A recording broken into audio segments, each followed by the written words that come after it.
yeah, no, that's just the war campaign assholes. They do that kind of thing.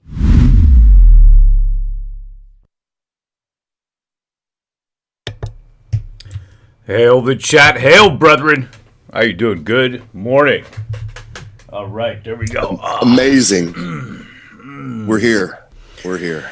We are. We've arrived. We've arrived. How do I look, man? It's like I just... I feel nuts. You're ready for a party with Prime Minister Justin Trudeau. I am, man. I am. I'm completely ready. I'm telling you, that's how I feel.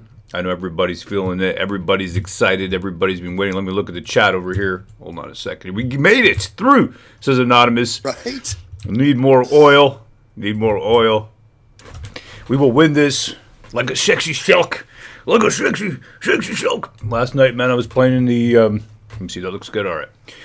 I was in the backyard, man, playing with the snow. I mean, playing with my dog in the snow. Playing with the snow. I'm not playing with the snow anymore. I play with the snow. I build snowmans. Yeah, do you? Do you really? Mm-hmm. Oh, yeah. Oh, man. All right. Let me see here. Sockboy saying what now?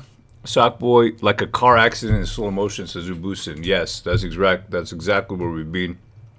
Like a car accident. 30 days. Yeah, man. Slow motion. Totally slow motion. So what do you think, Pan? We got Trudeau today. Yeah, I mean, I think this is what we've been waiting for, right? We're gonna see the massive liar at work. You know, people say he's a tyrant.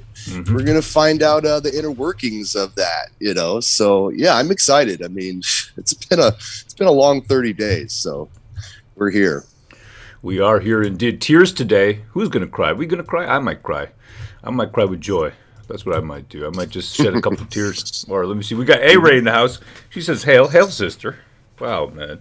A lot of people from the West Coast up at 6 in the morning. That's amazing. Dan Cairns, Raw, I've been pissing people off this morning, lol. Getting the word out all over the place. Thank you, brother. Really appreciate that. This is big, big, big today, man. This is big today. Let's see what the mainstream news is saying. Inquiry. Trudeau, he is set to take the stand. 5 hours ago, 2 hours ago. All right, what to expect? Global news, that's always good for a laugh. Here we go. What to expect? What to expect? What to expect when Trudeau testifies on the Emergencies Act on Friday? What to expect? Is he going to be there? You know what I mean? Is he going to be, testifying by Zoom? Is he going to be there in person? Is he going to show up in a highly armored vehicle? What's going on?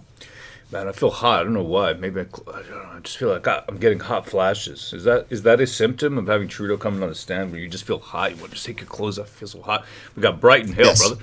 Is that right? We got Brighton. Appreciate that, brother. He says, thanks for making me proud to be Mexican. Mexican. Are you a Mexican or are you a Mexicant? Are you a Canadian or a Canadian can't? I'm a Mexican. You're a Mexican? You're a Mexican, that's right. Yeah, some of the Mexicans yesterday, American Thanksgiving, they're not super keen on it. But what are you going to do? We got KZ Gypsy Views. Pat, do you have a hangover, friend? No, I'm good. I did drink a little bit last night. If you couldn't tell, by the end of the show, I was getting a little silly doing immigrant impressions and all that. It got out of hand, but that's normal when I drink. But no, I'm not hungover. Sober as a fox. There we go. Sober as a fox. We got Rip It, Slip It. When freedom? When freedom, mama? Mama Telford, when freedom? I like that excuse. There was a clip here. Hold on a second. We got a fine fellow in the chat. Let me see if I can give credit to the person. All right, here it is. Hold on a second here. This one was earlier this morning. I saw this. Let me just name the person, just because. You know what? Why not? Right? It's morning, and it takes effort to do this, and I appreciate people who are sharing information like that. So, thank you, sir. This is the name of the person is No Thanks. Interesting. Okay. Okay. All right. Well, there Hail you go. The chat. Hail No Thanks. Right. This is a good line. Listen to this. This is Telford from yesterday. And no one was able to take it past that first thought. And so no one could figure out who they should talk to. There was no clear leadership on the other side. There was no clear understanding of what they would even be talking about. The police were already, as we were being informed through the incident response groups, they were already engaging at a certain level. And so it wasn't clear what this engagement strategy would be, let alone if it could have any effect. And I think there's a difference too between engagement. There was no clear person to talk to, let alone whether there was going to be any clear effect to having that engagement. That's Telford. Expect, Mama Telford really to be given a premonition or a, what do they call it, foreshadowing of what Trudeau will be saying today. Because remember, this is pretty much people who, who really watch politics, believe her to be the power behind the Boy King's throne. And I want to say something about that as well before I continue here too. I know a lot of people, they got a hard time listening to Trudeau. They got a hard time listening to Freeland. There was a lovely lady I was speaking to. She said to me, it's like, and I think for her, she's somebody who's, she's coached women who have been abused. And she said, you know what, it feels like it's almost like I'm confronting my abuser. I said, wow, that's heavy duty right there. I never thought about it like that, but people have been abused. There is a element of, there's a large element of seriousness to this. The laughs that you provide us, and we in turn share with you, is really, it's the kind of, if you don't laugh, then you're going to cry kind of thing, because you don't see any accountability, justice, anything like that. But what I would say to you is, it can be, you know what I mean? It's trigger warning, Trudeau's a cuck. So, right? It's just what it is. Yeah. Get yourself ready to, witness the master cuck on stage in all his cuck glory, lying to your face, to your country. Exactly. Get ready. Just like here, Telford, what she's saying, right? Didn't even know who to talk to. We didn't even know if it would make a difference. And what would we even say? And we weren't prepared. Here she says it here. It's pretty good. Difference too between engagement and negotiation. And the Prime Minister and the Cabinet, the government, wasn't prepared to negotiate public health measures that were rooted in science. We weren't prepared to debate public health measures that were totally rooted in science and not political theater. I also am not sure, and I think a lot of people weren't sure at the time, that that's what this was all about. Was it even about the mandates? I mean, it's just amazing, the kind of dissembling that they're doing on the stand over here. So expect a lot of that. All right, and if you get annoyed, then what I would say is this: don't beat your kids, don't beat your children. No, don't do that. Zoom in shot. Don't beat your children. Don't beat your children. Beat a punching bag. That's what I would ask you to do. Don't beat your children. Or scream into a pillow. Scream into a pillow. Mom. Scream into your pillow. Whatever you need to do that thing, because there's going to be infuriating moments today. It is guaranteed. There's going to be a lot of infuriating moments. You got to be prepared for that. All right? You got to be totally, utterly, physically, spiritually prepared for that. You're going to be infuriated. You're going to laugh. You're going to cry. You're going to sigh. Joy and pleasure. You're going to feel up. You're going to feel down. You're going to be on a roller coaster of emotions today. And I want to take that ride with you, brethren, on that roller coaster of life and love that is called the Trudeau on the Stand Inquiry. Yes, baby. All right, let me see. Hide the vodka. A lot of people may not know this, but Trudeau is rumored to be the son of Fidel Castro. Just putting it out there. Exactly. All right. Yes, let's ride the Trudeau train. Who's ready to ride the train all the way to Trudeau's turd? Oh no. A magic carpet ride. No. Oh my God. It's too early in the morning. Kim, yeah, this is early, man. I haven't even had a smoke. Kim M says, I hope I won't need to buy a new monitor after today. Right? Choo. Right? My sister. You're going to throw your coffee mug right at it. Let me see. We got some super chats here. We got Brighton's Thoughts. Shout out to all the hot moms in the chat. There you go. Check out Brighton's Thoughts if you want to get laid. We got T-Bass. Will we see... That's what he said. We got T-Bass. He says, will we see a conclusion today or what? Or what, I think is my answer. We got Bomber Lemmy. Yeah, I'm just giving it to you, bro. What I think. We got Bomber Lemmy. Wait, what do you think can happen to Trudeau war campaign? I think, you know what, is a serious note here. I think it's possible that that a call for accountability, and Canada does have a history, by the way. If I pull this up over here. Canada, no confidence. Okay. no confidence votes. And you can see that this has happened before. List of prime ministers defeated by votes and no confidence. This has happened before, quite a few times. Canada. Okay, here we go. All no confidences are minority governments. Let me just try to zoom in over here. Okay, there we go. How's that? A little better. So we got 1926, 1963. Let's go up to right now. We got Pierre Trudeau, loss of confidence supply. I don't know what that's about, but there you go. He lost a motion of confidence when he failed to pass the 74 budget. Okay, there it is. We got Joe Clark, 79. Paul Martin, opposition triggered a motion. Stephen Harper, 2011. So this has happened again. I mean, before. It can happen again. So that's a possibility right there. I'm just throwing that out there. I'm not saying that this is going to happen, but it could happen. Okay? It could happen. So that could be it, because if there's enough public pressure from all the nonsense, I mean, come on, there's a lot of stuff adding up now too, eh? The tanks, the rest, there's a lot of stuff. It's adding up. All right, let's see here. We got Daniel Boone. H.A.I.L brothers, trucker from Toronto. Y'all are the best. Thank you for what you and Pan are doing. Ultra MAGA, baby. TCB. H.A.I.L Daniel Boone. Appreciate that, brother. That's awesome, man. Trucker from Toronto. Cool. We got Brighton's Thoughts. He says, Fascist Freeland, talking for 7 minutes feels like an hour. Yeah, I think I've kind of come to enjoy, like I've disassociated my emotions from the hearing of the person. Like, it's taken a while, but I have eventually. Vesper Design. H.A.I.L brother. Vesper Design, if you don't know, you see that spinning? Where am I? Where's my finger? Right over here. Right there. That is, Vesper Design is the guy who did this. He's an awesome guy. He just got his YouTube channel started, Vesper Design. Cool guy. I really appreciate that, brother. Good dude, man. Very, very skilled. Hope everyone is ready for the king of BSers today. Keep toilet paper by you to wipe all that off your screens. I know, right?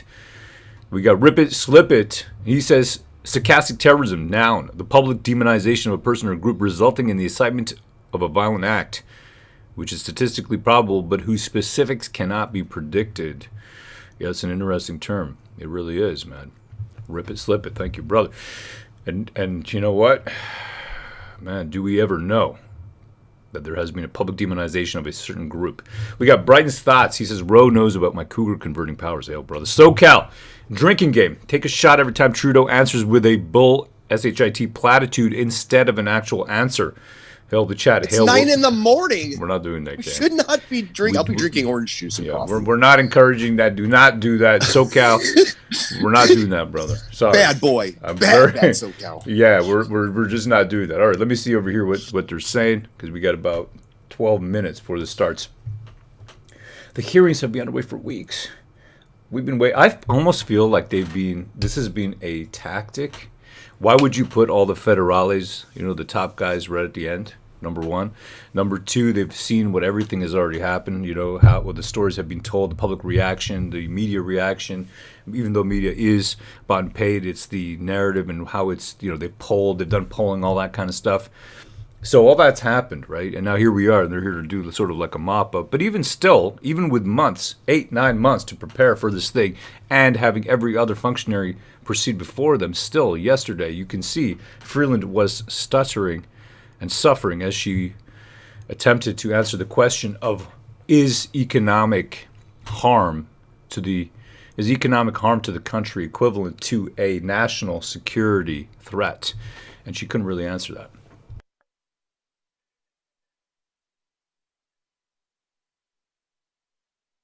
Blood on the face of a child. Man, that goofy girl is giving me a koofy koof from the Zoomy Zoom. Let me see. I think it's just from talking too much. After this, I'm going on a vow of silence. I'm literally only putting large pickles into my mouth. Let me see over here. Oh. We've got, let's see here. All right, so what was Trudeau advised to do? So we got, yes, of course, Thesis, David Vigneault. We remember that. He said that they did not meet the definition of an emergency under the Thesis Act, 1984. Also testifying that Thesis Act was now sort of obsolete. It needed to be rejiggered, needed to be reworked. That was done in 1984, by the way. Okay. Interesting. Yeah. So he said that, but yet he still advised Trudeau to invoke the Emergencies Act. So that's interesting right there. What is that reason right there? I think it's just strictly just covering him, and you can see his body language, his head down, head tilted. He's like, yeah. It didn't meet the criteria, but you know what? The criteria is no good. It needs to be updated. I love that. I love that. What else we got? Okay, Brendan Miller had spent almost every day until that moment asking about whether the convoy met the CCLA Act's definition of a threat to national security. That's right. And after that, kind of changed his tactic, talking about flags and who owned the flag and all that kind of stuff. Let me see what else we got. We got Vigneault. Okay, Commission Counsel asked if they were correct in understanding Vigneault's line of thinking. If you take a broader definition and then look more broadly, you come up with the advice you gave to the Prime Minister of your belief that it was required to invoke the Act. If you look more broadly, not at the definition, but at a broader, broad feeling. Yes. Was it a national security threat? We haven't seen any kind of... Oh, and then, of course, Jody Thomas, his national security advisor, right? Mama Jody. Big Mama Lizard. Jody. She's a big lizard. I'm going to show you a picture here of her, in case you've forgotten what she looks like. She's a... Ooh, some of these matrons, they look like Nurse Ratched coming at you. Right? Scary. They are scary. Hold on a second. Here's my collection. My collection. Ooh, the scrapbook. Yeah. She's which one? There she is. This one right over here. My name is Jody Thomas, and I will peg you. That's her. Lizard. Body of a bull. Mentality of a fox. Physiology of a lizard. That's her. Jody Thomas. That's right. Big booty. Beady little eyes. Right? I know. She has really beady little eyes. Okay, so she said that. You got Katie Telford from the PMO, who is really just there to... So, Jody Thomas, and then all the PCO, right? What is a PCO? Privy Council Office, vestigial group left over from monarchy, who basically seem to run roughshod over our democracy completely. I'm going to let my dog in here in a second here. I think he wants to come in. And then Privy Council Office, that's PCO. And then you got the Prime Minister's Office, which is run by Katie Telford and her crew. 1978 born, young lizard, young and up-and-coming lizard. She has zero morals. So those are the people right there. Let me see if I got a picture of her. Did I take a picture of her? No, maybe I saved that to my private scrapbook, not to this public one. Oh, here's a picture of Trudeau, by the way, in case you want to feel sick in the morning. Oh my goodness! No! Whoa! There you Trudeau! go. What the? Come on now! Mm-hmm. Oh boy! Just gonna let my dog in. Here you go. Oh man! Oh, he's gonna leave the room and make us look at this. Oh, Ro, it's torture. It's pure torture. Maybe child abuse. Degenerate, 100%. There you go. Yeah, just in case you wanted to. Well, look, here's the thing, right? What do they call this? They call this, the therapy, the kind of therapy you got to take. What do they call it? When it's like you're afraid of a snake, so you just keep putting snakes in just keep putting them in. Yeah.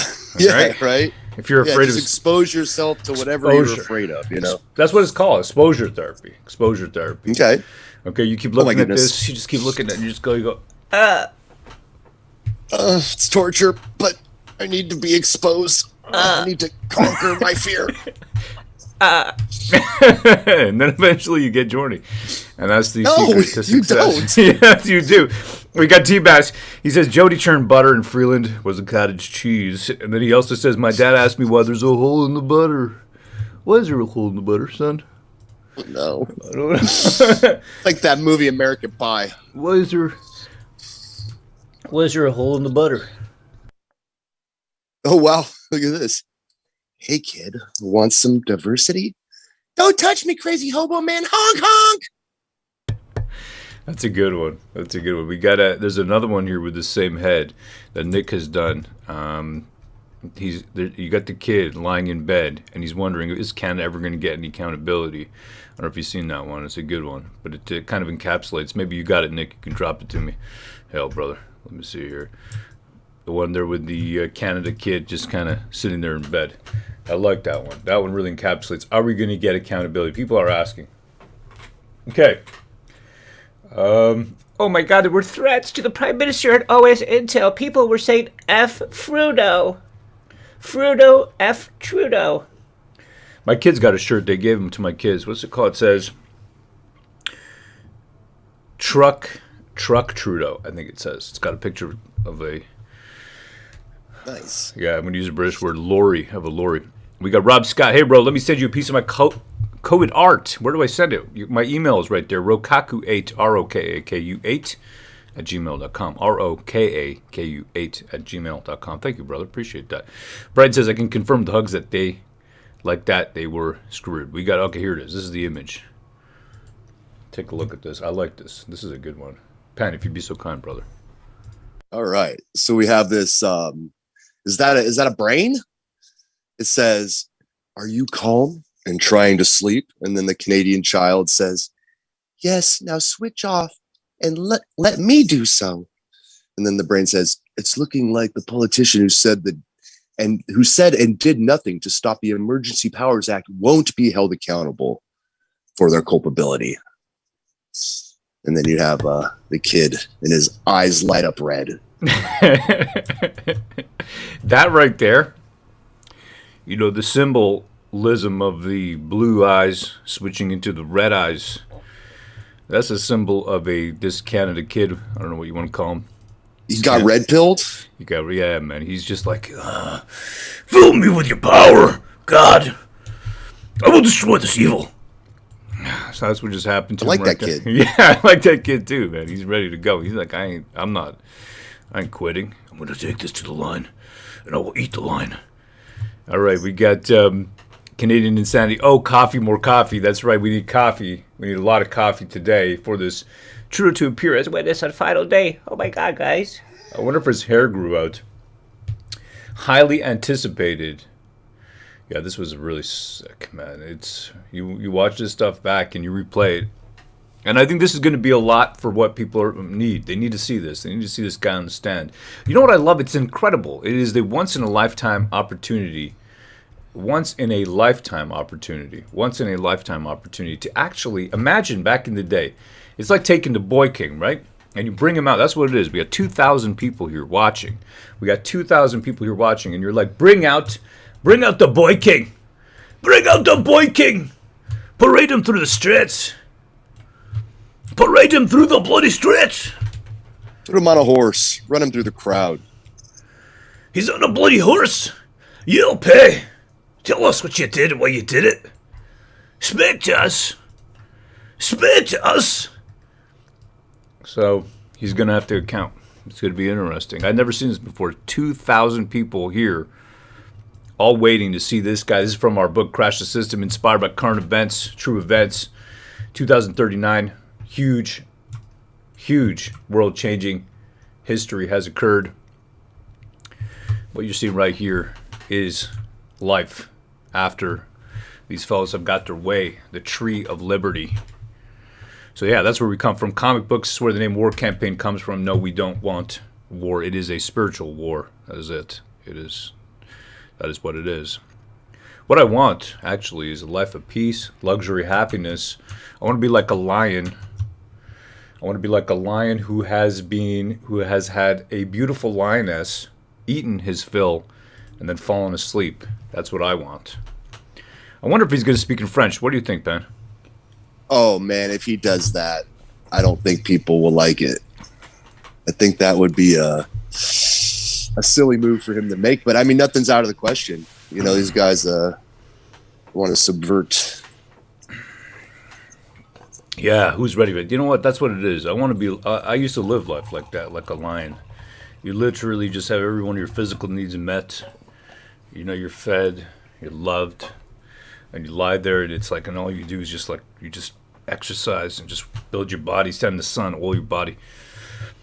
And that's the life I want. I don't want war. You know what war is? Trust me, I don't want it. I really don't. But you know, these boy kings and ladies who would be queens, and they're all at court. You know, it is like court around him, the PMO, his courtiers. And they would drag us into a future where we simply don't have enough. You know, I'm seeing the East. I was been hearing about this. It's kind of sad. It's kind of really it's a bit scary, honestly, for them. Over there, oil heating. A lot of those older houses have oil heating. And the taxes going up for their oil heating is going to be very difficult for them. We're going to have to help each other out more and more over the next little bit. We're going to have to be ready to help one another. If we're not ready to help one another, I think people are going to, they're going to be in pain, and we got to help each other. That's what we got to do. We got to help each other to get through this. We got now our own freedom families. We've had, you know, this guy right here has separated us, has divided us. My own brother didn't see our newest kid here for 6 months. My kid was born in December, and it was 7 months, I think it was, around there. Anyways, point is, and why? Why exactly? Because we refused to take a certain medical procedure. And we didn't, honestly, I took a very, very relaxed tack because I didn't want to have arguments about it. I just said, you know what? I would say to him, I'm just like, yeah, we're just, you know, maybe we'll do it eventually, but, you know, we're going to wait for some more data. You know, just like that. I would say to him, because I don't want to have a big argument with my brother. We're men now, come on. We got different, political opinions. I'm just, look, you know, you've already had stuff happen in your family. You just want to, I want to do my thing. You do your thing. You live your life, you know. And that's just the way it is. But just want to be free, you know, and that's it. And, right. you know, Canadians are going to have to step up and, you know, be free together, help each other out. You guys can help us out by liking and subscribing. Even after the hearings are done, we're going to continue with the morning live streams. Looks like we're thinking about Monday, Wednesday, Friday. So everybody stick with us. H.A.I.L, brother, very well said. That's what we're going to be doing. Absolutely. We're going to put on a show, news information. This is what you're going to get right there. You want to check something out, check out Crash the System on the break. We'll talk a little bit more about that. You know, and it's great. Appreciate, you know, super chats, all that. But that's not what we're doing it for. I'm just watching people come in here. This is just literally taking time off work, and I know so many of you have as well, to see this come to a conclusion. The man, the myth, the legend. Trudeau. Order à l'autre. Order à l'autre.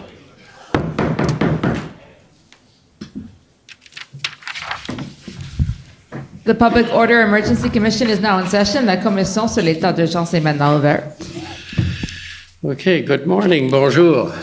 So we're at the last day of the public hearings on the facts. There will be, of course, the public hearings on policy matters. Alors, c'est la dernière journée pour recevoir les faits pertinents. Et évidemment, il y aura la période de politique la semaine prochaine. So, I think we're ready for the next witness, Commission Counsel. Shantona Chaudhry for the Commission. Our next and final witness is Prime Minister Justin Trudeau.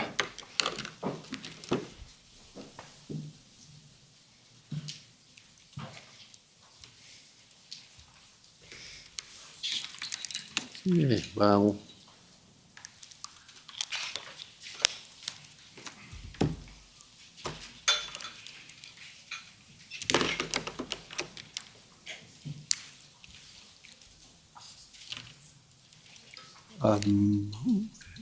maybe we'll take a few minutes. I'm not sure where the process is, a bit anticlimactic.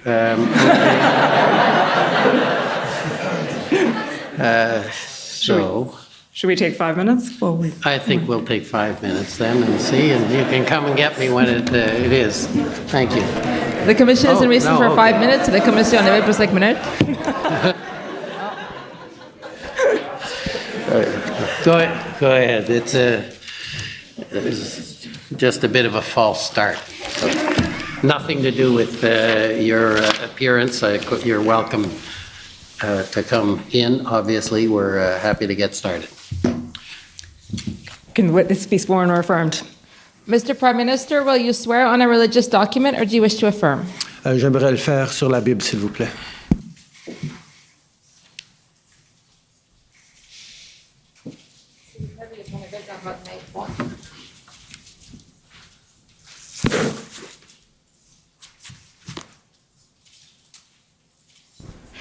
Pour les fins de procès verbal, s'il vous plaît, veuillez indiquer Et ensuite, épelez votre nom en entier. Oui, j'affirme. Et Justin Trudeau, Justin-Trudeau. Jurez-vous que le témoignage que vous allez rendre devant la commission sera la vérité, toute la vérité et rien que la vérité, que Dieu vous mène en aide? Je l'affirme. Merci. La vérité, que Dieu vous mène en aide? Will you Merci. speak the truth and nothing but the truth? I swear. Thank you. Just before we get started, as I understand it, as you heard, there will probably be some testimony in English and some in French. So please, if you need translation equipment, you should have it at hand. Okay. Good morning, Prime Minister. Morning. Thank you for being here.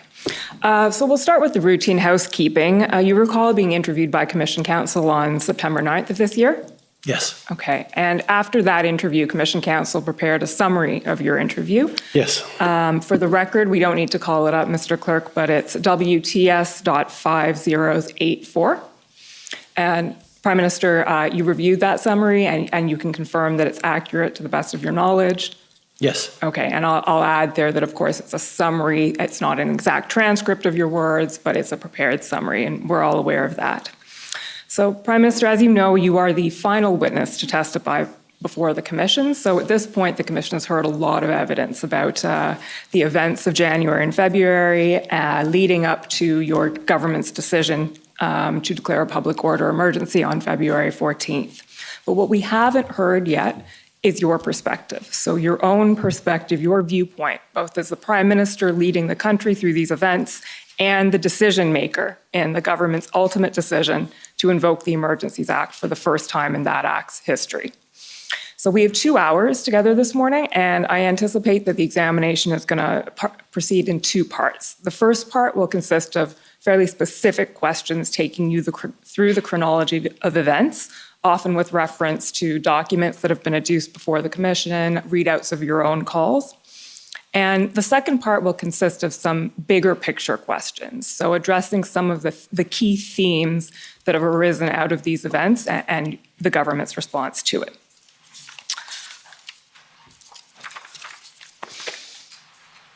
So let's start with the chronology of events, and I'll warn you, we're going to fly through this pretty quickly. 2 hours is not a lot of time to fly through everything that happened between these days, but if ever you feel like you need to add in some narrative or explanation, please feel free to do so. So we'll start with just the pre-arrival days. So before the convoy arrived in Ottawa, we know that you learned the convoy was on its way a few days before, maybe around January 24th, and you were briefed on it by both officials from PCO and your own staff from PMO. Can you recall what your expectation was at that point? So you've been briefed, the convoy is on its way. What did you anticipate was going to happen? Mais on avait vu So in the preceding months, we had seen a certain level of frustration mounting with regard to the vaccine mandate.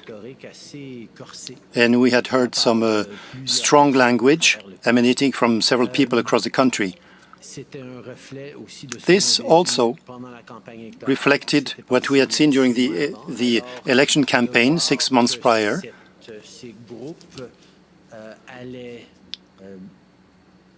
So when we saw that those groups were coming down to Ottawa, we were expecting to some activity and strong language around that, things that we had already seen. However, we regularly see demonstrations across the country. We pay attention to those, and we try to be prepared for those events. Question. You spoke about the electoral campaign. Could you elaborate on that, please? The electoral campaign was a time when Canadians could be consulted directly on the measures that we wanted to implement to protect public health. More specifically, the vaccine mandate for people who wanted to use public transit or people who wanted to work for the federal public service. That was a major decision to limit access to public transportation. And so it was very important that Canadians could speak their minds with regard to this. We want to keep people healthy and safe, and I thought it was totally appropriate to have healthy and strong debates on those issues. And that's exactly what happened during the elections. Several parties were for what we were saying, others were strongly against, and Canadians during this campaign could speak their minds. What we also saw, my team and myself, we saw a certain level of frustration, of demonstration, and of a certain level of aggressiveness, let's say a certain intensity of emotions with regard to that campaign, with regard to what we were proposing. And that exceeded what we had seen in prior political events or such campaigns. So there, we could see that there was potentially a strong intensity. We saw that in the few months prior, and we were suspecting this could reach up to Ottawa with that convoy. Just to sum that up, and I'll switch back to English. I think we'll probably be switching back and forth a few times. You saw the protest coming and you've been briefed on it, and as you said, Ottawa is used to dealing with big protests, but there was maybe a hint that something could be a little bit different here. So there was a hint of worry there. And then, of course, we know that the convoy started arriving on the 28th and then went into full swing on the 29th. What was that first weekend like when the convoy arrived from your point of view? Well, first of all, one of the things that we noted in the run-up to the arrival was a bit of a disconnect between what the sort of political arms of my office were seeing and expecting from what we'd seen on social media, colored by our experiences from the campaign that was only a few months before, contrasted with the assurances by whether it was Ottawa Police Services or even the public service, that this was just a normal, quote unquote, style of protest that we see on the Hill fairly regularly. And there was already a little bit of worry that this might be a different brand of event than Canadians were used to seeing. And we certainly saw during the first weekend that the expectations that the police had said that they would simply go home, the ability to keep it under control was not exactly there. Okay, and I think starting on that Sunday, you made a few calls to various MPs in your Ottawa caucus, sort of checking in and seeing how people were doing, because there was a level of concern there. So on that note, I'll ask Mr. Clerk to please pull up ssm.can.nsc402813. While that's being pulled up, it's a readout of a call that you had on Sunday, January 30th with Yasser Naqvi. So just for the benefit of everyone in the room, can you tell us who Yasser Naqvi is? Yasser is the Member of Parliament for Ottawa Centre. Okay, perfect. So if we can just scroll down to the text here, Mr. Clerk, there we go. So, hey Yasser, how are you, PM? How are you doing, and how are folks in the community? And Mr. Naqvi says, very dire. Community feels under siege. You can imagine number of trucks, rigs, honking. For them, it's a party, but they forget it's also a neighborhood, especially low-income families. I've been getting a lot of feedback. Also been in touch with Marco, that's Minister Menachino, Bill, I assume Minister Blair, and local officials, finding ways to make sure these folks are not part of residential streets. Tonight will be challenging. And you say, I feel so gutted for so many people who are just in such a difficult situation. It's not just disruption, but there's a lot of hateful rhetoric going on. Are you seeing some of that?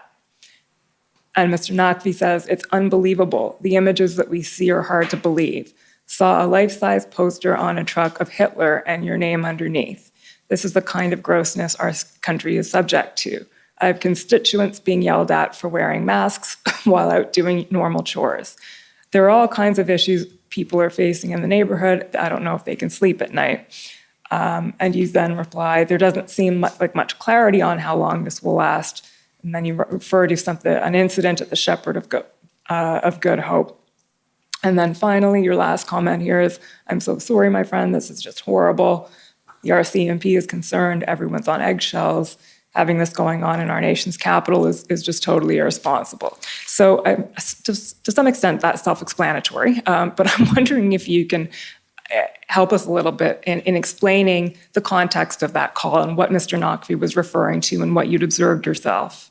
Well, I dare say that citizens of Ottawa are used to political activity and protests on the Hill, on a range of things.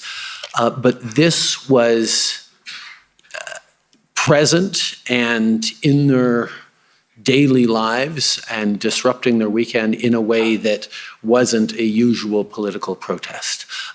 From the intimidation and harassment of people for wearing masks to a very concerning story about folks disrupting the nearby homeless shelter and soup kitchen. There were indications that there was a level of disregard for others that unfortunately we had seen examples of during the election campaign. And it emphasized for me that this was the same kind of thing that we had seen, the intensity, the anger, the hateful rhetoric. Okay. Moving on then, Mr. Clerk, to the next document, ssm.can.nsc402812. So, Prime Minister, this is moving on to the next day. So that would be Monday the 31st. I think at some point there was some hope or expectation that the convoy might disperse by Monday, but it didn't. And at that point, you have a call with Mayor Jim Watson of Ottawa.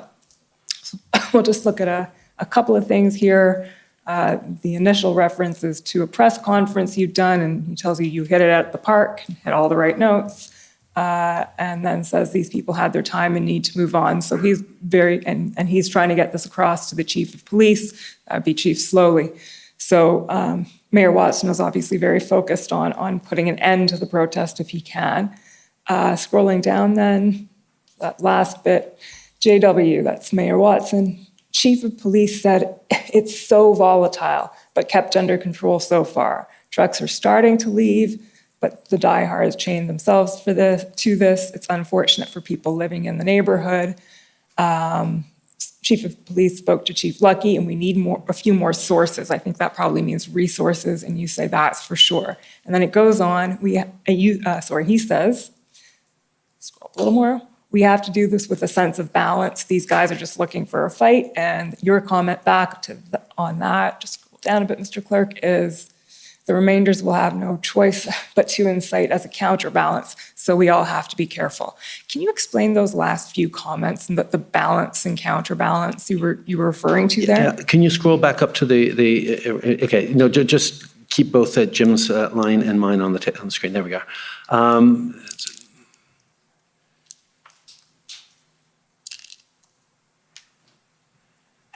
Yeah, I mean, these calls were very much about me understanding what's happening from a local sense, and there was expression in this that there were some people who were more intense in the protests than others. Some were just along to be part of something that they agreed with. Others were really shaping it and driving it, and I think.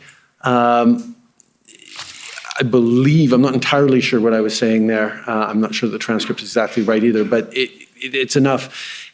this sense that we didn't want to further provoke, but we need to be firm in standing up for people. We need to encourage people to leave, but if they see that the numbers are starting to dwindle, the ones who remain will be more intense. So there's a sense already that as we manage this, we have to be careful. We want to make sure that we support and protect people living in the city, that we're allowing for life to get to normal despite this protest, without inciting any reactions that amplify the thing further. Okay. That's helpful. Thank you. The next one, Mr. Clerk, is ssm.can.nsc 402814. So now we're at Wednesday, February 2nd, and this is a call that you have with Anita Vandenbeld. So again, can you tell us, Prime Minister, who Anita Vandenbeld is? Anita is a Member of Parliament for Ottawa, Nepean East, or I believe that's it. Anyway, she's just to the west of downtown. She's a longtime MP and a very strong community Member of Parliament, and she was expressing here just how the tone of and the tenor of this, what was going on in the neighborhoods and around people, was worse and more hateful and different from anything she had seen before in a number of years as an MP, but a long time involved in political engagement. So you remember this call? Yes, I do, very much. Okay, so we'll just read through a little bit of what Ms. Vandenbeld said. Starting there, you say, I wanted to check in, how are you doing? She says, I really appreciate it. I'm torn, I'm scared, but I get really mad that I'm scared. Kids with autism, the noise, it's one of those things you feel like it's okay, well, it's awful. I'm not a stranger to volatile environments, but it's different because I know the sentiment is directed towards us, you particularly. There's this hate for liberals. And then after that, I do think it may deter some young women looking into politics. And I don't want anything to happen to one of us, God forbid you, before we start thinking about all of this. And then she speaks about constituents calling about what the PM is going to do about it. It's hard, and she says it's hard because I know it's not within your purview. People are frustrated and they just want somebody to do something to get the city back. And then she speaks about some other hateful messages that she's observed. And you say, it's about how you balance it again, being responsible and reasonable. So the part of this that I'd like you to speak to, Prime Minister, is where she says, a lot of constituents are calling me about what the PM, what the Prime Minister is going to do about this. And she then says, it's hard because I know it's not within your purview. So what does that refer to? That actually refers to one of the challenges and things that we were struggling with from the early days of the pandemic, of the convoy occupation, which is that because they were very visibly most motivated to protest the federal government and federal government policies, even though many of the mandates they were actually vocally concerned about were provincial measures, but it was very clear that they had targeted Ottawa and the seat of our federal government deliberately, that it was a federal protest in a city that houses the capital. There is an impression and an expectation that therefore it's it's the federal government's responsibility to deal with it, to make sure that it goes away, to stop it. There is a general expectation, even by people who are longtime residents of Ottawa, that this is somehow like Washington, D.C., that is a separate enclave where the RCMP can give out traffic tickets, which they don't. But there is a blending of orders of government in protection of Parliament Hill and the precinct that led a lot of people to say, well, they're here, they're angry at the Prime Minister, they're disrupting my neighborhood. The federal government should really do something to get rid of these protesters or move them along or have them leave. Where we were continually explaining, as Anita said, it's not in our purview, the management of Wellington Street, of neighborhoods around, was the jurisdiction of the Ottawa Police Services. And if they needed support, the OPP and then the RCMP could be providing extra supports, but it was their jurisdiction. But of course, anyone who's involved in politics, you can be a federal MP walking through your riding and someone complains about garbage pickup. They don't want you to hear you say, oh no, that's not a federal issue, that's municipal. They say, thank you, I'll make sure we pass that message along and we'll try and see sure that gets fixed. The idea that I was saying, this is not a federal policing issue, this is not a federal issue, this occupation, this is something that Ottawa Police have jurisdiction need to take care of. For a lot of people, sort of say, well, like, see, they're here because of the federal government, and the federal government is refusing to do anything about it. Was the kind of blending of narratives that we had to be really careful about. I think we're going to come back to that when I start asking a bit about Ontario's initial response to all of this, but we're not quite there yet. So I'll take you a few more things, and then I'll ask you to pick up where you left off there. So far we've been looking at some calls you've had with your own MPs from your caucus. The next one, Mr. Clerk, you can pull it up. It's ssm.can407738. Is a call that you had with, excuse me, on February 3rd, Candace Bergen, who I believe had just become Leader of the Opposition in the House. I confess I was yesterday years old when I learned that, but I now know. Okay, so this is a call you then have on Wednesday, February 3rd with Ms. Bergen. And do you recall this? Do you remember this call, Prime Minister? Yes, I do. Okay, and can you tell us what inspired that call, or?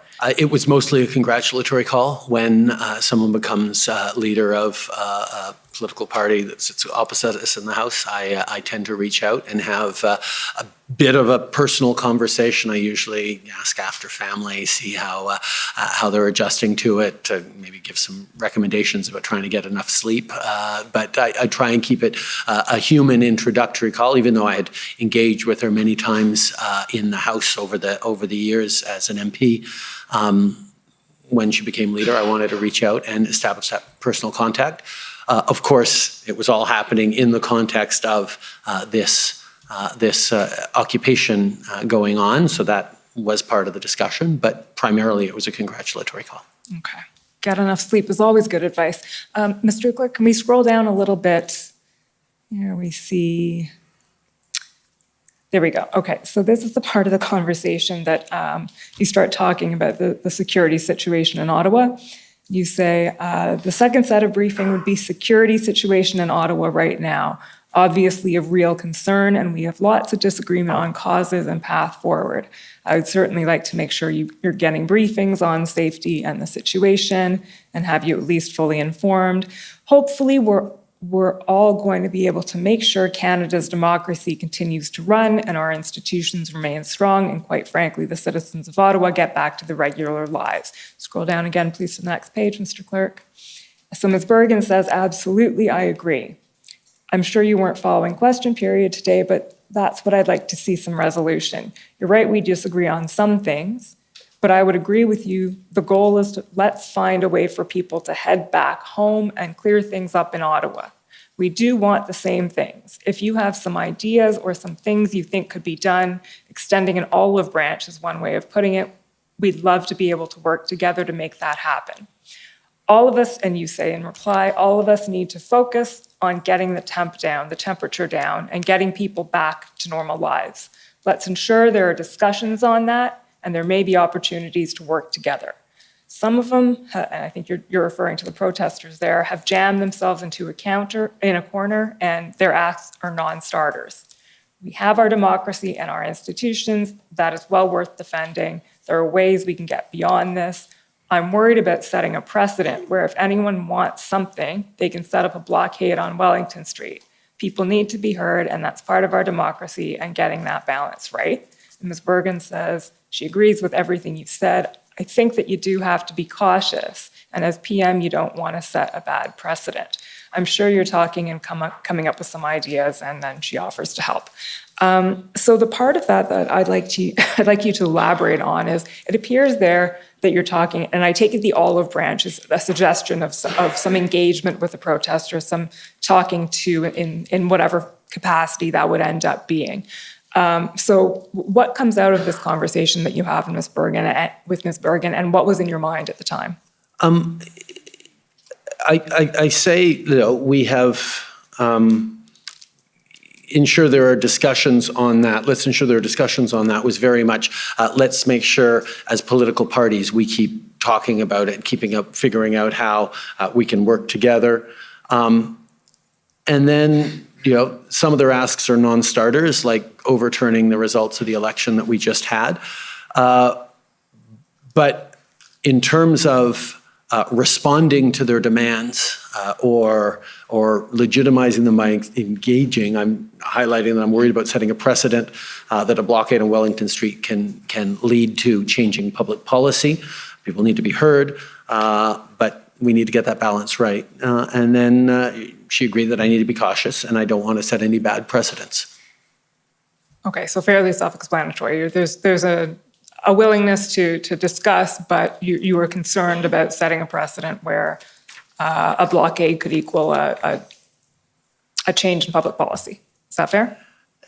Yeah, I think we have a robust functioning democracy, and public protests are an important part of making sure we're getting messages out there, and Canadians are getting messages out there and highlighting how they feel about various issues. But using protests to demand changes to public policy is something that I think is worrisome. Okay. So thank you, Mr. Although, Clerk. sorry, to a certain extent. No, please go on. Protests, if you're out protesting that the government is, shutting down a safe injection site or something, you are asking for changes in public policy. But there is a difference between occupations and saying we're not going until this is changed in a way that is massively disruptive and potentially dangerous, versus just saying, we're protesting because we want public policy to change, and we're trying to convince people to get enough of them that politicians will listen to enough people saying, okay, I'm going to lose votes if I don't change this. That's the usual way protests can be effective in our democracies. Okay, that's a fair point of distinction. Thank you. Mr. Clerk, the next document is ssm.can.nsc 402819. So, Prime Minister, we're now heading into the second weekend of the protests, so Saturday, February 3rd, and our understanding is that the protests intensified again with more trucks coming into Ottawa. And on that day, on the Saturday, you have a call with the Governor General, Mary Simon. Do you remember that call? Yes, I do. Okay, so here is the readout of it, and we'll just go through quite a bit of actually what was said on that call. So again, there's the introduction, and you say it's been stressful, not so much for me personally. The Governor General says, yes, they seem reluctant to give it up also, makes it challenging. And you say, yep, people blame the feds, but many of the mandates are not us. And for the police, well, we don't direct them. Trying to get this resolved as peacefully as possible. Want them to find a way to save face, but they can't shut down our democracy. Sorry, they're trying to pull you into this also. They just don't understand the institutions. And then the Governor General asked to go further on that. Actually, I'll stop there. Do you remember what you're referring to in that paragraph there? Yeah, that was I believe it was a memorandum of understanding that some group within the protesters had declared that what they wanted was to empower the Senate to work with the Governor General to create a provisional government appoint a government committee that would change public policy, and displayed a lack of understanding of how our democracy and our institutions actually work. Okay. But I mean, it also meant she was getting bombarded The Rideau Hall, which is filled with good people giving out medals to worthy Canadians, were bombarded constantly by demands that she fire the Prime Minister, and in a very, very aggressive way. And that's what I was referring to as tough for her and tough for her team. Understood. And is that what prompted this call? Could have been part of it, but I also speak regularly with the Governor General just to check in, and obviously this was something that was worthwhile checking in on. But yes, that was probably the reason. Fair enough. Okay, so then she asked if there's any sense on how it will be resolved, and you say something, and then now they're starting to do that. Bill Blair has handled a lot in the past, and we know we've heard a lot from Bill Blair at the Commission as well. This is not a protest, more an occupation, hard to diffuse. It will take time, being very careful to not try to fix something we don't have the tools for. And then there's some discussion of the funding. Can we scroll down a bit, Mr. Clerk? Onto the next page, please. And then the Governor General says, yeah, there's some of the senior staff getting a lot of hateful emails, asking for the Governor General to fire the Prime Minister and to create these crazy things. It's difficult to receive these things. They made a website in my name saying stuff. I have to let it slide off our backs, and then you discuss the security situation. So is that where you were just referring to, Prime Minister? Yes. And the sort of bombardment? Okay. So just generally speaking, before we move on, what was your sense of where things were at on that second weekend? The first weekend, caught everyone by surprise. Through the second weekend, I think I mentioned it in referring to Bill Blair, talking with the local police with his own expertise and background, talking about things that can be done to try to de-escalate, to start putting an end to this, understanding that it can't happen overnight, but that there are things that should be done. There was an expectation or a hope that on that second weekend, we would see a decrease in activity and a dwindling. Instead, we saw a surge on that second weekend, and things that we had heard that the police were going to start doing this or doing that, and we're going to be able to respond, didn't seem to be materializing. There was a sense that the occupation was just continuing full swing without any real control or even plan to end it. And I know from conversations with MPs and others that the citizens of Ottawa were quite frantic about having to go through a second weekend of horns and disruptions and being yelled at for wearing masks and not being able to go to their neighborhood stores, and seeing the Rideau Centre shut down, and all these different things that were really problematic. And people were starting to get pretty upset that this was 2 full weekends that they were being massively disrupted by. Okay.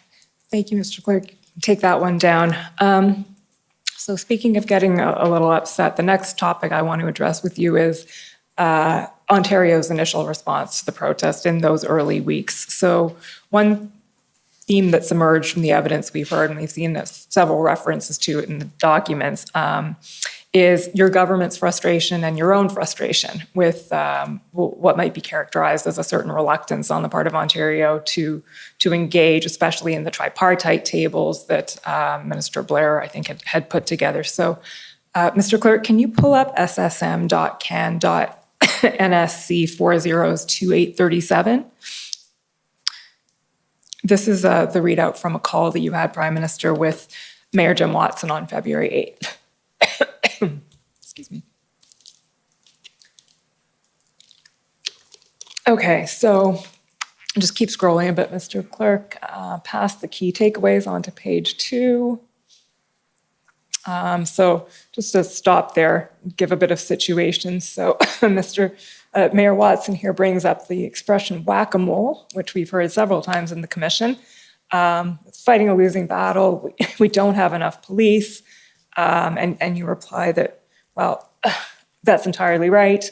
I know we're looking carefully at that. We're looking at the resourcing. And then you say on the Ottawa policing side, you've seen, as I have, some concerns on how things were handled from the beginning. And then you ask about Mayor Watson's relationship with the police chief and how they're working together. And you observe that there are moments where Mayor Watson is saying one thing and the chief is saying another, and ask if there's anything you can do about that. So just briefly before we go on, can you comment on that a little bit and the Ottawa policing situation to the extent that you were briefed on and aware of it? One of the things we'd said from the very beginning to the RCMP and to the Commissioner of the RCMP and to government in general, that if there was anything we could do to support the Ottawa Police Services in what they were doing, if we had resources or abilities, because there is a federal presence in this capital city, we should do it. That we were there to be helpful. I instructed Brenda to try and do whatever she could to send support to the city of Ottawa. What we got back, or what we had heard, as I recall, were different numbers from what the mayor said Ottawa needed to what the police chief was saying they needed. And the one thing that the commissioner made clear to me was they needed to know that if they were deploying resources, that they were going to be appropriately used, that there was a plan for that. And we see it sometimes in requests for assistance across the country, where someone will say, "We need 20,000 police officers," or we need the military to come in with 1,000 troops, or we need this or that in RFAs. And part of our due diligence is, okay, what do you need them for? What are you going to be doing them for? Because, for example, if you're sending in military, as we did in Hurricane Fiona, to help clear power lines, as was necessary in Atlantic Canada, in no situation do military members engage in policing activity. And there was a sense that maybe they could be directing traffic. And we have to make sure, no, they're not police. Military isn't there to play police roles. And that's why we always have questions that, okay, we're going to send resources, but we need to know how they're going to be deployed. And there wasn't always that clarity around what the plan was, how many they actually needed, how they were being used, and how they were, where they were going to be best deployed. Okay. Just keep scrolling down, please, Mr. Clerk. I'll tell you when to stop. Keep going, please. Oh, no, I'm sorry, I missed it. There we go.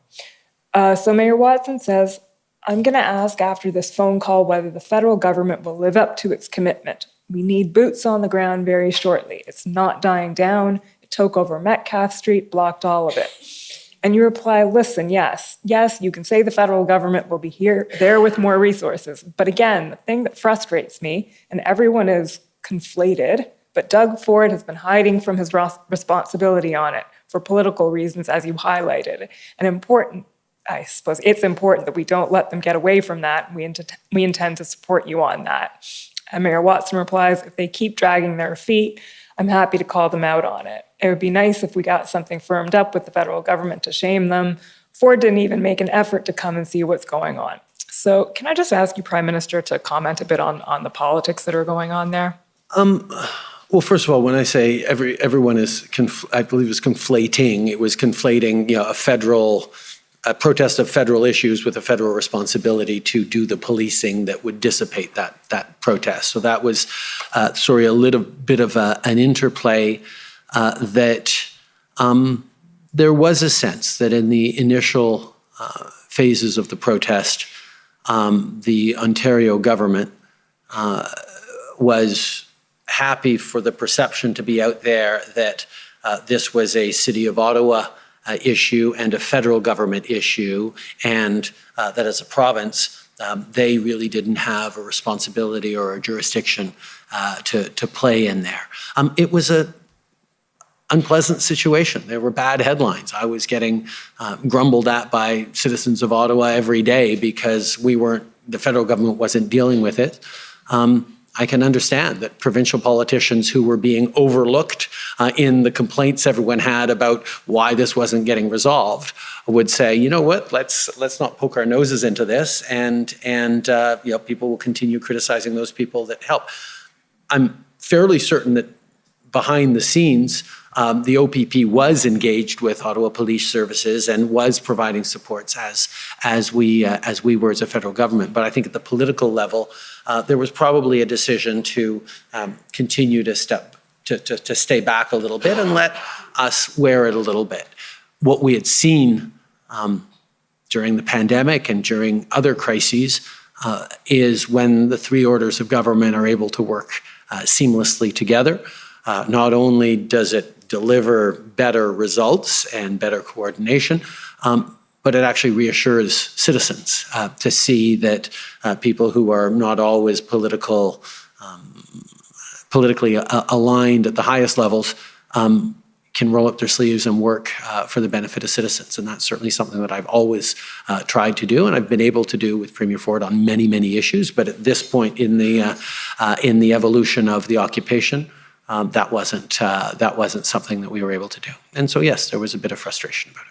Okay, well, and we'll see that the very next day you had a call with Premier Ford, and just in the narrative, what was going on at this point is, in addition to Ottawa, and there were a few things, as we know, going on across the country, but by this time, the 7th, 8th, 9th, the Ambassador Bridge blockade had really heated up and was in full swing, and that seemed to be a turning point in several ways, but certainly for Ontario's participation in all of this. So, Mr. Clerk, if you can take that document down, please, and bring up ssm.can.nsc 402845.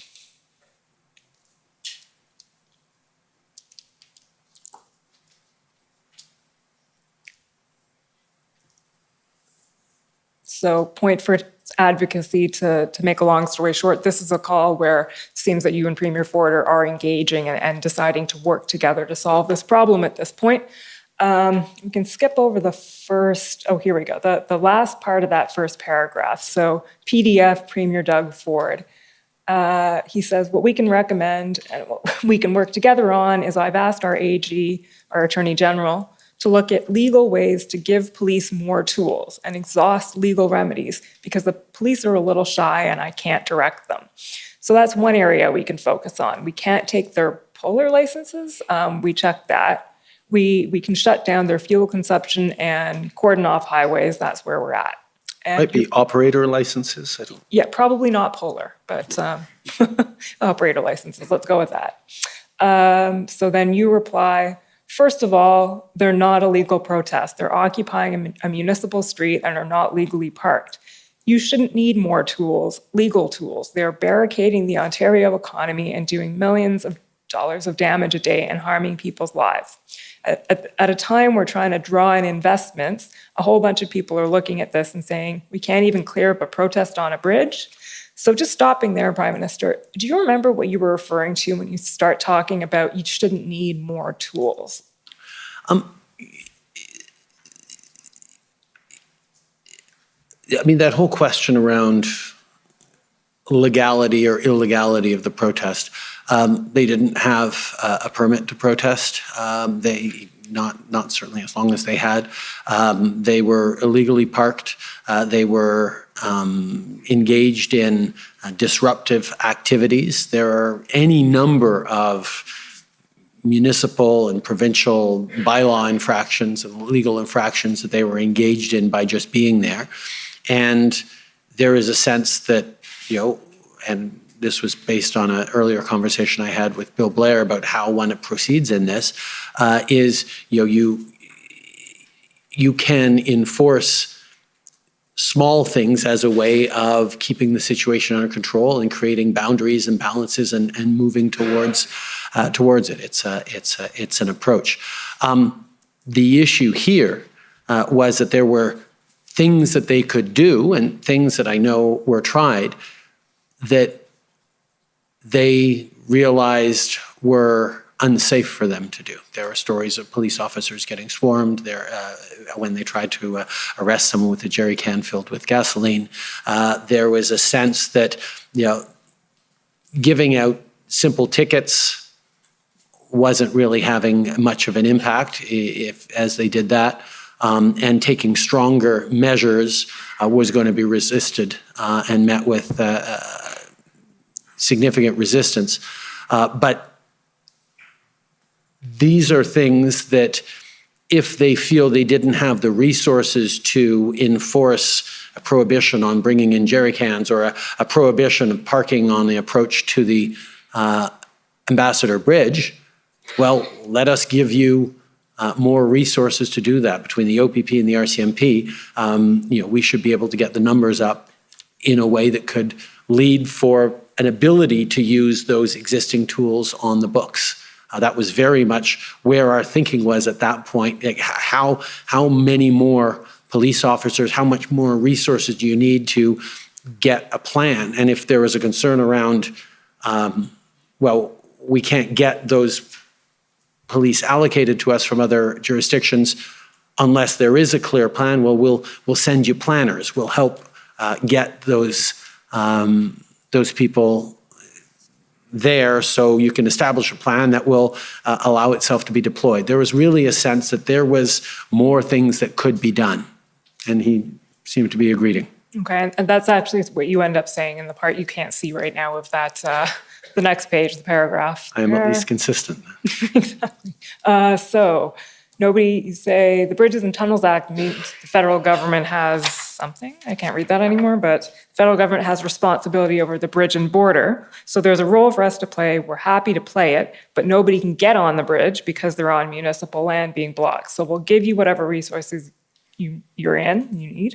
The police of jurisdiction need to do their job. If they're saying they can't do it because they don't have enough officers or equipment, we need to remove that excuse as soon as possible so they can do their work and we can prevent Ontario from becoming a laughingstock. Mr. Clerk, just scroll down to the last page, please. We'll skip over. There's some jurisdictional discussions going on there. And then just at the top of that page, please, Mr. Clerk. So this is the sort of the conclusion of the conversation. You say, what are the next steps? You've said the OPP are going in. Are they keeping you apprised? And do they understand the urgency? They can't talk this out for 3 weeks. They need to act immediately. And I'm assuming there the concern of acting immediately is brought about by the situation on Ambassador Bridge, which we heard a lot about from the Deputy Prime Minister yesterday. Premier Ford replies they'll act, but without directing them, it's hard to describe their game plan. They'll have a plan, unlike Ottawa, where they didn't have a plan.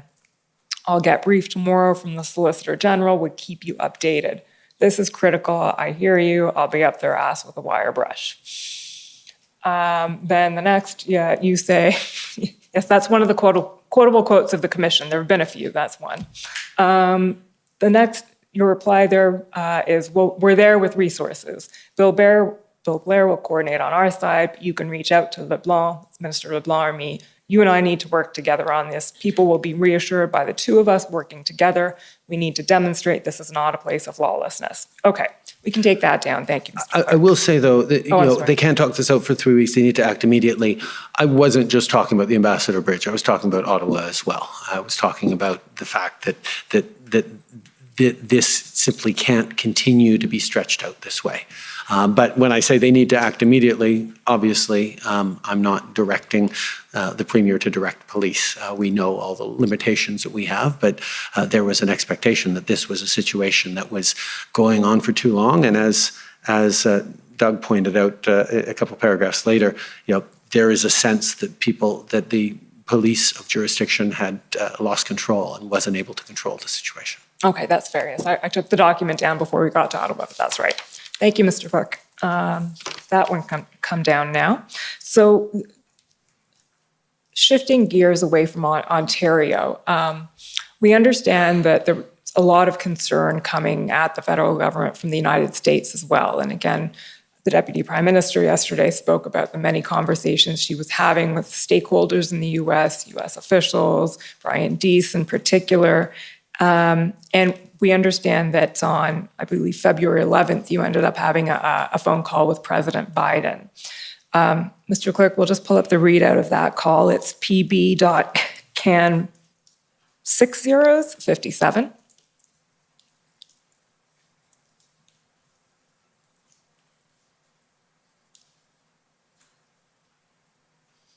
Okay, just scroll down to the next page, please. So, oh, maybe that's there. It's got to be somewhere. Keep scrolling until you see your readout, but in the oh no, there it is, I think. In any event, Prime Minister, can you tell us, just the readout doesn't actually say that much, so can you tell us about your recollection of that call? There were sort of two goals I had in that call. The first one was to reassure him that despite the disruptions to trade and real impacts on both sides of the border, which were economic, yes, but were also people to people. We knew from the pandemic that thousands of healthcare workers cross the Ambassador Bridge every day from Canada to go work in Detroit in their hospitals.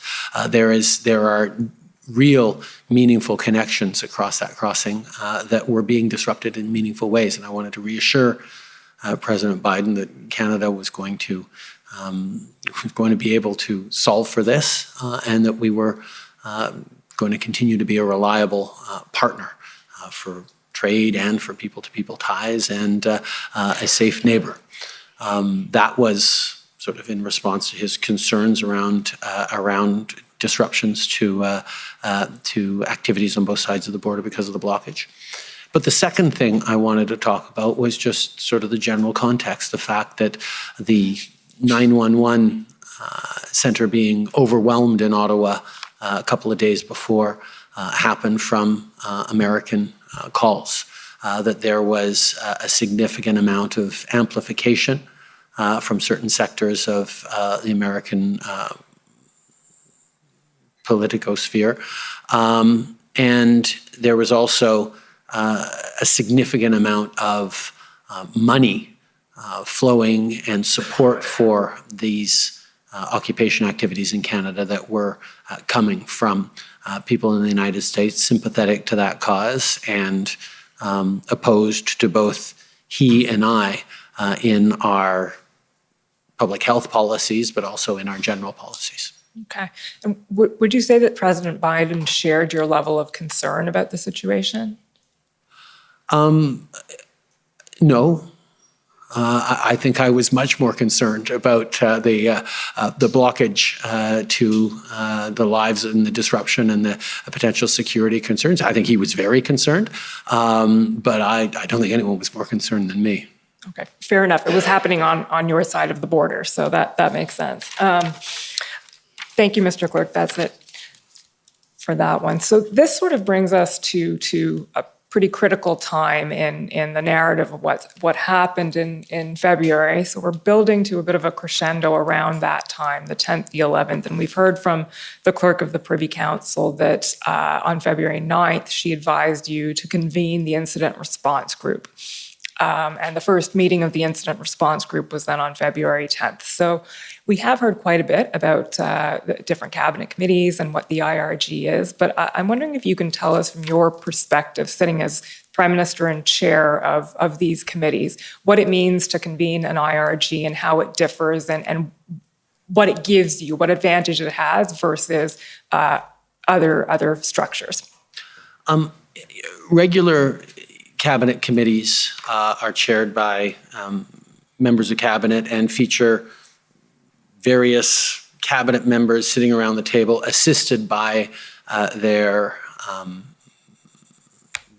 directors, their deputy ministers. But they are discussions amongst cabinet ministers on a particular issue that will then go to full cabinet. That's what most committees are. The IRG is a special committee, special in that it is chaired by me. It doesn't have a permanent membership because we deal with incidents that require or are important for the federal government to respond to. These could be floods or hurricanes. The most recent IRGs I've had have been on the situation in Haiti and how Canada can respond and support. We had them around. Have them around all sorts of different things, depending on what they are needed for.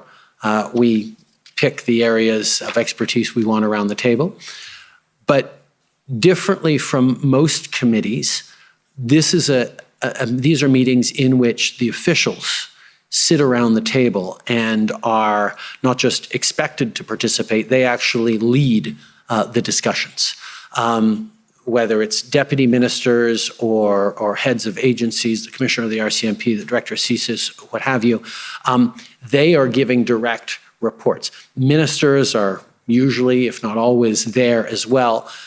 But if they speak at all, it's at the very end to add a little bit of color or further input.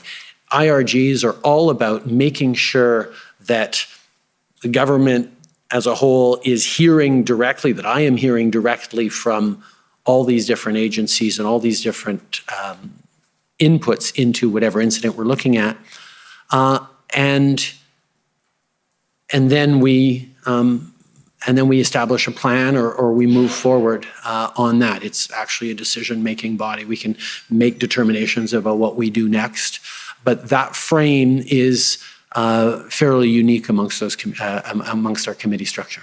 So it kind of it collapses that layer between the officials and the ministers a bit, so gives we hear access? Directly from the ministers, which is sometimes something that cabinet ministers who are used to getting briefed by their officials and then briefing their colleagues takes a little bit of getting used to. When we have a different IRG on a different subject with new ministers who aren't usually at IRGs, it always is a little adjustment for them that no, we're hearing from their deputy minister, not from them. It's about informing us, but it's also about making sure that everyone is on the same page. One of the challenges in any government is the siloing that happens. Something that happens in public safety doesn't necessarily get connected to transport, doesn't necessarily get connected as organically as we'd like to immigration and various things like that. So making sure that everyone's around the table, getting on the same page in terms of what's happening with this incident that we're looking at and what we're going to do about it. And there's usually here are the taskings we're going to do. And let's check back in a few days and see how we've done and see where we are again. IRGs rarely happen on a sort of a one-off. There's usually a series of them until the incident is over or has been moved to a different body to weigh in on. Okay, thank you. That's helpful in understanding. So we know that the IRG that you convened to deal with this particular problem met, first of all, 3 times before invocation, and then I think it met daily after that, but we're going to focus on that first part on the 10th, the 12th, and the 13th. And I'll just fill in a little bit of the narrative so you don't have to here, but we understand that on the 10th, what was discussed was 2 tracks for a potential federal response. So at this point, I won't say it had been decided, but it was certainly under serious consideration that the federal government might have to act in some way, shape, or form here. And track 1 was what can the federal government do under its existing authorities? Track 2 was what could we potentially do under any new authorities, including the Emergencies Act. And I just want to pause here and ask you one thing, which is in the documents, that's sort of maybe not the first, but it's certainly the first sort of confirmation, official confirmation that the Emergencies Act was under discussion. But we have seen references to the Emergencies Act here and there in various phone calls or emails or discussions, et cetera. And I'm wondering if you can describe, if someone asked you, when did the Emergencies Act come into play as a possibility?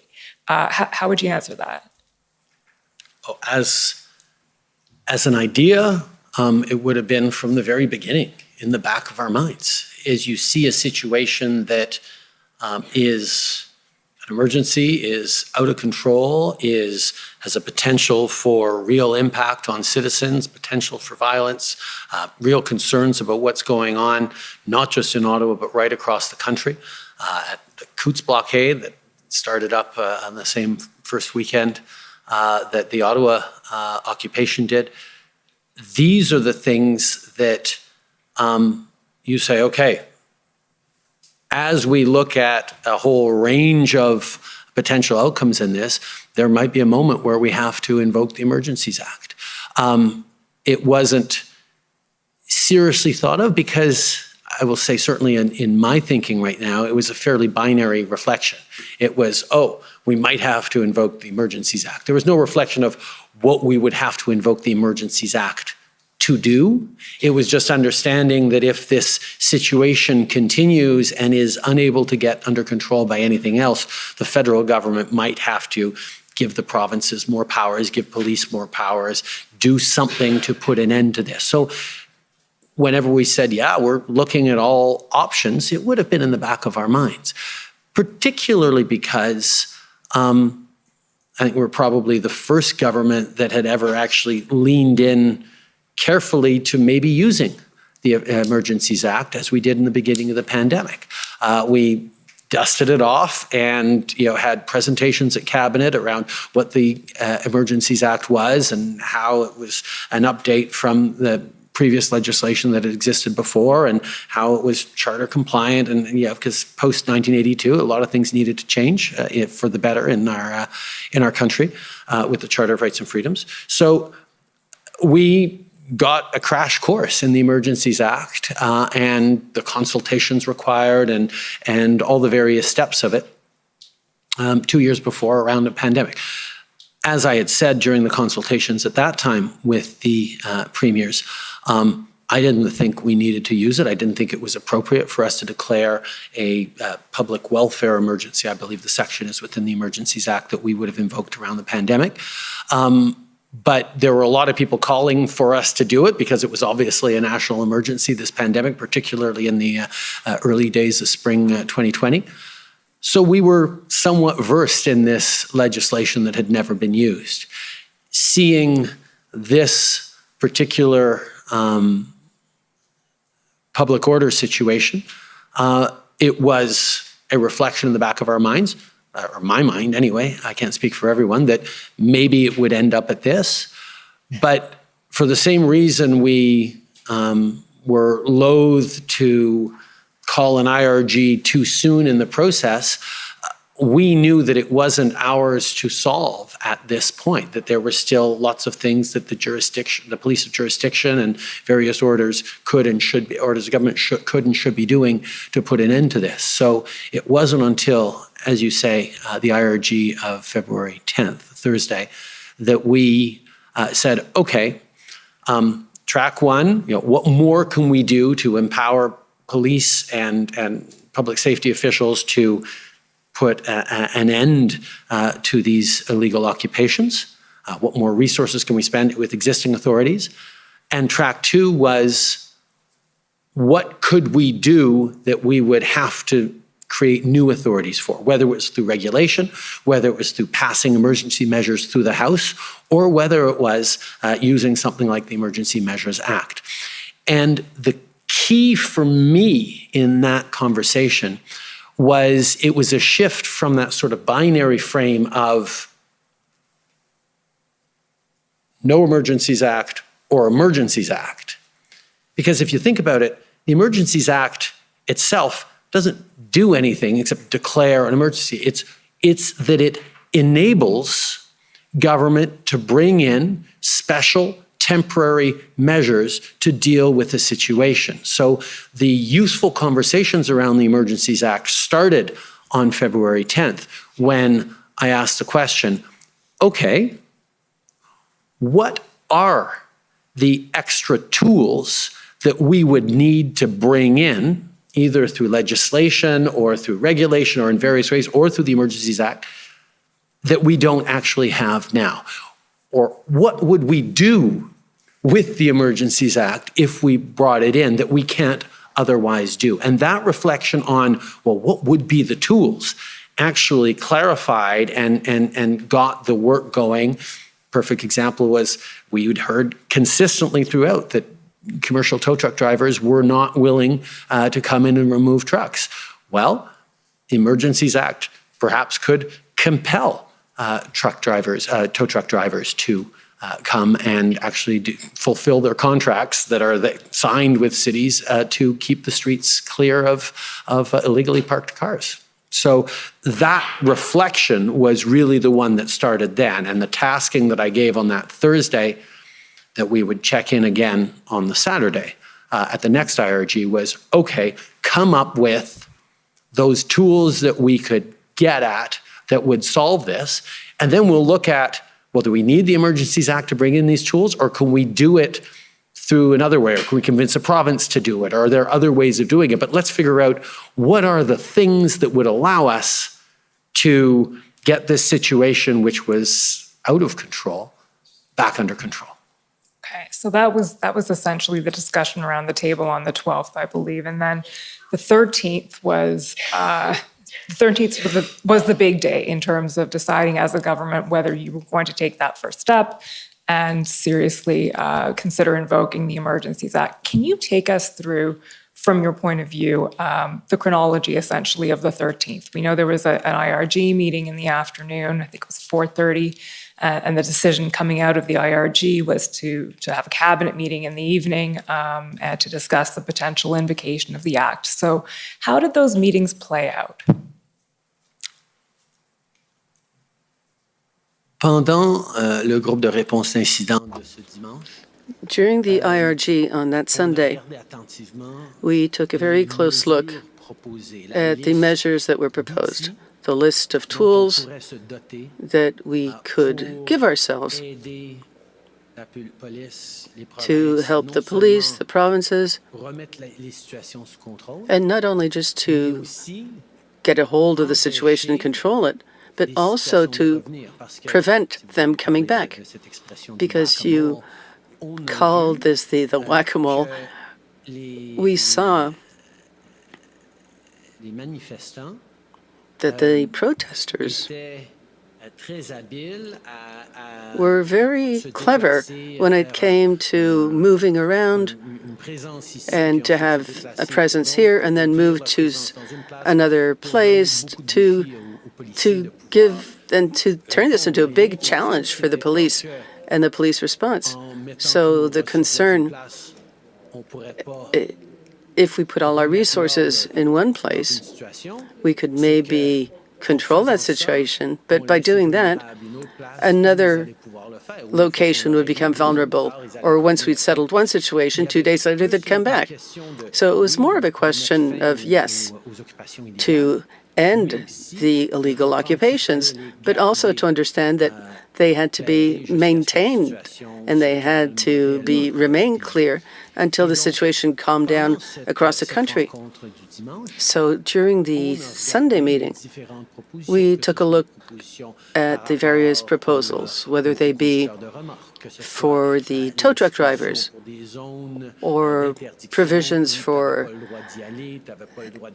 certain areas that were prohibited. You couldn't go there to protest there. You weren't allowed to bring children there.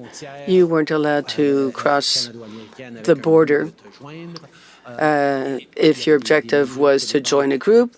And there were measures that the banks could take, that they would be able to freeze the assets of the protesters while they were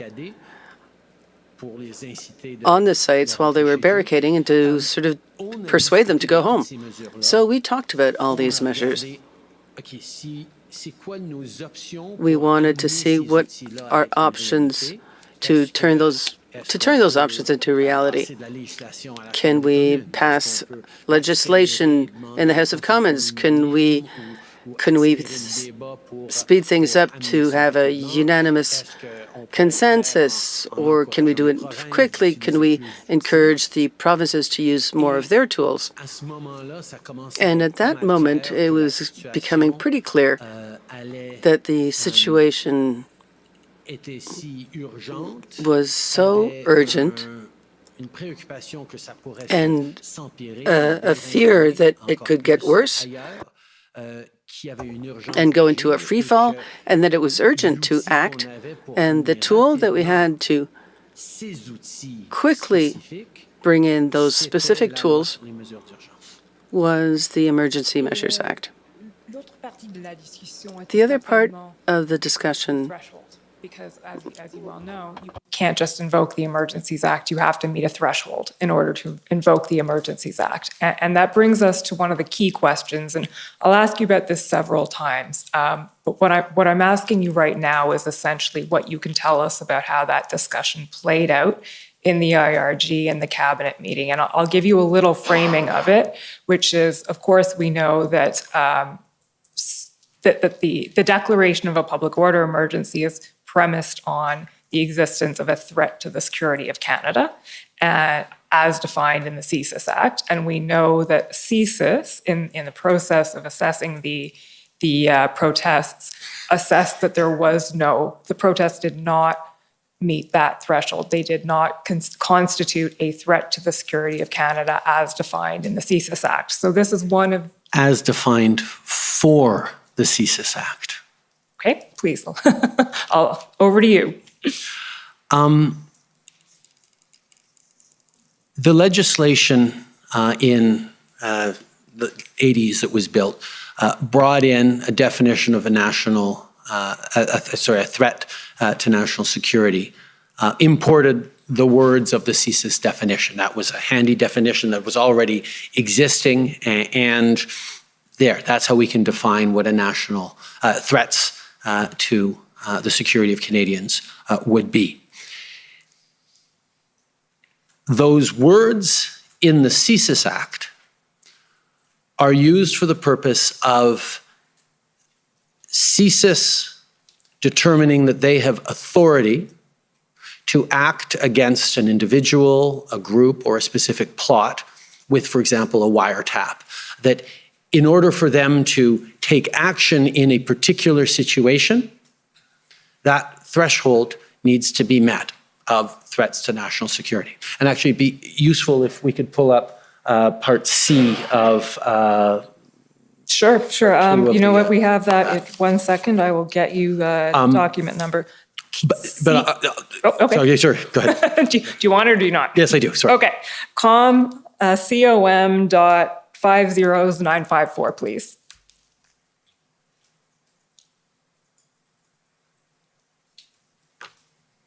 So here, I think this pastes together the three things. So national emergency, public order emergency, scrolling down, you'll see the reference to the Thesis Act, and there, keep scrolling, Mr. Clerk. Yeah, just, keep it going. Nope, keep going. Yep. There we go. There we go. Good. So in order for CSIS to be able to do a particular operation, it has to meet this matter of threats to the security of Canada. And then they can go and do that wiretap. This definition within a declaration of public order emergency under the Emergencies Act is about the Governor and Council finding reasonable grounds that there are threats to the security of Canada sufficient to invoke the Emergency Measures Act. So both the context and the purpose is very different. The people doing the deciding, in the case of the CSIS Act, if this is met as a definition, it's CSIS itself that decides that this is met. There's checks and balances afterwards. But for the purpose of declaration of a public order emergency, it's the Governor and Council, Cabinet and the Prime Minister making that determination. So the context within which we look at this definition is very different from the deliberately narrow frame that CSIS is allowed to look at. What inputs it can take in, what proofs it needs to establish this are very well prescribed so that CSIS can be, so that CSIS is responsible in what it does. Whereas the declaration of public order emergency is open to inputs, sure, from CSIS, but also from the RCMP, also some from transport, from immigration, from the whole of government, from the clerk, from the National Security Intelligence Advisor.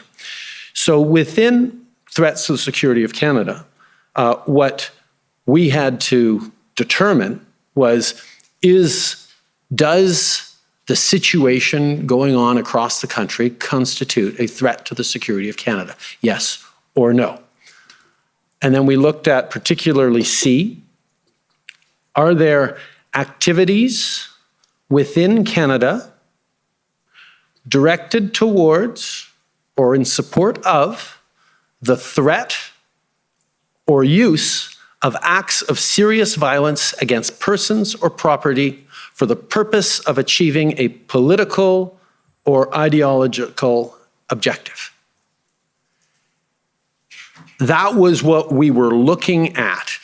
Is that threshold met? Are there activities supporting the threats or acts of serious violence, a threat of serious violence for political or ideological goals? If that threshold was met in our reasoned opinion, then that part of invoking a public order emergency was met. The other part of it is, does it constitute a national emergency? And there's elements on that that I won't get into unless you ask me about. But I was very much focused on, was this bar hit? Yes or no, for the purposes of invoking the Emergencies Act. There has been a bit of back and forth at this commission on whether these words are different or can be read differently or are broader when they're used in a public order emergency than they're used for the Thesis. It's not the words that are different. The words are exactly the same in both cases. The question is, who's doing the interpretation, what inputs come in, and what is the purpose of it? And the purpose of it for this point was to be able to give us in special temporary measures as defined in the Public Order Emergency Act that would put an end to this national emergency. Okay, so essentially you're saying that around the table that day, yes, you were looking at the inputs that were given to you by officials and by the ministers and concluded that there was activities within Canada. Threats of serious violence was the key ones. And can you elaborate on what those threats were? What led to that conclusion? Yes. And again, we went around the table with officials from all different agencies and heads of departments to talk about this. There was the militarization of vehicles, for example. We'd seen, weaponization of vehicles. We'd seen, cars ramming into police officers or other cars at Coots. We saw an incident like that in Surrey, I believe. We saw trucks used as potential weapons, certainly in Ottawa with their presence and unknown interiors. There was the use of children as human shields deliberately, which was a real concern both at the Ambassador Bridge and the fact that there were kids on Wellington Street, that people didn't know what was in the trucks, whether it was kids, whether it was weapons, whether it was both. Police had no way of knowing those. There was presence of weapons at Coots, as we saw. There was a concern around weapons being stolen in Peterborough that we didn't know, about 2,000 guns that we didn't know where they had gone at that point. We later found out that they didn't go there, but that was a real concern that we had about what was happening to them. There were a number of others as well. There was the fact that police trying to enforce laws were met with active resistance, and a group of 30 police officers trying to interdict someone or arrest someone who was carrying a jerry can into the site in Ottawa got swarmed by 100 people, and they had to leave because there were threats to their safety and they weren't able to arrest that individual. There were layers of danger that CSIS kept bringing up to us, that the presence of people promoting ideologically motivated violent extremism in the convoys had a danger of triggering not necessarily them to act, but lone wolf actors or people who could be radicalized to take actions that were violent. We saw increasingly counter-protests of people who were trying to take back their city, who were, for example, we all saw images of grandmothers standing in residential streets against massive trucks heading their ways to try and prevent them from coming to join the convoy. There were all these things that presented real threats of serious violence. And every input we were getting on that weekend at the IRG was that things were not getting better, things were getting worse. Even as it looked like there was a plan for the Ambassador Bridge to move forward, it looked like there was going to be a plan for Coutts moving forward, there wasn't a sense that things were dissipating. On the contrary, we were hearing about Fort Erie, we were hearing about the Blue Water Bridge in Sarnia, we were hearing about potential blockades in New Brunswick, we were hearing about potentials at H.A.I.L, we were hearing more convoys and more supporters heading to different places to take action. There were things going on in BC and Surrey. Like, there was a sense that this was a broadly spread thing, and the fact that there was not yet any serious violence that had been noted was obviously a good thing, but we could not say that there was no potential for threats of serious violence, for serious violence to happen over the coming days. We were seeing things escalate, not things get under control. Okay. You mentioned there that the Ambassador Bridge was on its way to resolution in a sense, and Coutts was on its way to resolution. One of the things that's come up in the evidence is that at this juncture, Ottawa could also perhaps have been said to be on its way, perhaps at an earlier stage, to resolution, in the sense that a plan, an integrated plan for policing and was coming together at that point. And that may not have been something that was clearly expressed on the 13th to the IRG and or cabinet. So first I wanted to ask you what your understanding of that situation was at the time. First of all, from the beginning, from the approach of the very first weekend, we heard from various authorities and police of jurisdiction, don't worry, we got this. There's a plan. There's a plan, and for the second weekend, there was a plan. And we have a plan for this, and it's not going to happen, and we've got this, we're getting more resources. No, there's a plan. We kept hearing there was a plan. And even, we heard in testimony here that there was a plan on the 13th that the Ottawa Police Services pulled together. I would recommend people take a look at that actual plan, which wasn't a plan at all. It was a talk about using liaison officers to try and shrink the perimeter a little bit. But as you look at the annex for how the troops are deployed, how the police officers are deployed, what resources are going to need, every annex is to be determined later, to be determined later. It was not, even in the most generous of characterizations, a plan for how they were going to end the occupation in Ottawa. When the plan did come together, and if someone wants to compare the supposed plan on the 13th with the actual plan on the 17th that Ottawa Police Services pulled together, you see the crisp difference between these are the types of units we need, these are the resources we need, this is how we're going to do it, this is all the stagings of it on the 17th. It was not there on the 13th. But even beyond that, because I'm not fully aware how much of this is hindsight and how much of this was that general sense we got, that people continued to say, oh no, we're going to be able to get this under control. I think, and we're jumping ahead, but Jason Kenney was saying on the Monday morning in our First Minister's meeting, yeah, Coutts is well on its way to being under control. We had heard that before, and there were fluctuations going on in the various sites across the country. It was not enough just to have a plan to clear a couple of lanes.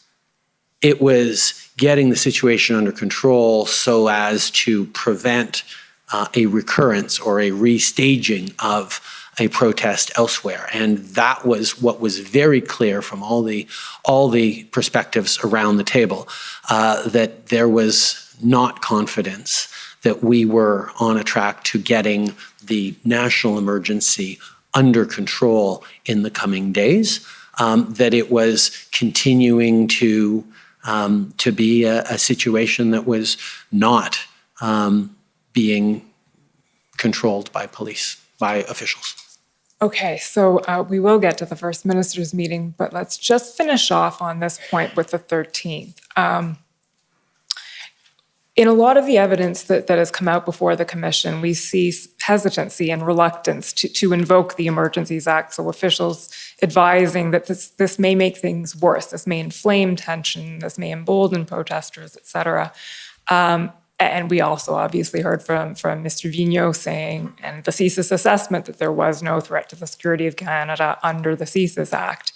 And then we heard Mr. Vigneault say, but I still thought that the act was necessary, and I conveyed that to the Prime Minister. So can you tell us, was there consensus on the use of the act? What did you hear about whether or not people agreed with this interpretation, whether you should invoke the act? Yes, there was consensus around the IRG table on Sunday the 13th. There is no question about it. And Director Vigneault's answer on that is absolutely consistent. CSIS, for example, wouldn't feel that they had the capacity to bring in a wiretap against one of the convoy organizers under the CSIS Act, because the tools that they have and the threshold they have to meet for what is a threat to the security of Canada, according to CSIS's evaluation, was not met. And that was something we heard from the very beginning. CSIS continued to say from the beginning of the protest, we haven't yet, under the CSIS Act, reached a level of threats to Canada. But the director of CSIS is also one of the national security advisors to me, and in looking at the frame and scope of the situation we were in, was very comfortable in saying, yeah, for the purposes of the CCLA Act, this is not met. But for the purposes of the Public Order Emergencies Act that the Governor and Council has to make a reasonable decision about, we feel that it is met. And that was the consensus from officials around the table. And again, it was about not even just sort of that binary, okay, do we declare the emergency or not? It's, do we declare a public order emergency so that we can bring in these specific measures? And as we went around the table on that, and my expectation is, and that was a virtual table, I believe, but my expectation is always, if you have significant disagreements, this is the time to speak up. There was no voice saying, hold it, we don't think you should do this, or I don't think you should do this. Which does happen from time to time in cabinet meetings and in IRGs. And if someone had come up and said, okay, we don't think, us at Transport Canada, we don't think that we should invoke a public order emergency, I would have said, thank you, I would have taken that into account. But I didn't need unanimity or full consensus in order to make the determination in Governor of Council according to that we were moving forward. Obviously, it helped. And in this case, there was consensus around that table that invoking the Emergencies Act was what we needed to do. And when you say that, are you speaking of the IRG in the afternoon or the eventual cabinet meeting in the evening? I'm speaking of the IRG right now, with where we went around the table with officials, but we did a similar thing that afternoon. That evening with the cabinet meeting. But I can talk about that if you... Yeah, that's the segue. So please do. Tell us about the cabinet meeting. Alors, à la rencontre du cabinet de ce soir. So, on that evening, the cabinet met and we submitted the conditions that needed to be met to invoke the act.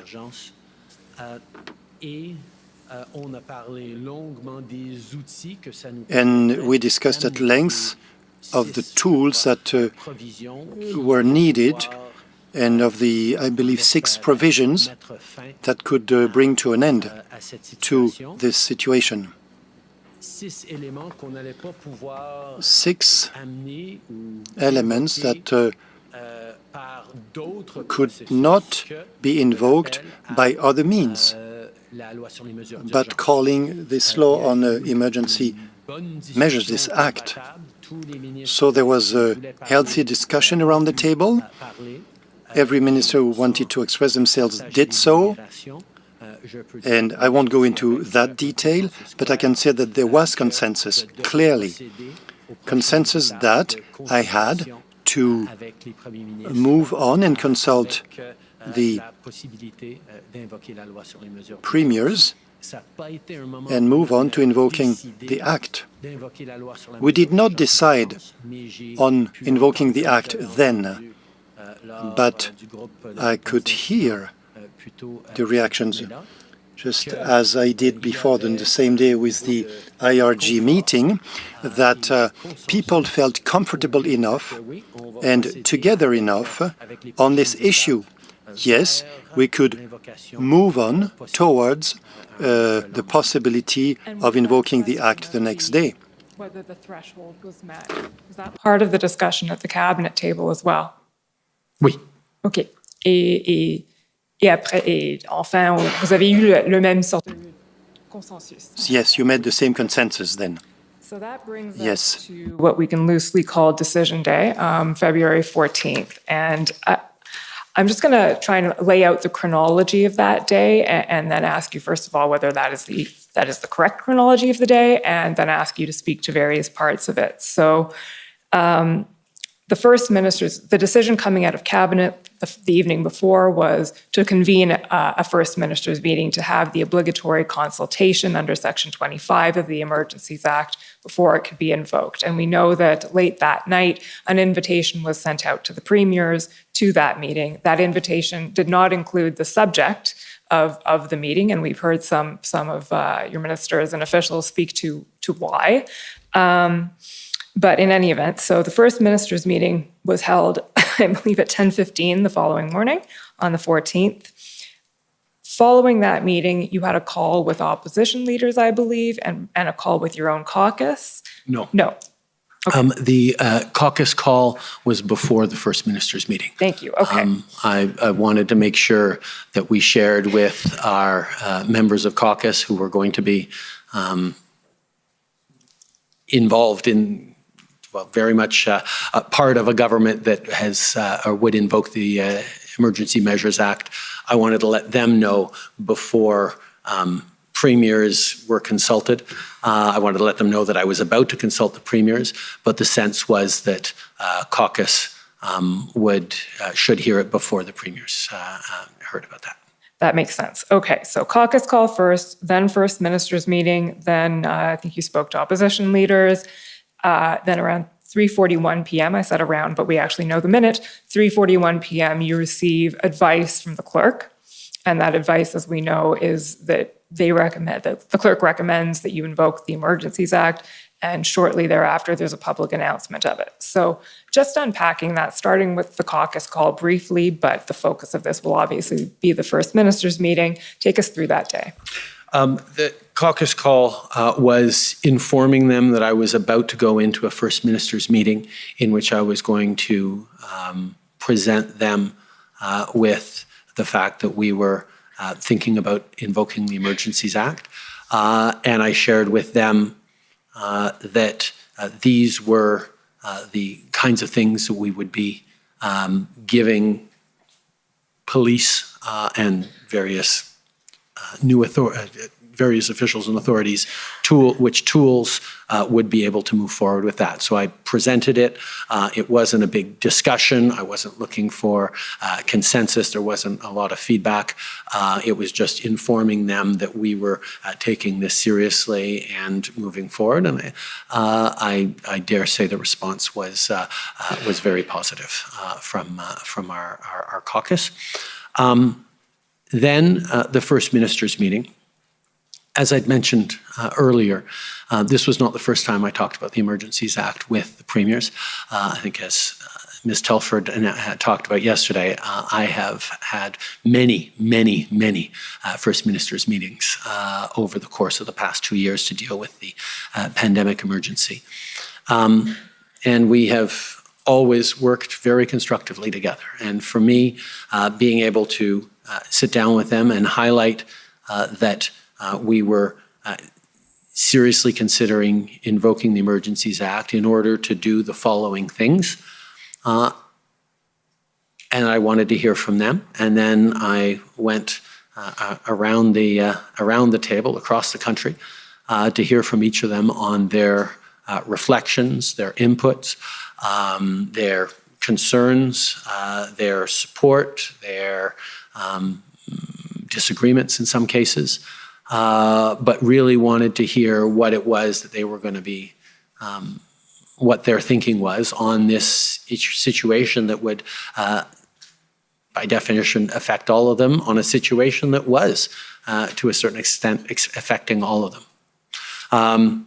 At the end of that meeting, I reached out to the opposition leaders, had conversations with them about what I was reflecting on doing, and asked for their support. And then started preparing for a potential announcement that afternoon as the note from the clerk came in, making the official recommendation to the government that we invoke the Emergencies Act. Okay, so let me start with an initial question, taking you back to first thing in the morning. Had you made up your mind already? No. I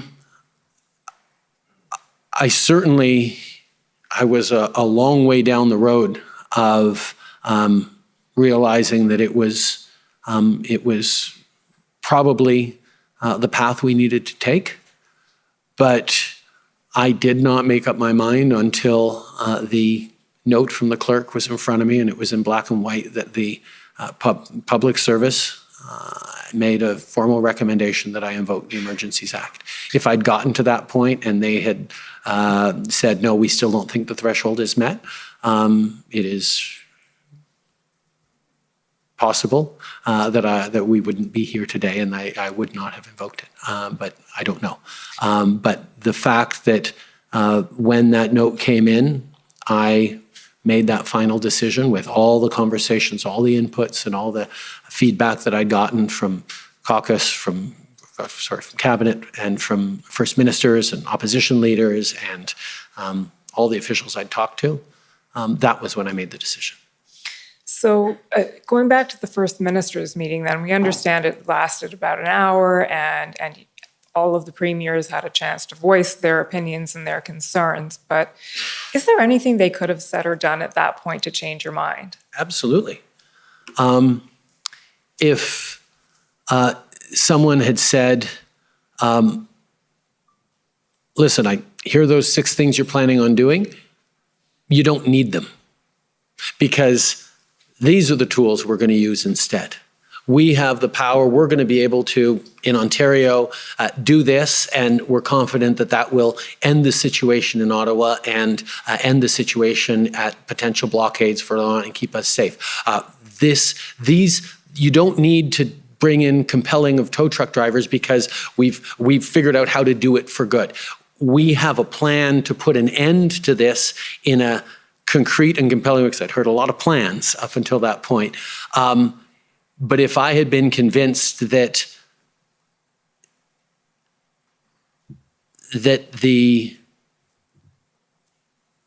other orders of government or any other law in Canada was sufficient to deal with this emergency, then we wouldn't have met the threshold. Because part of the threshold for the Emergencies Act is unable to be dealt with under any other measures or laws in Canada.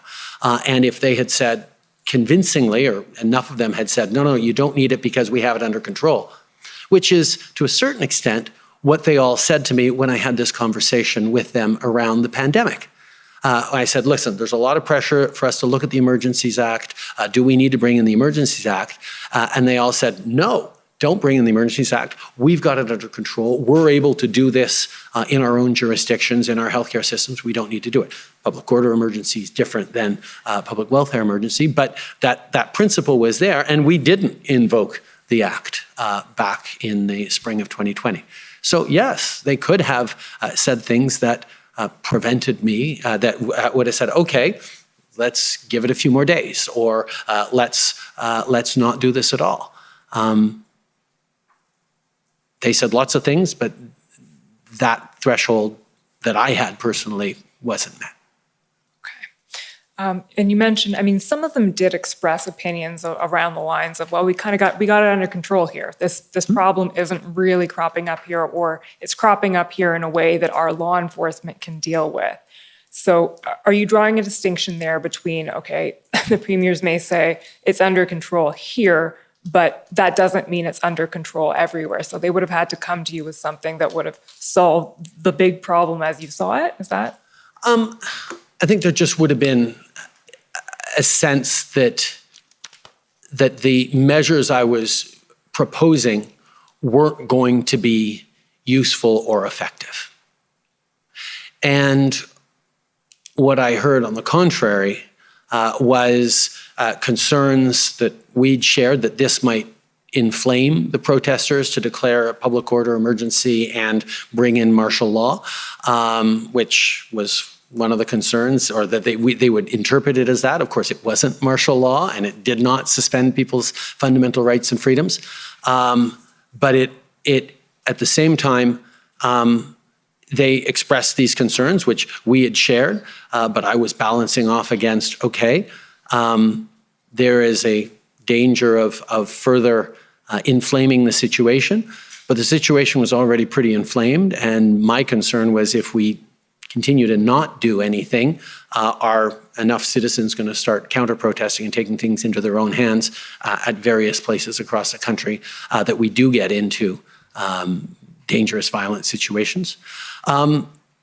Even Premier Moe, I believe, we could pull it up, but I think people have seen it a few times, highlighted that he didn't have any real that the 6 elements we had seemed reasonable enough, but he was in disagreement with the invocation of the Emergencies Act. That those 6 elements we should maybe move forward with in some way, but without doing the Emergencies Act. That was something that we'd looked at trying to do as well. But it was clear that in order to do those, bring in those tools, the Emergencies Act was the vehicle that was created for that purpose so that we could respond to a national emergency.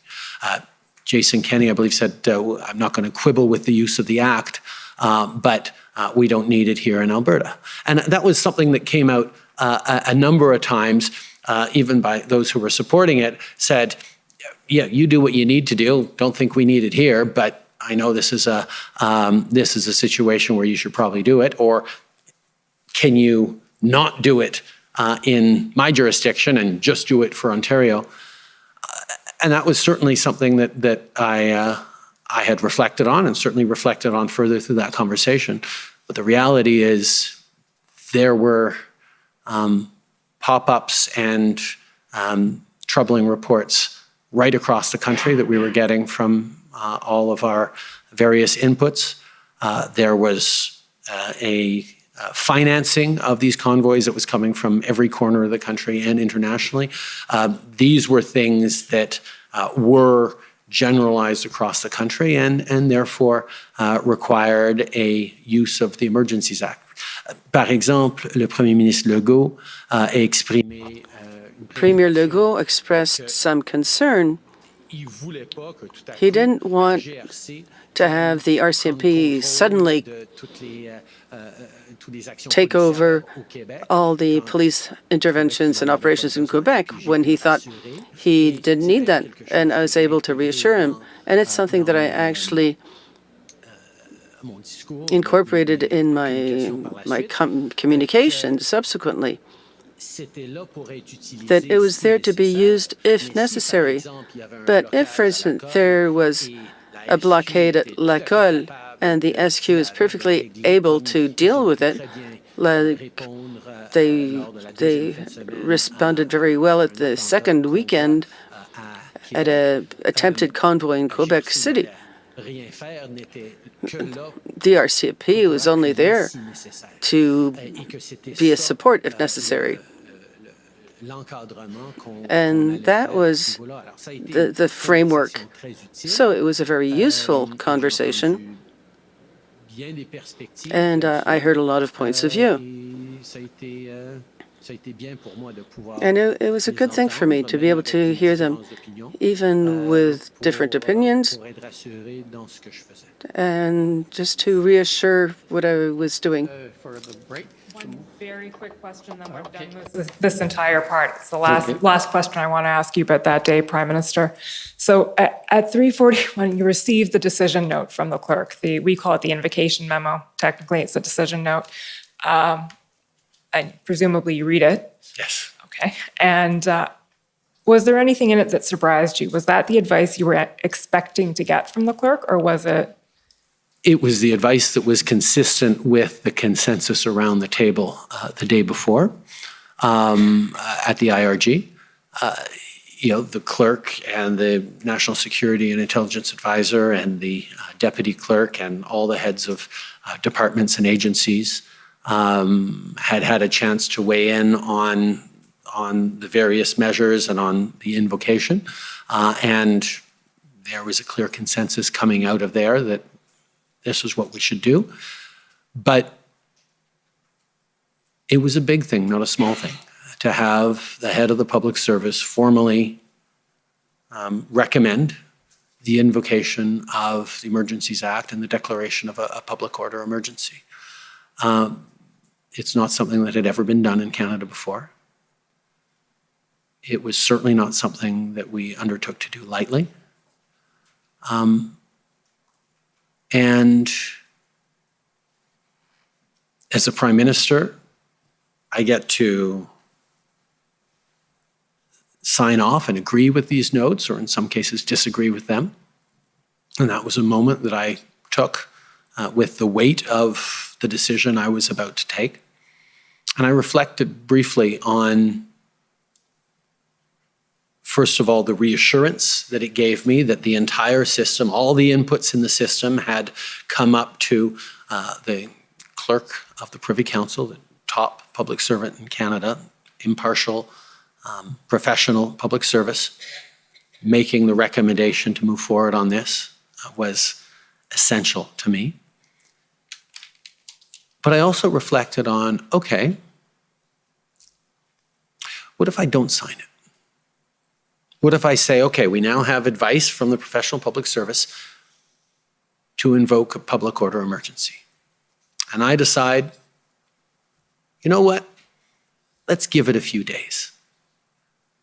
Where the professional public service had made a determination that the thresholds were met, that the use of it was appropriate and, responsible, and the measures were the right ones that we were going to put in it. And I said, no, you know what? Let's wait and see another few days, another week to see if we really need to do it.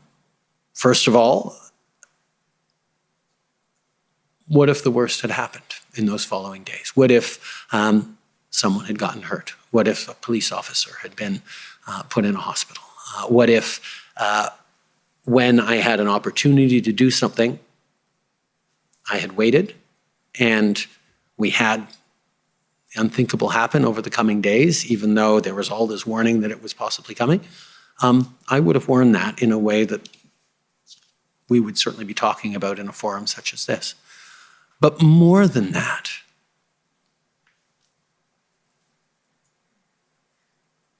the responsibility of a Prime Minister is to make the tough calls and keep people safe. And this was a moment where the collective advice of Cabinet, of the public service, and my own inclination was that this was a moment to do something that we needed to do to keep Canadians safe. And knowing full well that this was an inevitable consequence of me signing, I agree, on this note, I was very comfortable that we were at a moment where this was the right thing to do. And we did it. And it is a certain amount of comfort that, first of all, the system is working as it should, that people who are defending civil liberties are able to say, you really should be careful about doing this, maybe you shouldn't have done it, that we have a system pushing back on this, because it's a big thing, not a small thing to do this. But that also we were able to solve the situation with it, that there was no loss of life, there was no serious violence, that we were able to get neighborhoods back under control, border services opened, and there haven't been a recurrence of these kinds of illegal occupations since then. I'm not going to pretend that it's the only thing that could have done it, but it did do it.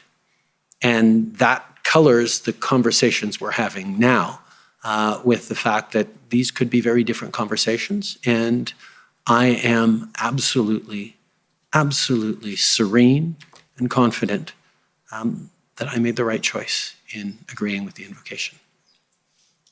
Okay, Mr. Commissioner, definitely a good time for a break. Okay, so we'll take the morning break. We'll take 15 minutes, please. The commission is in recess for 15 minutes. La commission levée pour 15 minutes.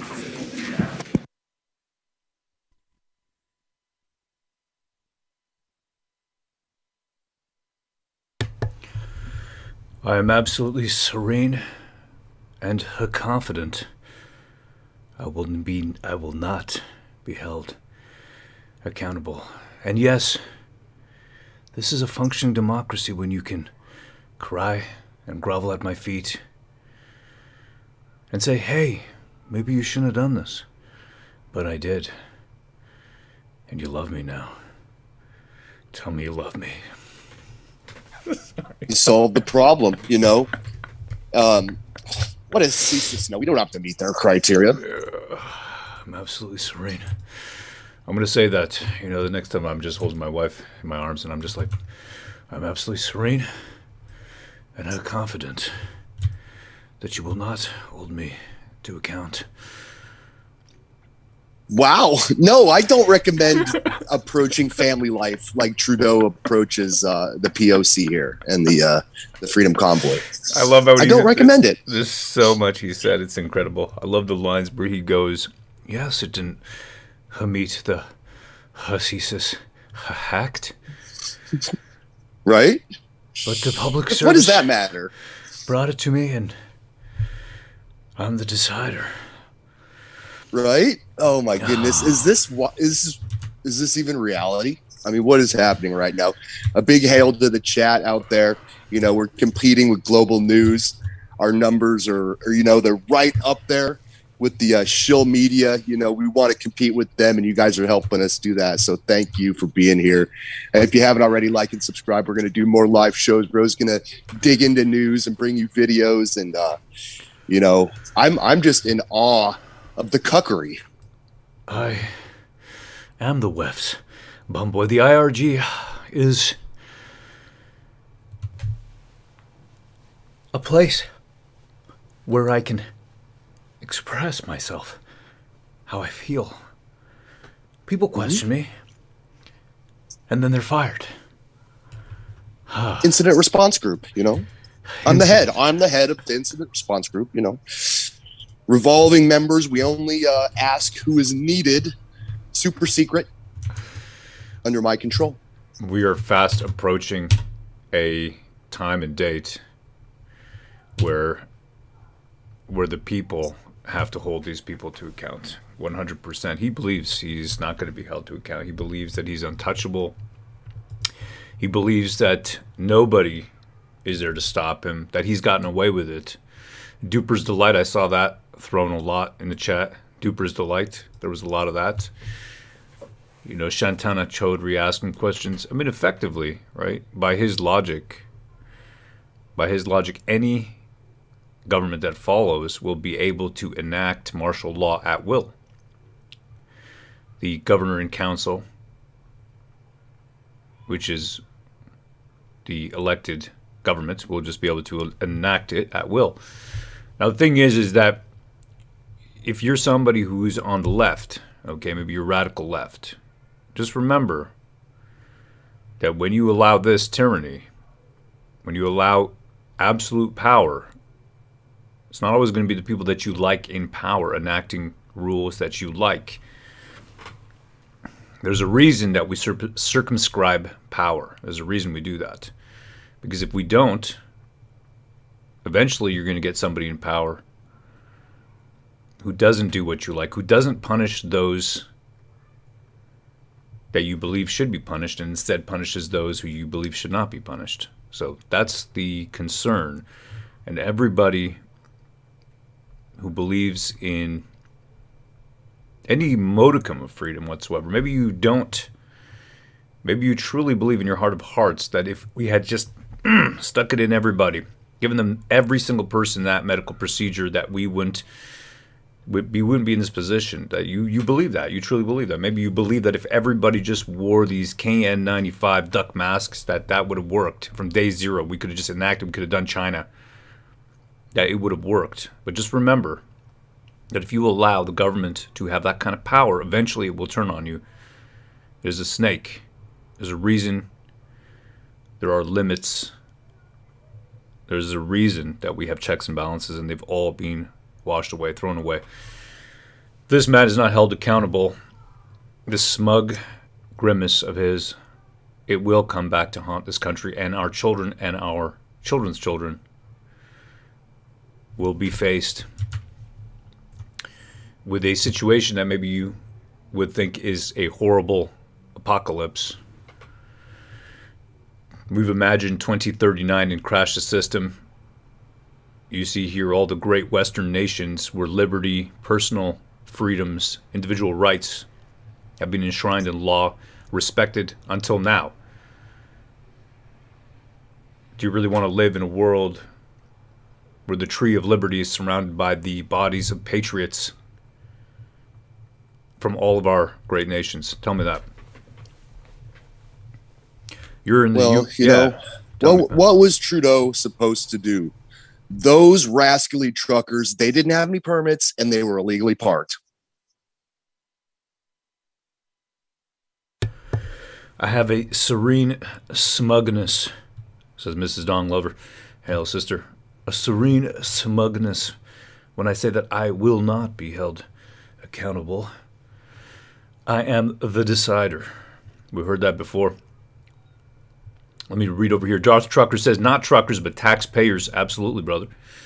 He is a weak PM, says no more bad gov. He is destroying his bloodline, says Monica Gianocchio. Honk honk, says Canada RV Life. Talk to them, says Billy D. That's a great point, Billy. And thank you for being here, Billy. Long time. Really thankful for your support. We got Cheesy Coops. Wow, 1.5K likes before lunch. Crushing it today. Hail the chat. Hail the truckers. We got Kathy Gassian. Hey, brother. I was stuck in Central America since March 2020. I'm finally going to Canada in December. Well, welcome back home, Kathy. Welcome back home. And to all those who have, maybe felt some fear, just remember that we are here. We are now together. We know who we are. We've seen yesterday, just last night, Neely Kaplan-Murth's attempt to impose mask mandates back into schools on children who are under the age, unable to really stand up, who are captive to an educational system. Well, that vote failed. She kept marking down, reducing all of her limitations, right? She had a very, very strict mask mandate she was trying to push through Ottawa schools. Just last night, that failed. Why? Because parents came out. Because people came out. They came out to that meeting in Nepean. It's a section of South Ottawa. It's an area in Ottawa, and they came out hard and heavy, and they said this far and no further. And now we're together. The Freedom Convoy allowed us to know that we are not alone. We are together. We felt scared. I was scared. Everybody was scared. 2021. You thought you were alone. We're not alone. That's it. Hail the truckers. Hail the convoy. hail all you freedom-loving Canadians out there. I'm an American, and it's an honor for me to stand alongside you guys. You guys are on the front lines of the war against globalism, and we're here to bring you the information that the shill media is not. So, no more fake news. Come to war campaign. Hail. Hail the chat. Hail, brethren. Why do we say hail? Honor, accountability, integrity, and loyalty. Yes, the name is War Campaign, but truly it is a spiritual war. We came from the comic book scene where we saw the culture war degenerating all entertainment media. You see it in movies, comic books, TV shows. You've seen it everywhere. Film, right? You go to a movie, you're being pushed an ideology. Your children are being filled with this ideology. They come home. I've spoken to amazing people, great parents, who's telling me my children are confused when they come home. They don't know who they are. They don't know what they are. And not everybody can homeschool. Right? You do the best you can with what you're given. And we've had so many messages of support. And I'm telling you, in 2021, I was ready to leave. I felt so much fear. My wife was pregnant. I was ready. I'm telling you. You can ask Pan here. There's a few times we spoke, and I remember 3 times I'd been drinking, and I drink a lot, but I'm drinking, and I'm sitting there, and I'm thinking, man, this is it. This is the line. I can't stay here anymore. We're in Bananada. Right? We're in Bananada. Thank you, Razor of Occam, for doing this. This is great. I like this. Really puts it together for me. Bananada. If these people are not held accountable, and I believe they shall be, I truly believe it, because we're not going to quit. We're not going to rest. We're not going to allow them to get away with this. We're going to use the legal system, peaceful, spiritual, continuous pushing back. This far and That's no further. That's the thing. Like these hearings, people say, it's futile or futile, I think is how you guys say it up in Canada. I don't think it is. These guys are exposing themselves. They're showing you exactly how corrupt it is. They're showing you exactly how their tyranny works. The fact that there are no checks and balances. We're going to take this information and we're going to show everybody. That's right. We are together. Yes, says Joanne Howard. Don't leave. We need your support. That's right. And everybody coming back. I'm getting messages from people all around the world. Mexico, some people are coming back. They're like, you know what? We're going to stand. That's it. This is the line. We're coming back. We now know we're not alone. People coming back from all kinds of places. I know people were afraid. And we don't hold, whether you've taken a medical procedure or not, whatever you've done, it doesn't make a difference. We need every single man, woman, and child. That's what we need. This is a spiritual war, and it's not going to be won in 1 year. It will not be won in 5 years. It will not be won in 10 years. This is a generational war against the globalists who wish to impose a sick mentality on society, who want to destroy the family, destroy the structure and the foundations of our society that made it free. They want us to forget what freedom is itself, so that you don't even have the words to express it any longer. They want you to live in a world like this.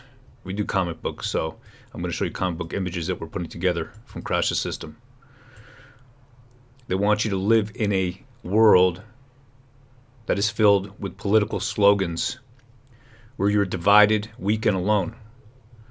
They want you to live in a world where family bonds have been destroyed so that you don't even have the support of your own family to depend on in times of need. That's the world that they imagine for you.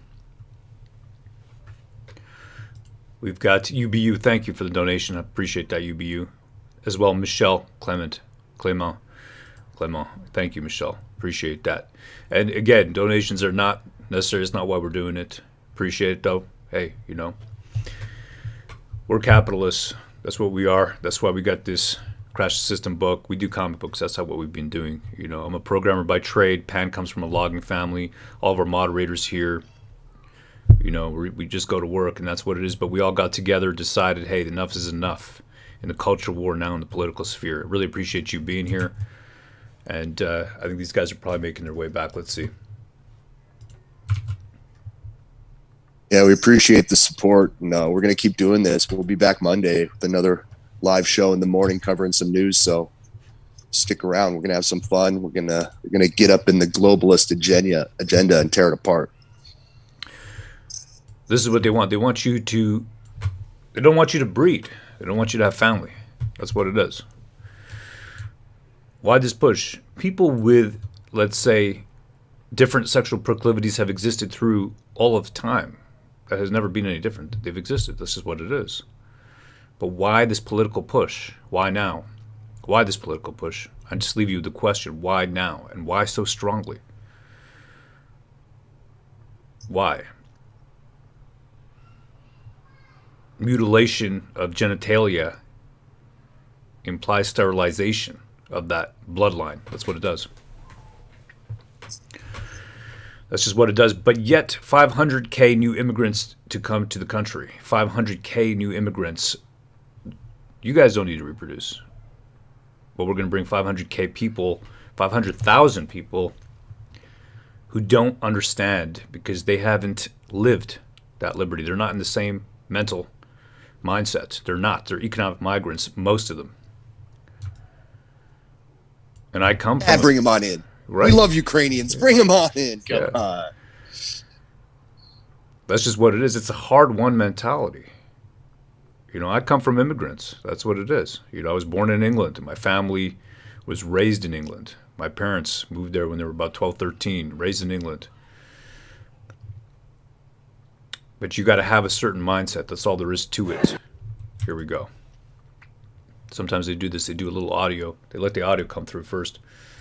You hear the murmur of freedom, you know. The murmurings of freedom, right? Murmuring, you know, murmuring. The Ooga Booga Act, priceless, equals, says Rob Curley. Yep. We got Red Serp. He says, welcome all immigrants. We got T-Bass. Have you heard of the city that's a 200-kilometer line? Yes, I've seen that. That's they were talking about that in the desert. They wanted to build that.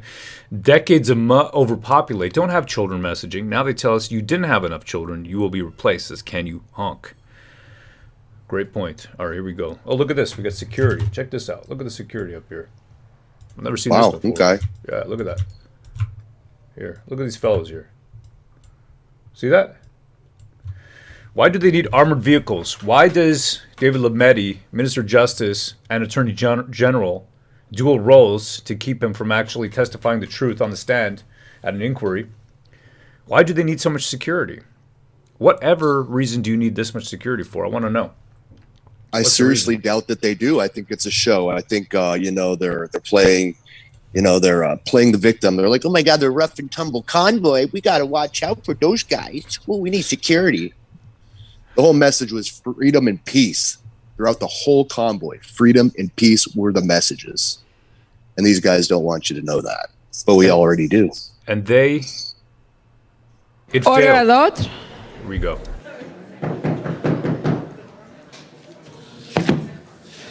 The commission is reconvened. La commission reprend. Bon. Alors, on reprend. Allez-y. Yes, sir.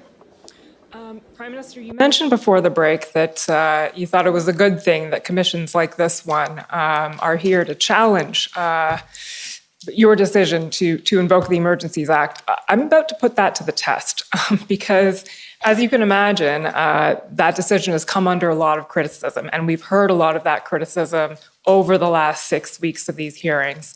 So I'm going to put to you some of the criticisms that we've heard, and I'd like to hear your answers on them. The first one is, well, actually, the first one was that the threshold wasn't met, but I think we've covered that. We don't need to go over that one again. The second one is that invoking the Emergencies Act was executive overreach. It's an anti-democratic act.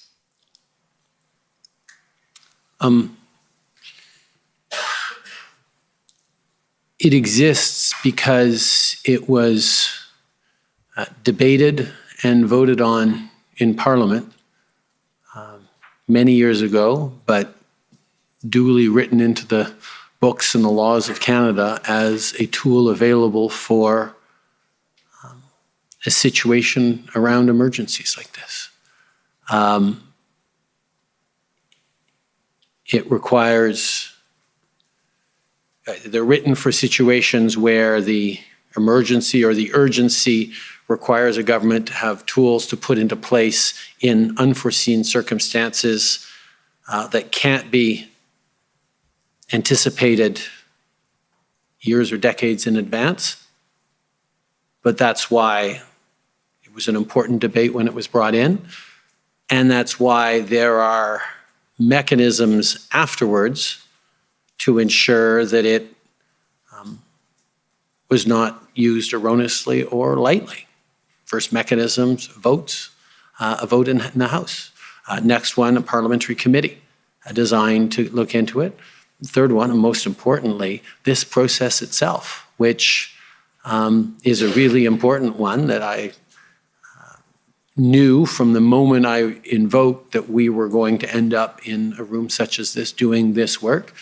And I would have to explain, and we as a government would have to explain and justify this decision to Canadians, because the use of special temporary emergency powers is something that Canadians need to be reassured is within the rules and the principles of our democracy. And that's exactly what this is. Do you think the accountability mechanisms work? Is this a proper check on that power, in your view, sitting in your chair right now? Sitting in this chair and having watched the questions posed of officials and ministers and now me, I can say that it's not something that any government would undertake lightly. This is a serious process where there is a serious challenge function being exercised, as it should be. As to whether it's the best way of doing things, this law was brought in almost 30 years ago. There's always ways of reflecting on doing it differently or better. But that'll be the will of the House, and that'll be based on perhaps recommendations by the Commission. But I think this process works. Okay. The second, or another criticism that's been leveled or challenge that's been made is that it wasn't really necessary. The situation would have resolved itself. And in the end, the way things played out, the declaration was made the 14th, the orders came in the 15th, and then by the 23rd, it was revoked and everything was solved, and many of the measures put in were never even used. So how do you respond to that? You didn't actually have to do it. It wasn't a necessary measure at the time. It's hard to prove a hypothetical that if we hadn't done it, things could have been resolved, perhaps. Perhaps they would have gotten much worse. My role was to make what was the responsible call in keeping Canadians safe.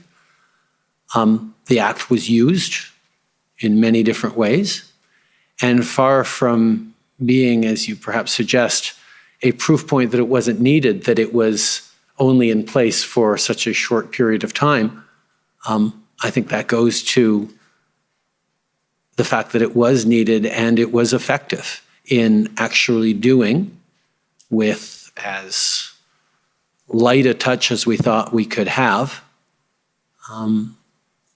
a resolution to this ongoing situation and emergency. Okay.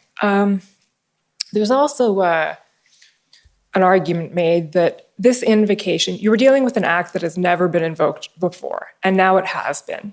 And there's a possibility that this invocation of the act will then open the floodgates, in a sense, to the act being used again and again and again, in particular because, and we have your point on this, but you invoked it in a circumstance where the threat to the security of Canada had not been found by Thesis. So does this, in effect, open the floodgates to the Emergencies Act being used by a decision by the executive in all kinds of circumstances? But Thesis isn't the decision maker in a matter of public order emergencies. The use of the definition in the Thesis Act, as I said before, has two very different contexts from the use of it by CSIS and the use of it in invocation of a public order emergency. The context is different, the purpose is different, the decision maker is different. The requirements around it, the inputs are different. And the fact that the director of CSIS, while consistently saying it doesn't yet meet the CSIS threshold for CSIS to act in wiretapping people or whatever it is still something that is necessary for a public order emergency. But do you worry about the floodgates aspect of this, that having done this, you've now maybe unleashed the Kraken?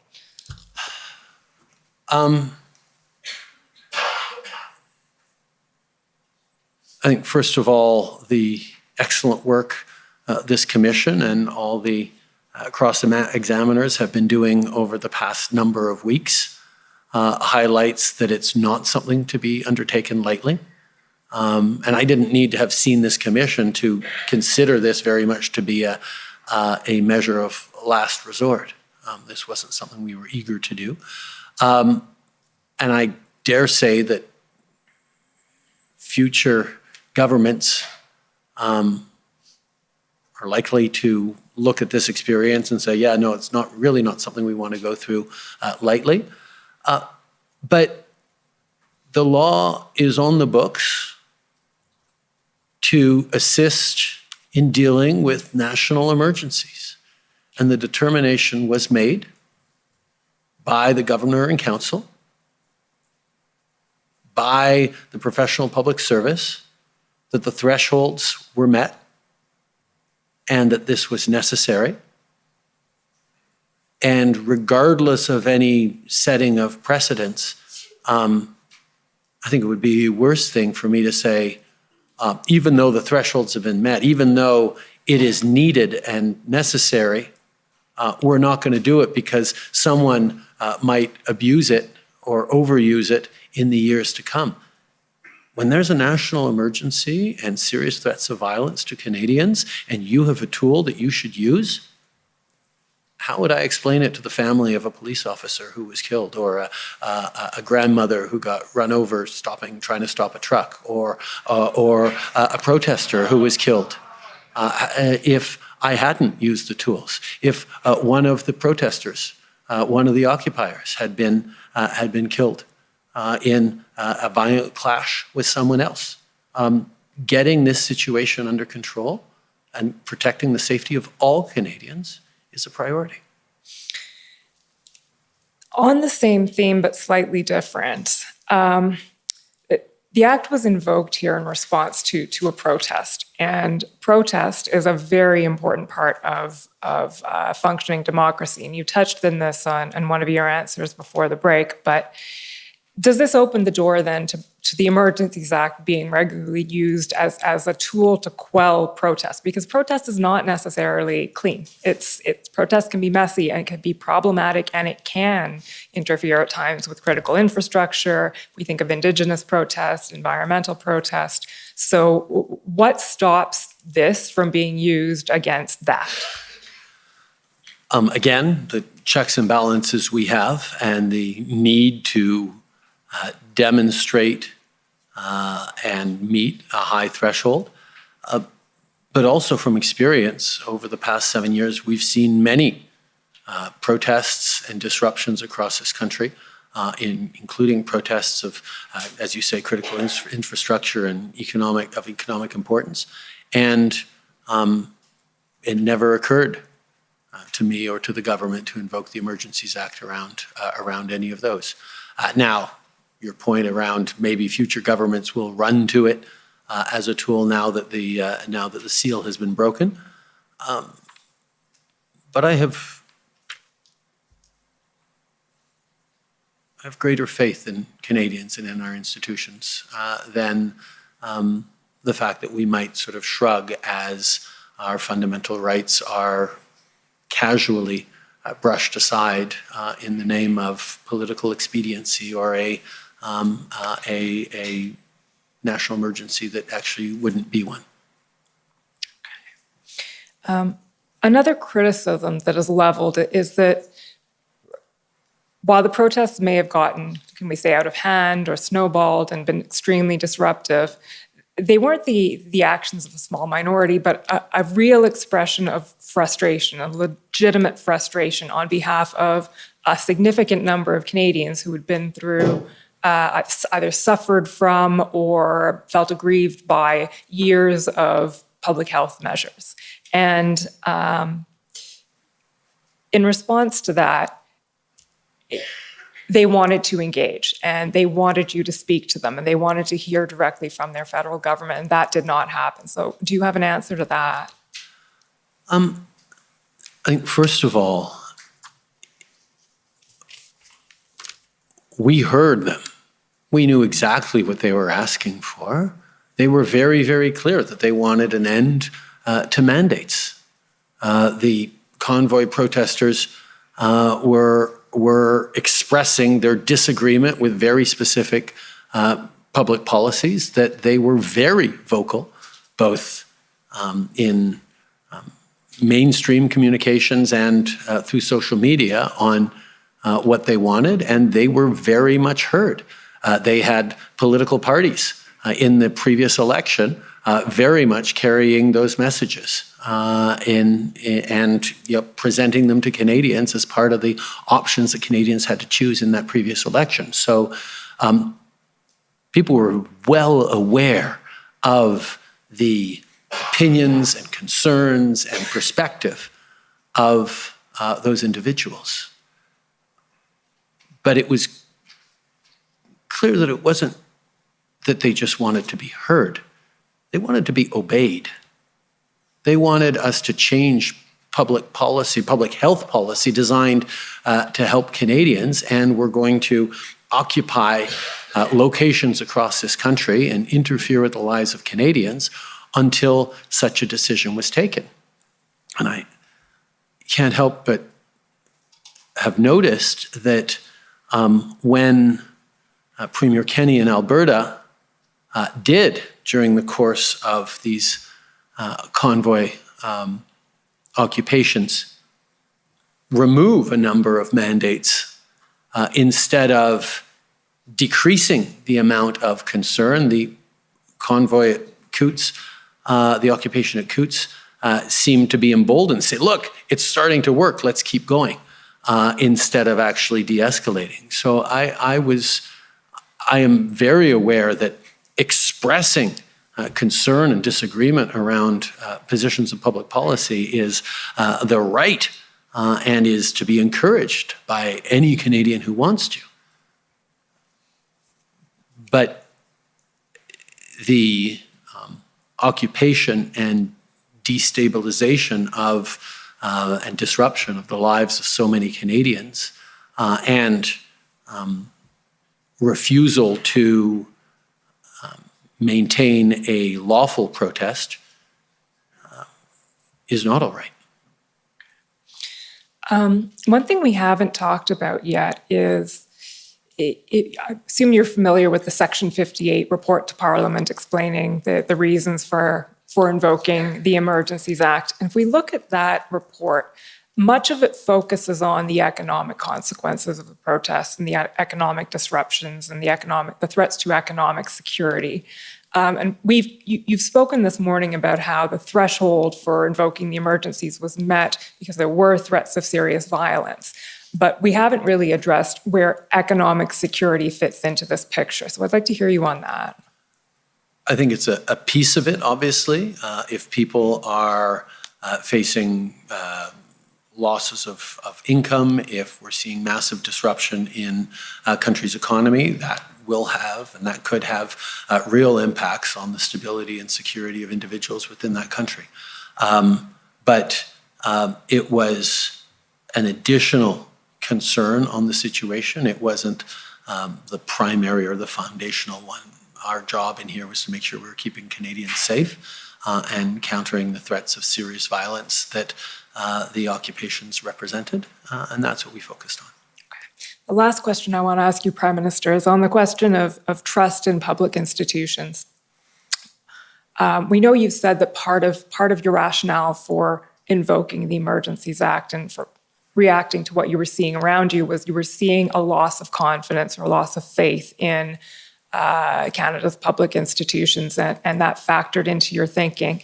Against that is put that this action has destroyed a lot of people's faith in their public institutions because it was seen as executive overreach. So what is your response to that? How do you see this having affected one way or the other? I think we saw during the past couple of years, and beyond that, in the times we're living in, that people's faith in their institutions and in their democracy is really, really important.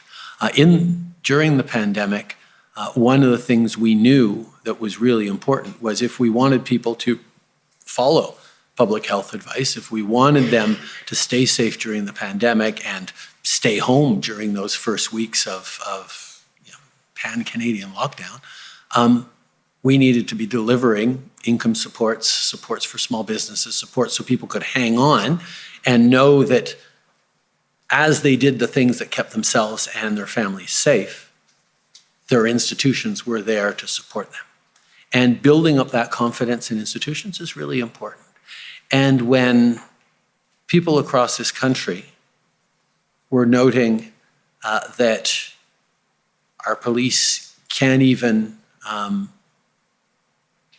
maintain order in our capital city, that we cannot maintain the flow of essential goods and services over our most important border crossing, that armed protesters at Coots in Alberta were able to defy the police for so long. People's faith in our country's institutions able to do the basic things around keeping them safe gets eroded. And that is something that one has to take very seriously, that I took very, very seriously. Mr. Commissioner, those are my questions. Okay, thank you very much. We're going to now move into the cross-examinations. So I'd like to call on first the CCLA, please.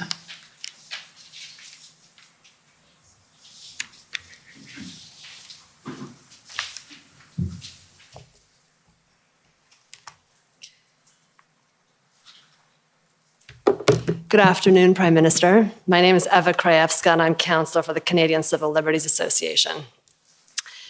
Prime Minister, I wanted to start off with the quick chronology leading up to the invocation of the Emergencies Act. On February 13th, you meet with the IRG around 4 p.m., correct? Yes. And then you meet with Cabinet the evening of the 13th, correct? And at that time, Cabinet delegates to you the ultimate decision to invoke the Emergencies Act, and Clerk Charette characterized this as left it ad referendum to the Prime Minister, correct? Yes. And you consult with your caucus the morning of the 14th, correct? Yes. And then with the First Ministers the morning of... Sorry, it was more of an informing caucus than consulting with them, but yes. Okay. That's fine. And then you consult with the First Ministers also the morning of the 14th. You speak to Mr. Jagmeet Singh and the Leader of the Opposition, Ms. Bergen, that same day. And you announce the invocation of the EA at a 4:30 press conference that afternoon, correct? Yes. Correct. And so the Emergencies Act is invoked on February 14th. And then the measures that are put in place under the Emergencies Act are enacted on February 15th, correct? Yes. And those, if I can put them as two buckets, the two buckets of measures that are invoked on the 15th, the first are there is now a prohibition on public assembly that may lead to a breach of the peace, correct? Mm-hmm. And the second are various economic measures that include the freezing of accounts of anyone who is involved in that public assembly that may lead to a breach of the peace, correct? Yes. Right. And now going back a little bit, you spoke briefly about Windsor. The blockade at the Ambassador Bridge, that was a significant event that was one of the events that led to the invocation of the Emergencies Act, correct? It was one of many, but yes. It was one of many. And you understand that the police, both the Windsor Police Service and the OPP, started to clear that block starting on February 12th? Yes. And that continued on February 13th? Yes.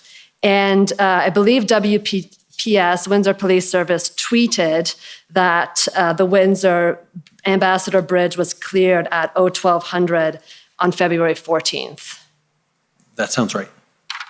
Now, with respect to Coutts, that was another blockade of a border that was causing you and the government a significant concern, correct? Yes. And you were informed by Premier Kenney on February 14th in the morning that the RCMP had started to make arrests the night before, correct? Yes. And that, in his words, the situation has been secured and they will now proceed with broader arrests and secure the border. You remember that? Yes. And in Alberta is one of the provinces that had in place or has in place a critical infrastructure legislation that protects critical infrastructure from blockades, including highways, correct? Yes. Now, the Ottawa demonstrations and the blockade, they don't get removed until later in the week of February 15th, correct? Correct. And for the purpose of that operation, the RCMP, the OPP, and the OPS, they form a joint command. Yes. And Prime Minister, you agree that the Emergencies Act and the orders enacted under the Emergencies Act, there was nothing in those orders that created the joint command. No. Right. Sorry. Yes, I agree that the Emergencies Act did not address creation of joint commands, although it did allow for the easy deputization of RCMP officers to enforce municipal bylaws and municipal rules without having to go through the usual processes that are required if they want to do that, which allowed for a greater integration. Correct. It did away with the administrative process that was taking some time of having the RCMP enforce local bylaws. So it did facilitate the coming together of those three forces. But the joint command in and of itself, that was something that the police could have created and could have done without the invocation of the Emergencies Act. Yes. Right. And we heard evidence from Commissioner Lucky of the RCMP that she had signed off on a plan to enforce and remove the protesters in Ottawa on February 13th, that she had confidence in, that she, the OPP, and the OPS had confidence in. Did you hear that testimony? No, I disagree with that. Okay, you disagree with that? Yes, I do not believe that the plan that was either signed off on supposedly by the RCMP or presented by the Ottawa Police Services on the 13th was in any real regards an actual plan for clearing the protests. And is this a plan that you saw or that you were just spoken to about? I was spoken to about. I did not see it myself. Okay, and were you spoken to about it by Commissioner Lucky or by Minister Mendocino? I don't remember. You don't remember. But as at February 13th, your impression was that the plan that was in place at that time was not one that you or the RCMP had confidence in. It was not one that we had confidence in, no. Okay. All right. I will leave it there because I think there are other parties here that understand that better than I do. Okay. So in terms of the legal tools that were available in Ottawa, we heard evidence from Superintendent Bernier, who was the event commander for the Ottawa Police Services. You're familiar with that? Yes. Okay. He testified that he did not communicate to anyone that he needed or the OPS needed additional tools in order to implement their plan. Did you hear that evidence? In hindsight, yes. During this process. But at the time, you did not hear from OPS or Superintendent Bernier that the OPS required additional legal tools or legal resources. What we saw consistently was the occupation was continuing and the ability of the police to resolve it was not there. Right, and you spoke about that earlier with Ms. Chowdhury, that both you, the government, and I think both Clerk Charette and Deputy Clerk Drouin all expressed the view that the view or even frustration that the police had not been using the legal tools available to them to remove the demonstrators. Or had not been able to use. Or had not been able to use those legal tools. Yes. Okay. And Prime Minister Brenda Lucki, the Commissioner of the RCMP, also on the 13th, she was of the view that existing legal tools had not been exhausted, and she communicated this to the Chief of Staff to Minister Mendocino. Were you aware of that? I was not aware of that at the time. As we went around the virtual table at the IRG that day, the consensus from everyone, including the Commissioner of the RCMP, was clear that we were advancing on these extra tools. And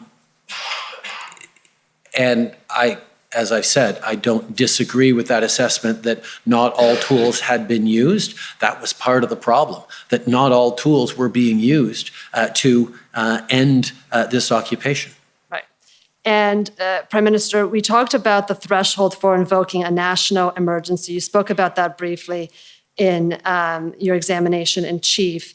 And you understand that other than the threshold in the Thesis Act, part of the test is whether the matter exceeds both the capacity and the authority of a province to deal with the matter. You understand that? Yes.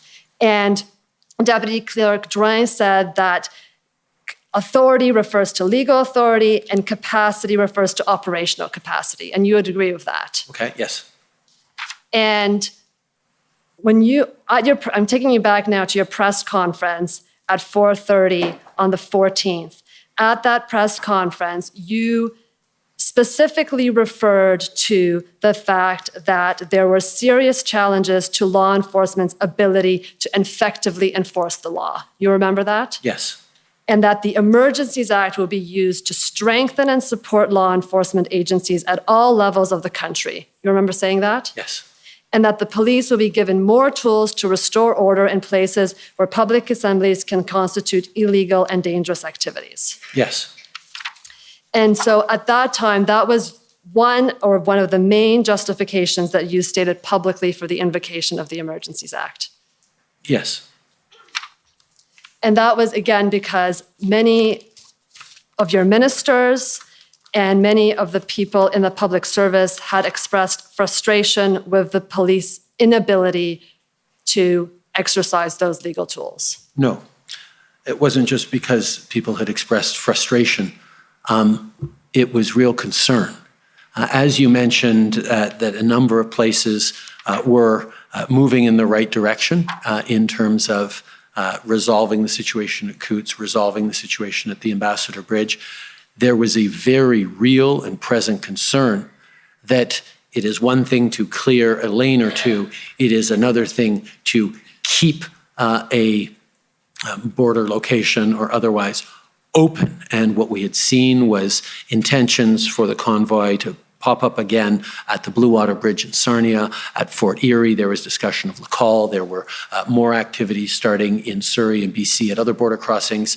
There was a ongoing concern that it wasn't just about ending the places that were there. It was ensuring that they simply didn't shift to another locale, because many of these convoy participants had come a long way across the country and were mobile enough to go to another nearby location. And so you were in a sense making sure it was almost preventative in terms of we remove them and we want to prevent them from relocating and restaging at another location. Would that be fair? Yes, that was a concern, but at the same time, there was very much a concern that it be temporary that we brought in, that we not keep the Emergencies Act in place for a minute longer than necessary. And when the RCMP suggested that they wanted it in place for 3 weeks, or they would need it in place for up to 3 weeks, we took that very seriously as a request, but we ended up saying, no, we're going to end it as quickly as we can, and we did. And Prime Minister, you spoke about how you were advised that it would be impermissible for the government to direct the police, and that was a line that you and your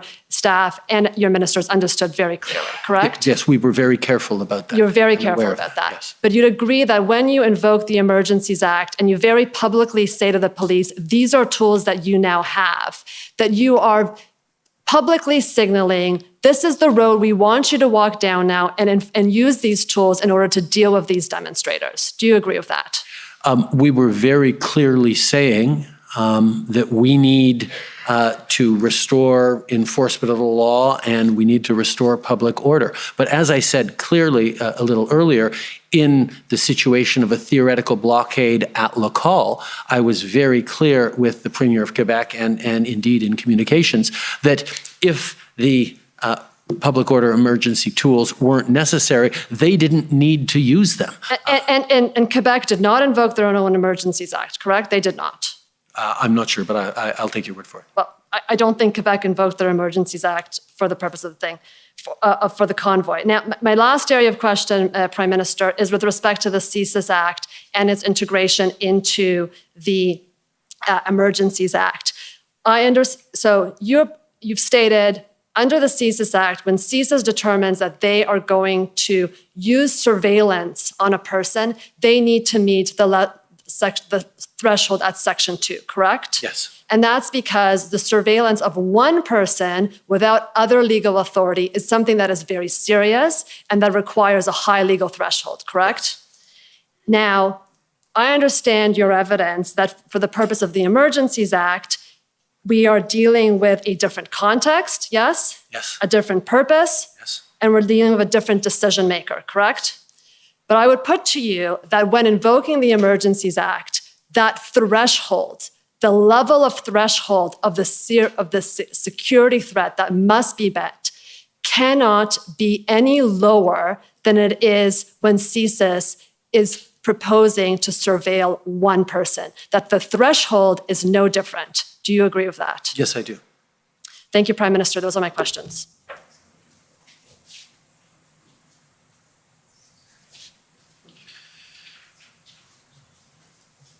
Okay, next is the Canadian Constitution Foundation. Commissioner, my friend has asked to switch spots. I see that. We've advised the parties. Yes, I am not Mr. Kittredge, and no parties have objected. So. Okay, well, in the spirit of cooperation, that's fine with me. Thank you, sir. And have you given up your time on the Canadian Constitution? Oh no, not at all. Just want to be clear. I know hope springs eternal, but I'm afraid not. Okay. Yeah. All right. Well, good morning, Mr. Prime Minister. I'd like to quickly circle back. Could you I'm sorry. Particularly morning, given my mistake. I'm Rob Kittredge for the Justice Center for Constitutional Freedoms, and we share standing at these hearings with the Democracy Fund and Citizens for Freedom. I'd like to circle back to a bit of a constitutional conversation I had the other day. Cabinet confidentiality, the principle that members of Cabinet are free to express their opinions on issues before Cabinet fully in private meetings and discussions with you and their Cabinet colleagues. Are you familiar with that principle? Yes, I am. And the principle of Cabinet solidarity, where once decisions are presented to the public or to Parliament, they are collective decisions of Cabinet and can't be repudiated or criticized by your ministers. And if they were to do that, they would have to resign their post. That is a principle, yes. All right. Tow trucks have come up a lot at this commission, and my friends and the commissioner know me by now as a bit of a towing aficionado. It's been a while since I've brought up the subject, but I thought maybe you and I could have a little talk about it. As you know, in order to legitimately and legally declare a public order emergency pursuant to the Emergencies Act, the purported emergency cannot be effectively dealt with under any other law of Canada. You're taking the position that the emergency declaration was justified in part because towing services were required and could not be procured. Is that accurate?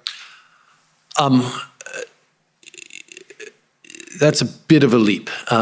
We say that the Emergencies Act was required because the situation as a whole could not be resolved under existing authorities and was not being resolved under existing authorities. Right, but towing service procurement was part of that total picture that you're talking about, wasn't it? One of the barriers that we heard regularly from police of jurisdiction to removing the trucks occupying various locations was the difficulty in securing towing services. Yes, that was one of the barriers they were facing in being able to restore public order. Right. So one of the measures that you put in place through the emergency measures regulations was an ability to compel tow truck drivers to provide towing services, wasn't it? Yes, it was. So I'd say that would be a fairly significant part of the reason why you would have had to invoke the Emergencies Act. Wouldn't you agree with that? It was an element of the solutions to the situation that we were dealing with. Yes. It was one of a handful of powers that you created using the emergency measures regulations. Is that right? Yes. So I would say it's relatively important. Would you agree with that? It was important in yes, solving the emergency situation. Yes. Certainly relevant to the invocation of the Emergencies Act? The invocation of the Emergencies Act wasn't because people couldn't find tow trucks. The invocation was because there was a public order emergency that posed serious threats to Canadians, and the inability to solve this public order emergency that posed a serious threat to the safety of Canadians was compounded by the inability to actually move those trucks, for example. And that would be one of the ways that the emergency couldn't have been effectively dealt with under any other law of Canada, wouldn't you say?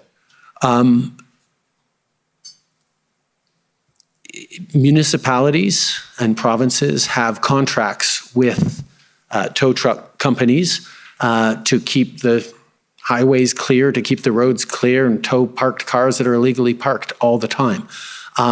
So they had theoretically the authority to compel people under breach of contract to actually tow vehicles that were illegally parked.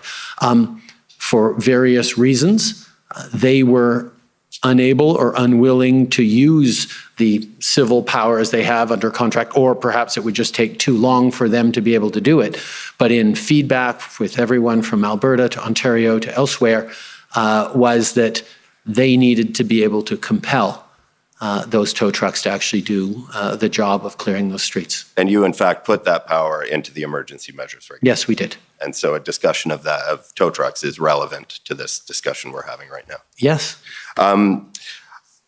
We talked about cabinet solidarity earlier. There's been a waiver of cabinet confidence, the related partial waiver, I should say, of cabinet confidence, the related principle that would have allowed you to withhold documents from this commission. You've disclosed quite a few, and would you say you've been pretty transparent with the commission? There have been hundreds of public inquiries over the course of our country's history, and only 4 times were there waivers of cabinet confidence. For this situation, it was extremely important to me that all the inputs, or as many inputs as possible, that cabinet received in making the determinations that we did are visible to Canadians. So yes, we waived cabinet confidence in terms of the inputs that cabinet heard to make the decision, but the actual deliberations, as you point out, remain secret. Great. So you wanted to make sure that the relevant matters were visible to Canadians.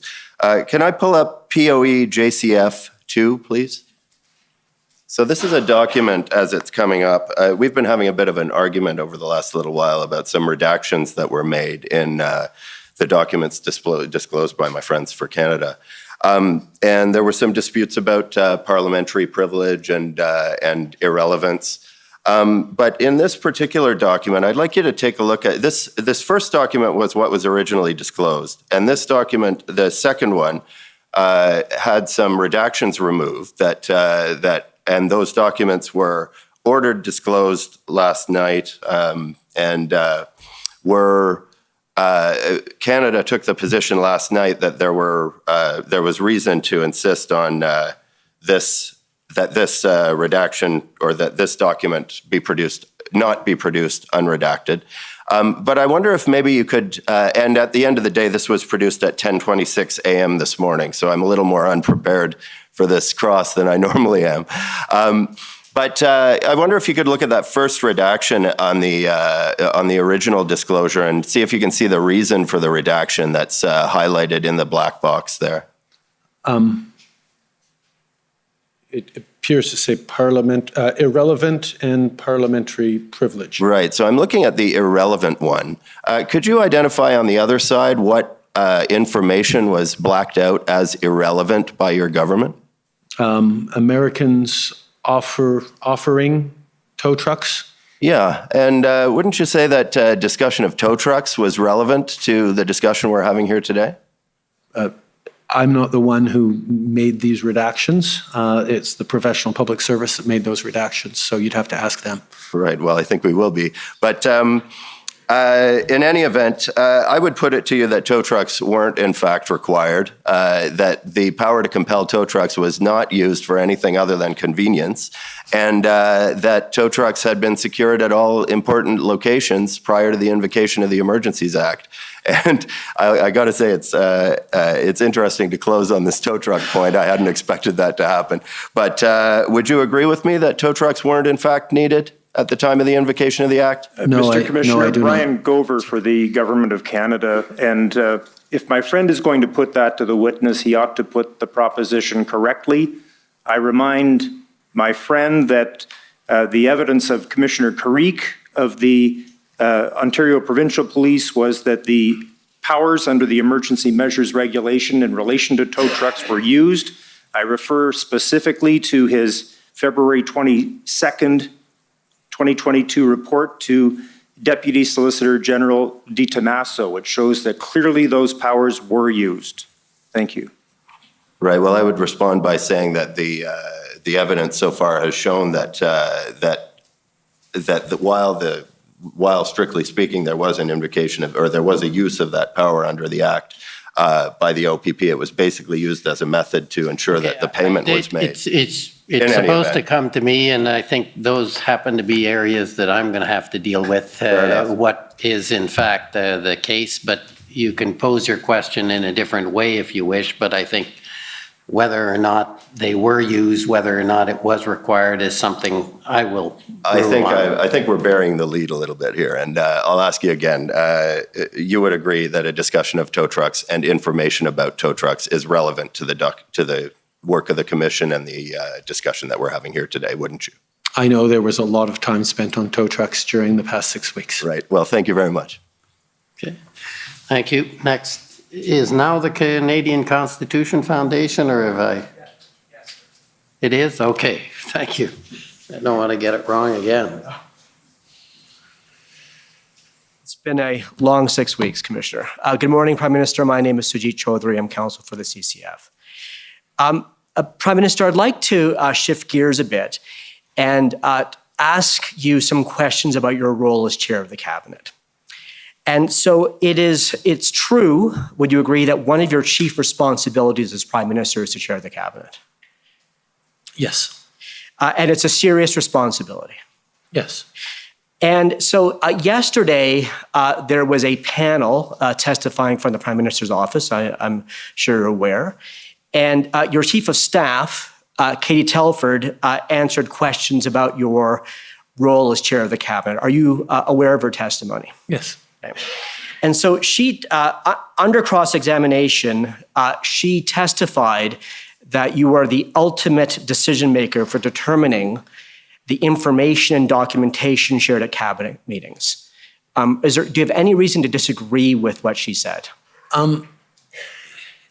Yeah, that was in a series of questions, linked to, who ultimately decides who's in the room or not.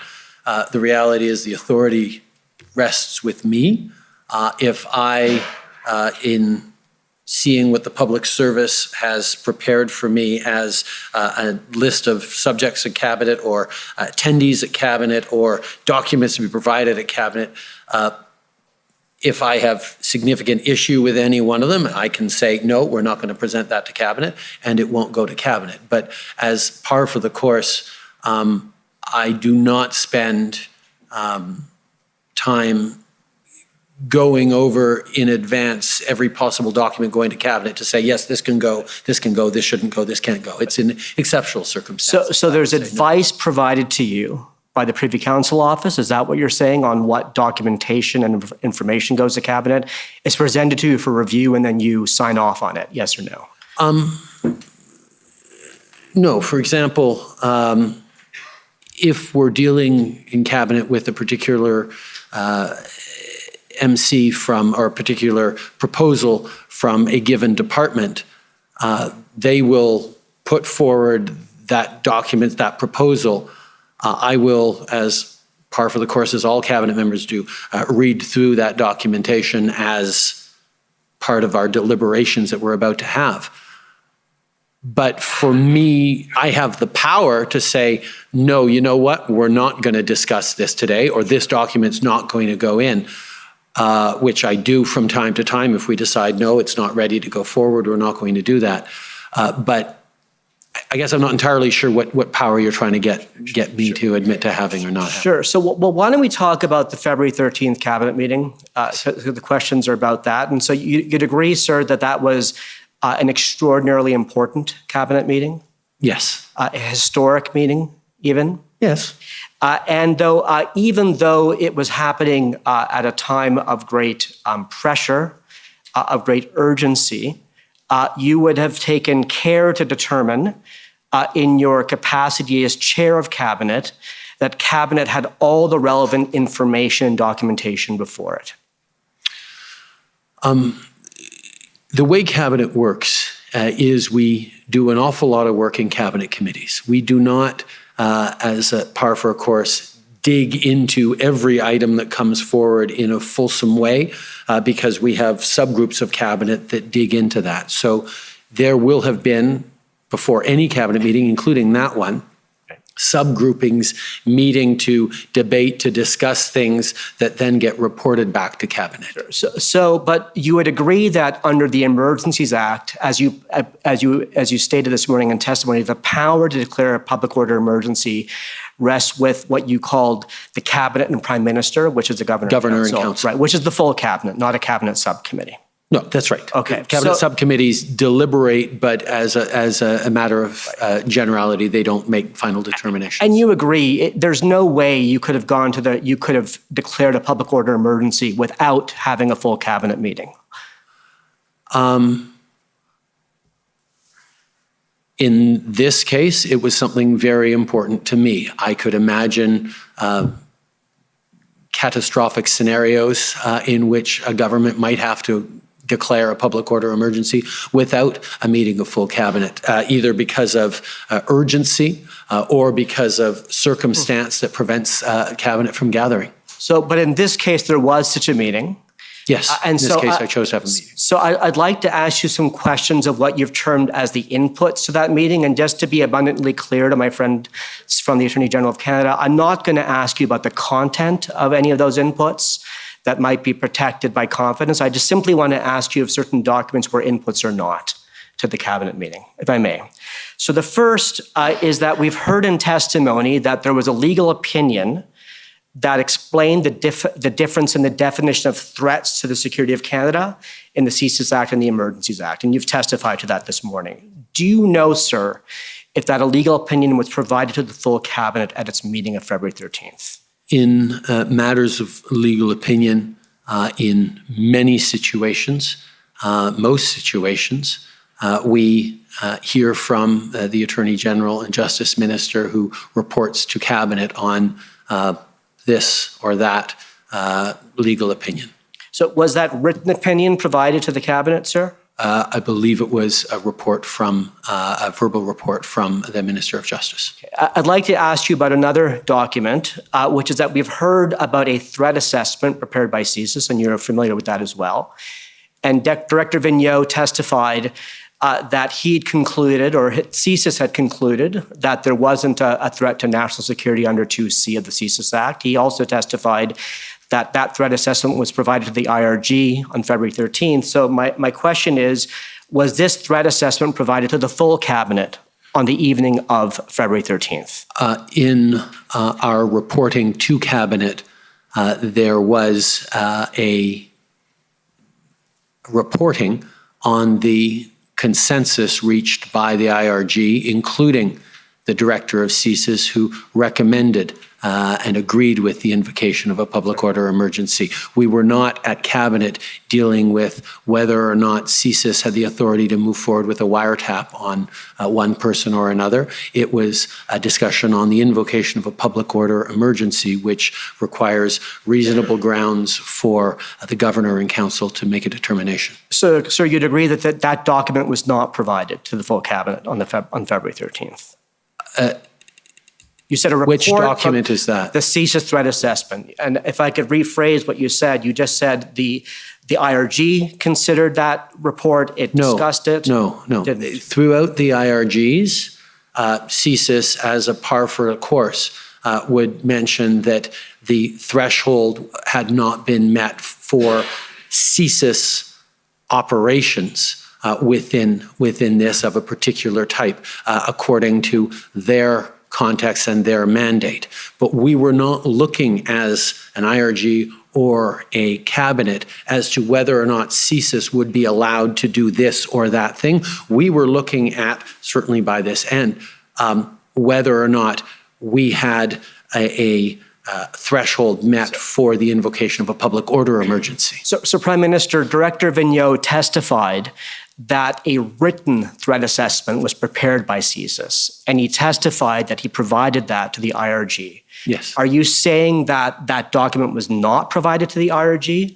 No, that would have been provided to the IRG. But would you agree that it wasn't provided to the full cabinet? Yes, I agree that it was, that the report was given, that that the narrow CCLA threshold was not met for a CCLA operation, but because that was not the issue at play in this cabinet discussion, the issue was the threat of serious violence threshold met in the context of a public order emergency, was the discussion at play. And Prime Minister, this morning in your testimony, you addressed the policing plan that was prepared by the OPS, and I believe you stated we should read it, we should look at it, because it wasn't much of a plan. Is that fair? That is my understanding of it. So, yes. Sir, I'd like to pull the plan up on the screen, please. And Mr. Registrar, it's PB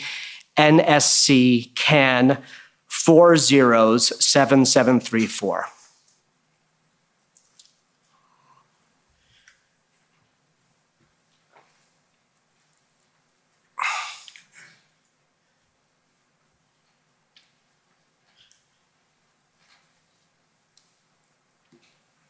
Thank you, Mr. Registrar. Prime Minister, is this the document or is this the plan you were referring to? I have not, I have heard about this. I haven't ever actually seen it. So, sir, what I'd like to do, so you've not read this? No, I have not. Okay, so I certainly had not read it on the 13th. Okay, and so I'd like to just, Mr. Registrar, I'd just like to walk the Prime Minister through the pages, not so he could read it because we don't have time, but just to point out that this is a heavily redacted document. So page 1 is the cover page. Page 2 is this signature page. If we could go down, page 3 is a description of the situation and the mission. Mm-hmm. And then, Mr. Registrar, if you could please scroll down. The rest of this document has been redacted. So that's page 4, page 5, page 6, page 7, page 8. So, Prime Minister, you said we should read this plan. We can't. It's within your legal authority to instruct your counsel to remove these redactions. For the sake of the transparency of this commission, sir, would you consider that request? I object to that. On behalf of the Government of Canada, it's Brian Gover once again. This is putting the Prime Minister in an odious position. We had no notice that they would attempt this in cross-examination. These things require careful consideration, do not lend themselves to decisions in the moment, and we maintain our objection. Commissioner, sorry, sir. This was in our document list that we circulated within time to counsel for the Attorney General. They had noticed that we would be putting this document. And the question is a fair one in response to the Prime Minister's testimony this morning that he said you should read it. I think it is fair in a sense, but I think what's being raised is it's a little more complicated than the federal government or the Prime Minister releasing these. This is a police operational plan of the OPS involving officers from the OPS and from OPP involving strategy, et cetera. And I would be very surprised if the federal government would order its release without consulting with the various police services. And I think that's the unfairness that's being referred to. And quite frankly, I agree. Now, having said that, he made reference to the plan, and there is an issue about reading it for sure, but I think the context is important here. So Commissioner, with that, with your ruling there, and I thank Mr. Gover for his point, Prime Minister, can I put it to you this way? You said we should read the plan, but I think you would agree we can't.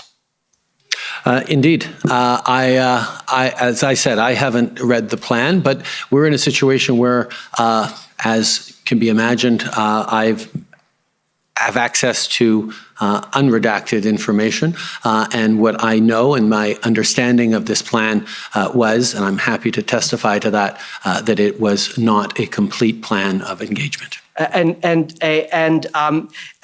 Prime Minister, and again, I think I would like to raise this again. I'm looking to Mr. Gover in anticipation of his reaction.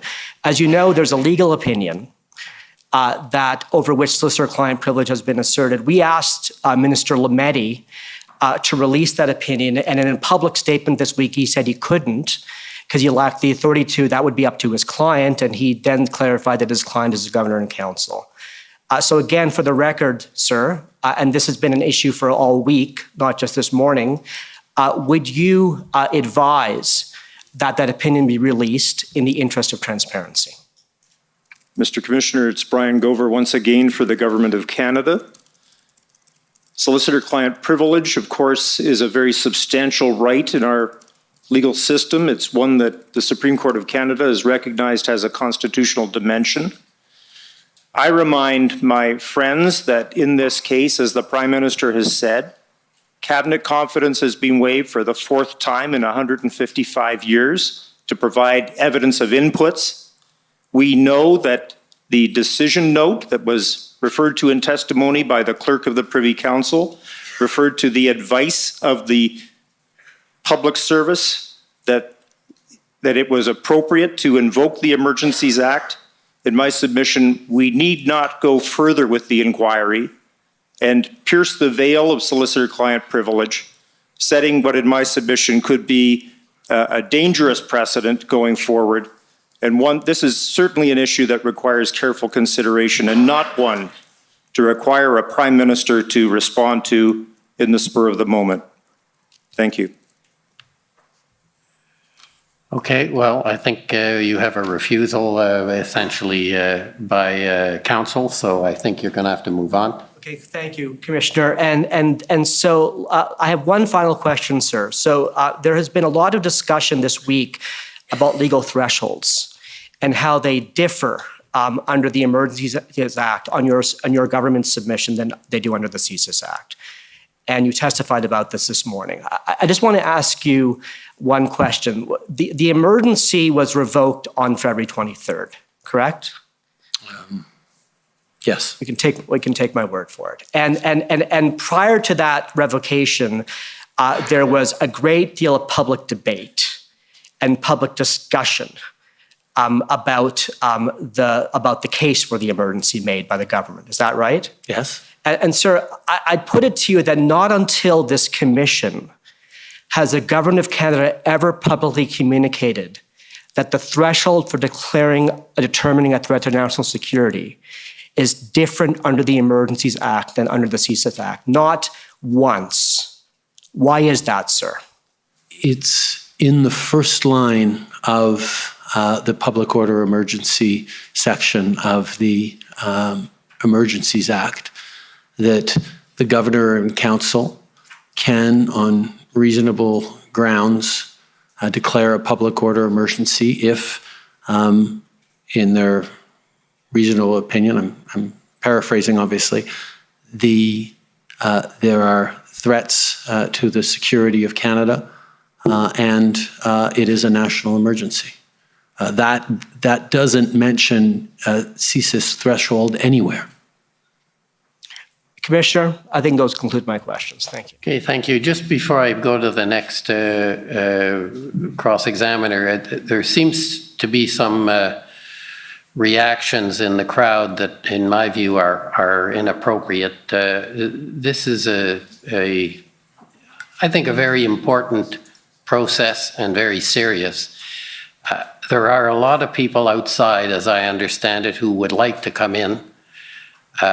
I would ask you to please refrain from comments or laughing or whatever, and try and keep it serious. That would be appreciated, and not only appreciated, if necessary, it will be enforced. So could I ask that you continue to be attentive and pay the attention that is required for what's going on. So with that brief comment, call on the Ottawa Police Service, please.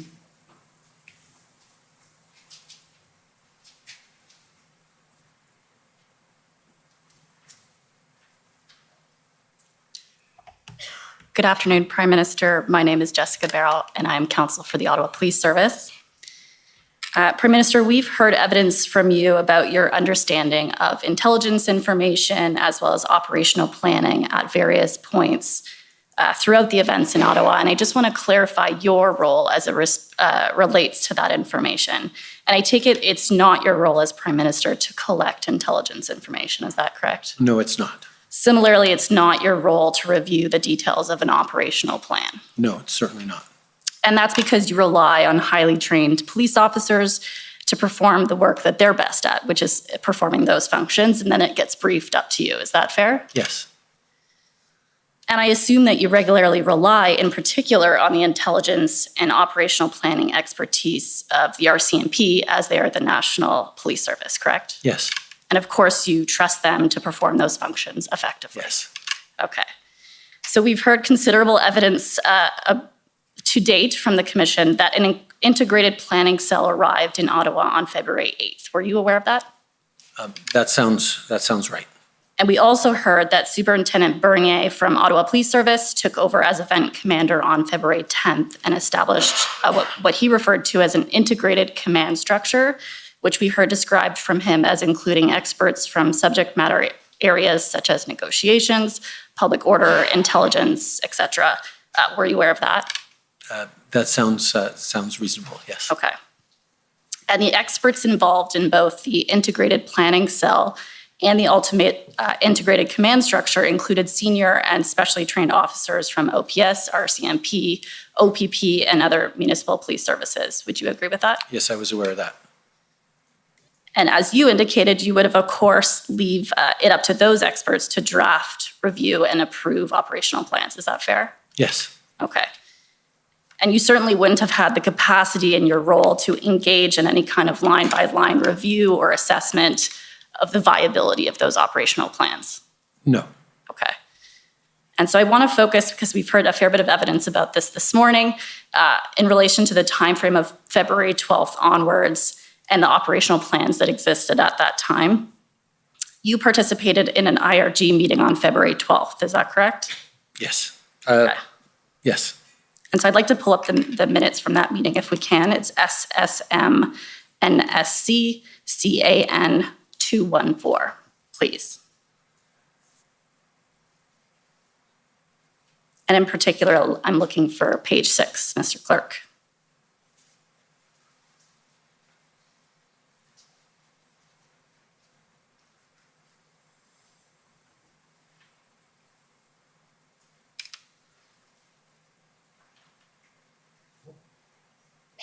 And so we see in the second paragraph that this is an update from the Minister of Public Safety, and we see the last sentence of that. During the discussion, confirmation was obtained that the OPS Chief of Police accepted the plan and the Commissioner of the RCMP agreed to be able to provide additional details of that plan at the next call. Do you recall that?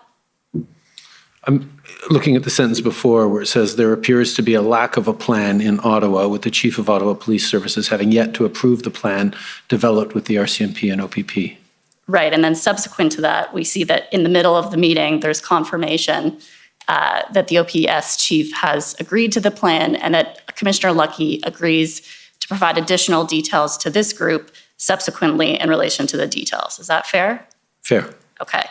And so this was put to Commissioner Lucky in her testimony, and my understanding of her evidence is that she never did subsequently provide the details of that plan to this group on the 13th or otherwise. Would you disagree with that evidence? No, I agree, because what we heard was the plans were not adequate. They were not operational plans at that point. Okay, but you didn't ever hear the details of the plan, and she certainly doesn't say in this meeting that from her perspective it was not an adequate plan. She's just saying, I'll provide you an update later. I can't speak to what she was knowing or not, but I can say that when we were briefed on the 13th as to the operational plan or readiness of enforcement in Ottawa, we were understanding that there was not a full operational plan at that point. Okay, so your understanding of what occurred on the 13th was that you were provided some level of information that led you to believe that there was no complete operational plan. Is that fair? That was consistent with everything we heard throughout the course of the 3 weeks, that there were not yet concrete plans to be able to actually do the work that Canadians were hoping to see. Right, so I understand that there are various planning timeframes, but I'm specifically talking about the 13th and whether you were provided details of a complete operational plan to end the protests in Ottawa. My understanding was there was not a complete operational plan to end the protests in Ottawa as of the 13th. Okay. I'd like to bring up OPP 1851, please.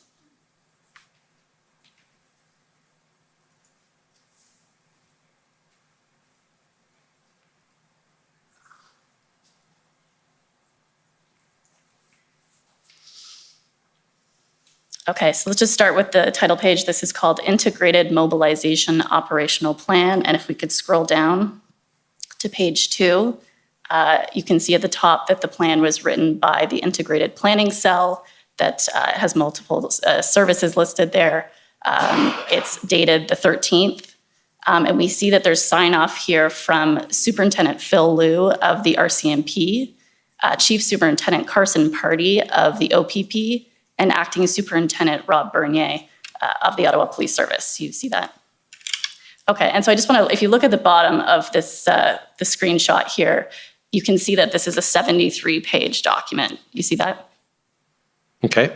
Okay, and so obviously we don't have time, unfortunately, to fully digest this entire document. But is it fair to say that prior to the police operation on February 18th to 20th, as well as prior to the invocation of the Emergencies Act, you had never seen this document? No. Okay. Sorry, no, yes, it is fair to say that no, I had never seen it. Thank you for that clarification. And so you suggested multiple times in your evidence this morning that to your knowledge, the operational plan that existed at the time of February 13th was by no means an actual plan to actually end the protests in Ottawa. Is that a fair representation of your evidence? That was my understanding, yes. Okay. And you also testified that it was not a plan that you or the RCMP had confidence in.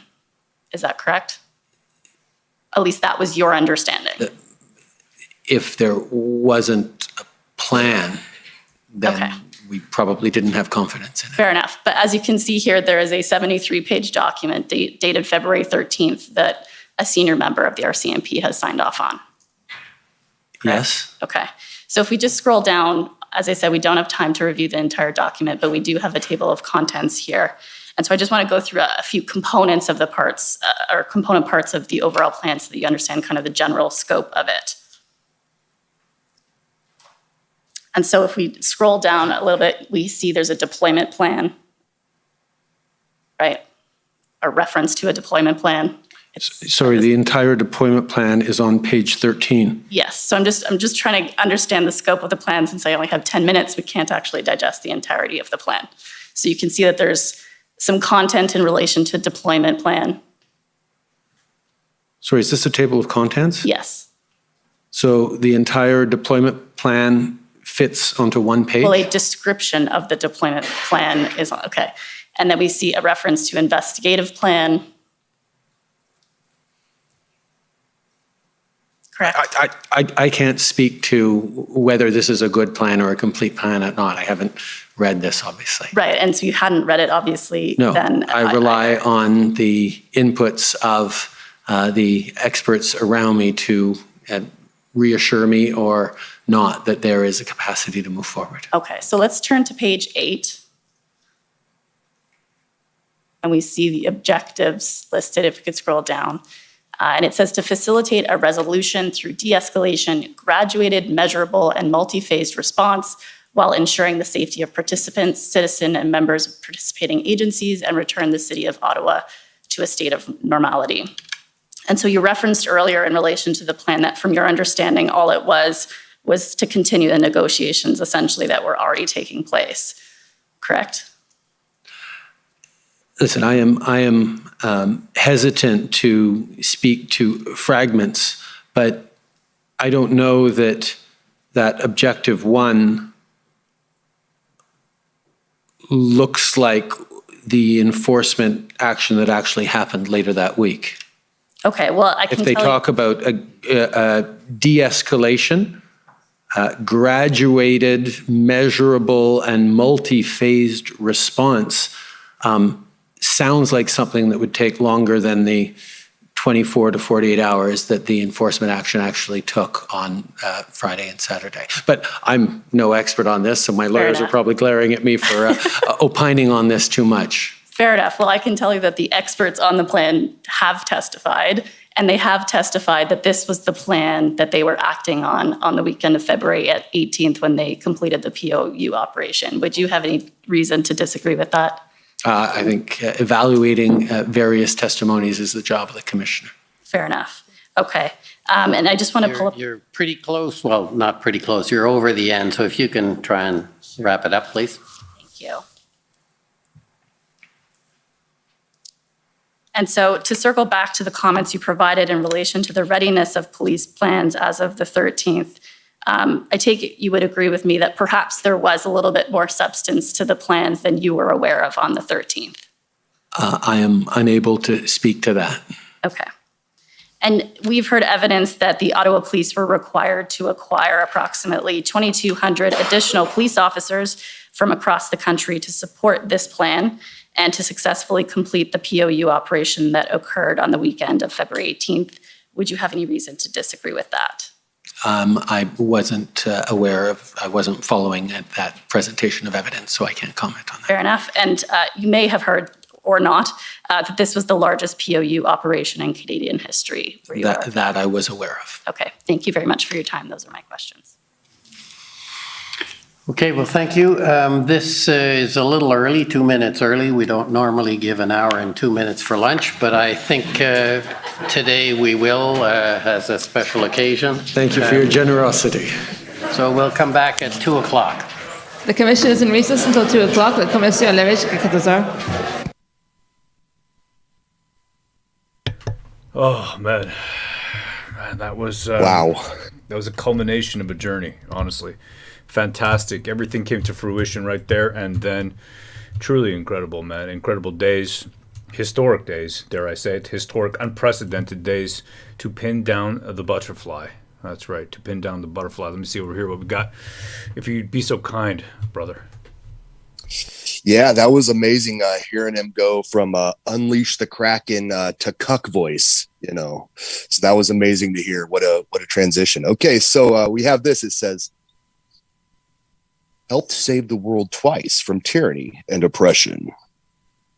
This one sparks joy. Then you have the second one, says, has become the very thing it swore to destroy. And then she says, this one does not spark joy.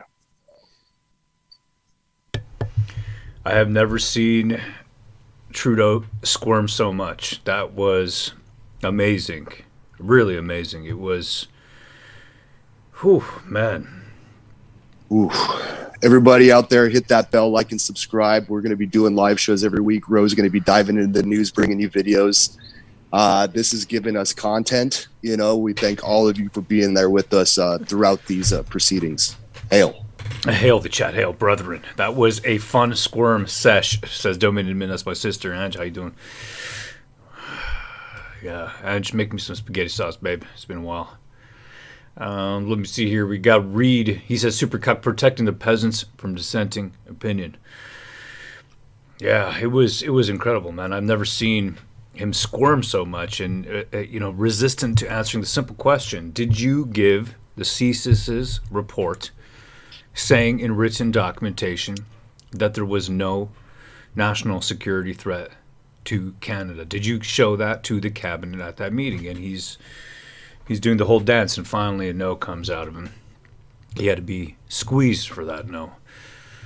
And then there's the tow trucks from Rob Kidridge, right? The tow trucks, the fact that unredacted it shows. We know there's been so many redactions, and unredacted it shows so clearly that the Americans were going to send tow trucks. There was no problem there. And by the way, that is foreign interference, just so you know, right? When you're getting support from another country to quell your own population, your own countrymen, that is the definition of foreign interference. Incredible. Incredible. A picture worth 1,000 words, says Sis 1960 Canada. Absolutely. Love Canadian Warrior, says Jay's account. Those two right there. And then even Jessica Barrow from the Ottawa Police Services, even Jessica Barrow saying, hey, look at this. Ottawa Police Services had a plan. We've heard so much talk about plans before. And Justin Trudeau says, that one page there, the table of contents, is that the whole plan? We've seen 3 right here. That was fantastic. 3 amazing showings. Even Ottawa Police vocal fry Jessica Barrow, even her pinning him down. But the man he's splayed, you know what I mean? He's in a... It was amazing. He went from claiming that children were used as human shields to, and he was smirking as he was saying these things. And then, it wasn't so funny anymore after Rolly had to ask the hecklers to stop laughing at him. His mood kind of changed once he realized that, he's there on his own. No one can help him. This is amazing, the feeling, I'm telling you. We got Cheesy Coops. He says, that's what I referenced last week about Bathsheba. It is expressly forbidden by the UN under mercenary law. And he's talking about foreign interference, bringing foreign actors to quell your own population. That is against UN mercenary law. All right, well, there you go. We can look that up. Very interesting. That makes sense to me, just right off the cuff. Right? That seems like something completely contrary. Wonder what Rolly is thinking, says Ash A. Ray. Trust the plan, says unknown last name. Hold on, we got a couple more things here. Let me take a look. CTV is doing a poll right now on Twitter. Let's go to that, and I highly suggest that everybody participate just for fun. They like to do these polls. Let's see over here. CTV News quick poll. Let me see if I can dig that up right here. CTV Twitter. They're doing a quick poll. What is the quick poll about? The quick poll is about whether or not the Emergency Act was needed. Let me see here. I don't know if you got a link for me, Pan, but I'll find it otherwise. Here we go. Yeah, I can find it. Yeah, I voted. It was at the time when I voted, it was 60-40 in favor of not saying it was legal. So most people think it is not legal. Okay, there you go. Dropped. Do you believe it was necessary to invoke the Emergencies Act in February? Okay, I'm going to say, I'm going to think hard about this one, but I think I'm going to press no. All right, there you go. All right, here we go. We got 16, 17 votes so far. I love these little web polls, right? do you believe it was necessary to invoke the Emergency Act in February? 16-17 votes right now. 68% say no. Link is in the chat. I'll drop it one more time just for fun. Just for fun. There it is. Link, please. As they say, bomb the poll, but not literally. It's a show of numbers and nothing more. And truly, you know what? Today is the culmination, okay? And I really feel vindicated. I feel vindicated. All of us here. I was talking to a lovely lass last night, really discussing, about this journey that we've been on. And I do feel vindicated. I really do. I feel vindicated. You know why? Because just to see Trudeau there on the stand squirming with the story that has been built up over days, right? It's been built up over days. I'm going to refresh that in a moment here and see how well that's doing. But with a story that's been built up over days, completely days and days and days, we've seen, you had to get Vigneault up there to testify. You had so much talk about the tow truck plans.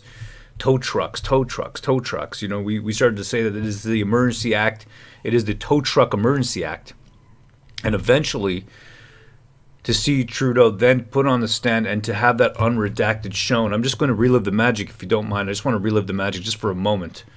Okay, I can't help it. There's just something in me where I want to relive that magic.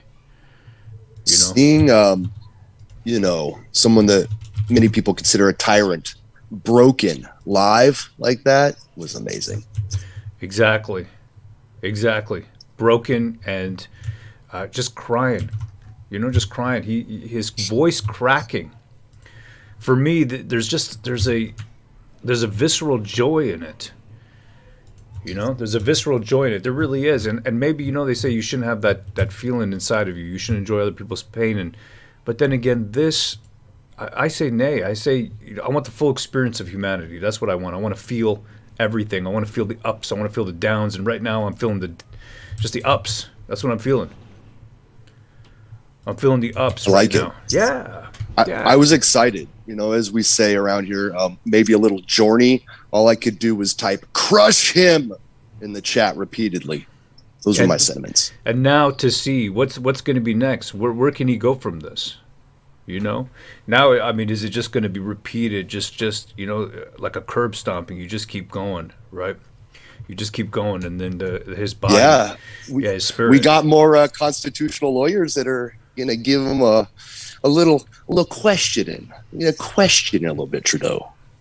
Oh man, there's something about it, and I want to, Nilly yesterday with her mask mandates in Ottawa, crushed and defeated, trying to push that through the Ottawa school board system, trying to bring back masks for children. Crushed. Thank goodness parents stood up. Absolutely. Good for the parents. That's beautiful to see. Crushed and defeated. That's exactly where I like Nilly. Crushed and defeated. Not because, not in a physical sense. Not in a physical sense, but in the sense demoralized. Absolutely demoralized. You know where I like Neely? I like her sitting in her own house on Zoom wearing a mask. Yeah.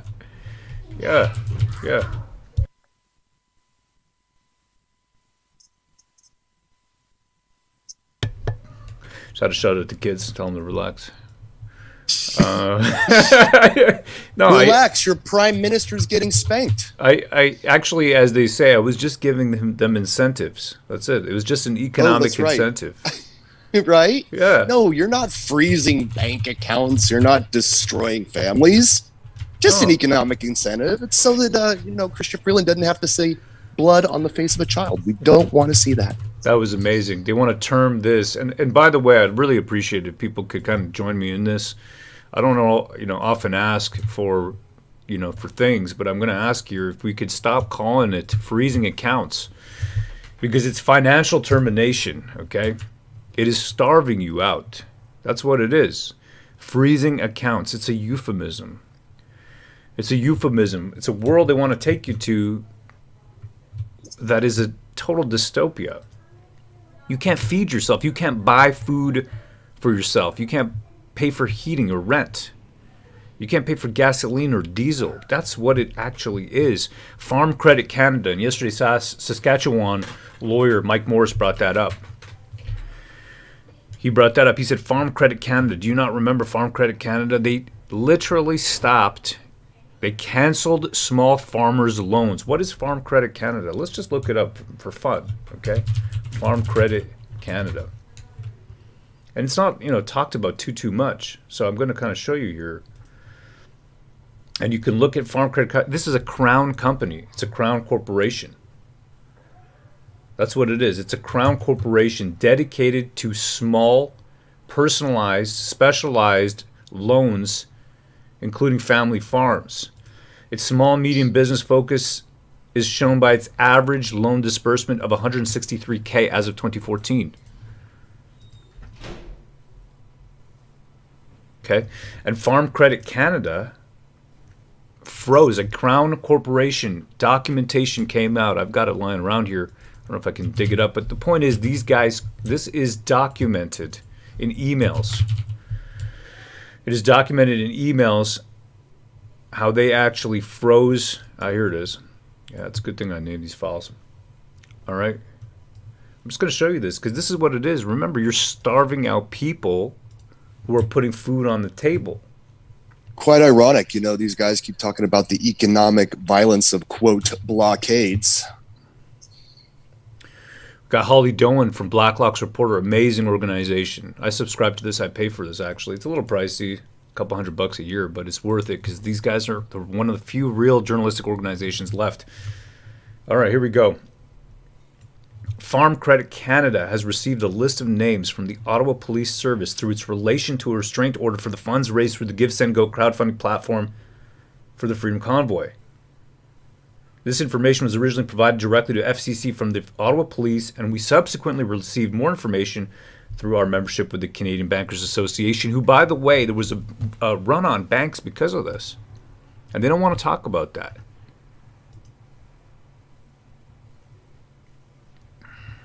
Okay, anyways, so this is what they did.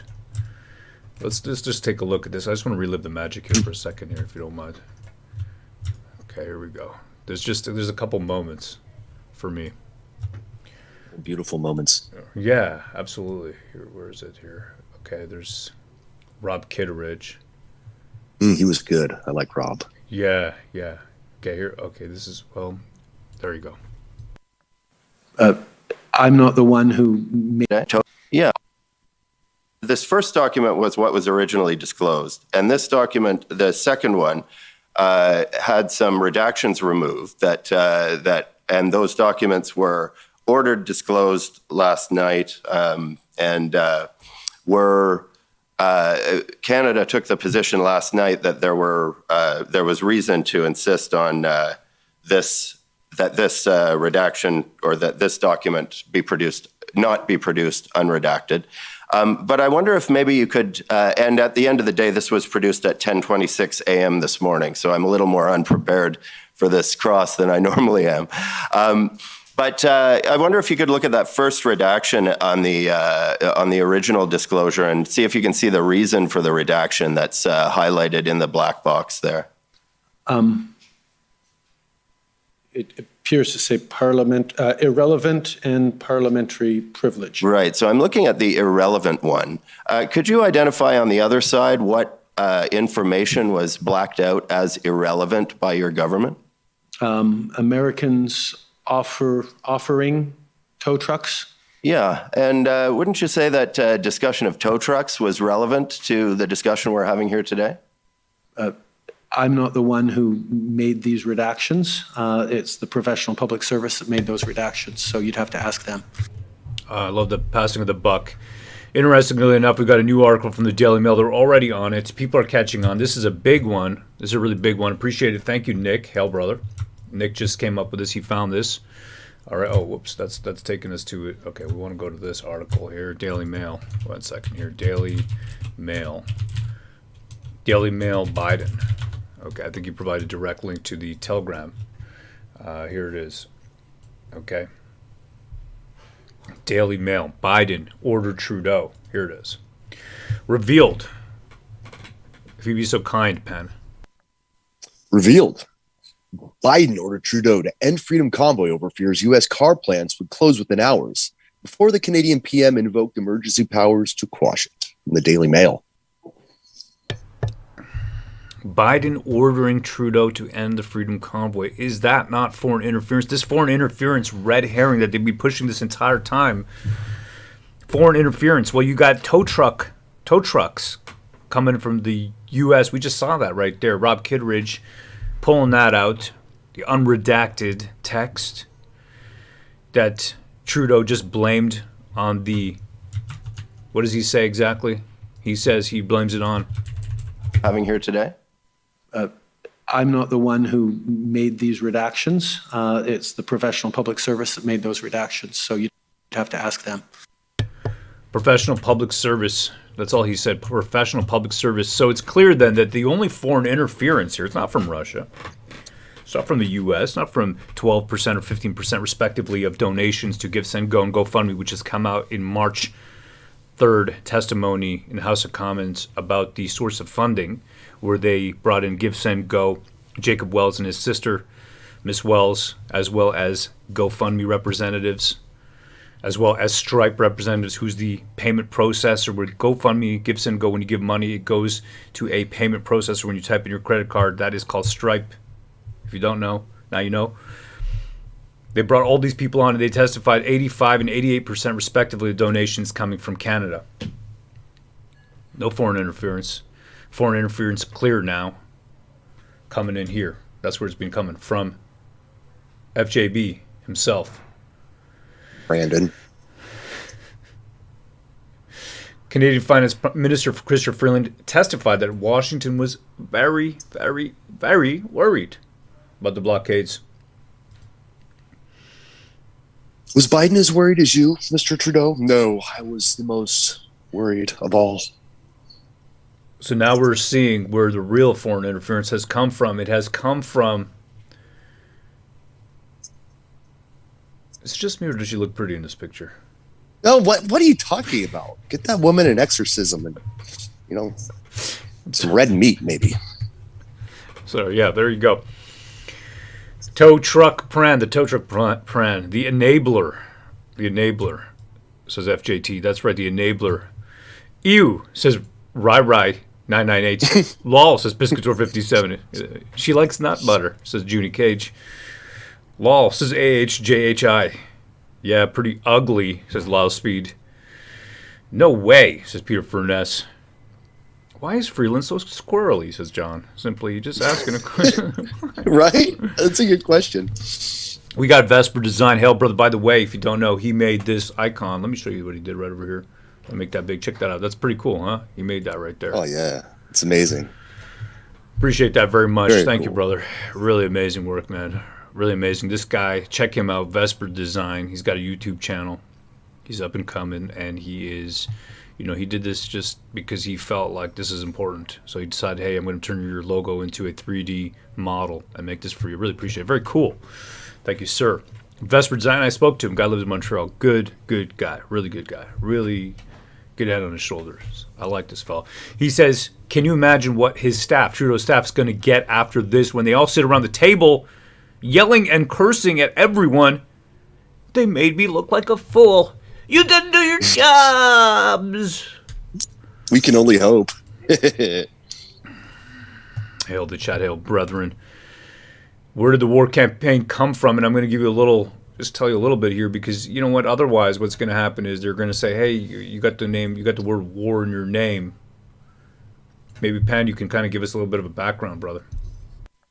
Yeah, we started out, before the war campaign was formed by Roe, myself, Gat Hanzo, our buddy Ty. We did a show for 4 years. Before that, we were just rolling in YouTube chats like this. We were concerned about degeneracy in pop culture and in comics that had been creeping in as social justice warriors that took over these industries. We were wondering why the things that we loved, the characters that we loved growing up, were changed in these degenerate ways, these leftist ways. People said, hey, you guys are funny. You should do a show. So Ro was like, well, okay, who's going to do this show with me? I don't want to do it by myself. So he talked to myself and the other guys, and we've been doing a show for 4 years. We promoted comics. Ro and Gat decided to make comics. were first battling social justice warriors at Marvel and DC, editors at these companies on social media, a little bit of the culture war. These guys said, hey, let's actually make comics. So Rowan Gatt started Black Dragon Comics. I was one of the first investors. And, here we are today. These guys are still making comics 4 years later. Look at that. It's shiny, huh? Cool, huh? Yeah, man, I love this stuff. Yeah, I mean, this is it, right? You've seen all this degeneracy everywhere. Movies, comic books, TV shows. And we said, listen, you're not going to believe this, but Superman's son, they put, sexuality into this comic books, and it's all based around, his love of the rainbow flag. Let's put it that way. I'm not going to get into it too much today. I'm not in the mood. So we said, hey, we got to, I want to give the joy, right, to my children about, where we came from, comic books, and just loving that, man. It's just a hobby, right? Having a great time. We said, okay, before you know, we got a company. We're doing this. And we got the war campaign name, and we say we're going to do a war in the culture war. That's what we're going to fight. We're not giving up. Look at this over here. Ryo, son. Okay? His father. He's the last bullet maker in an apocalyptic world. A lot of our themes are sort of centered around that just because of current events and things like that. I'll show you this cover over here. This is cool. Check that out. Just so you know where we're from, you know what I mean? You understand? Because I don't want the media or people to say, hey, listen, you guys want to see the world crumble, right? You want to see a civil war. You're called war campaign, you evil rebels. You evil what would we be called? You evil revolutionaries. No, it's not like that. If anything, it's a spiritual war. It's a culture war. It is. Online. It's a cultural war that has, if you look at it wider, it has become political. It has become spiritual. It has become, it's become one in which we're ready to lose the very souls of our countries. That's where we are. And Trudeau finally being held to account for what he's done. This image right here, a beautiful image, that face. Right? Look at that. How does that feel, Trudeau? Oh, there's my baby. I'm telling you, this kid right here, you're the kid crying, he's now going to be a year. He's going to be a year old in a month. No, 3 weeks. This guy right over here with his division in his political system, his division that he caused so much division that people were being withheld medical care depending on their choices. If they decided not to take a certain medical procedure, people were being withheld medical care. They were unable to say goodbye to their mothers and fathers. I'm blessed that my father passed away. He died in 2015, January. I'm blessed because I was able to be there with him. I can't imagine what it would be like if I was unable to say goodbye to my father. And I'm sorry, that probably would have pushed me over the edge. And there's so many stories of people that we met at the Freedom Convoy. This is the Great Divider. That's who he is right here, the Great Divider. This is it. I'm telling you. Same in the UK. It's shocking, says Banana Puss. There you go. And it's still happening. It's still happening. People are still being withheld medical care or EI, right? Employment insurance, unemployment, if they were fired for not taking a certain medical procedure. Our fellows in the Army, right? In the military, in the Canadian Armed Forces, same thing, being forced to take medical procedures, being given dishonorable discharge. And, some of our brothers and sisters, we've known them for many years, and they have served, and they were subject to this as well. And I don't want to really say their stories. It's personal. They're going to have to say it themselves. I'm not at liberty to say publicly. They can say it themselves. But the point is that many people have suffered tremendously, lost jobs, families divided. That's the reason. Of course, we're having a laugh. There's no doubt about it. But these are very serious things. Right? And I truly want to see a better society. I want to see a good world. I don't want to see war. I don't want to see destruction. I don't want to see children crying. Mother's dying. I don't want to see any of that. I want to see smiles. I want to see joy. I want to have the Canada that I had growing up in Montreal, where I had, some Trinidadian Tobago person a couple doors down. I had across the street from me, people who have been here for 200 years, whatever. I had the next door neighbors. Remember going to their basement, Norman and Dorothy, their entire basement wood paneled in that walnut, maple. Beautiful, man. That dark brown wood paneling. And I had the same paneling in my basement growing up in Pierrefonds, Montreal. Speaking French, just learning like that. It tried to teach me in school, but, I didn't really pay attention in school too much. But just learning with friends and the rest, having a great time, having a good time, having a really good, charmed life growing up. My father wanting us to be part of the country, really, truly part of the country, not economic migrants. But my parents left England because they wanted it, they wanted to be in a new world, a place where there was, you could be all you could be. My father working for defense, and that's just it. I'm telling you, and that's the reason I want to leave a country. And I'm not willing to run. I'm not willing to, tuck tail and just run and just say, "No, I'm afraid." Don't get me wrong. Fear, it grips all of us. It grips all of us, and that's what I'm hoping that we can achieve. With our book, Crash the System, we want to inspire people. We want to inspire people to, kids, young adults, grown-ups, everybody. We want to inspire them that, to fight back with your voice peacefully. That's what we want. We want people to stay with us. I'll tell you what, imagine everybody had all these people with great, lion hearts had left. Right, and they didn't come down in February, end of January. They didn't come down. Where would we be? And I don't know, Pat. I feel like this. What's the word? Responsibility. You know what I mean? I feel responsibility. Yeah, absolutely. I mean, we're blessed by the chat being here, subscribing to the channel, giving us a voice, a platform. Without you guys out there, to bounce ideas off of, exchange information with, what would we be? So now that we have that, we have to do something really good with it. We feel a responsibility. We asked you guys to donate during the convoy. We feel a responsibility.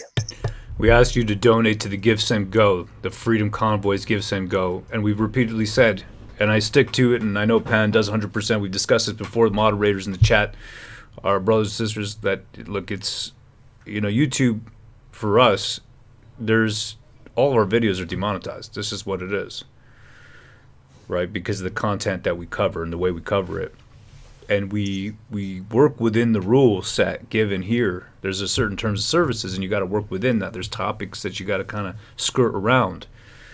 But it's important that we got a voice and that we're able to put that out, and you are there to help us to put that out. You share and you comment and you tell us what's up, and we got the Telegram room. The link is in the description, which you can participate. And there's all kinds of stuff we're learning all the time, right? Because we're not people who have been political people. We're just people who've been dragged into this because of the situation. So, I mean, for me, I'm telling you, literally, these guys, they stepped too far, man. When I wasn't sure I could go and be with my wife, while she was giving birth to the 5th kid that we got. We're blessed, I'm telling you. That right there, that's when they stepped too far, man. They stepped way too far. And that's it. And I'm not a runner. And I'm just not going to have it, man. I'm not going to have it at all. Just not going to. Let me see over here. What do we have? Stuff, I'm telling you. People I've met. This is the thing. We got a responsibility. The people that we've met in this thing. Yeah, they believe in us. I mean, this is amazing. The outpouring, on Twitter and here on YouTube from all of you guys. It's really humbling. We got Brighton's thoughts. He says, anybody see a lot of stress on Trudeau's face? Absolutely, brother. Absolutely. Yeah, big time. Yeah, man. Shaking. Yeah, for sure. For sure. Like former Chief Bell said earlier, he said, squirm. He's squirming. Brighton says, press 7 if you believe in the fight, and you're going to fight and stand with us all together. And that's the biggest thing. I was talking to, this lovely lady that I know, and she was saying, I said to her, I go, we just want to put that out there. We want to concentrate that energy. We want to be with other people. We want to be inspired by and inspire others.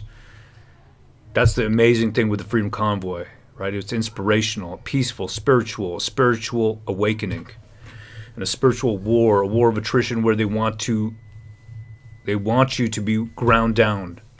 They want you to be physically, spiritually ground down, where you feel alone, your family's divided, your house divided, your country divided. It's easier to rule that way.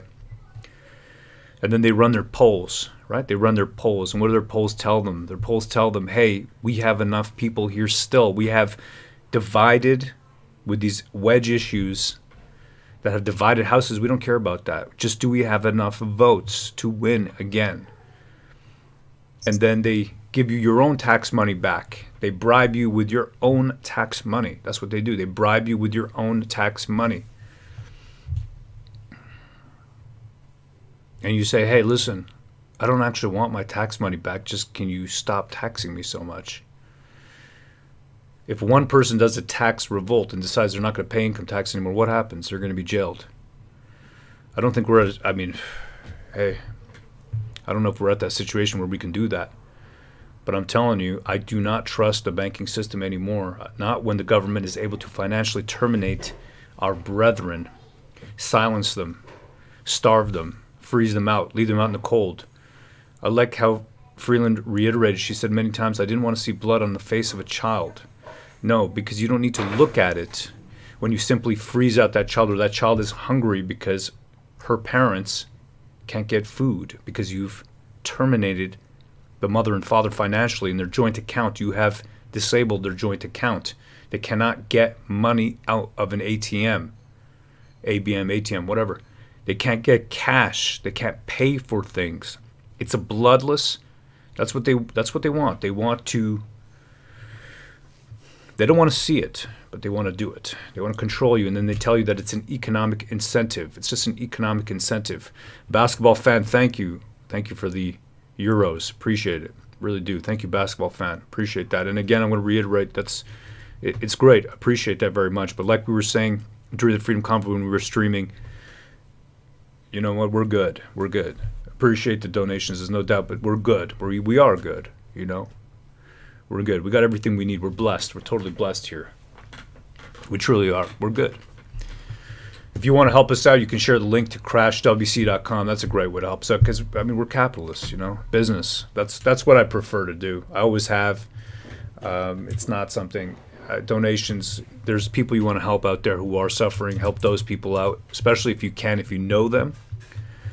If you know them personally, some of these organizations, too much of the money goes to, what's the word? These costs that they do. They have all these costs. Check it out. Crash the System #1.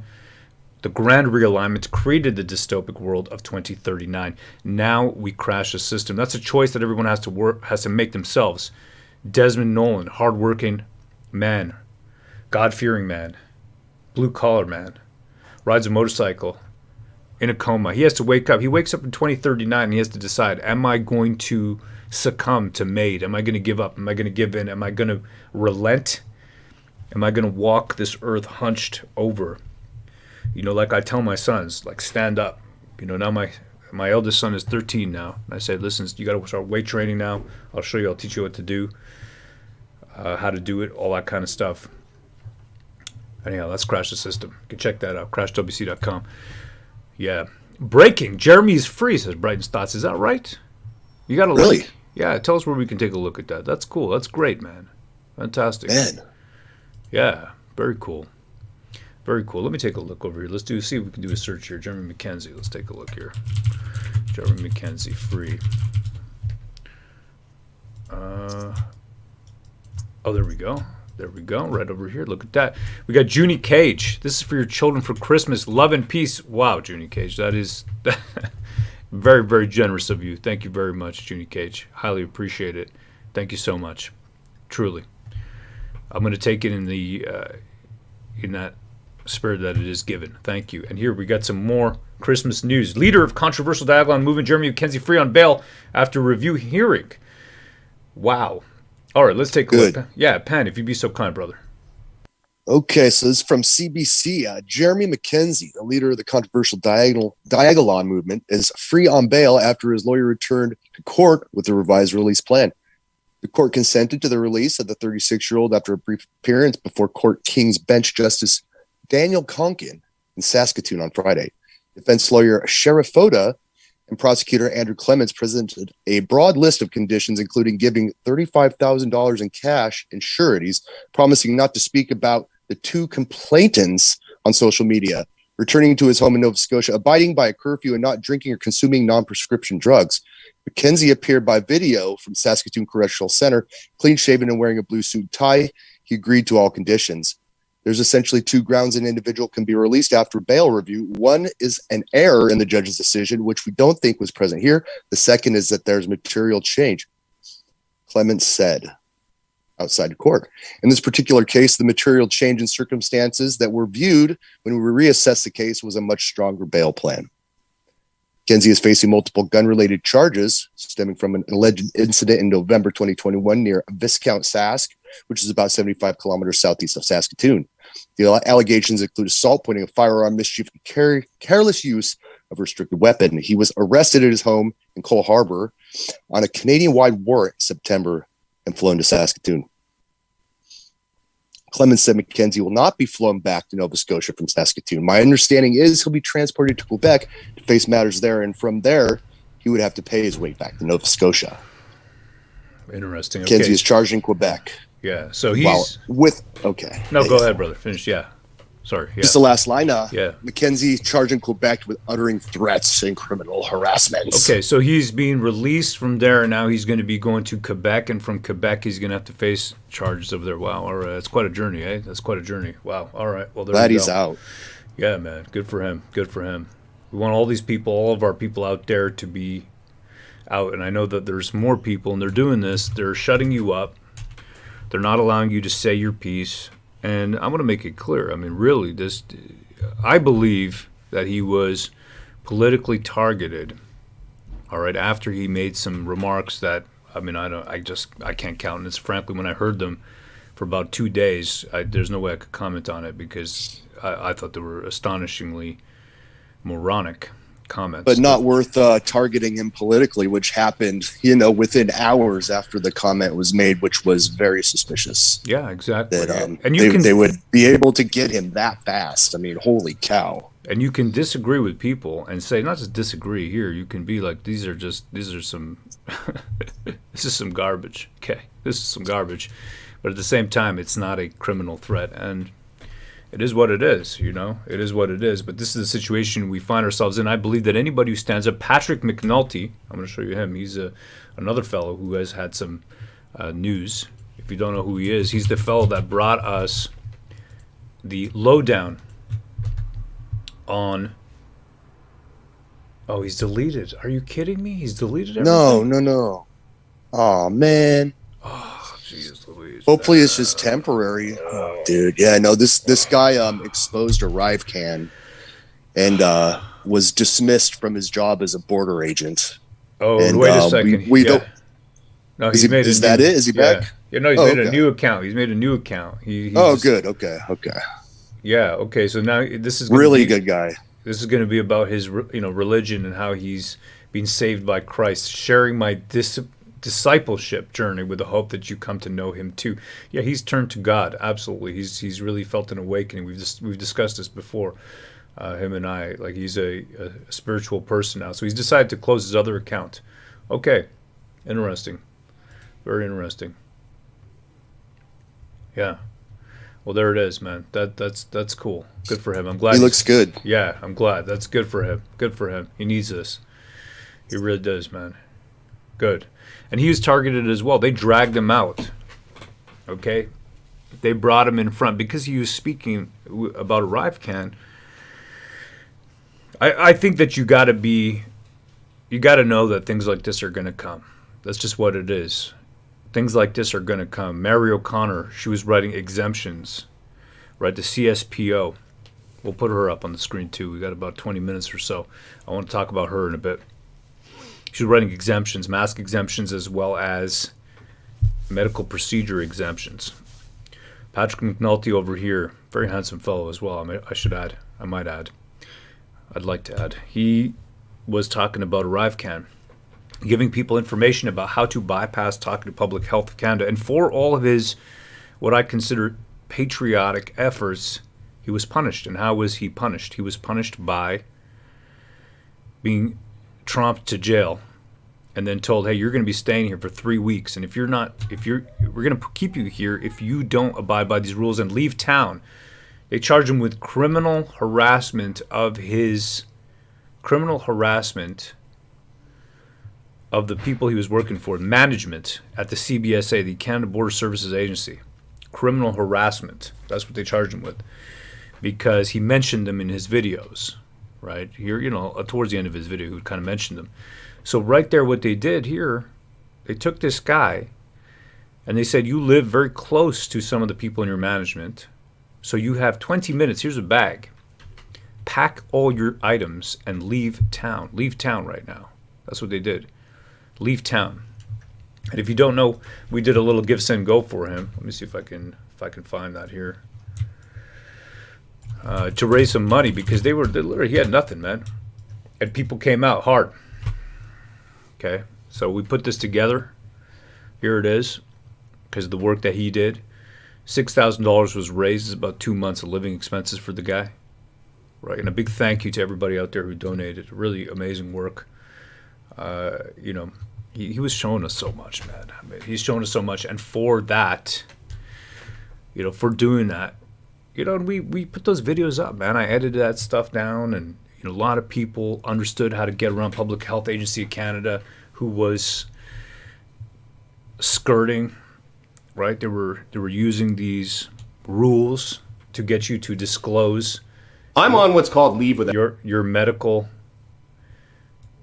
Genuinely counting on mass confusion, which then equates to mass compliance, often what's called mental stress leave. Never going back there. Awful, abusive, useless agency, worthless, and now they're just enforcing tyranny. It's unacceptable and it has to stop. Really, really good stuff, man. Very powerful. The main thing I want you guys to remember is to treat the Public Health Agency of Canada like they're invisible. Yeah, the really, really powerful stuff. And this helped a lot of people. I mean, this video alone's got 133K views. And like I said before, we're good. We're good over here, man. At the War Campaign over here, we're good. I don't want to ask for money. I don't like asking for money. I just want to work. I just want to be free to work and be free to be left alone. That's it. I don't need nothing. I'll make all my money myself. I'll do everything I need. Pan is the same way, and our moderators here too. We don't want nothing.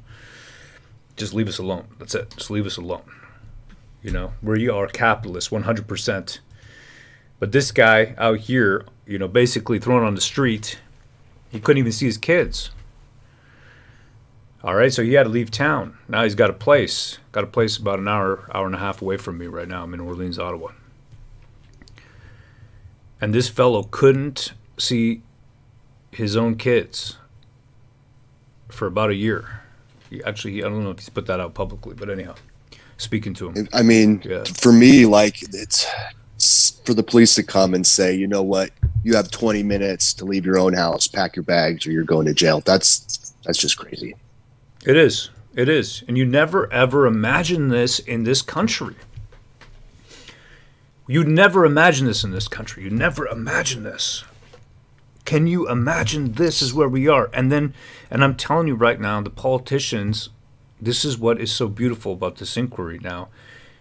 We're not necessarily going to get a direct judgment by Rouleau, a snap decision at the end. And he says, you know what? It was illegitimate, the use of the Emergency Act, and therefore I'm calling a general election. They don't have the power to do that. They're toothless. But what they do have the power to do, and it's already coming out, is that we're seeing how the sausage is made. We're seeing and we're meeting these people that we never met before. People from the Privy Council Office, PCO. People like Drouin, Nathalie Drouin. People like Janice Charette. We're seeing people like Telford. A lot of people know Katie Telford from the PMO. But we're seeing these people and we're seeing their explanations and we're seeing their body language. We're seeing them up there. We're seeing them have to answer questions, just like Patrick McNulty was holding them to account, telling you how to get away from being forced to participate in this travesty of justice and this contravention of the privacy of your own medical information. And for that, what was he given? What was he given for that?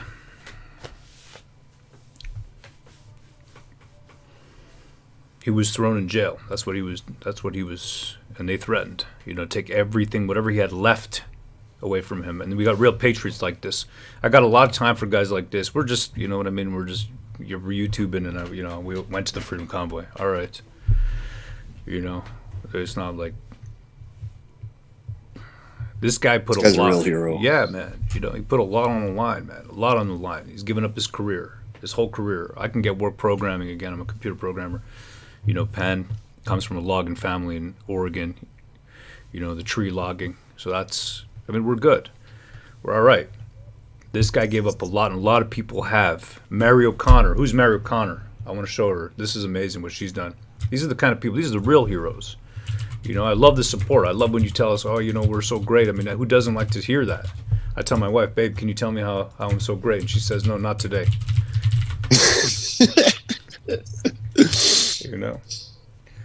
But these are the real heroes right here. Mary O'Connor, facing prison. You know why she's facing prison? Because she refuses to give up who she wrote exemptions to, the names, the CSPO, the College of Physicians of Ontario, is coming after her. She came to my house. I got footage. I gotta do the edit, man. There's so much stuff to edit and stuff to do. Okay, she came to my house. She had dinner at my house. It was amazing. Really, really nice lady. Medical doctor for 40 plus years. And you know what? Everything, you can look this up. Okay, this is not, I'm showing you real stuff. That's what we're doing here. Stuff we've verified. Mary O'Connor, CSPO. This is her, Mary Elizabeth O'Connor. Suspended as of 23rd December 2021. Gender, female. Education, University of Toronto, 1971. Pending hearings. Unprofessional, disgraceful, unbecoming conduct. Failed to respond appropriately. And what is it? Failing to provide information, records, and documents requested by college investigative and compliance monitoring staff. They want her patient records because she wrote exemptions. It is also alleged that between November and December 21, she, including by providing via exemptions contrary to the terms of an interim order imposed by blah, and failing to comply with terms of this interim order, failing to provide signed consent form, practice details. She won't give up patient logs. It says it right here. She's living in a trailer right now. She was practicing downtown. She was taking care of people who have been, women who have been physically assaulted. So in the last 15 years of her experience, this is her. This is legit. This is a legit hero right here. Heroine. Okay, she weighs all of 70 pounds. She's about 5 foot tall. You're taking the best of the best of the best of the best people, patriots, people who love this country, who've done everything, who've given up their careers and literally refuse.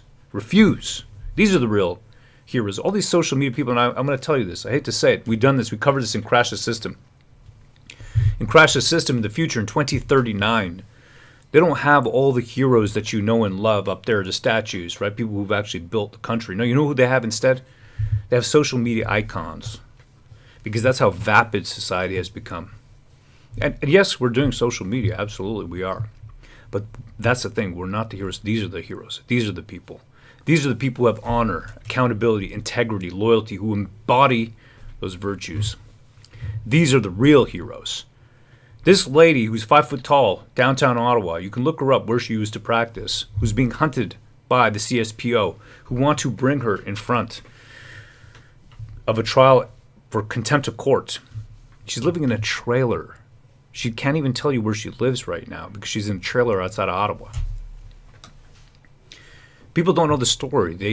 They hired a doctor hunter to hunt down every doctor and get those patient records of people who was written any exemption, whether it was a mask exemption or a V exemption. These are the real heroes. We're publicizing it, and we've been blessed with a platform to be able to put that information out, so we thank you for that.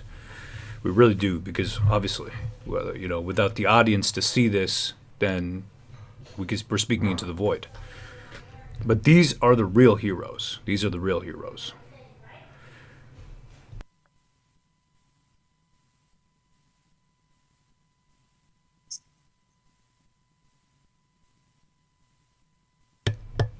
Kid's acting up a little bit. Anyhow, these are the, you know what I'm saying, Pan? I mean, you got real American heroes out there. You know what I'm talking about. Yeah, no, these are real Canadian heroes. Absolutely unsung. You know, not many people know. It's you know, it's nice to be able to call a little attention to it and honor them. In 2039. You got social media icons as statues. Your statues are social media icons because it's the vapid. That's what it is. The vapid. You know, just scroll through your TikTok. And don't get me wrong. You know, sometimes I'm scrolling through and I'm like, hey. And I keep watching. Before you know it, the algorithm is just showing me dancing girls. I don't know why. But these are the real heroes, and these are the people. I mean, Mary O'Connor right here, she has more, I would say, honor of herself. Real, true honor. You know, that accountability. She's accounting to herself, her own integrity. And she got loyalty to her patients. And these people are so few and far between. I'm going to have to put that edit down. And I really hope that when I do the edit of all of our interview, that I hope you share it out there. That's what I want to see. That's why we got this platform. We're blessed by God. We're blessed by God, and that's what it's for. We're on a mission, and that's what it's for. You know. So yes, I love. Yeah. You know. Thank you for all the accolades and everything else. But we're not. It's not about us. We're not important. If you're a beautiful lady, yes, of course you can send me a message. But you know what I'm saying?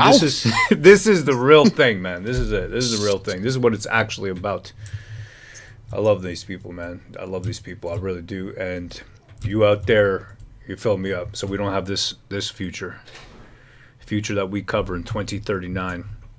Crash the system. I don't want this future. I don't want this future. I want it to be a comic book and remain a comic book. That's what I want. All right, these guys are about to get started in 10 minutes. I'm just, I'm too deep in this, man. I'm going to pull back for a second. Yeah, man. Wow. You know, what else can we say? And that's what it is all about. These people that sacrifice these, you know, from the convoy people that traveled to the convoy, put their lives on hold. Some of them lost their jobs, put their jobs on hold. You know, it's these people that we shouldn't forget. You know, a lot of it gets lost in the convolution of the POEC hearings. Been a lot of double talk, a lot of blame shifting, a lot of BS. And the true heroes get lost. Big hail to the truckers, a big hail to the people that lost their jobs, spent time in jail for this, you know. Don't forget about these people.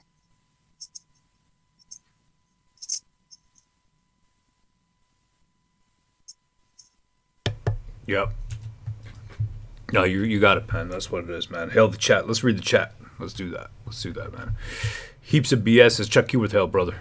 Hail, Chuck. Convoy evolution. Justice is coming, says Kenneth Christopher Bowser. God bless, says Susan Rogers.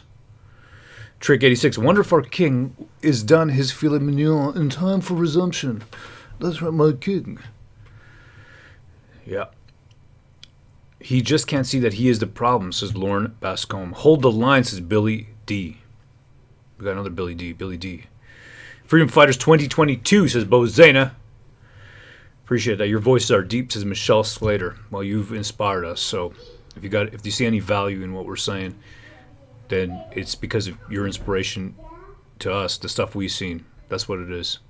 Truly. If you see inspiration in what we're saying, it's because you've filled us with inspiration. People were alone. I'm telling you, people felt hard, man. It really hard done by. But we know we're together, and that's what they hate. They can't stand it, right? They want to divide us. I don't really want to talk about immigration and how I feel about it and all the details because it's going to upset me right now. We don't have too much time, but let's just say they want us to be replaced. I'll leave it at that. They want us who are part of the fabric of society to be replaced by people who don't have allegiance or economic migrants, all the while telling us that there is an energy crisis in which there's not enough energy to go around, but yet we're going to bring people who come from countries and places where they live a low energy lifestyle. They utilize much less energy, but they're going to bring them into one of the most energy using countries, one that is cold for 6 months of the year. Doesn't make any logical sense if you just think about logic, right? I know that's a dirty word now. Canada Unity. Freedom Convoy 2.0, February 2023, says Mike St. Jean. Well, that's going to be, the nice thing there is going to be more of a get-together from what I understand from the announcement, so that's going to be great. You know what I mean? A nice weekend. See everyone, give everyone a hug. We got VNA. Vinny, he says, they threw me off the property today because I brought Bruce Lee a huge Akita dog to counter their government dog BS. Hail Vinny. Hail wow. Vinny. They tossed him out. That's crazy. Yeah, that's great. Let's call Vinny. Let's see if he's around, man. Vinny, you there, brother? I'm going to call you up. A man on the ground. Vinny. Hail, brother. He's a real reporter. Let me see here. He was having trouble. Don't call him a journalist. He is not a journalist. Yeah, he says journalists are BS stenographers. So, he is a reporter.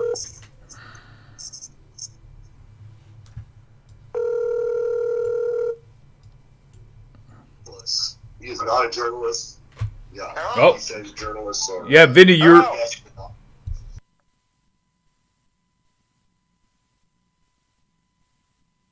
Vinny's listening to work. There. Yeah, I got the monitor up.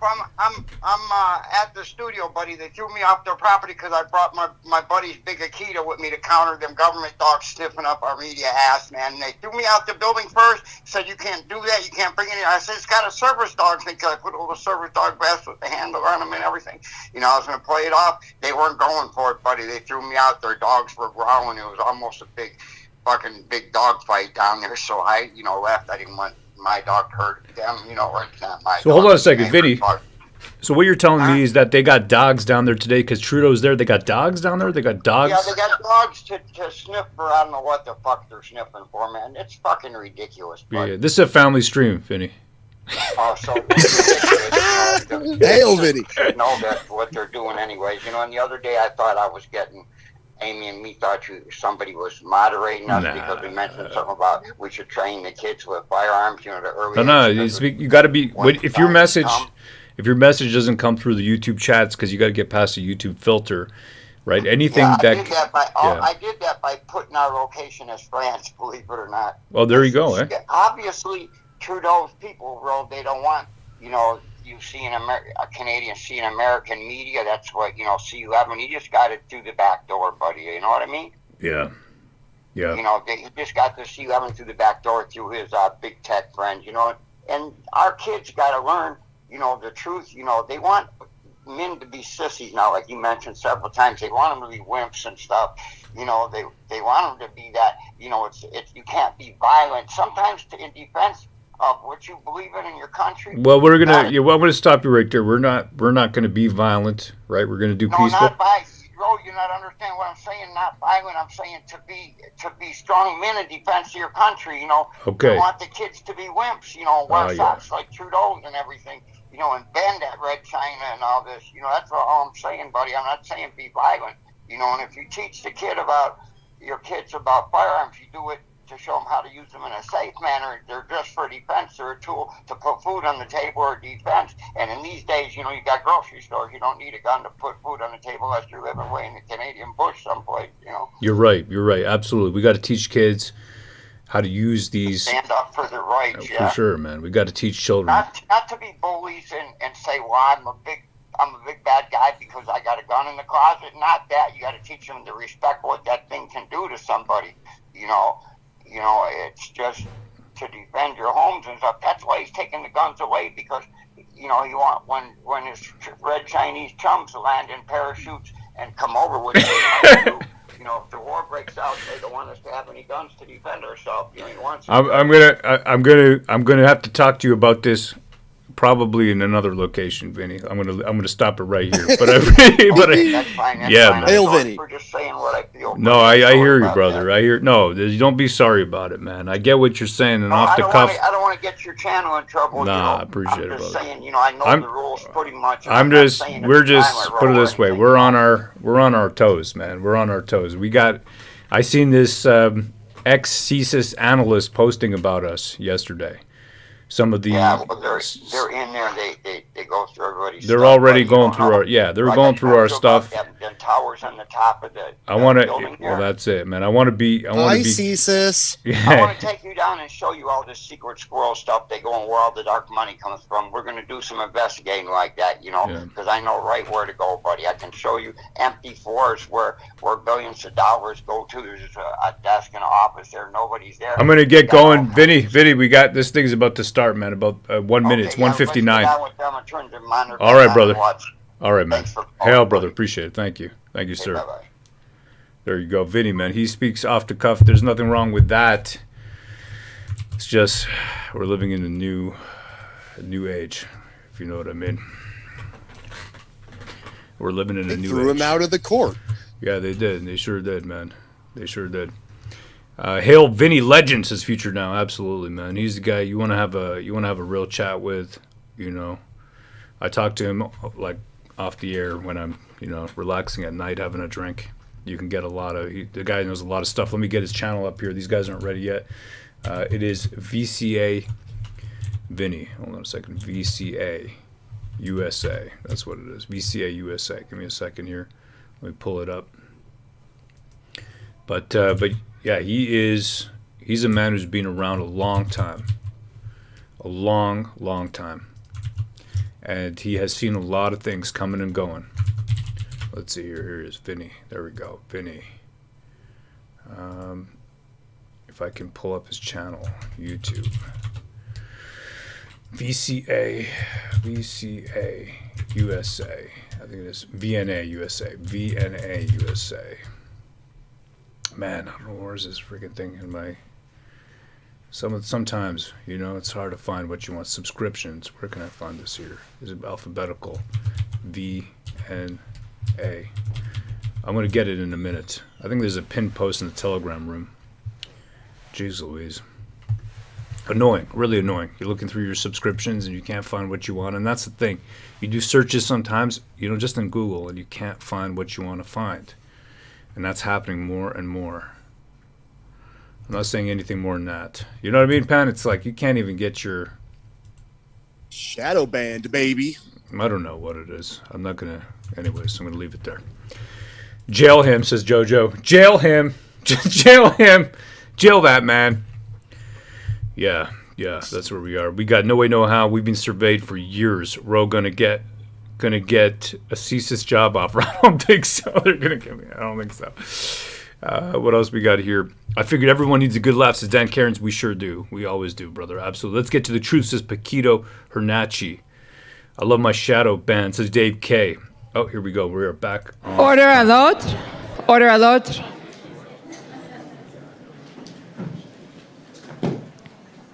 The commission is reconvened. La commission reprend.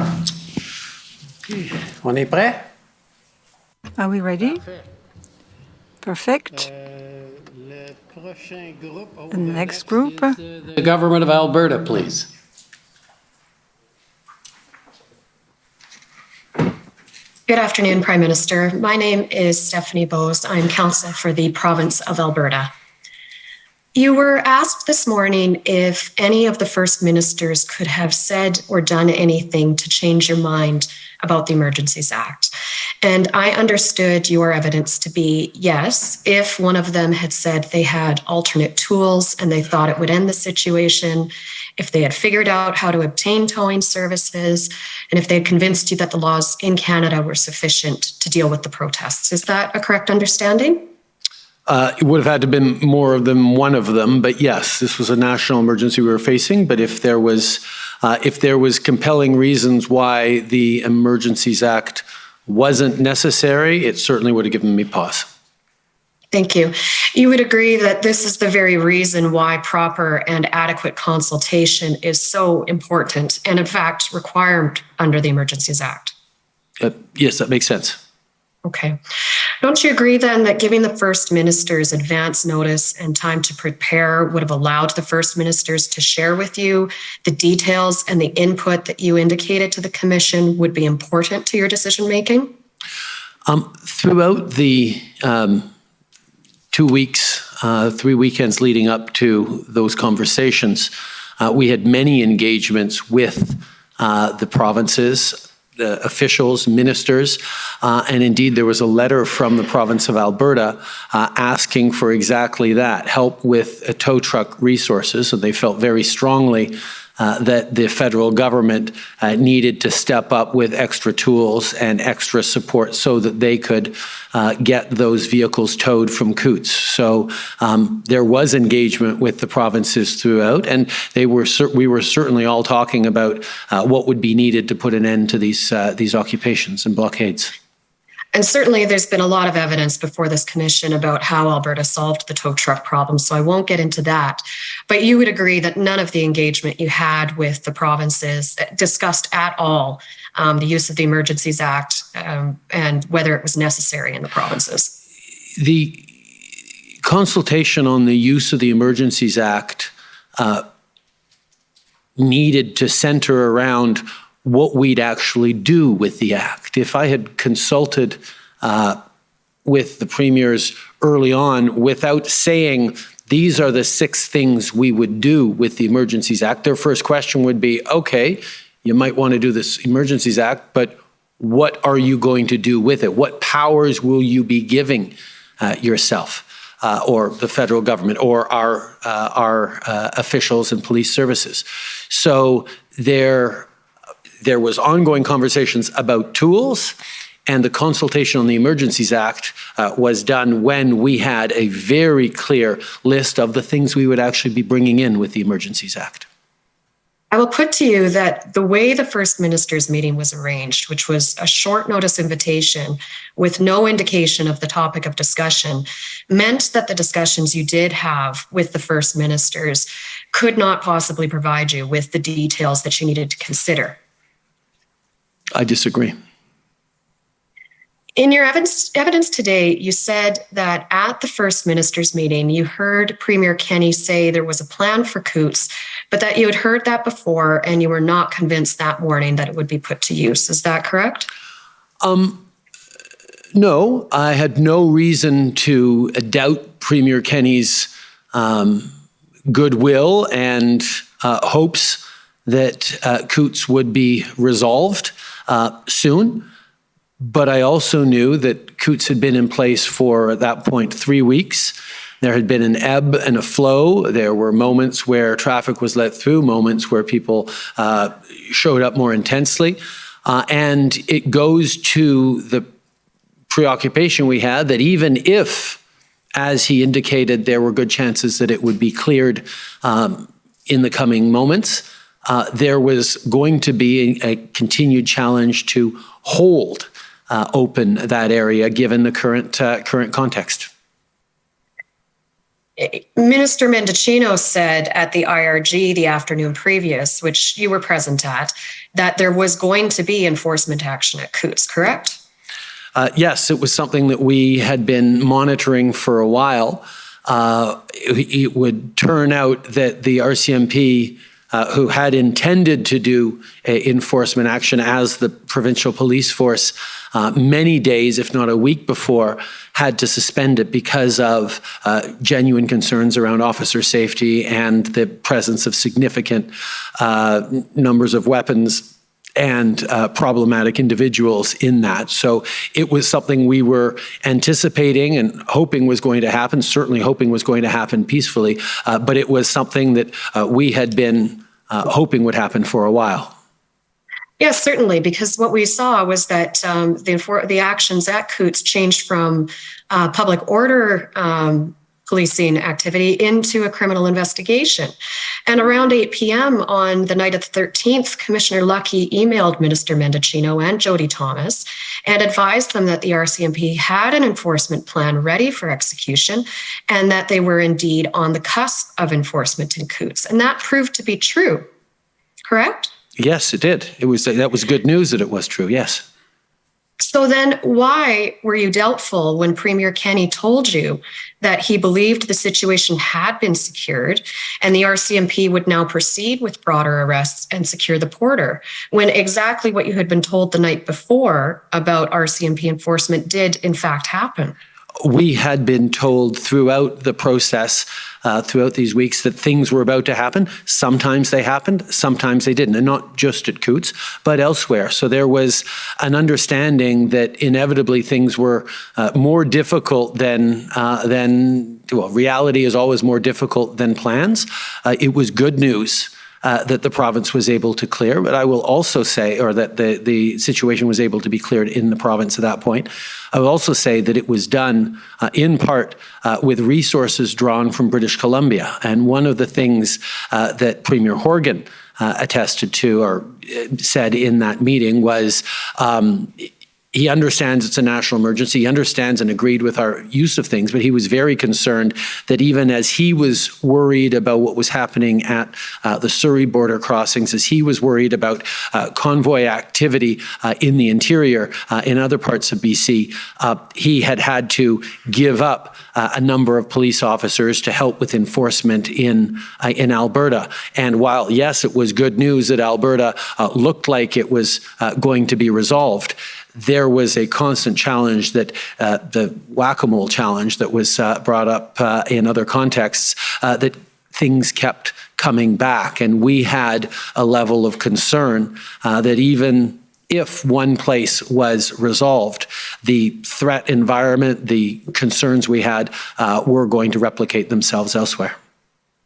And you understood that the police, the extra RCMP officers that were brought into Alberta were, of course, brought in under the Provincial Police Service Agreement, yes, not under any powers created under the Emergencies Act. No, because they were brought in well before the Emergencies Act. But it did go to the challenge facing being a national emergency when we see police. Well, when we saw the police action in Ottawa at the end of that week, it drew on police members from forces spread across Ontario and beyond.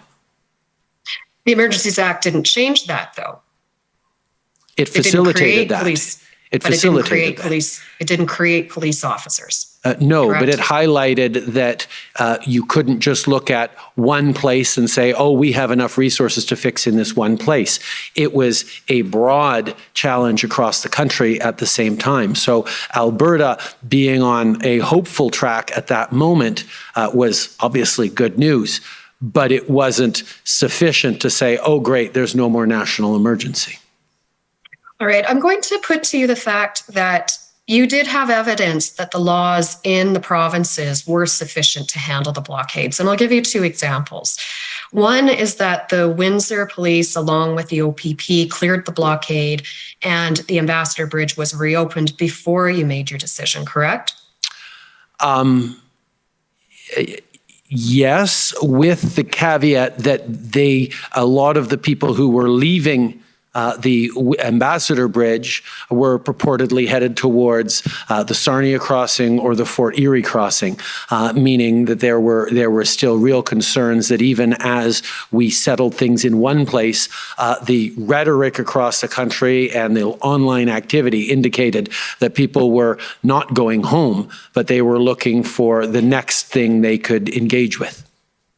Right. So the police powers were able to deal with the problem, correct? They were able to clear the blockade. They were able to clear lanes at that moment, yes, in that spot. Okay. But there was a real concern there would be more. Right. Or they would return. The other example is Coutts, where the RCMP were able to safely conduct a criminal investigation, execute search warrants, and make arrests, correct? Yes. And that protesters in Coots indicated to RCMP that they wanted to leave the protest because they didn't want to be associated with the criminal elements uncovered, correct? I can't speak to what their intent was. Okay, we've heard evidence in this commission, so the commission knows what one of the protesters did indicate the intent was. Now, these are in fact the type of decreases in troublesome protest activity that you had been hoping to see in the weeks prior, weren't they? Yes. And definitely examples of how existing legal tools and police powers were effective at dealing with illegal portions of protests, correct? Yes. All right. Pretty well out of your time, so if you could... And that's okay. I think I will end there. Thank you very much, Prime Minister, for answering my questions today. Thank you. Thank you. Next is the convoy organizers, please.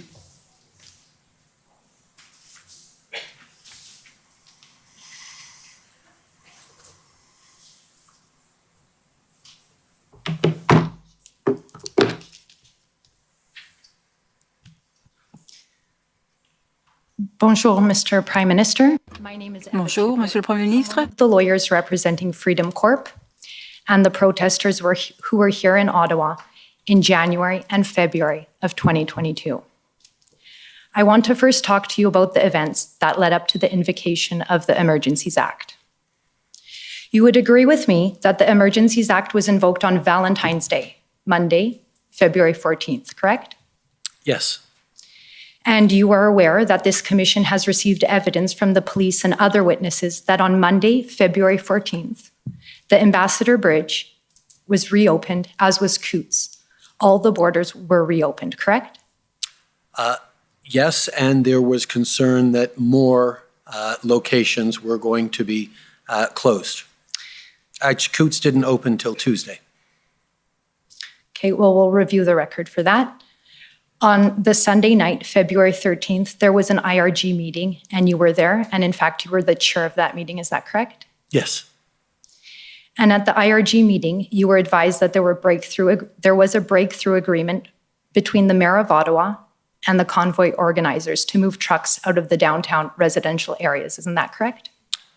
That is not how I remember it, no. Okay, well, I can advise you that at the inquiry, it was confirmed by the documents your officials filed here and by witnesses, namely Jody Thomas. She confirmed that at that IRG meeting, you were briefed that there was an agreement with the mayor. Does that, do you recall that? With whom?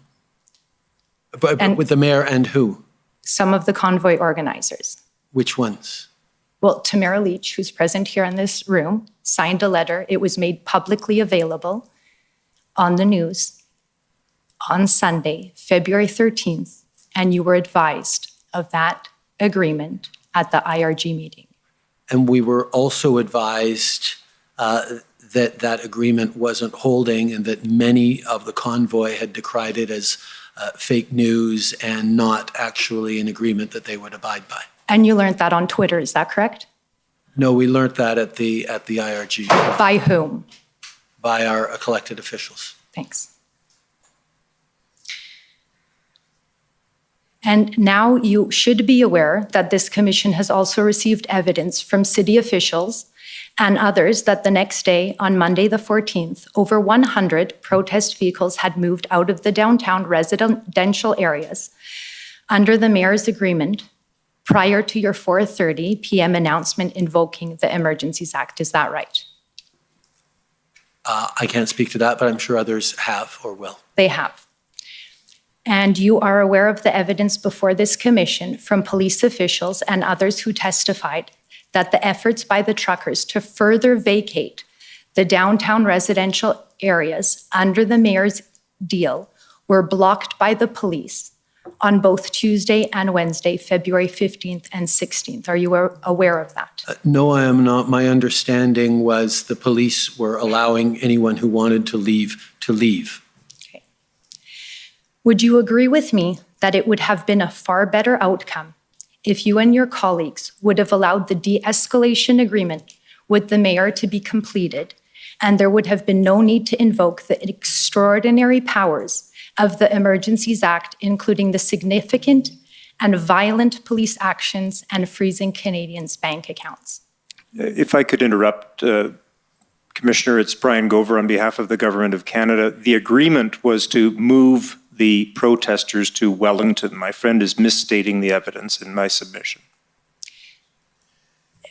I could provide some clarity. Okay, go ahead. It's very well known in the agreement with the mayor that it was to remove vehicles from the downtown residential areas, and yes, Mr. Gover, thank you, to move to Wellington, but out of residential areas apart from Wellington, so thank you. Can you now, are you able to answer the question? I believe the answer was no, but you can repeat the question if you like. Sure. If you had allowed the de-escalation agreement, in other words, moving trucks outside and other protest vehicles outside of the downtown area, there would be no need to invoke the Emergency Act. Mr. Commissioner, I object again because characterizing this as a de-escalation agreement in my submission is a misnomer. This was an agreement that didn't hold, but it was to move vehicles from residential areas to Wellington Street. Well, I'll let the question stand. I think it's a question of interpretation. Go ahead. So, no, I don't agree. Thank you.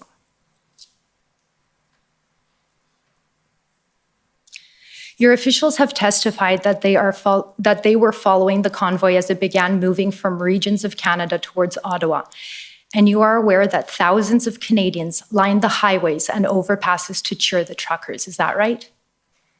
I can't speak to the number, but yes, Thank you. There were many supporters, yes. Mr. Prime Minister, I would like to read to you an excerpt from 3 of the many statements that Canadians prepared for this commission. Canadians who supported the convoy and explained why. And I would ask the registrar to bring up document ID HRF 401660. If you could turn to page 274, please.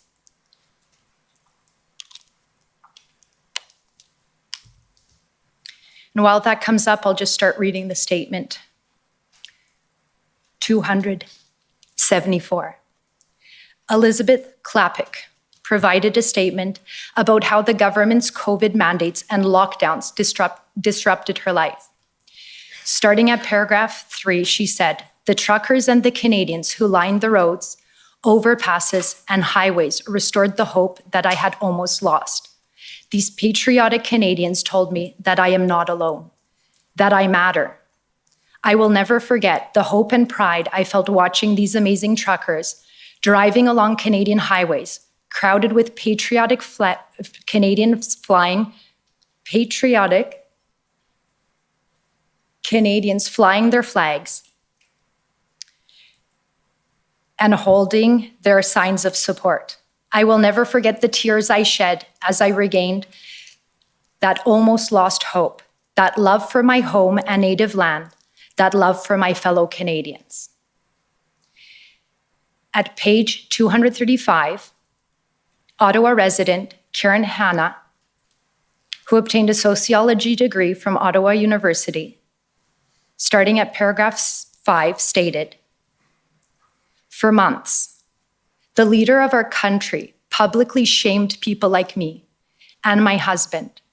Our own family members turned on us, blamed us, and some even told us we don't deserve health care." Paragraph 17.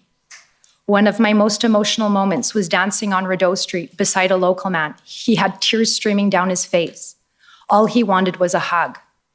It was very overpowering for him. I met a girl, 22 years old, who just hopped in her car from Winnipeg and just kept driving. She stayed the entire time. I met people who were like family to me, people who gave up everything to come to Ottawa for justice and an explanation." At page 116, Here is one of many, many concerned parents and spouses.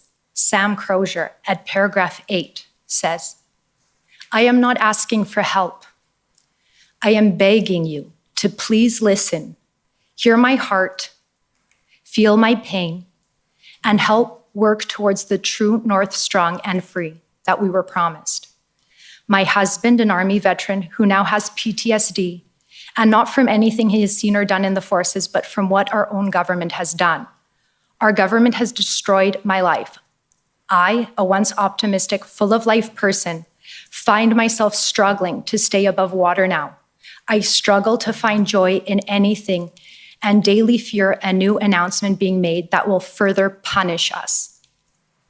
I have written the same email to every member of Parliament daily and been ignored by a large collection of the people meant to be our leaders, meant to be listening to us. Mr. Prime Minister, you have now heard the statements from some of the many concerned Canadians who felt compelled to support the protesters. Do you now understand the reason so many Canadians came to Ottawa with such resolve in the midst of a harsh, cold Canadian winter because of the harms caused by your government COVID mandates, and they wanted to be heard? I am moved, and I was moved as I heard these testimonies, as I saw the depth of hurt and anxiety about the present and the future expressed by so many people. The COVID pandemic was unbelievably difficult on all Canadians. And my job throughout this pandemic was to keep Canadians safe. And the way that I chose to do that was to lean on public health officials, lean on experts and science on the best way to keep Canadians safe. And because Canadians got vaccinated to over 80%, we had fewer deaths in Canada than places that didn't reach that. And every heartbreaking story I hear of a family who sat beside the bed of a loved one dying because they had believed that the vaccines were more dangerous than the disease, I take personally, because I wish I could have done more And I don't mean convince people to cut to you get off, vaccinated. but I only have 10 minutes, so thank you. That was helpful. Mr. Prime, Just to interrupt you, you're going to have to shorten it because you're already over your time. okay, thank you. A number of people have testified in this inquiry referencing your widely published comments and calling the unvaccinated racists and misogynists. And we have heard testimony in this inquiry about how some of your officials wanted to label protesters as terrorists. Would you agree with me that one of the most important roles of a prime minister is to unite Canadians and not divide them by engaging in name-calling? I did not call people who were unvaccinated names. I highlighted there is a difference between people who are hesitant to get vaccinated for any range of reasons and people who deliberately spread misinformation that puts at risk the life and health of their fellow Canadians. My focus every step of the way, and the primary responsibility of a prime minister, is to keep Canadians safe and alive. Right. So in terms of safety, when you met with, I'll reframe, Minister Blair, Public Safety Minister, Minister Mendicino, National Security Intelligence Advisor Jody Thomas, and RCMP Commissioner Brenda Lucki, and today you testified that the federal government was committed to exhausting all alternatives to a resolution prior to making a decision to invoke the extraordinary powers of the Emergencies Act. Do you agree that that accurately describes your government's position? That the invocation of the Emergencies Act was a measure of last resort, was not something to be taken lightly. Thank you. And something to do when other options were not effective. And you are aware that the OPP, along with others, developed an engagement proposal, and you were advised of that proposal at the IRG meeting on February 12th, correct? It was a proposal, but we had, and it was presented to us, we had more questions about how it would actually work. It was not a complete proposal. My last question, Mr. Prime Minister, when did you and your government start to become so afraid of your own citizens? That's a very I am unfair. not, and we are not. Those are my questions. Thank you. If there's any more trouble, that side of the room is going to be expelled. Is that clear enough?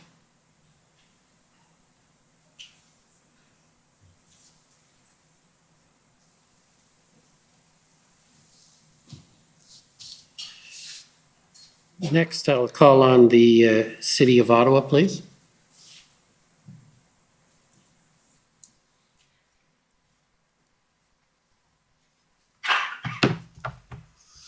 Good afternoon, Prime Minister. My name's Alyssa Tompkins. I'm counsel for the City of Ottawa. I just wanted to take you to a couple of statements on your witness summary to start. So if we could bring that up, it's WTS 56084, please, Mr. Clerk. And we'll be going to page 4.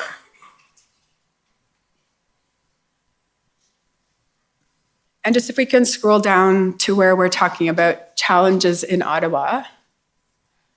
So the first point you make is that the lesson learned was not to let the trucks park because that makes it more difficult to remove them. And you noted the decision makers in Toronto and Quebec City heeded this lesson. Prime Minister, are you aware that since that time, the City of Ottawa, in preparation for 2 events, has indeed closed roads. So the city's learned that lesson as well. You'll agree? Excellent. Okay. The second, about the resources, you state that there appeared to be a breakdown of communication between OPS and the city. And you state it was unclear, for instance, whether the mayor's request for additional police officers was made with the support of the OPS or the Ottawa Police Services Board. Now, are you talking about the letter that you received from Mayor Watson? I'm talking about the fact that we were regularly briefed throughout that there were different requests coming from the police, then from the mayor, then from other elements within the Ottawa's orbit. Okay. Well, I'm a bit short on time, but I'll put to you that the letter you received from the mayor was co-signed by the chair of the Ottawa Police Services Board. So by the time the letter came, it was clear it was from the OPSB as well, correct? Perhaps. I can bring it up. Okay. I don't know that it serves us. I'll put to the record, and given my short time, we'll deal with it after. And in terms of OPS also, by that point, why don't we go to the readout of the call? So the letter came, just to situate you, the letter came February 7th, and the next day on February 8th, you had a call with Mayor Watson. Do you remember that? Yes, I do. But we'll bring up the readout. So it's ssm.can.nsc.00002837.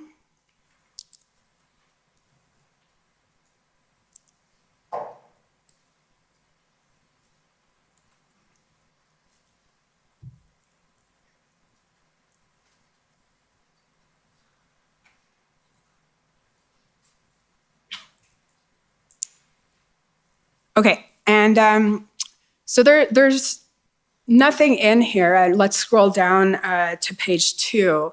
But if we go through it, there's no concern expressed by you during this call that there's any uncertainty about whether OPS or the OPSB are aware of the resource request. So by this point, is that clear in your mind? I'm sorry. That it is clear that Mayor Watson is asking for 1,800 officers? Yes. Yes, Mayor Watson was regularly clear in wanting many more officers.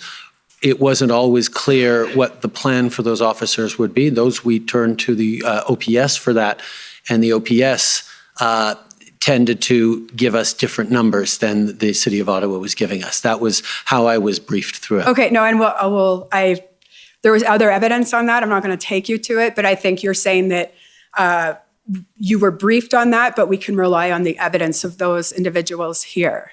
Okay, but in a contemporary way, as I was watching things unfolded, the briefings I received and what was consistent was there was confusion or misalignment between different sectors of the City of Ottawa and the Ottawa Police Forces in terms of what they needed, how they were being delivered, and that was one of the realities we were dealing with.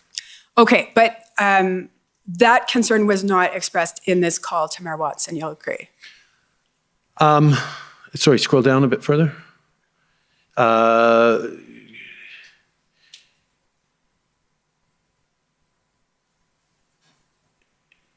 There are moments where you are saying one thing and he is saying another. Is there anywhere we can help around that? I think that was me expressing that there were different messages coming out of the policing side versus the mayor's side.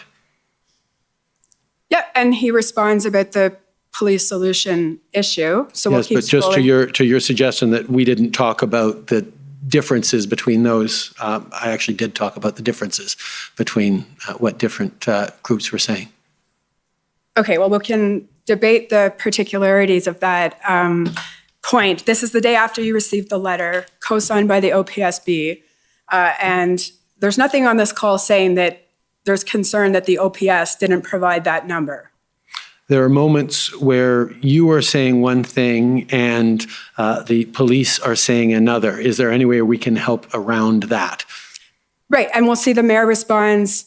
One thing was when he said it's not a police solution, but it is a police solution.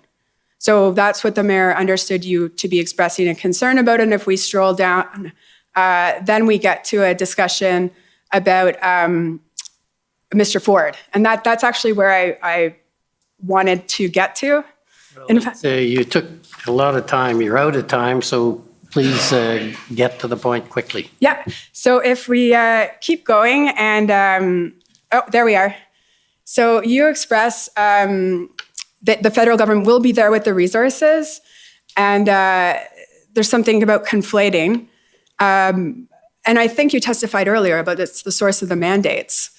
But you say Doug Ford has been hiding from his responsibility on it for political reasons, as you highlighted, and important that we don't let them get away from that, and we intend to support you on that. And the mayor says if they keep dragging their feet, I'm happy to call them out. It'd be nice if we have something firmed up from the federal government to shame them.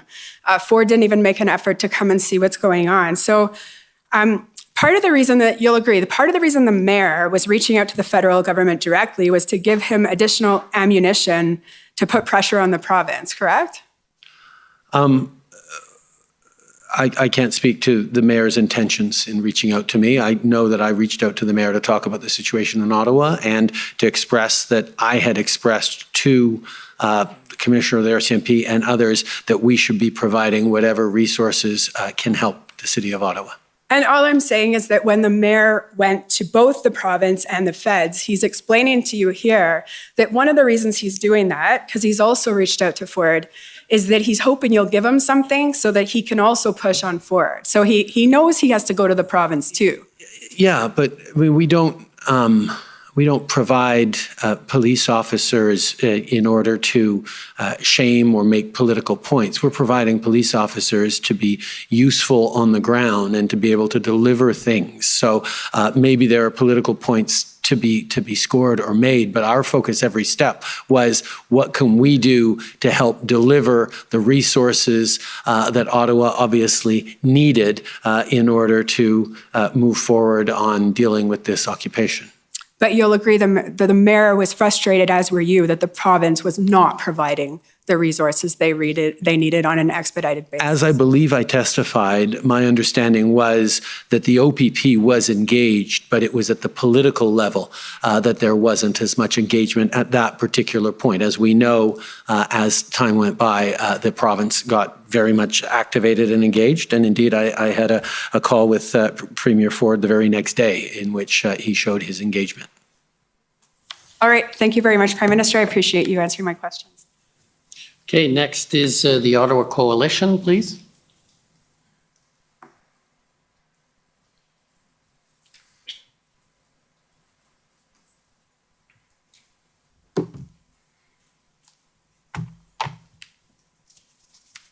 Good afternoon, Mr. Prime Minister.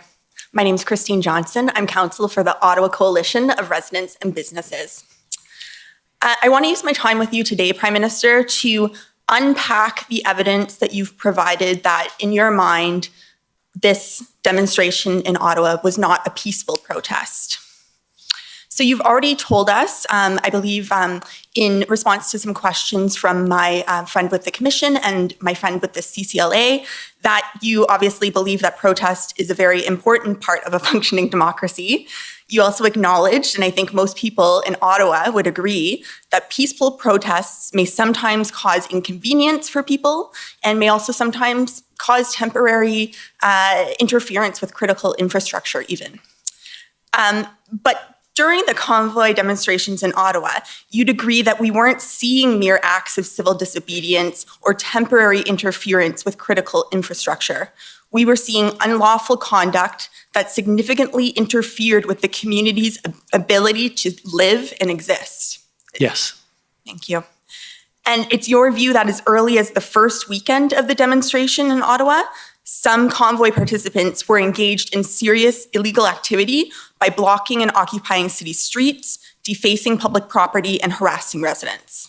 Yes, as was evidenced by my call with Yasser Naqvi, who highlighted a number of those things and a few more. And from that first weekend onwards, this became even worse and more concerning to you. Yes, reports of people being harassed for wearing masks, the constant noise, the people not feeling safe in their own streets. There were many examples of that. And you mentioned to us this morning that you grew concerned in particular over counter-protests rising up. Were you aware in particular of the counter-protest that has now been coined as the Battle of Billings Bridge on February 13th? That was, I believe, remind me, I believe that was where a number of residents prevented trucks from getting to the downtown core. That's correct. And is it fair to say that this counter-protest was actually quite successful in getting some trucks to leave very peacefully?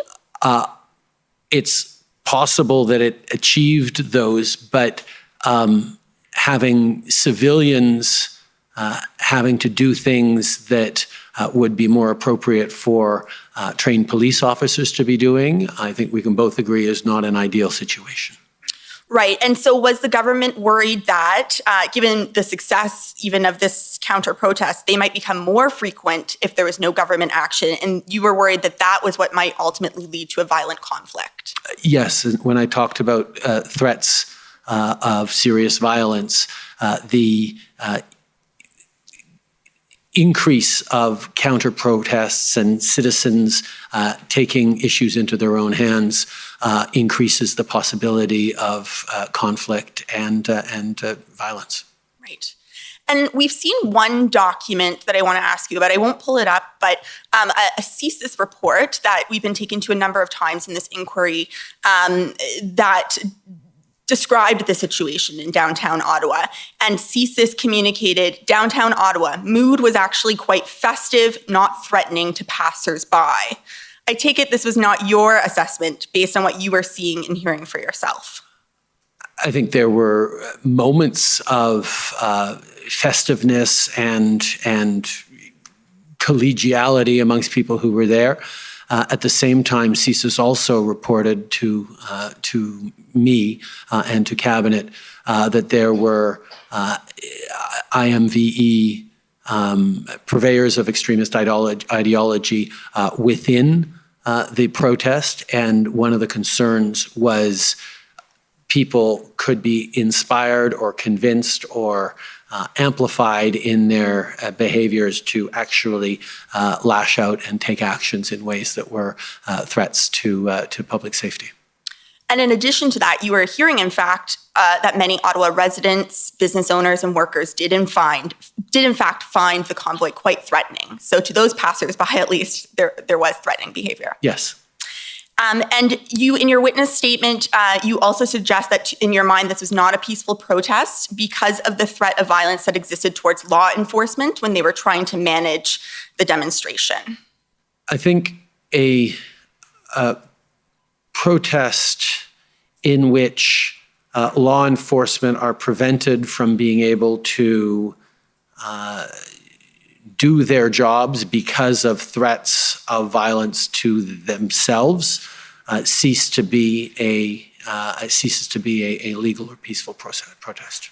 And my last question for you following from that is that when the government was ultimately considering the invocation of the Emergencies Act, CC's advised cabinet that invoking the act could further inflame extreme anti-government rhetoric and even incite violence.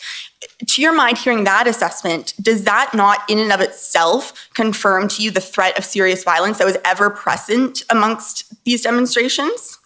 Yeah, if someone's telling me, oh, you should be careful about actually enforcing the law because that might make people more violent, that's not necessarily a good argument as to why we should sort of let it slide or not intervene.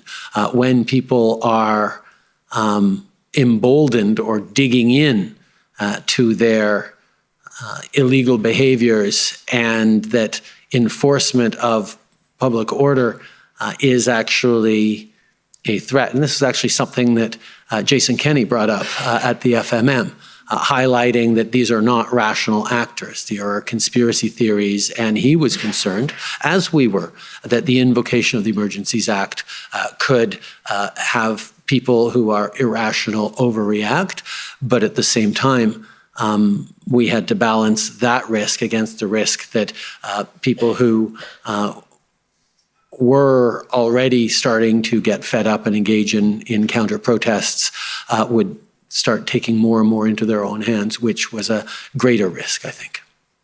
Thank you very much, Prime Minister. Those are all of my questions for you. Thank you. Next, I'd like to call on the Ontario Provincial Police, please.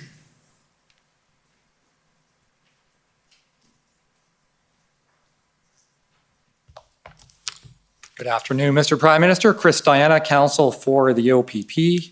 Just bear with me for a moment while I set my timer. All right, perhaps, Mr. Clerk, if we can start by bringing up document ssm.nsc.can 50625. And while this document is coming up, Prime Minister, it's the transcript of your call with the premiers to situate you in time and place, which I believe was February 14th in the morning. Is that correct? Yes. All right, if we can turn to page 6, please. Scroll down a little bit.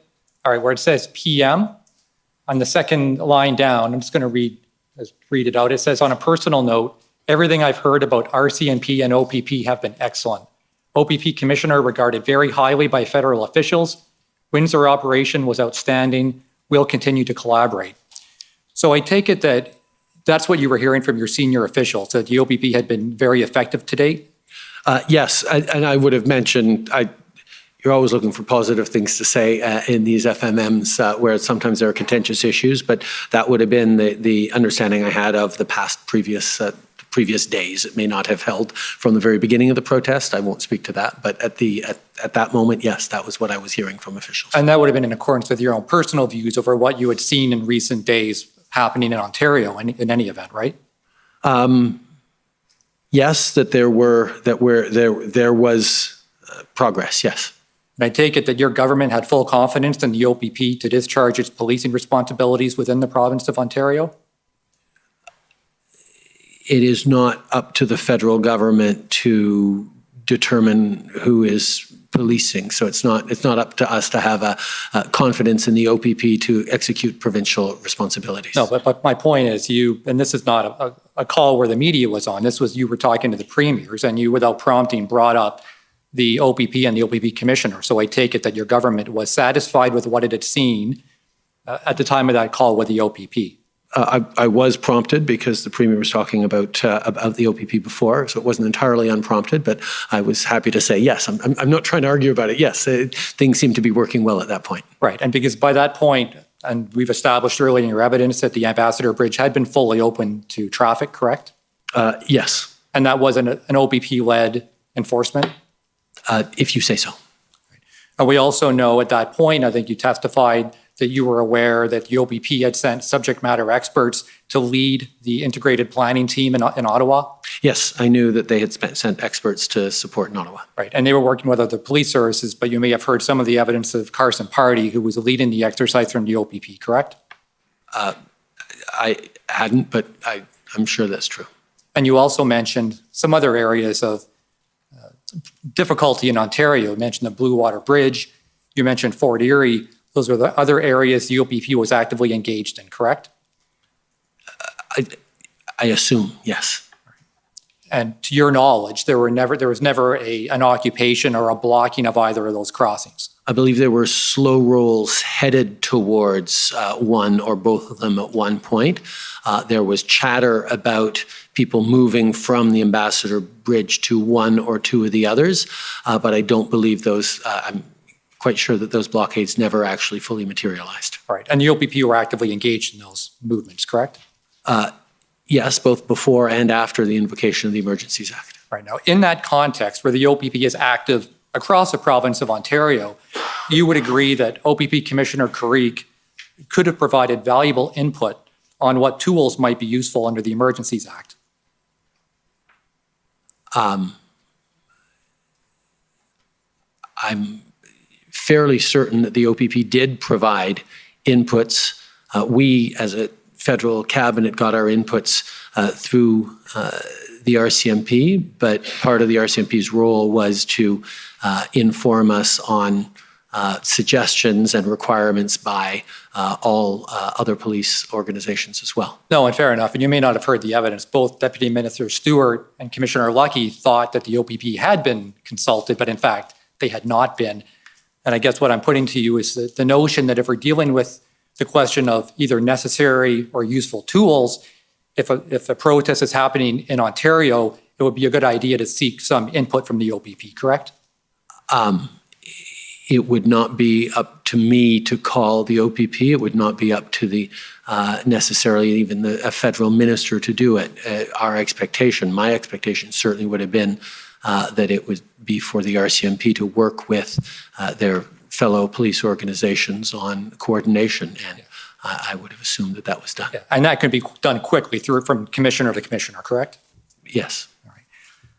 And for purposes of transparency, and Commissioner, I understand I've hit my 5-minute mark, and just for my last question, for purposes of transparency, we know that there is a consultation record, as we've seen here when you talk with the premiers, that there should also be a written record of consultation with law enforcement so that for accountability purposes, when we go back and take a look at the circumstances in terms of the tools, that there's no ambiguity about what was needed or what tools might be useful. Would you agree with that suggestion? I know the Commission will be reflecting on suggestions on how to move forward in future emergencies. So you would agree with my suggestion then, correct? It's not up to me to agree with what needs to happen in the future. Okay, but you wouldn't disagree then? I think more consultation is good, but understanding that in an emergency, one needs to move quickly. All right. Thank you, Mr. Prime Minister. Okay, thank you. The next is former Chief Slowly's counsel, please.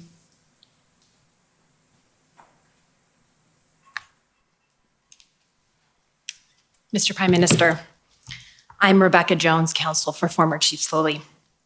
And you've testified today about the situation facing the country and the city of Ottawa in particular when the Emergencies Act was invoked, right?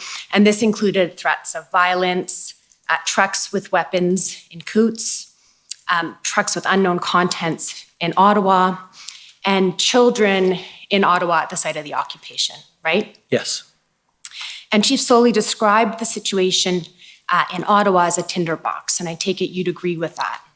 Yes, that was one of our concerns, that it could get worse very quickly. Right. There was always a risk of escalation. Yes. And you testified that it is the responsibility of the Prime Minister to make tough calls and keep people safe, right? Yes, and others as well. But yes, that is one of the roles of the Prime It's Minister. not your only responsibility. I take it that is also the role of a police chief. Yes. And the Prime Minister and a police chief don't take steps just because people are demanding them, right? We certainly need to take into account the perspective and concerns and expectations of citizens. That's an important input into leadership. But ultimately, we have to, getting the decision right is more important than making the popular decision. Right. And you testified that as of the date of the Emergencies Act, the fact that there had not yet been any serious violence was obviously a good thing, but that you couldn't say there was no threat of that, right? Indeed. And I'm going to suggest that the fact that there had been no serious violence was not only a good thing, but it was a credit to municipal police forces, all police forces, Chief Slowly, and all of his policing partners. Yes, and a credit to residents, and a credit to people who were there on the ground. There was no violence. It would have taken one person on any side to create situations of violence. So it is fortunate that there was no violence, no significant violence at that point, right, or at any point. And it is to the credit of the police, among others, that there was no serious violence, right? I'm not positioned to evaluate how much what the police did or didn't do in Ottawa was directly responsible for the lack of violence. Okay. Now, in 2021, then Chief Slowly was invited to the Prime Minister's listening circle to speak about policing reforms. You remember that? I do. And Mr. Prime Minister, you thanked him for his presentation and you thanked him for his leadership in leading police reform in Canada, right? Yes. And I take it you agree that it's important to have voices like Peter Slowly's at the table in Canadian policing. You mean diverse Canadians in positions of power? Yes. Yes. Okay. And the convoy-related events across Canada in late January and February of this year, I take it you'll agree with me, they were a trauma for the nation. They were certainly a very challenging time, and many Canadians experienced them as trauma, yes. Right. And this trauma landed more heavily on the shoulders of certain individuals, like Chief Slowly and his family, than on others. Is that fair? I think there was a lot of trauma to go around on all sides. Now, I want to return in the time I have left to the issue of the readiness of the operational plan as of February 13th.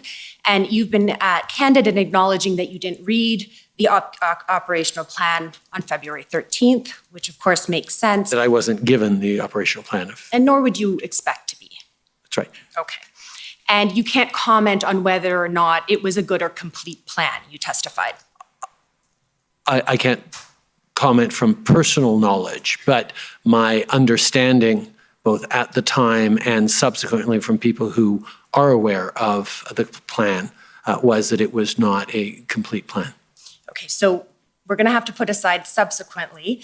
It was the plan that cleared the occupation in Ottawa, is the evidence here. But at the time, Sorry, that was a plan of the 17th that cleared the occupation, not the plan of the 13th. well, we'll put that aside. We will disagree on that issue, Mr. Prime Minister. But what I believe you're saying is that at the time, on February 13th, or as of February 13th, that was your view. Based on what you were being told, I take it, by the Commissioner of the RCMP. Sorry, what was my view? That the plan was The plan wasn't ready. Yes. Okay. That was my view. And I just want to take you, please, to TRN 23, page 69, please. And Mr. Prime Minister, this is the testimony of Commissioner Lucky before this inquiry.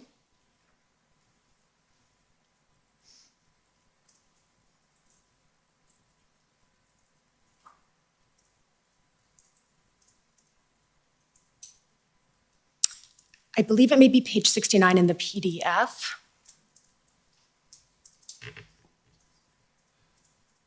There we are. And so if you start scrolling down, you'll see that Commission Counsel is asking about the status of the plan, and please, of course, take your time to read it, as of February 13th.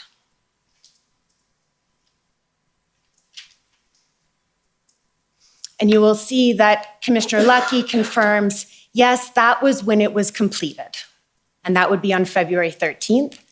And then Commission Counsel says, and we've heard some evidence about this from other police agencies, but essentially that it was a team effort. The RCMP was there, the OPP, and the OPS, correct? And Commissioner Lucky says yes. And Commission Counsel says, and I understand it, you in particular, Commissioner Lucky, and perhaps the rest of your team who looked at it, were generally satisfied with the plan as an operational plan to deal with the situation in Ottawa. And Commissioner Lucky says, yes, both myself and Commissioner Carrique were briefed on the plan the Friday before that. Like I think it was around February 11th, we got the actual briefing from the planners on the plan. And yes, we were satisfied with the plan. Okay, so I put that to you, Mr. Prime Minister, to suggest that what happened here was that you were not briefed by Commissioner Lucky on the 13th as to her satisfaction and the RCMP's satisfaction on the integrated plan to clear Ottawa. I can only speak to what I both knew then and what I know now.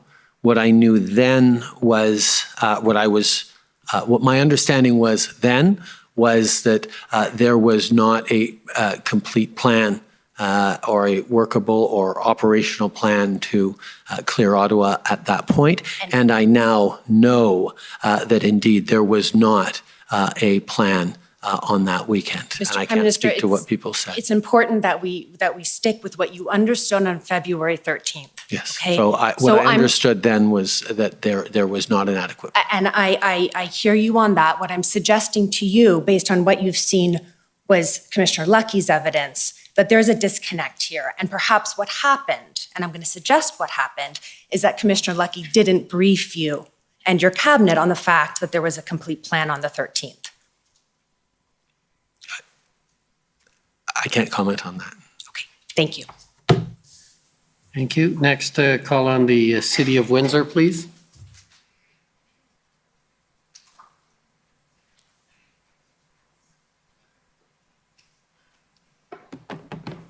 Good afternoon, Mr. Prime Minister. My name is Jennifer King, and I am legal counsel to the City of Windsor. Mr. Prime Minister, I would like to start by taking you to one document, SSM CAN NSC 402698. This is a readout of a call that you had with Mayor Dilkins of Windsor on February the 10th. Do you recall that conversation? Yes. On the first page, there's some takeaways. I just wanted to read out the first one. The mayor appeared confident that a plan and resources are in place. He only needed the injunction to operationalize the plan by Saturday. PM provided reassurance that the federal government is there. If you could scroll to page 2 towards the bottom of the page, Mr. Clerk. And you'll see here, Mr. Prime Minister, that it indicates that you said, as I was speaking with police officers and various folks, no question on the ground operationally who has jurisdictions. I can assure you that the RCMP is working closely with the OPP. Because this is our problem, and I want you to be reassured that we are out there and operationally totally linked. So I just wanted to stop there. What did you mean, Mr. Prime Minister, when you said this is our problem? It is our problem together. It is our, as in different orders of government together, as I assume what I meant on this one, because the rest of the sentence is really showing that I knew and I'd been apprised that in regards to what was happening in Windsor, the OPP and the RCMP were working well together. Okay. And hopefully it continues on, and hopefully the politics will recede a little, because some of that stuff coming out of QP is a little inconsistent. What does QP mean here? Probably question period on the federal side, because I think he was talking about the challenges he was facing in council chambers as well, and some of the debates that were happening at the municipal level. Right. Okay. You can take that down, Mr. Clerk. Thank you.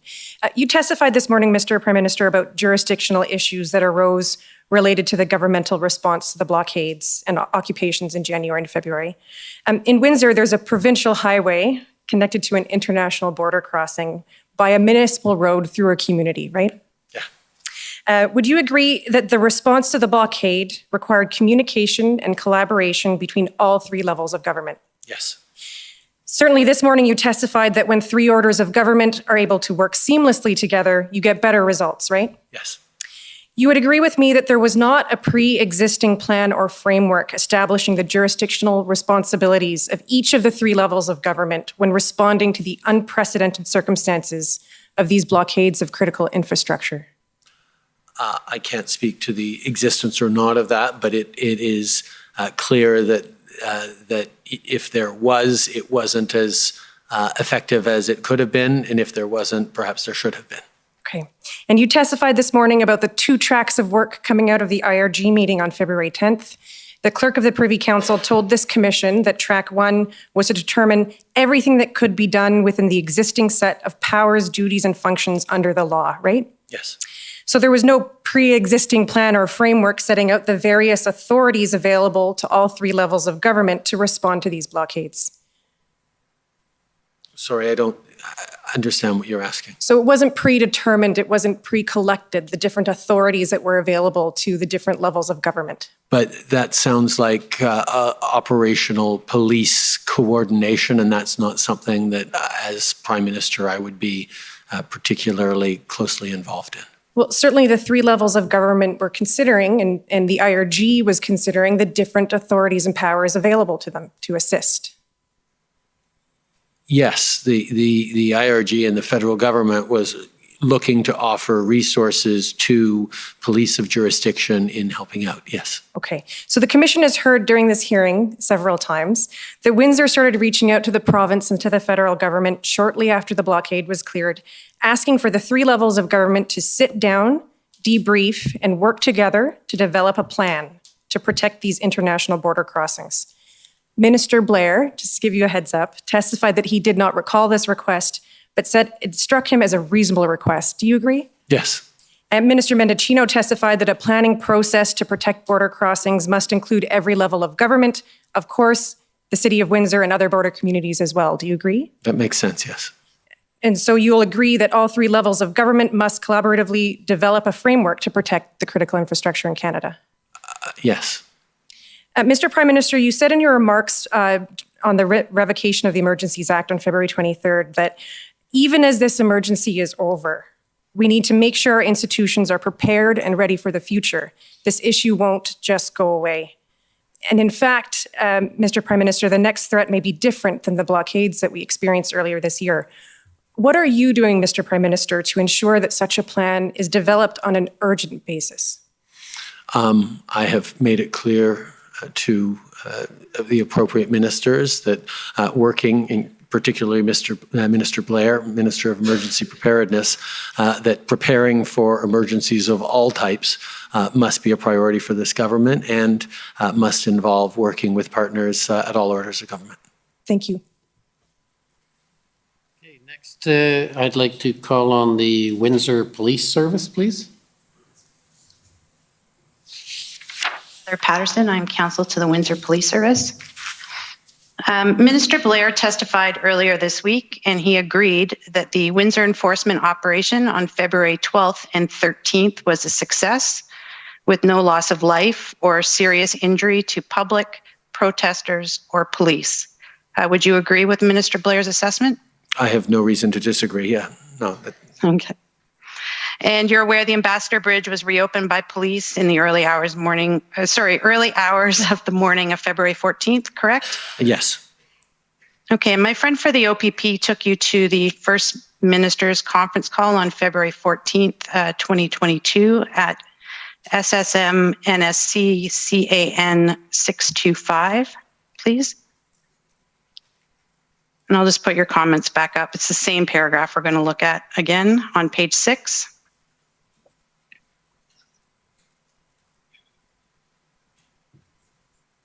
My focus obviously will be a little bit different than the OPP's. And in that paragraph, for the comments attributed to you, you say the Windsor operation was outstanding. And would that accurately reflect your comments that you gave to the First Ministers that day? Yes, those seem to be my comments. Okay, great, thank you. Those are my questions. Okay, with that pat on the back, we'll go to the government of Saskatchewan, please. Good afternoon, sir. I'm Mitch McAdam, one of the lawyers for the government of Saskatchewan, and I want to ask you a few questions about COVID-19 and the Emergencies Act. I would ask the clerk to please bring up POE.SAS.701.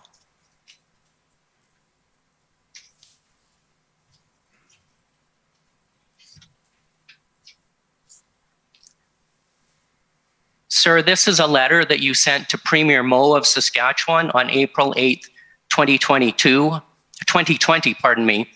about COVID-19 and the Emergencies Act. And I think you talked this morning a little bit about considering invoking the Emergencies Act to deal with the pandemic back in March and April of 2020, didn't you? Yes. And I take it that similar letters would have been sent to all the premiers? Yes. And if we can go to the top of page 2 of this letter, at the end of the first paragraph, it refers to the fact that you are formally initiating a consultation process under the Emergencies Act. That's correct, isn't it? Yes. It was a formal process. Yes. And clerk, if we could go back to the first page and the bottom of the letter, it indicates that you had already discussed the Emergencies Act with the premiers during at least 2 telephone conferences, one on March 23rd and one on April 2nd. That's correct, isn't it? Yes. And also in that same paragraph, it refers to the fact that ministers from at least 4 different departments have spoken to their provincial counterparts about whether measures under the Emergencies Act could assist in the collective efforts to deal with the pandemic. That's correct too, isn't it? Mm-hmm. Yes. And if we can go back to page 2, please.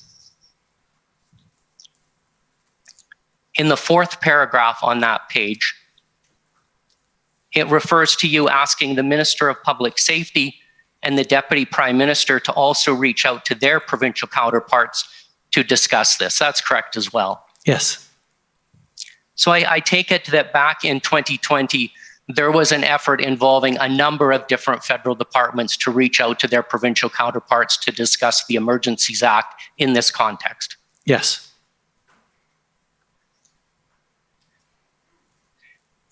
And if we look at the end of that paragraph, I take it that there was a plan that you were going to convene another telephone conference with the premiers to discuss this topic further, correct?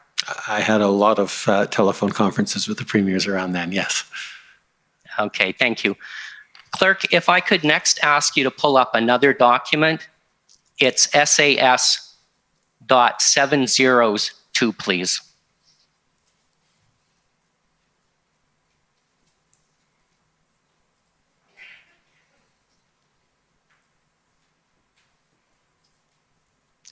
We'll just wait for a moment while the letter gets pulled up. Prime Minister, you'll see that this is a letter from Scott Moe, sent as chair of the Council of the Federation to you about COVID-19 and the Emergencies Act on April 14th. Do you recall this letter? Yes.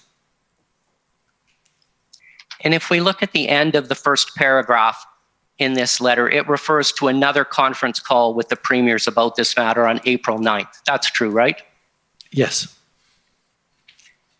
And in Premier Moe's letter, he shared with you the opinion of the premiers that it was neither necessary nor advisable to invoke the Emergencies Act at this time. That's correct, isn't it? Yep. And that's what you heard at the conference call on April 9th, correct? Yes. And as a result, the Emergencies Act was not ever invoked by your government to deal with the COVID-19 pandemic, was it? That is correct. And that was Except in because, so much as the most recent use of the Emergencies Act was linked to the COVID pandemic, at least indirectly. okay, understood. And sir, would you agree with me that the provinces had the capacity and the authority or the tools to deal with the pandemic back in 2020? Yes. 2020. Yes. And the provinces were dealing with it. I think your words this morning were they had it under control. They certainly had more appropriate tools and experience to deal with the public health emergency than the federal government did to do that, to take over the public health side of the public health emergency. Yes. Okay. Healthcare delivery is the provinces in this country, so that's the point. Understood. And where federal assistance was required, it could be provided without invoking the Emergencies Act, correct? Yes. Now, Prime Minister, we've already heard today a lot about the consultation with the provinces in February of this year, in particular on the morning of February 14th. So I won't go through that with you again, but I just ask you if you will agree with me that the consultation process that was followed in February of this year was very different from the process that was followed back in the spring of 2020. Yes, it was. Thank you, sir. Those are all of my questions. If I'm allowed to elaborate as to why they were different? Absolutely, Prime Minister. The Emergencies Act isn't a monolithic act. It actually has many different categories and types of emergencies within it. In the spring of 2020, what we were talking about was a public welfare, public health emergency. I don't have the exact categorization, but one can imagine that a public health emergency like a pandemic would require a different set of tools than, or a different perspective, and certainly a longer term opportunity with more opportunities to write letters back and forth and consult with the whole Council of the Federation and draw up paperwork in response to the consultation. And we certainly took advantage of that because in the section of public order of the Emergencies Act that refers to public health emergency and invocation of the Emergencies Act, it says clearly you have to have that consultation done before. In the section on a public order emergency, the requirement for consultation is, I believe, laid out that if there is no time for consultation, that consultation can actually happen afterwards, after the invocation. It certainly highlights that it wouldn't be ideal, but it recognizes that a public order emergency might require a much more rapid reaction time than a public health emergency. And the fact that we were looking at two different parts of the same Emergencies Act, I think goes a long way towards explaining why we were able to do an extensive consultation, even though, as I'd said from the outset, I wasn't leaning towards, it wasn't our intention to invoke a Emergencies Act around the public health, but we wanted to do the consultation because people were concerned that we look at all tools to deal with this pandemic, and we did. But when it came to the exigency and the urgency of the public order emergency, we went from a Sunday establishing the 6 or so different tools that we would bring in to consulting the very next morning with the premiers with this freshly established list of tools, and then invoking just hours later.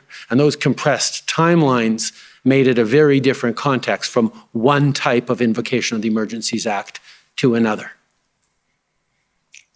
Prime Minister, you'll understand that we as lawyers are always looking for precedents, and this is the only other precedent where your government has considered invoking the Emergencies Act. Isn't that true? Yes. Thank you. Those are all of my questions. Next, I'd like to call on the Criminal Lawyers Association, please.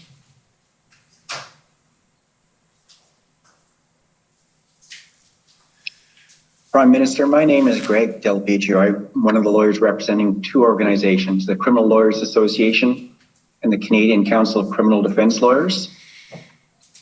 By way of overview, I'm going to ask you about a summary of the inputs and considerations that were available to you, summary of police powers, and then I'm going to ask you, I'll throw my final pitch. With respect to the factors that were taken into account, and this might not be a complete list, but will you agree that it was a situation that was dynamic? Yes. It was a protest or occupation that was happening at more than one location and in different provinces? Yes. You had to take into account the scope of police powers as exist within the criminal code? Yes. You had to take into account the adequacy of those police powers having regard to the circumstances that presented themselves? Yes. You had to take into account resource issues, how many police officers are available, when, where, that kind of thing? Definitely, yes. You had to take into account jurisdiction issues, and in particular, municipal, provincial, and federal. Yes.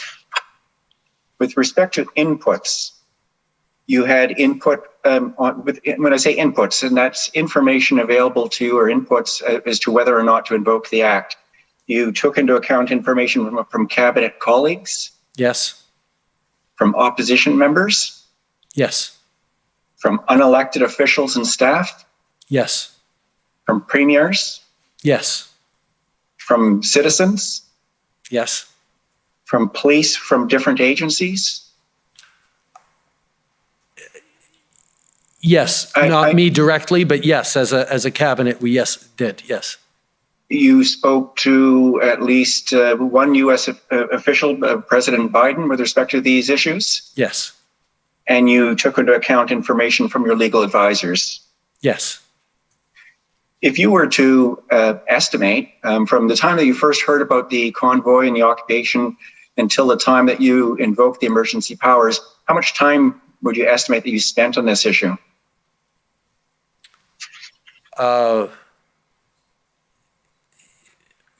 Most days in the thick of it, about an hour a day minimum. Some days, most of the day. Certainly towards the end, my days were filled with that, and with yes, other things that was the business of government, but it was quite a bit. You understood and understand today that the use of the Emergencies Act is a matter of last resort? Yes. With respect to police powers, you understand that the police have available to them, and again, I'll just do a catalog of those powers, negotiation with respect to people? Yes.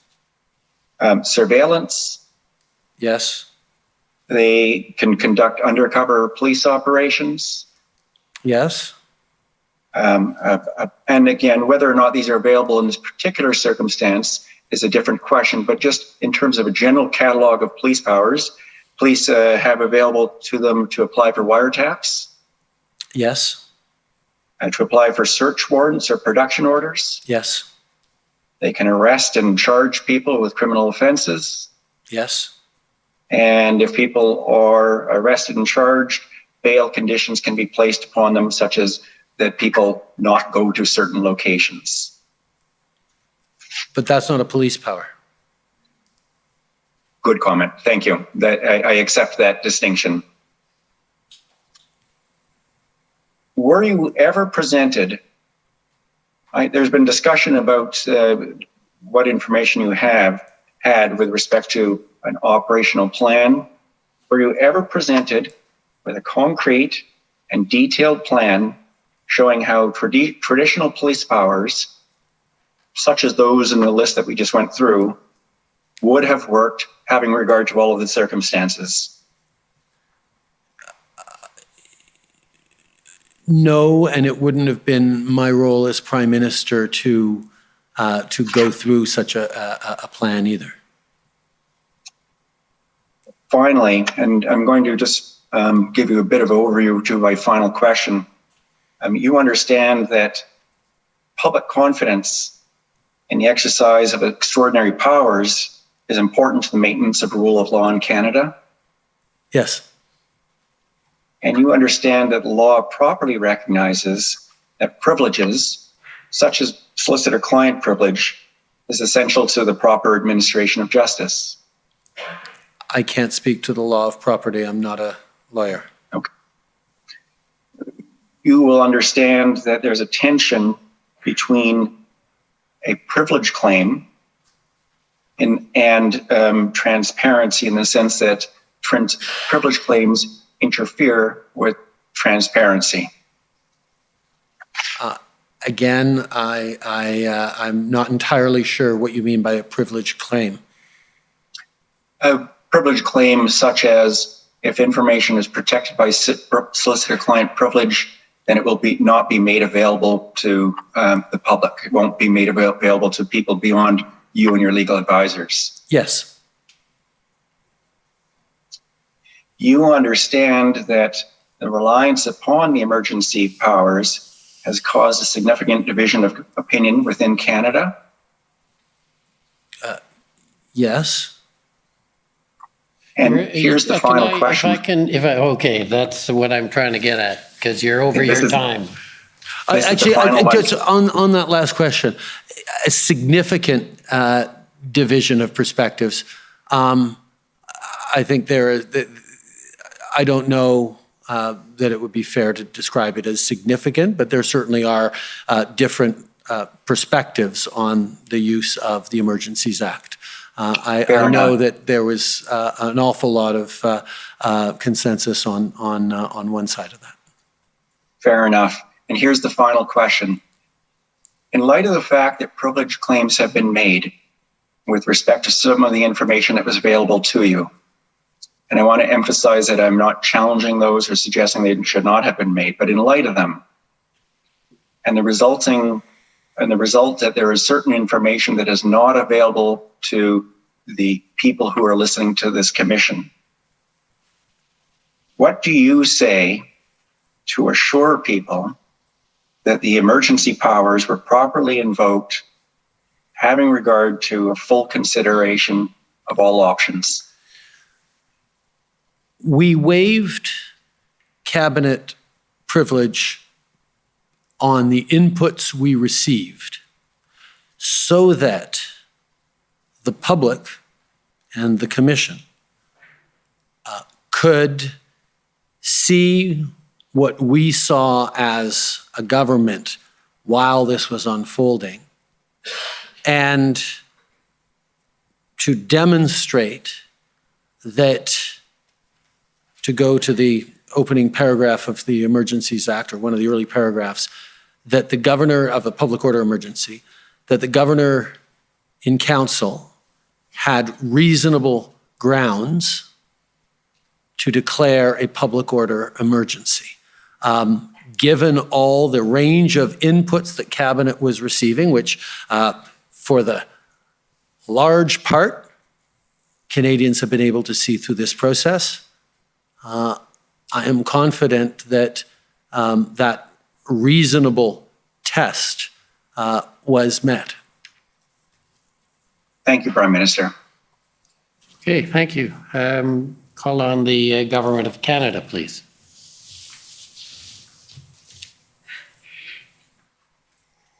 Thank you, Commissioner and Prime Minister. I'm Brian Gover. I'm appearing for the Government of Canada today. I have 4 areas to ask you about, Prime Minister, and the first one will involve asking our registrar, please, to display ssm.nsc.can 50216. And if I got the number right, Prime Minister, this is in relation to the cabinet meeting, which was held on the evening of Sunday, February 13th, 2022, beginning at 8:30 p.m. And of course, you've been asked questions about that meeting in the course of your testimony today. My question relates to the Thesis assessment that was provided at that cabinet meeting. And if we could please go to the second last page. And Prime Minister, it appears from this that the Thesis assessment was in relation to possible implications of the invocation of the Emergencies Act across the ideologically motivated violence extremism, or IMVE, space in Canada, with a particular focus on the Freedom Convoy 2022 and Thesis's subjects of investigation. Is that correct, sir? Yes. And to be clear, the assessment that you received on that occasion, to clarify, was not in relation to Section 2C of the Thesis Act. Is that right?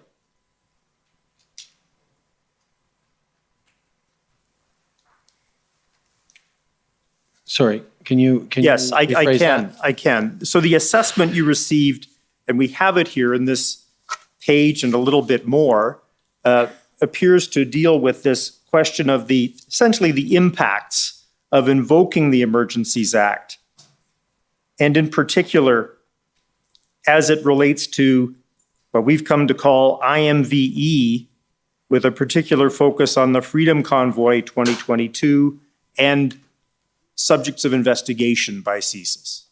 Yes. Commissioner, my friend's asking some leading questions here. Good. Subject to Section 58 of the Rules of Procedure. If you could ask more open-ended questions, that would be appreciated. Well, certainly that's the rule, but if it's non-controversial, maybe I can, but if you could be careful, please. I will be careful. My purpose was only to clarify something that may have been obfuscated somewhat earlier. So thank you very much. We can take that down, Mr. Registrar. Prime Minister, describing what was brought to your attention on February 13th by Commissioner Lucky about the plan for Ottawa, and this at the IRG meeting earlier that day, you told Commission Counsel, as I've noted it, it wasn't a plan, not a fully final plan. And first of all, have I noted your evidence correctly? I am always wary to try and distinguish what I know now from what I knew then. I'm comfortable in saying that what I knew then, whether it was from Commissioner Lucky or others, or what I was briefed on, was Ottawa did not yet have a firm and concrete and convincing plan that they were going to be able to take care of the occupation this time, as opposed to all the previous times where they had said they were going to do it and were unable to do it. That was certainly the sense that we had. Versus what I know now was that it turns out that what they say was a plan on the 13th was an engagement plan and not a ending the occupation plan. And what I'm going to do, Prime Minister, in the course of the next few questions is take you through what we now know to be the case and ask you how it accords with your recollection of what you knew then on February 13th. And in that respect, could we go to WTS 00000, so that's, as I have it, 5030. This is the witness summary of Superintendent Bernier. And we've heard, Prime Minister, that Superintendent Bernier was the incident commander in relation to the operation that ultimately cleared downtown Ottawa. And if we could go, please, to page 18 initially and the first sentence of the first paragraph. And here we have, on February 13th, the integrated planning team prepared a plan for Superintendent Bernier entitled Integrated Mobilization Operational Plan. It's referred to as the February 13th plan. And then we have footnote 16 referred to, and if we could go to that at the bottom of the page, please. This we have as OPP 0001851. This is what you were taken to earlier With by the redactions. Yes. And that was taken, you were taken to that by counsel for the Ottawa Police Service. Now, if we could. You said the one with the redactions. It wasn't the one with the redactions. No, It that was one. the long Oh, it was one. the 72-page one from the Yes, Ottawa Police yes. Services. Yes, sorry, thank you. Thank you. Thank you, Commissioner. And then if we could go to page 13 of that document. This is the one cited in the footnote.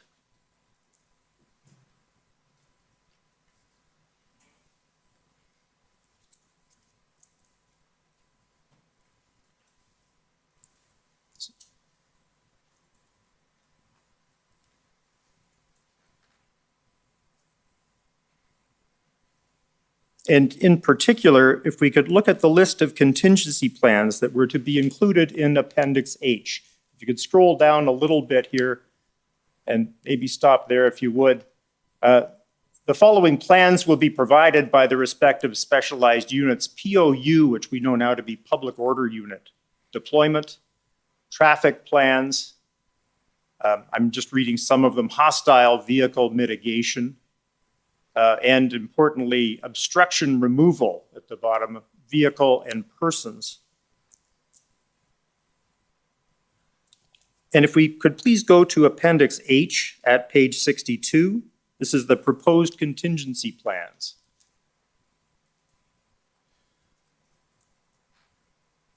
And as we scroll down, we see to obtain from specialized units is all we have there.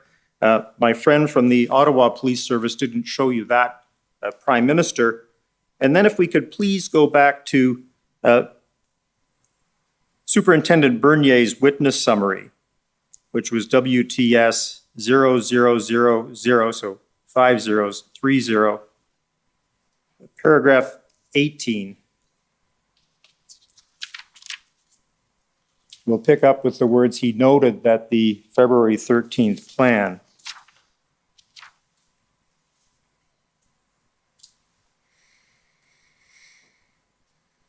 and we have it halfway down the first full paragraph we see here. He noted that the February 13 plan was not the overall operational plan and did not contain a plan to end the occupation of Ottawa. The overall operational plan was still being prepared. And then, and there will be a question for you, Prime Minister, momentarily.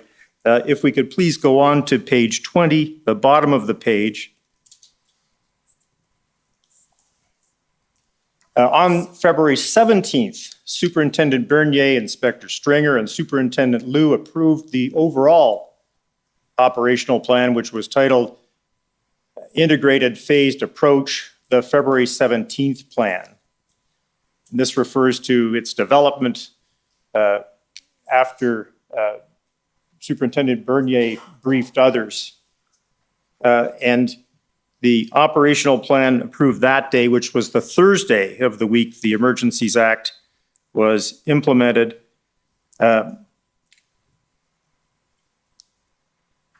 refers to supporting plans such as tactical, public order, towing, etc.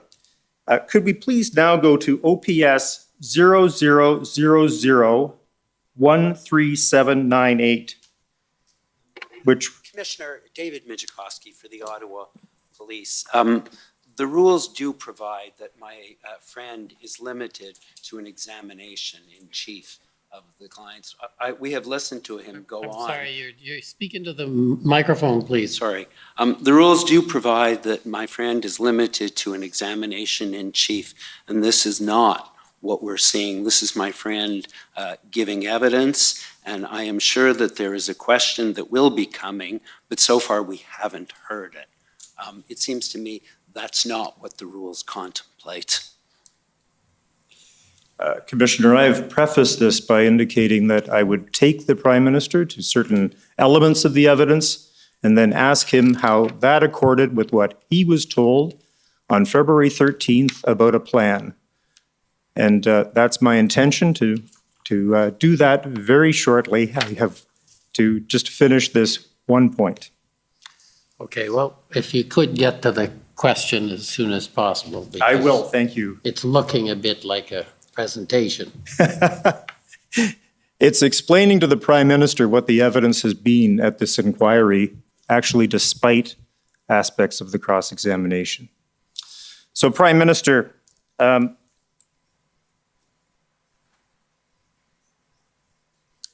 plan developed on February 17th actually referred to the Emergencies Act and the powers under it.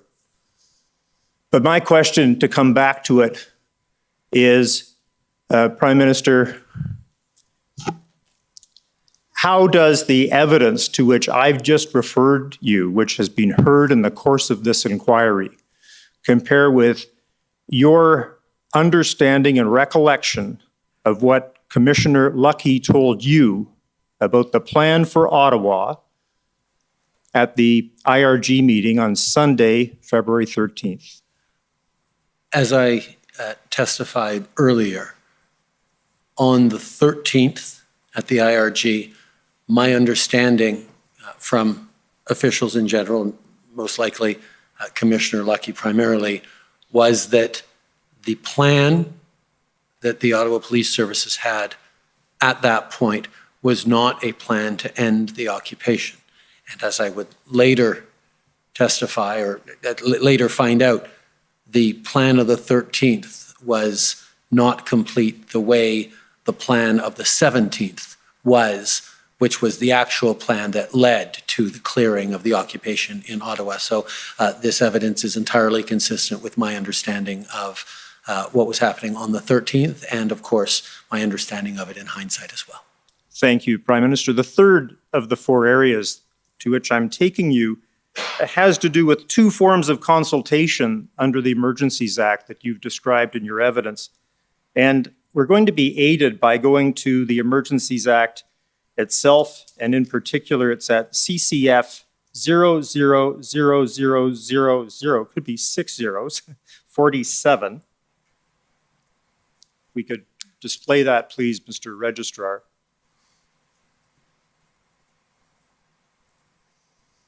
And you've referred to two provisions in the course of your testimony on this point already, Prime Minister. I'm going to ask that we turn initially to Section 4.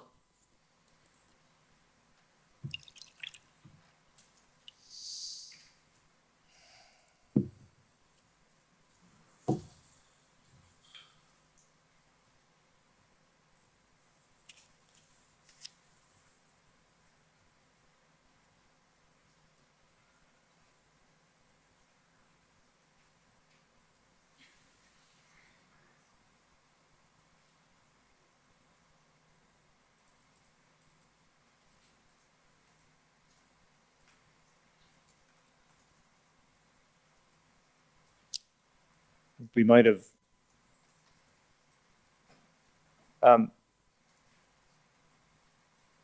Section 14, please.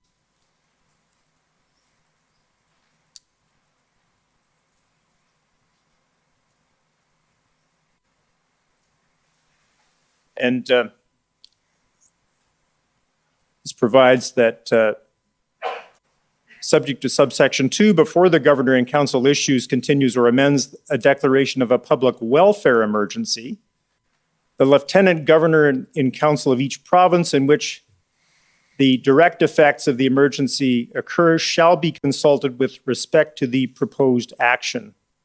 This continues with an indication in subsection 2, where the direct effects of the emergency are confined to or occur principally in one province. The Governor and Council may not declare a public welfare emergency unless the Lieutenant Governor and the Council of the province has indicated to the Lieutenant Governor that the emergency exceeds the capacity or authority of the province to deal with it. And Prime Minister, the consultation that you've described in 2020, was that conducted under this provision or another provision? If this is, I didn't see what section this was, but this is indeed a public welfare emergency, then yes, as of 14.1,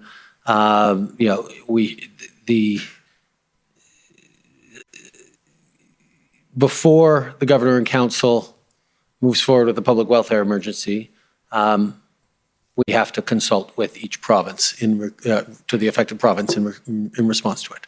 That lays it out clearly for that. And in the case of a public order emergency, consultation occurs under Section 25, which I'll ask be turned up.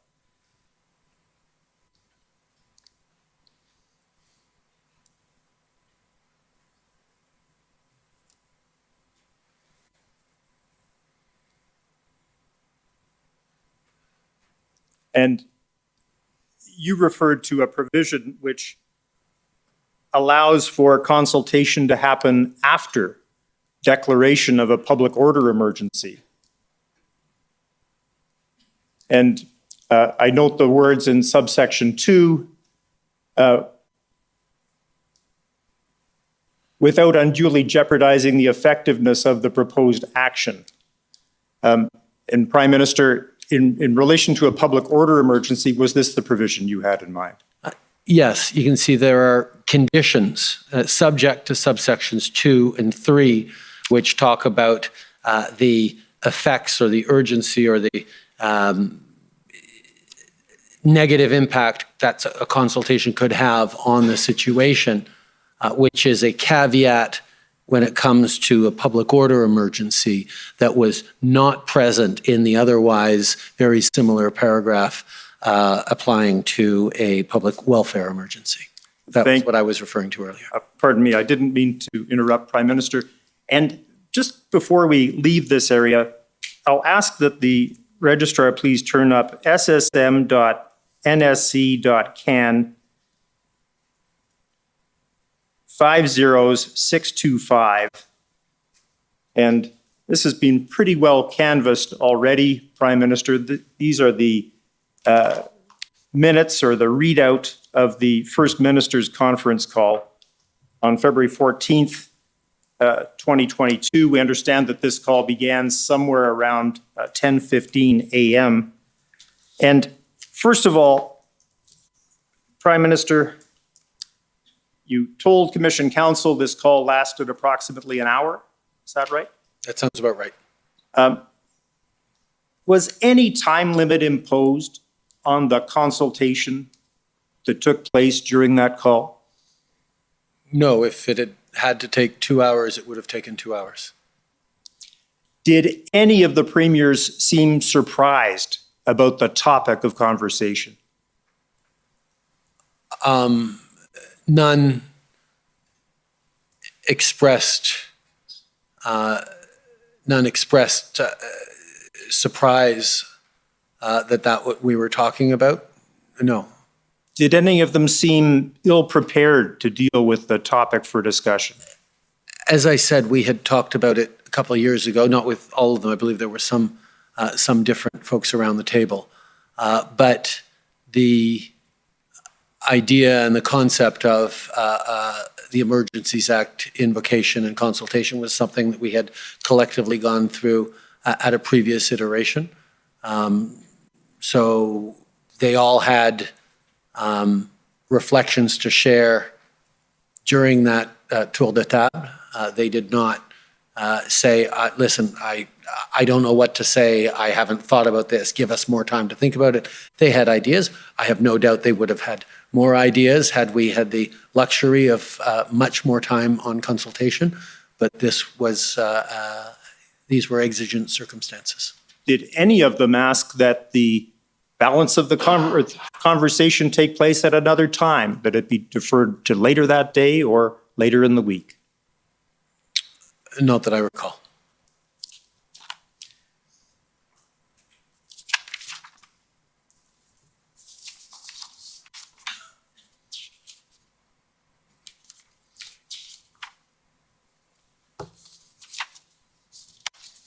And if we could just please turn to what will be the, I don't know if they're paginated.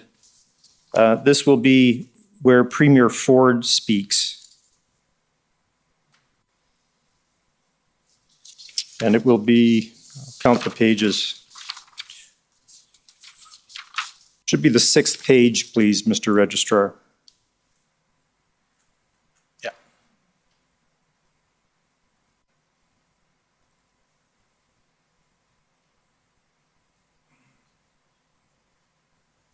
And we could go down to the next page, thank you. And in particular, if I could take you, Prime Minister, to the statement, and it's the third last bullet point. Province does not have tow trucks. That will change in the future. We'll ensure that OPP have tow trucks. Embarrassing that we can't get use of tow trucks. So is it fair to say that that was an issue on the morning of February 14th in the first minister's call? Yes, it was. And I note as well that on this subject of tools that you've referred to repeatedly in the course of your testimony, Prime Minister, Premier Ford concluded by saying, have to give tools to the police that are needed, support the PM 100%. Is that right, sir? Yes. Now, Prime Minister, my last area, and indeed my last question, is this. What do you say, sir, to the suggestion that the decision to invoke the Emergencies Act on February 14th of this year was politically motivated? My motivation was entirely about ensuring the safety of Canadians. My secondary motivation was making sure Canadians continue to have confidence in their institutions and in our society's ability to function and enforce the rule of law when it's not being respected.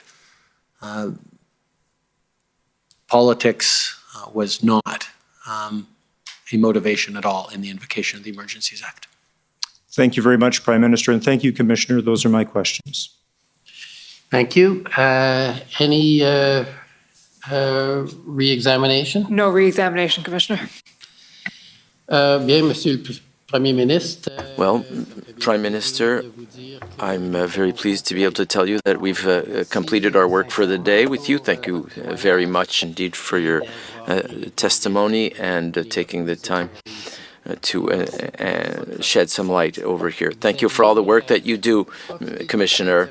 You are free. Enjoy your weekend. We will take a short break and then come back with the final submissions from the various parties and a brief closing statement, but assuming there's still someone here, by me.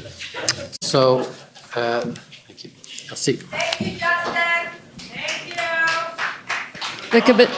The commission is in recess. The commission est levée.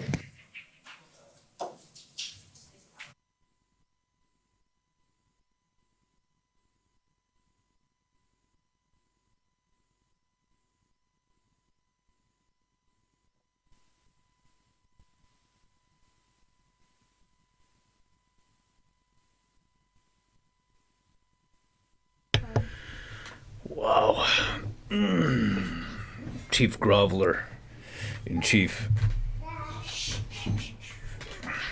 Come here, give me the baby. Okay. Chocolate chip beacon and raspberry scones. Raspberry scones and chocolate. Your mom's making bacon? Cranberry scones. Oh. Whoa.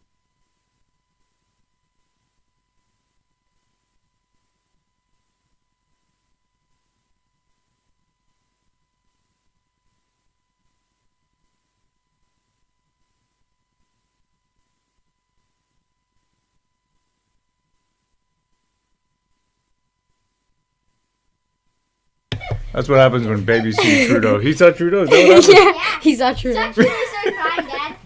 My kid's good, huh? He's really good with the kids, man. All these kids are Dad, good. don't worry. Oh, yeah? You okay? You don't like Trudeau? Uh-oh! Oh, understandable. I mean, an understandable response from the young fella. Sorry about that. The baby doesn't. He cries when he hears Trudeau. I mean, you just mentioned the name. We're not even going to say the name. Yeah, we don't want the baby to cry. You don't like Trudeau? No, don't say that. Daddy can't mention that. You're going to set the poor youngster off. You're scaring him with Trudeau, the lizard person. All right. That's it. Yeah, that is it. All right, hold on, let me throw these kids out. Wow, yeah. Thank you, everybody, for sticking with us through the break here. What'd you think about all that, Ro? Was that fulfilling for you to see Trudeau grovel like that? Go from a smirk to not so pleasant demeanor on his face, He's not happy to be there anymore. No, he wasn't. You captured a great image over here. Well, there's this one, of course. Hold on a second. What's wrong with this? There it is. Okay, and then we got one more image over here. I think this is the one here. Yeah, here it is. Yeah, there he looks just dejected. That was just from a few minutes ago. Looking very dejected, and you should, because you're a disgrace. There you go. Yeah, no, it was good, man. It was good. It was really good. There was a good couple.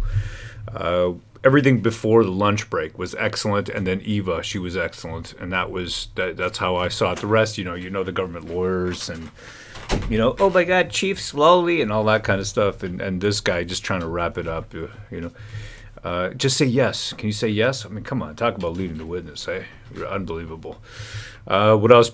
Was Miller banned? As far as I understand it, I think he just wasn't put up. You know that because, as far as I understand, that Eva and Miller are on the same team, and I think it was just chosen to bring up Eva. I think that's what happened, or Eva. Yes. I saw a video where he was served with what seemed to be a cease and desist order. So maybe that's one reason. I don't know, and I don't want to speculate too much. Because right, yeah. I don't want to speculate too much because you know what, we like to stick to facts. But there you go. That's what it is. What it is. Let me see what else we got over here. The closing evidence was priceless, says Dan Cairns. It sure was. It was excellent. What else we got over here? Global News Radio just put him on a pedestal. Says Larry Lemon. Hagatha 429 says no, he was banned. Does anybody have any? You got an article or something? Anybody have anything? Let me know. I'll do a quick search here if you want. Glenn McGregor put out something on Twitter. Glenn McGregor, the cuck from CTV. Oh, I think you dropped that to me. Hold on a second here. Yeah, look at that. I think that shows a video. Okay, let's see over here what's going on. Yeah, okay, here we go. That's Eva right there, looking great. Let's see.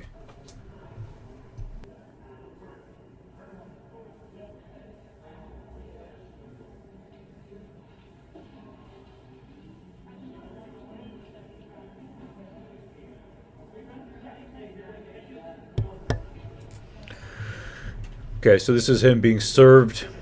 It says here, Glenn McGregor. Now, bear in mind, this is Glenn McGregor, okay? This is CTV News, one of the biggest cucks there is ever. Truly one of the, most pathetic fellows in the news business. And so just take it with a grain of salt for what it, was served with a libel notice after alleging a Toronto consultant carrying a NZ flag, not to be confused with New Zealand, at the Ottawa protest in January. So there you go. That's put out by him. We can do a search over here. Let's see over here. Let's do a quick search. Brendan Miller. Let's see what's happening. If anyone's got any, latest information, they'll let me know. But there you go. No, there's not a lot of where is. We got some silly stuff. What else we got? Nah, I don't have any information. So if you got anything, let me know. And, we want to report the facts and stick to the facts of the matter. But there you go. That is what it is. Discovery will be excellent, says taxpayer Dave. Miller underplayed his evidence. I'm sure he wanted to go to court over this, says W. McMaster. There it is. That's an interesting opinion right there. What else we got? Miller served with defamation suit, says Angry Atheist. All right. What else we got? We got Pat McCrotch. We were promised a fair and transparent inquiry. It is obvious that it was neither transparent. So can I assume that it was also unfair? Interesting. Yeah, I thought it was interesting that Rowley had no questions for Trudeau. Well, Rowley's going to talk to him right now. He's coming on. Oh, is he? Are they going to confer? Okay, good. Yeah. Okay. He says don't let him off the hook, Rowley, if you have any nuts at all, and we're not sure you do. Yeah, nuts. I don't know about nuts. I want to put any bookends. Yeah, I don't think he's got either. Any bookends? Does he? Do you have bookends, Rowley? By the way, if you haven't already, please subscribe to wcfreedom.com. That's right. That is right over here. You see that text right there, wcfreedom.com. Go to there. It'll take you to a newsletter link. Great way to keep in touch with us. And no matter what's going on, what platform we're on, we will be available there, and we will keep you informed as to what's happening in the world. We won't quit, as you've seen here, with 31 days, regardless of what's going on in the world. We just continue. That is our modus operandi. We're not going to give up. We're not going to quit. And we're going to go all the way. We're going to go the full distance with you. And thanks to you, the chat, you have given us the ability to do it, because we just wouldn't be able to sit here otherwise and do this. And after this, after these closing remarks from Rowley, I'm going to go in. I'm going to start on my next, my December session, which is going to be just eating meat, weight training, exercise. And I'm only doing, the new exercises that all the women are doing, gym talk, which is, that's right. It's all about the peach. It's all about the peach in 2023. So we're looking forward to that. What else we got over here? Just being served, says Chippies. Okay, so same thing. We don't have any new information. Rowley dismissed Trudeau, says W. McMaster. Okay, well, we're going to see what he's going to do. That's what I thought. Yeah, I think he's going to give some closing remarks. He said it's still running. He said that, so he's going to come back here. He's going. Yeah, he said he's going to give some remarks. There was something else going on to this. I forgot his exact words, but something else being entered in, or That's right. We'll see what he's got to say. Chuck, you were saying, bro, gonna bust some Kegels. I might do that. Peachy is right. Sketch art photo. Absolutely. What else we got over here? Bomber Lemmy says Miller's in jail for contempt versus the warden. I don't know about that. I'm just take what you're hearing, with a grain of salt until we get some facts. Okay, facts. Glenn McGregor, CTV cuck after all. Exactly. Let's get some facts. What else we got over here? We got the Great Dominion. All the parties will give closing remarks, followed by Rowley's final remarks. Okay, so he's done this before. He knows what's going to happen. There it is. We got Nathan St. Onge. Trudeau's gone now. It's closing submissions from parties now. All right. We got Greg Barbayon. He says, Eva has said that Miller's taking a break and is chilling at his hotel. You know what I'm going to do? I'm just going to ask her. How about that? Okay. Hold on a second here. Sure. Yeah.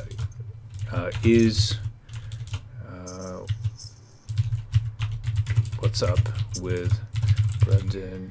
People want to know. People want to know. Let's see what she says. I know she's feeling good. I congratulated her on an amazing showing. She was amazing. I really, really enjoyed that. She did great.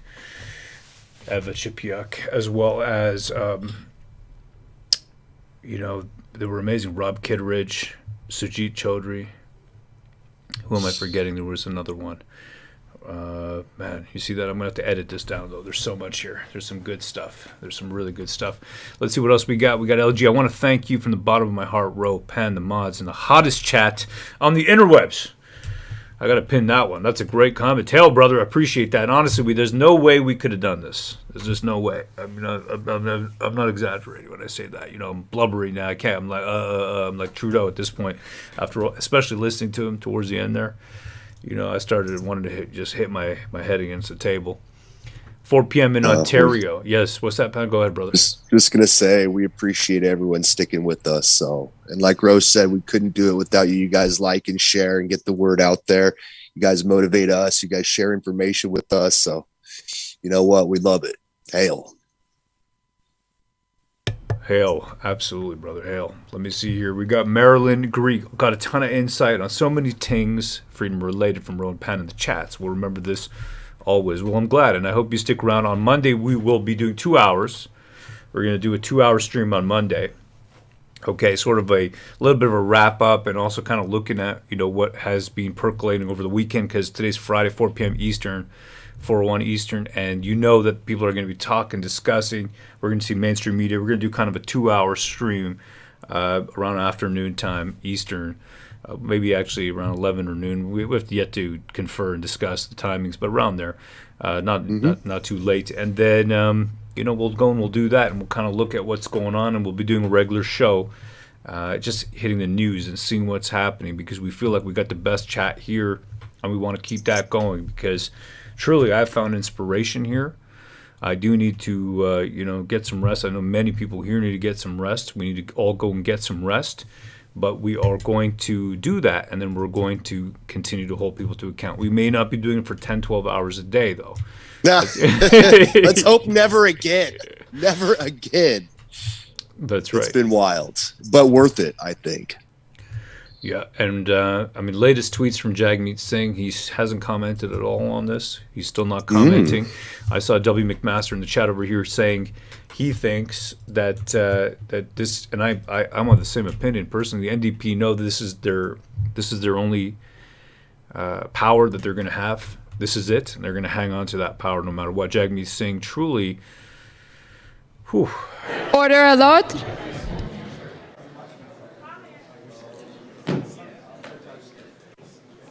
The commission is reconvened. La commission reprend.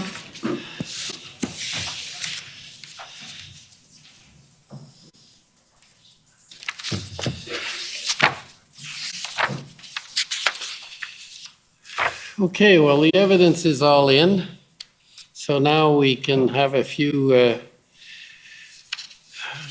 moments to go through what various parties view as their critical points and a brief final submissions. It's probably easier from your seat, but I think it probably makes more sense to come up to the podium if people are prepared to do that. So if we can start with the Government of Canada, please.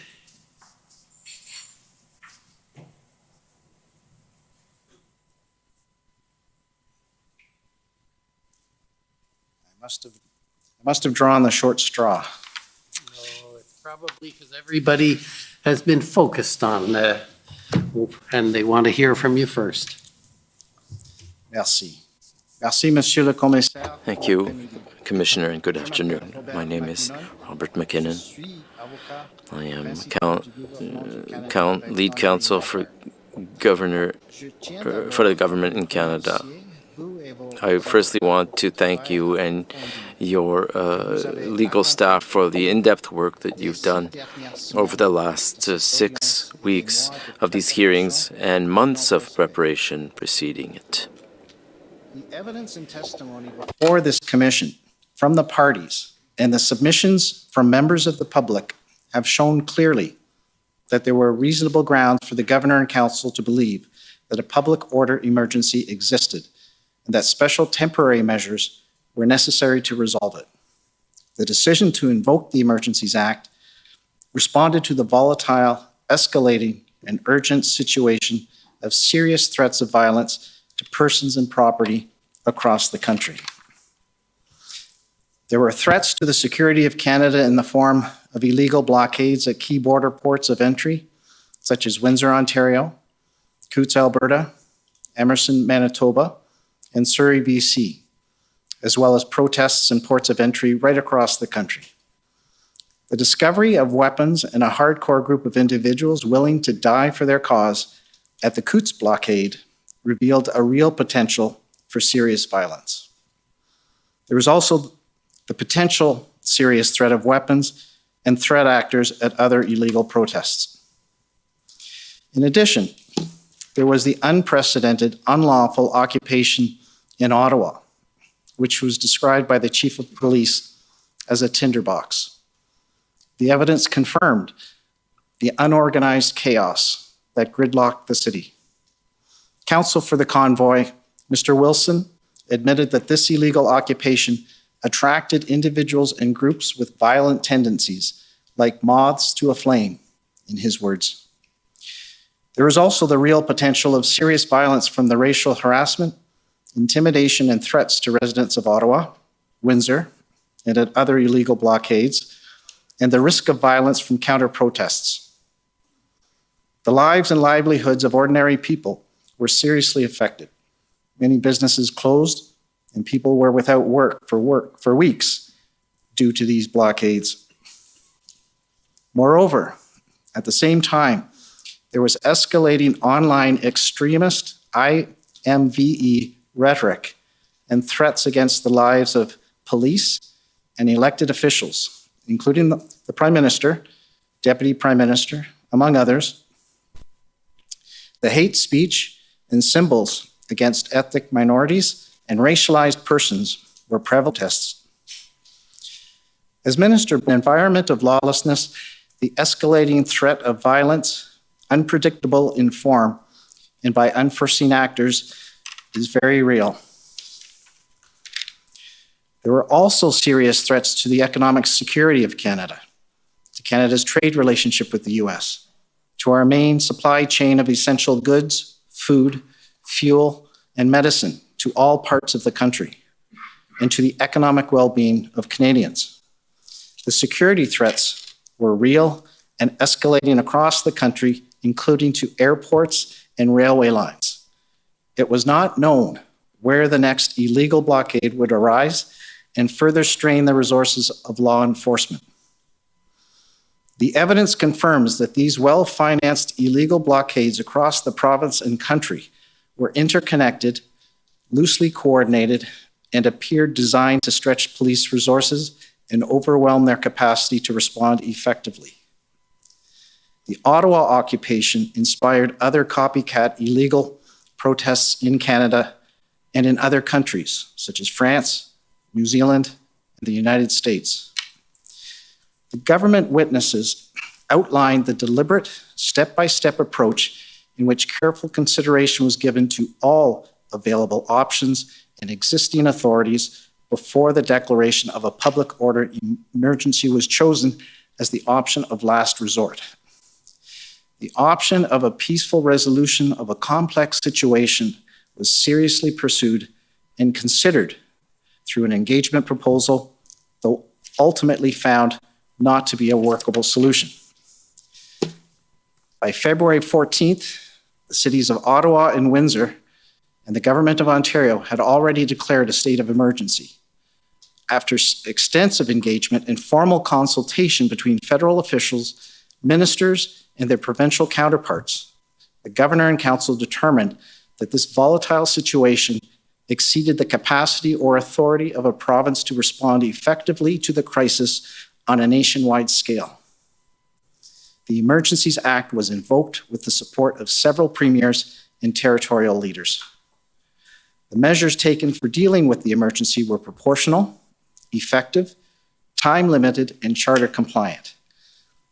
The measures were of significant benefit to law enforcement in deterring and dissipating the illegal protests in Ottawa, Windsor, and Winnipeg, in keeping the areas cleared. They allowed the police to bring the situation under control and to compel and indemnify the services of heavy tow truck operators in Ottawa and Surrey, BC. The Emergencies Act measures were revoked as soon as they were no longer required. In the end, these measures resolved the crisis situation across the country after 9 days, without any loss of life. The Government of Canada awaits impatiently the evaluation that will be made of the events by the Commission and circumstances that led to the public order emergency declaration, as well as its conclusions and recommendations flowing from its important mandate. Thank you. I just want to, for the public that's no doubt listening, to just make clear that these are summary positions expressed by the parties. There will be more fulsome argument made in writing to the Commission. So just so you get the context for those who may be listening online or listening in the hall. These are summaries of the position of the various parties, and they will have the opportunity in the next couple of weeks to provide the Commission with complete submissions on their position and argument on the law. Avec ceci, next I'll call With this, Saskatchewan, please.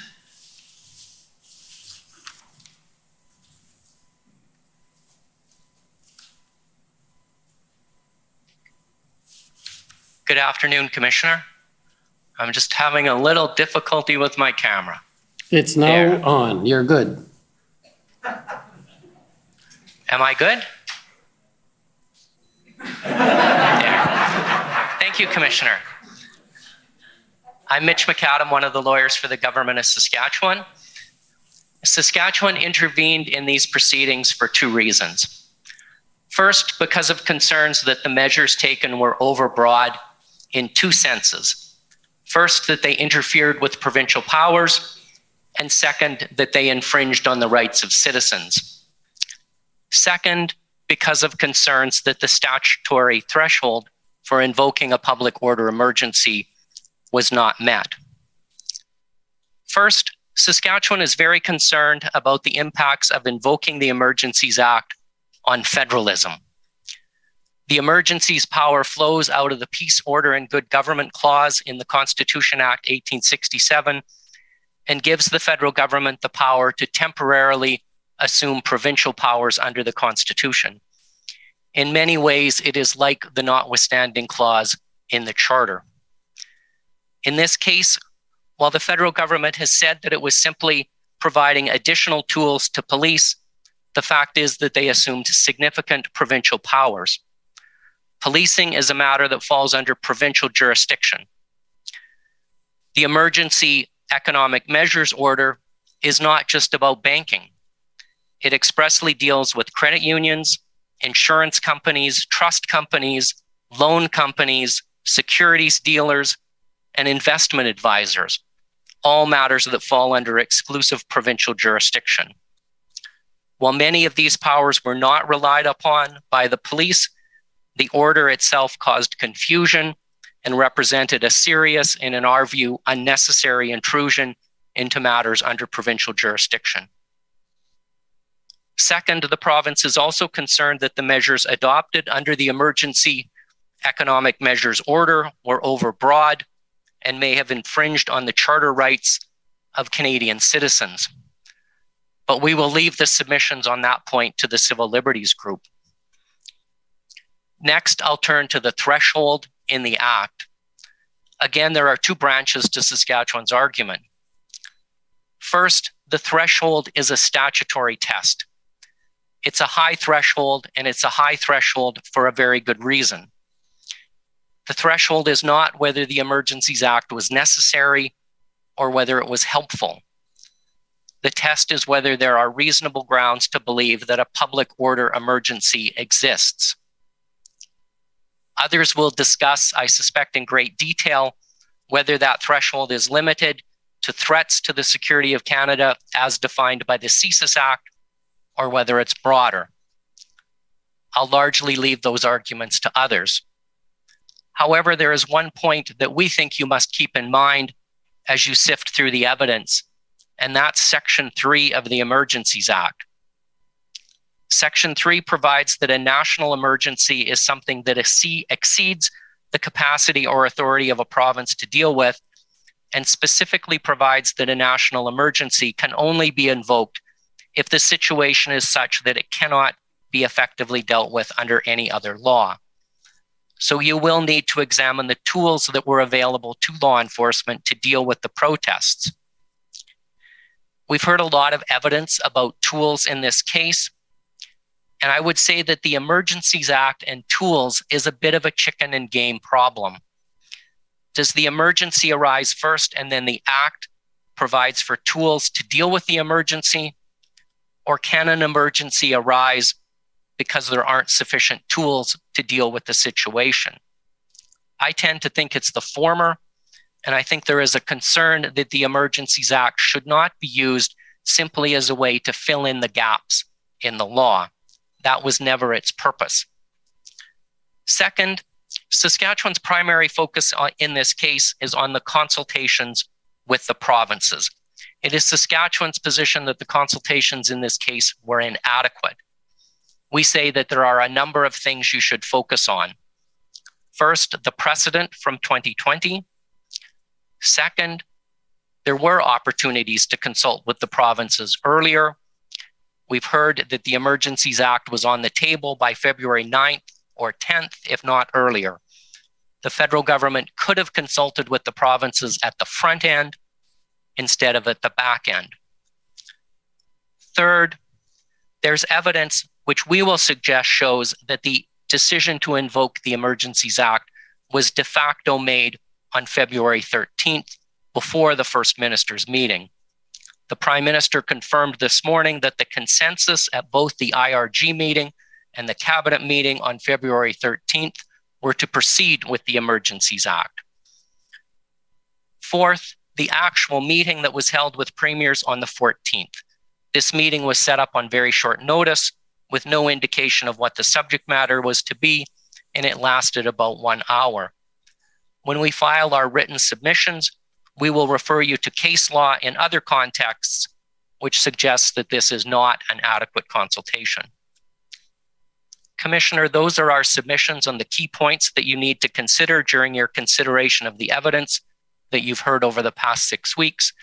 And finally, in closing, Commissioner, on behalf of Mr. Morris and myself, we would like to thank you for providing us with the opportunity to participate in these hearings virtually. It was much appreciated. Thank you. Okay, thank you. So that was Government of Saskatchewan. The Government of Alberta, please.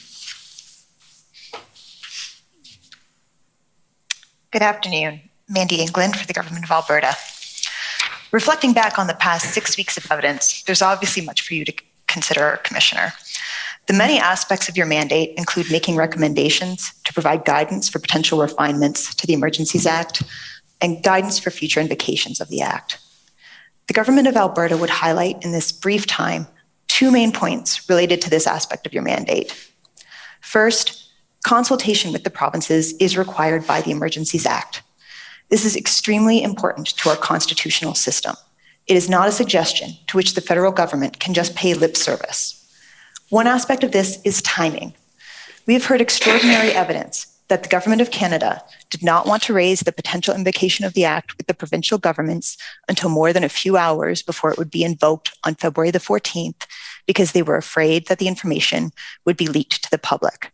And yet, the Federal Minister of Emergency Preparedness himself spoke to more than one national media outlet the day before on February the 13th.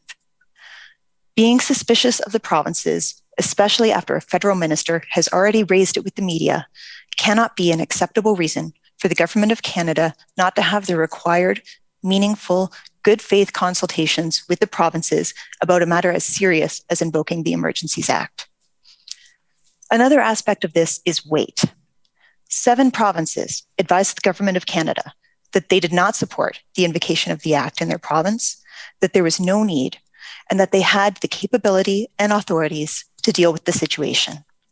And in fact, provinces including Alberta did deal with it before the Emergencies Act was invoked with existing capability and authorities.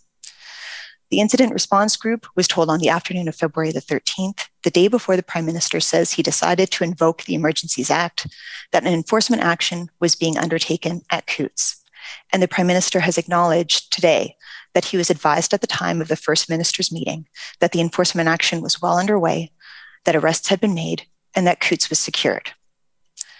The relevant test under the Emergencies Act requires that, in order for it to be invoked for a public order emergency, the situation must exceed the capacity or authority of the province to deal with it. If the Government of Canada has been advised by the provinces prior to invoking the Emergencies Act that it does not exceed their capacity or authority, can that simply be ignored? We have heard evidence about worries that protests might return, and we have heard of the convenience of freezing accounts at financial institutions across the country to convince people to leave.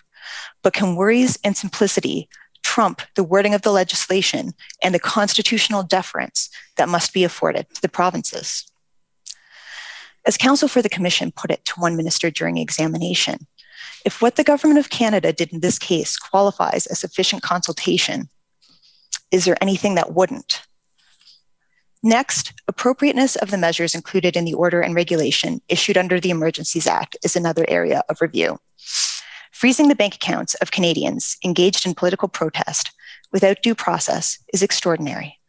We have heard evidence that it was not only accounts of those protesters, but joint accounts, meaning Canadians who weren't at the protest at all had their accounts frozen. The question is whether the fact that it might have been a quick way or an easy way to bring a protest to an end can be accepted as sufficient justification for such a serious and broad infringement on the rights of Canadian citizens, particularly when there were clearly other adequate tools to enforce the law and bring the protest to an end. Among the many issues raised in these proceedings, these are just two that we are hopeful the Commission will carefully consider. And we would like to thank you again, Commissioner, for the opportunity to participate in this important inquiry and for the work done by you and Commission Counsel. Okay, thank you. Next is the City of Ottawa, please.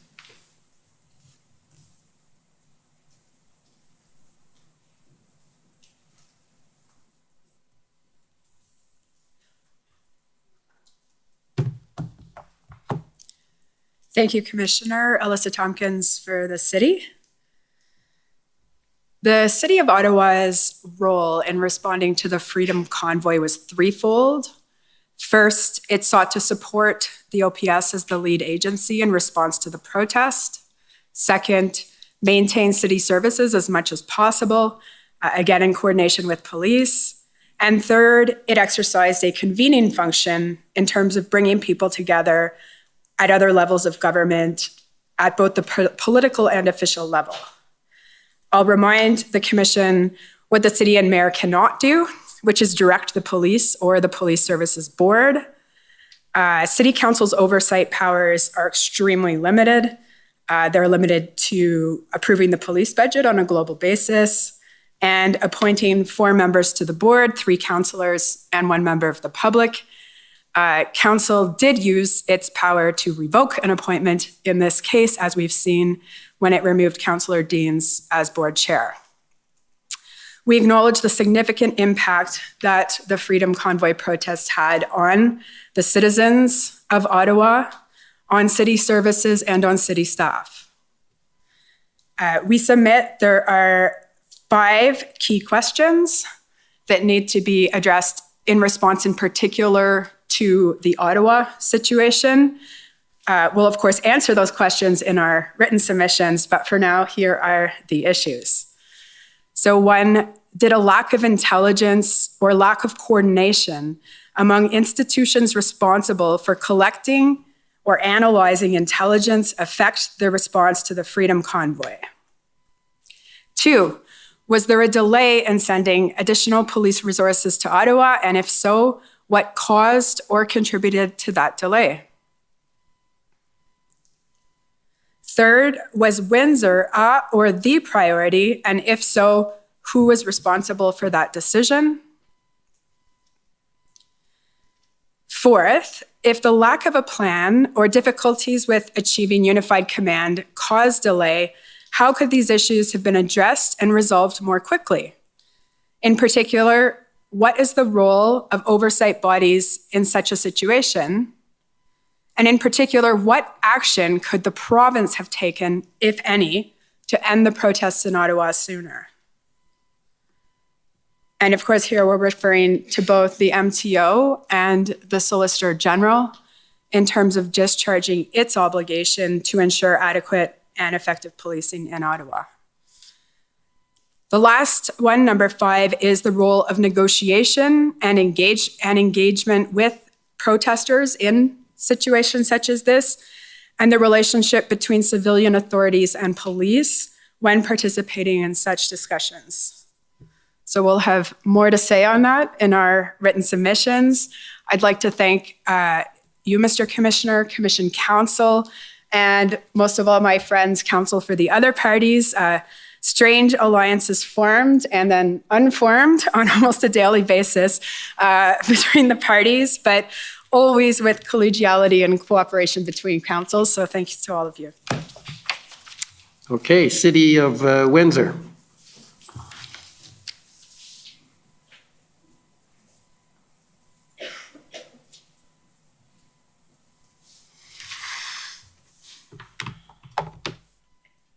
Good afternoon, Commissioner. Windsor understands that this commission has the mandate to examine and report on the circumstances that led to the declaration of a public order emergency and the use of the measures in February 2022. However, it may not be a surprise to the commission that I'm going to start my submissions on another part of the commission's mandate, the mandate to set out the lessons learned and make recommendations as it pertains to those matters. Windsor, we've heard many times, is not only the host to the Ambassador Bridge, there are multiple border crossings in its borders, and it serves as a vital trade corridor between Canada and the United States. The focus must be on learning lessons from the events of January and February. It is clear, Windsor submits from the evidence before this commission, that the issues facing Canada earlier this year, in the words of the Prime Minister, won't just go away. It is clear from the testimony that all three levels of government and policing must work urgently and collectively to find solutions to prevent unlawful protest activity from ever again threatening the safety and security not only of Windsorites, but of Canadians throughout our country and our national economy. We need a toolkit that sets out the division of responsibilities of all three levels of government, the available authorities at all three levels, and the resources required to implement those authorities, including who is responsible for costs. This toolkit to protect the infrastructure critical to Canada's economy must prioritize municipal and community interests. And we need this plan so that precious time is not wasted if our critical infrastructure and the communities that host that infrastructure face a threat like this again. The evidence that this commission has heard about the response to the Ambassador Bridge blockade reveals the importance of swift, effective communication and cooperation within and between all levels of government to support police operations. The successful operation to clear the bridge, which Minister Blair called a textbook operation that was proportional, measured, charter compliant, and appropriate, was made possible because of early and open communication between Windsor Police and the OPP and their other policing partners. The Commission also heard about how the city government and staff acted swiftly, effectively, and in a unified manner. The Mayor, the Community Emergency Management Coordinator, La Forette, and city leadership coordinated Windsor's response and communicated information and operational needs to their provincial and federal counterparts. The response to the blockade also showed the importance of the incident command system, of advanced emergency planning, and of City Council speaking with one voice in this kind of crisis, and the important role that a municipality and government can play in supporting this kind of police operation. You've also heard how the necessary police response to clear the blockade had a significant negative impact on local Windsor businesses and households. Thus far, Windsor's repeated calls for trilateral government talks to create the integrated plan I talked about earlier to prevent and respond to such incidents has gone unheeded. Planning and first response to border issues cannot be Windsor's duty alone. As Mayor Dilkins noted, there must be an advanced plan that can be pulled off the shelf in the time of crisis. And this planning must start now. Despite the effective response to the blockade, the process revealed, as we have heard, jurisdictional gaps and uncertainties that must be addressed. Doubt begets delay. Roles, responsibilities, and jurisdiction should be clear before an emergency arises. Windsor and the many other municipalities which host critical infrastructure are partners in this process, not just stakeholders. Where provincial partners and governments do not respond or do not respond quickly enough, the federal government has a responsibility to have a plan to directly support the first responders on the ground. Windsor thanks its community, its staff, its police force for their response to this crisis, and appreciates the efforts and professionalism of the OPP the RCMP and its policing partners, and the open lines of communication it had with provincial and federal governments. The city also thanks the Commission for the opportunity to participate as a party in this important process. Thank you. Thank you. Okay, the Ottawa Police Service.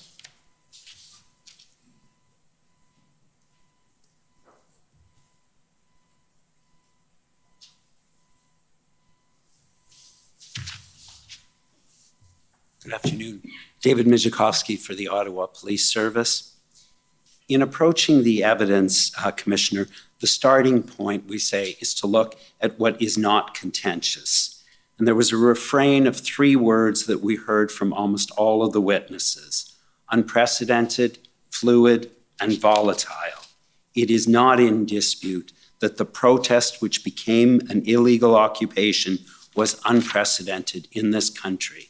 The fluidity and volatility of the situation was caused by the presence of large trucks spread throughout downtown, coupled with protesters whose numbers swelled to the thousands during weekends, and a crowd that included children.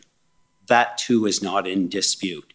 Having heard the evidence, you can now understand, and the public can understand, the intractable problem faced by the police, which was how to safely end the occupation without injury or loss of life to the community, to the protesters, and to the police officers on the ground.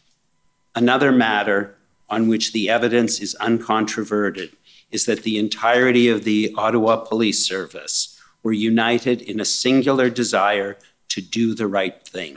The objective was always to safely end the occupation and return the city to normalcy.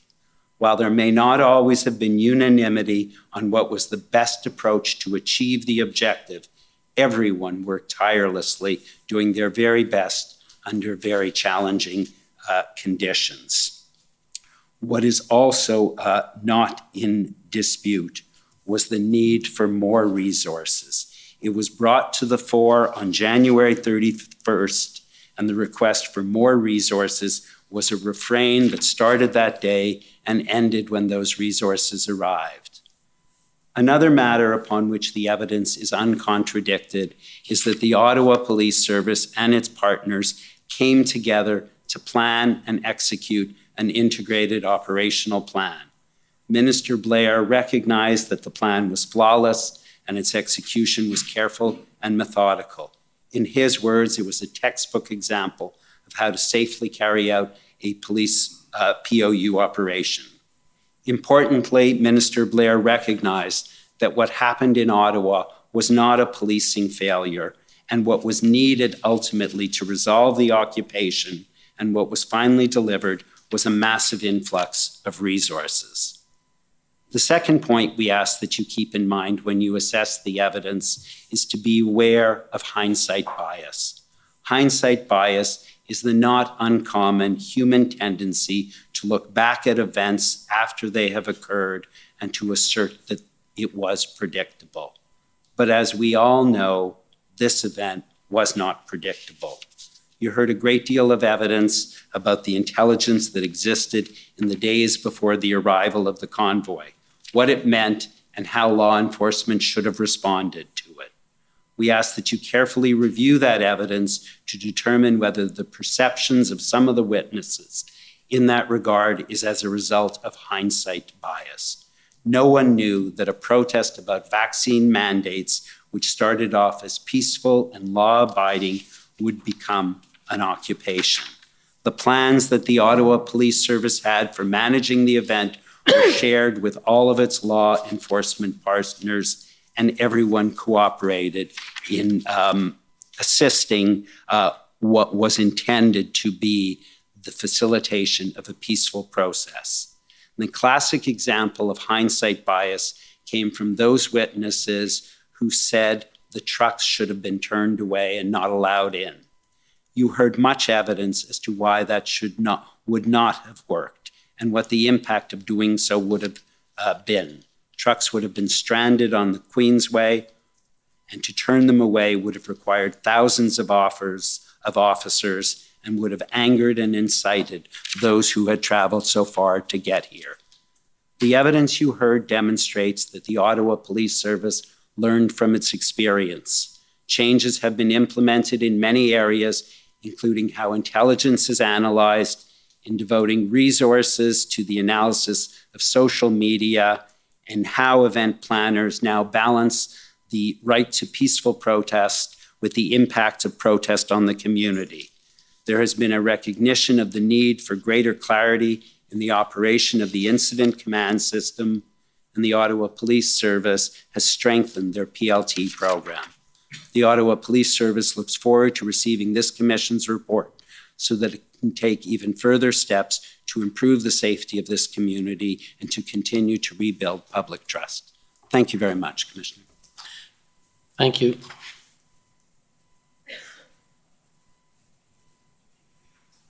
Okay, next is the Windsor Police Service, please. Thank you, Mr. Commissioner. This is Tom McRae for the Windsor Police Service. The Windsor Police Service is the police service of jurisdiction in the city of Windsor. It is their local police, as well as the area in the vicinity of the Ambassador Bridge. So unsurprisingly, throughout this commission, our focus in the evidence has been largely local and on policing. It's our view that Canadians can be proud of their professional police services.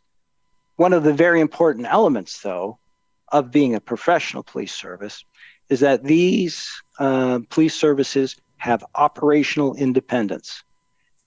Every witness that this commission heard from affirmed the principle of independent operation by the police, even though one or two of them had to be reminded of it from time to time. And with respect to the clearing of the Ambassador Bridge blockade, and we acknowledge and we are grateful for the great assistance we received from the OPP and other municipal forces in this. The POU effort at the Ambassador Bridge worked. The charter rights of protest, to the extent possible, were respected. The efforts were reasonable and proportional. There was no loss of life. As the Deputy Prime Minister said, there was no blood on children's faces. There was no serious injury. And even the Prime Minister, as I think you characterized it, Mr. Commissioner, gave us a pat in the back for the efforts. There are larger issues, though, that arise from the example of Windsor, which in our respectful submission, this commission should consider. And one of them, and this is the most troubling in my view, is what additional inputs should be considered by the police and a public order unit in particular when enforcing the laws and getting protesters who are acting illegally to disperse. Do you behave differently, for example, if there are significant economic impacts? How are the police under the current regime to know if there are significant economic impacts? In this case, we heard from the Mayor of Windsor that, unbeknownst to most, they were trying to draw a electric car battery facility to the city. Should the police have moved quicker? Would it be desirable for the police to move quicker if it meant that there might be more injuries, either to officers or to protesters? And how would the Windsor police, in that example, get that information and be able to assess it, all the while maintaining their operational independence? And finally, and as my friend from the city of Windsor said, it remains a question for Windsor and the Windsor Police Service is who pays for the extra resources that the city of Windsor and its police service had to expend to deal with this protest. This protest, which occurred ostensibly over I was going to say vaccine mandates, but went larger than that. They were largely seen to come from the federal government, though, as the Prime Minister correctly pointed out, many of them were provincial or even local. And is it fair to put the bill on Windsor? My friend for Windsor said a plan would help. We're certainly in favor of that, but it's a plan that should be reached soon, in our respectful submission, to deal with these multiple issues. And I'd like finally to thank you, Mr. Commissioner, for your kindness and good humor, and I'd like to thank other council throughout. It's been an interesting ride. Thank you very much. Thank you. Next, the Ontario Provincial Police, the OPP.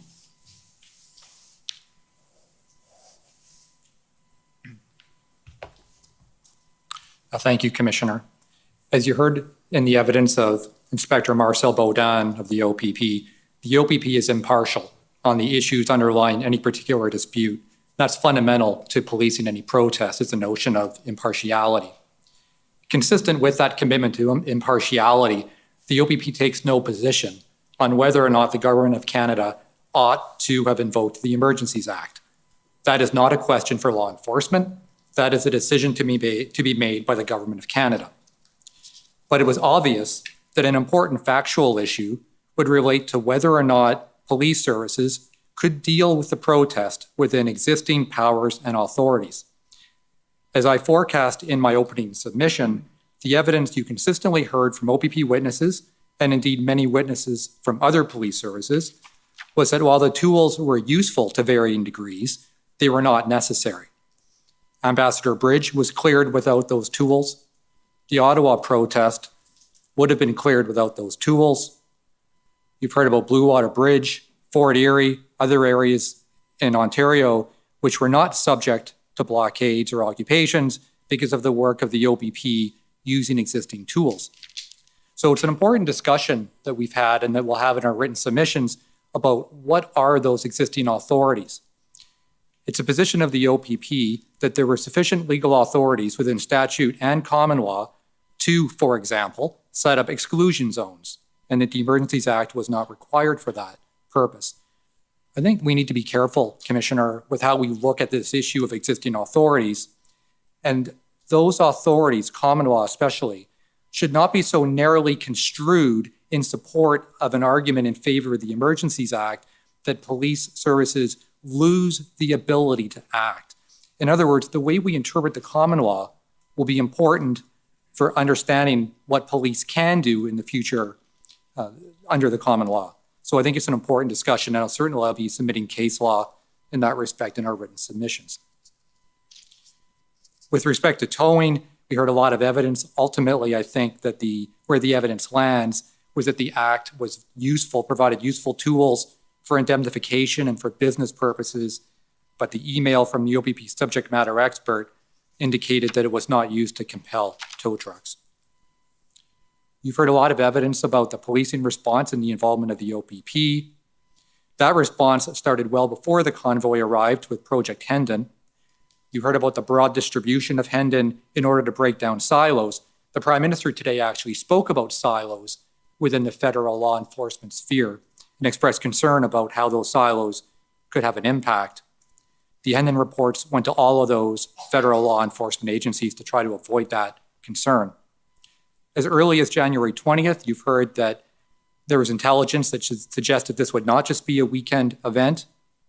And I agree with my friend that, hindsight is 2020, but it's fair to say that the Hendon reports and the teleconferences provided significant information to law enforcement across the country. Our OPP was not the police service of jurisdiction in Ottawa or Windsor, but worked to provide assistance in a number of ways that I won't go over now. The effectiveness and professionalism of the OPP and its commissioner has been a consistent theme in the evidence from a number of witnesses, including former Chief Slowly. I referenced the Ipperwash inquiry in my opening for a reason. Those recommendations fundamentally changed the way the OPP engages in policing. For about the framework, provincial liaison team, operational independence, and the reporting relationship between the commissioner and the deputy minister. All of these are legacies of Ipperwash, and I will explore these themes in more detail in my written submissions. But it's fair to say that there needs to be a broader understanding amongst the policing community of the importance and effectiveness of some of these tools. because there may be some gaps with respect to some of those among certain police services. I understand that those recommendations from IPRWatch are in evidence and I expect will be valuable to you in your consideration of this matter. Commissioner, the OPP asks that you consider recommending consultation with the OPP before invoking the Emergencies Act, assuming there's an Ontario component. That can be done quickly as between RCMP and OPP commissioners and can be done on a hypothetical basis so as not to betray any cabinet confidence. And for purposes of accountability and review, there should be a written record of such consultation. And of course, our written submissions will more clearly articulate these and other issues and other potential recommendations. The OPP's been very pleased to participate in this important process. I want to thank you and others. Thank you. Okay, thank you. Next is Counsel for former Chief Slowly.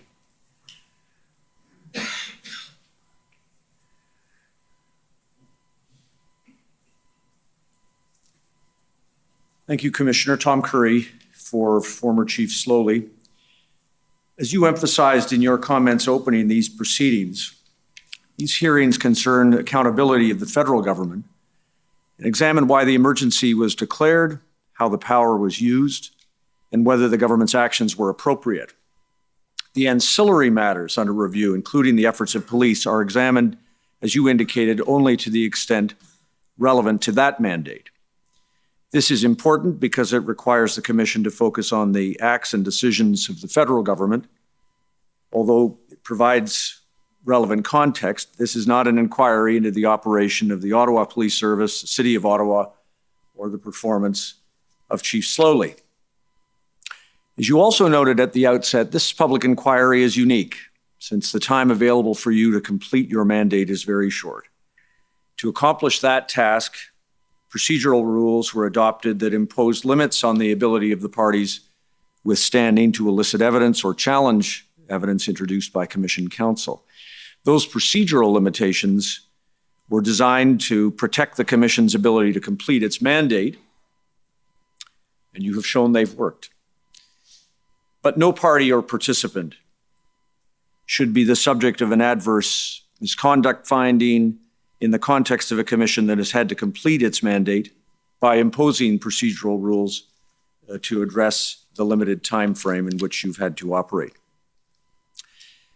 Chief Slowly is recognized by all as a national police leader who brought nearly 30 years of experience to Ottawa as its first Black police chief. He has a long record of success at the City of Toronto Police Service and internationally in virtually every role played in policing. His actions and his decisions and his recommendations for the future carry the weight of that accumulated experience and wisdom. The convoy protests that arrived in Ottawa in January 2022 represent an unprecedented and unpredictable paradigm shift in public protest. Even with the benefit of hindsight, it is not possible to find that police services and intelligence agencies should have known this would become an extended occupation. Recall indeed that most protesters left after the first weekend. But as the protests settled in to become an occupation, the Ottawa Police Service's plans that always contemplated some protesters would stay past the first weekend were required to evolve to address the new situation. There is also agreement that the OPS lacked the resources to resolve the occupation itself. Chief Slowly raised the lack of resources in a responsible way throughout these events, and his statement that there may not be a policing solution from the Ottawa Police Service alone was correct. He was also right to consider the role of negotiation and dialogue and whether an interlocutor could assist. Of course, the declarations of emergency by 3 levels of government were also not a policing solution, and he was right to call attention to the role of government to address this challenge. Agreement across the parties is also made that the events created a crucible of enormous pressure for everyone involved. All described the pressure they experienced during the protest. This point is important to your work because as you assess the facts and the roles played by individuals in these events, You should exercise restraint in judging those people, including Chief Slowly, who are operating under extremely challenging circumstances. The parties agree also that the police response in Ottawa, Windsor, Coutts, and elsewhere was a success, as has been noted by others, in the sense that the protests were brought to a conclusion without a loss of life or serious injury. The City of Ottawa, the OPS, and Chief Slowly occupied a prominent position in these proceedings. Commission Counsel's presentation of the evidence focused more on that part of the events than other parts. More members of the OPS testified and for longer than members of the other police services. Chief Slowly himself was in the witness box twice as long as any other witness in the proceeding. This intense scrutiny of Chief Slowly's role during the 3 weeks under review establishes, though, that he performed his duties in good faith, to the best of his abilities, and that he dedicated himself to the passionate defense of the City of Ottawa, its residents, the membership of the OPS, the right of lawful protest, and the safe and responsible end of the illegal occupation. He exercised his authority under extremely difficult circumstances. His police service was operating without a full permanent senior command, was struggling to recover from the challenges of the global pandemic, and of course adjusting to a new chief from outside its service, implementing a change mandate. The unprecedented events of the convoy protests meant that the OPS, Police Services Board, City Council, city officials, and agencies were required to work together in imperfect conditions. Chief Slowly did everything in his authority to get the help he needed to help this community and the service he swore to protect. Unfortunately, he and the OPS were unable to get the help they needed when they needed it. And you've heard about the reasons for those delays, from debates about who should be the first port of call to delays caused by inaccurate public statements about how many police service members were available to the OPS. Those circumstances created confusion and doubt and an unjustified lack of confidence in Chief Slowly and the OPS. Chief Slowly and the OPS were in an impossible position to dismantle an unprecedented occupation, but not with the resources they needed to do so. He had the weight of the city and the nation on his shoulders. Criticism of the absence of a plan must be seen in the context of the reality that there were always plans for maintaining the safety of the community, but plans for the dismantling of the occupation obviously required resources. And a plan most assuredly was complete, as you've heard, February 12th and February 13th, and services were delivered against that plan from the RCMP and the OPP. Chief Slowly served to the best of his ability under trying circumstances inside and outside the OPS, but it was not enough. Confidence in the OPS and its chief was harmed by the weight of the rumors and resourcing delays and the scale of the problem. And so he did the last thing he could do to ensure public safety was not compromised. On February 15th, he resigned from his position to remove himself from the equation. I say that's an act of a selfless leader who put the community and his service before himself and his family. His public service continues in this hearing. He has participated fully in these proceedings, including by offering his account of the circumstances and his recommendations to you for future reform to address structural deficits and improve the sharing of intelligence and responses to events of this kind in the future. And Commissioner, he looks forward to assisting you in the policy phase. On Chief Slowly's behalf and on behalf of my colleagues, thank you for your work in this commission. Thank you. Next, the convoy organizers, please.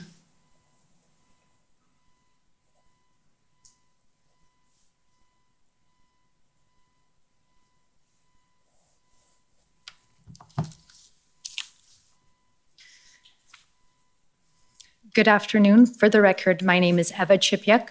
I am one of the lawyers representing Freedom Corp and the protesters who were here in Ottawa in January and February 2022. Mr. Commissioner, friends, Canadians listening to this public inquiry into the government's decision to invoke the Emergencies Act for the first time in history. You will remember on the first day of this public inquiry, our lead counsel, Brendan Miller, in his opening statement spoke about the evidence and threshold required for invoking the Emergencies Act.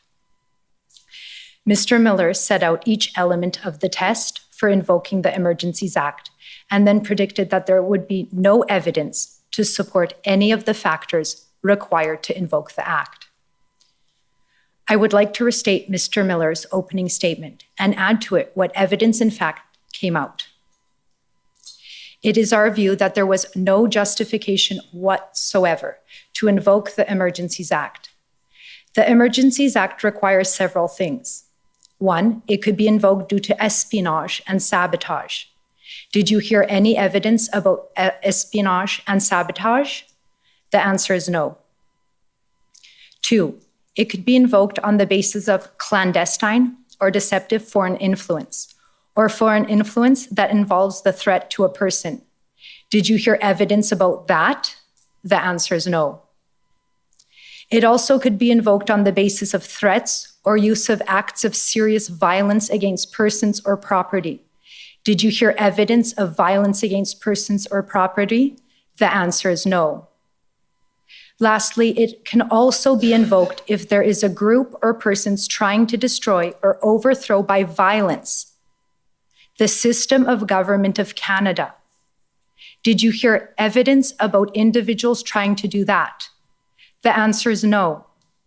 And the answer is there was no reasonable and probable grounds to invoke the Emergencies Act, and the government exceeded their jurisdiction both constitutionally and legislatively in doing so. In using the Emergencies Act, which gives the government with extraordinary powers, the Government of Canada chose use of force, that is state violence, over peaceful negotiations and democratic engagement with the Canadian people. The sad irony is that the protest in Ottawa was fundamentally about government overreach. Canadians felt that the current government had gone too far with the COVID-19 mandates. The government's response to the protest by invoking the Emergencies Act was a further reach in power over people instead of power by the people. In response to the unprecedented unison of voices of many Canadians, including a voice by way of millions in donations to the cause, the Government of Canada refused to engage and listen to the people. Instead, by invoking the Emergencies Act, the government stepped even further into their oppressive governments by quashing the most fundamental right that belongs to a Canadian democracy. That is to come together in their nation's capital, in front of Parliament, to engage in dialogue with their elected officials.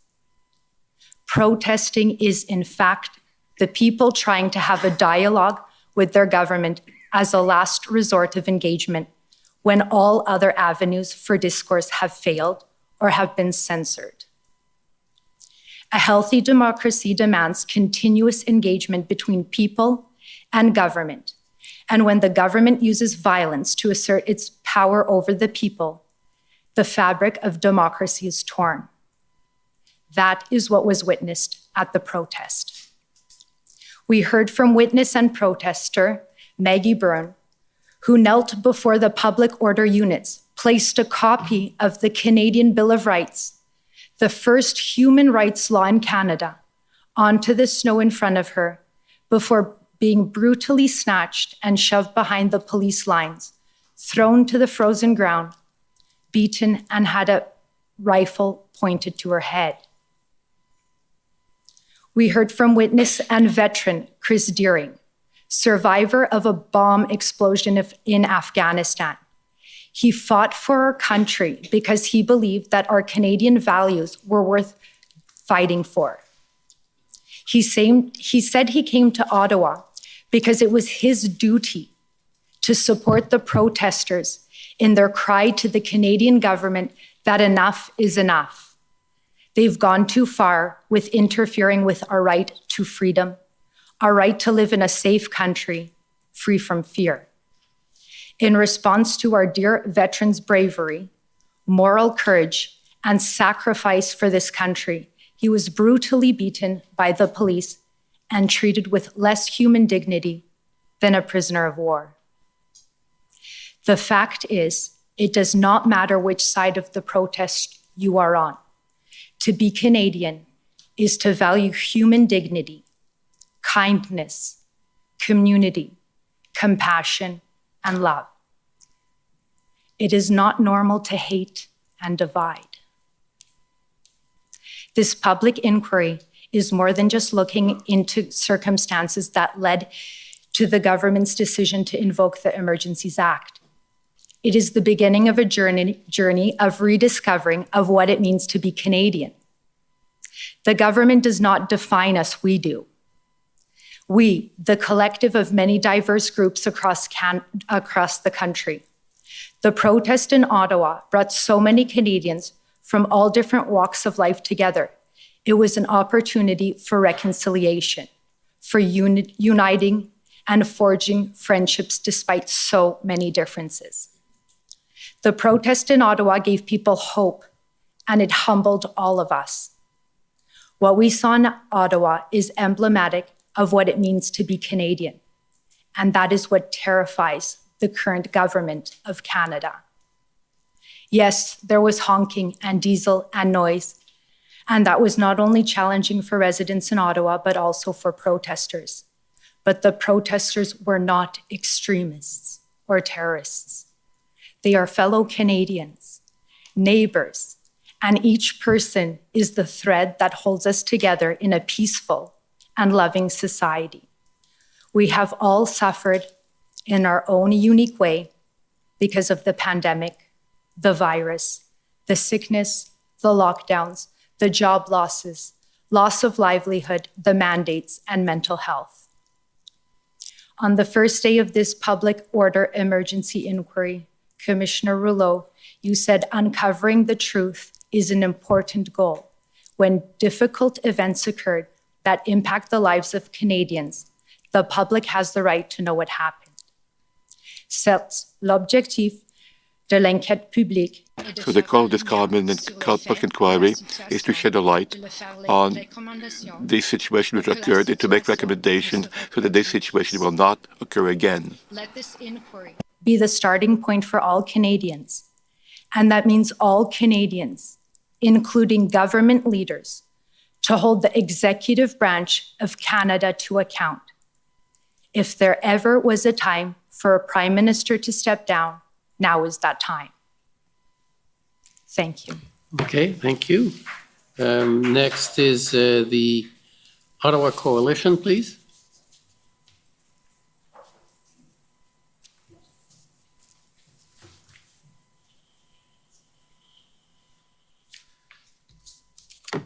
Thank you, Mr. Commissioner. Paul Champ for the Ottawa Coalition of Residents and Businesses. I'm just going to try to focus, if I can, Commissioner, on the key points of evidence that I think are questions that you're going to have to try to determine in all the testimony and exhibits you've received over the last several weeks. First of all, what we know is that the Ottawa Police made a major mistake by allowing hundreds of semi-trucks to drive and park in downtown on the first weekend. The OPP disavowed supporting this idea and said that they thought the plan was to stop the trucks, but the reality is they also assisted in guiding the trucks downtown. So what happened there? Also, the Ottawa Police made a mistake in believing that they were only going to stay for a weekend. Despite all the other intelligence available, you heard a lot of evidence about how and why that decision was made or that calculation was made when there was a great deal of intelligence that suggested otherwise. But most significantly, Commissioner, by Monday, January 31st, the Ottawa Police already realized on that day that they had made these major mistakes, and they acknowledged internally that they were overwhelmed, did not have the capacity or the resources to police or manage these protests. They knew that. They were already calling it an occupation. on Monday, January 31st. And from that day forward, they were trying to get help from other levels of government and from other police services. Now, what was going on after that? Well, we know that the Ottawa Police refrained from enforcement in most cases because of officer safety, including bylaw officer safety.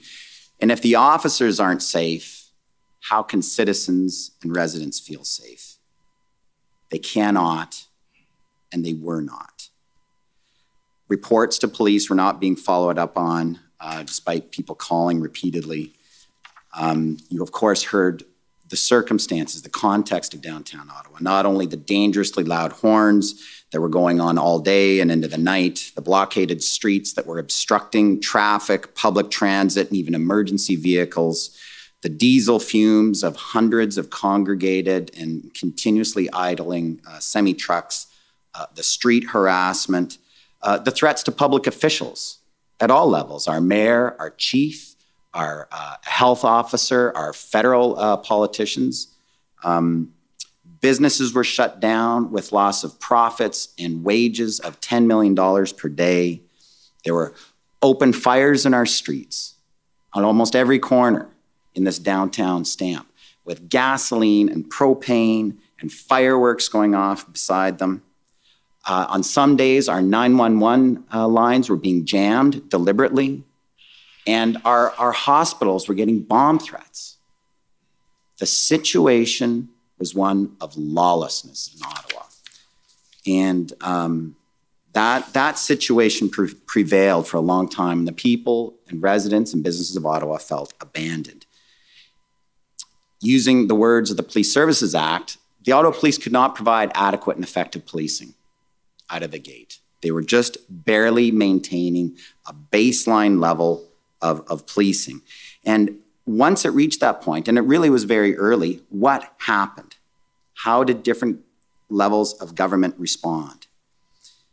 First and foremost, resources were delayed.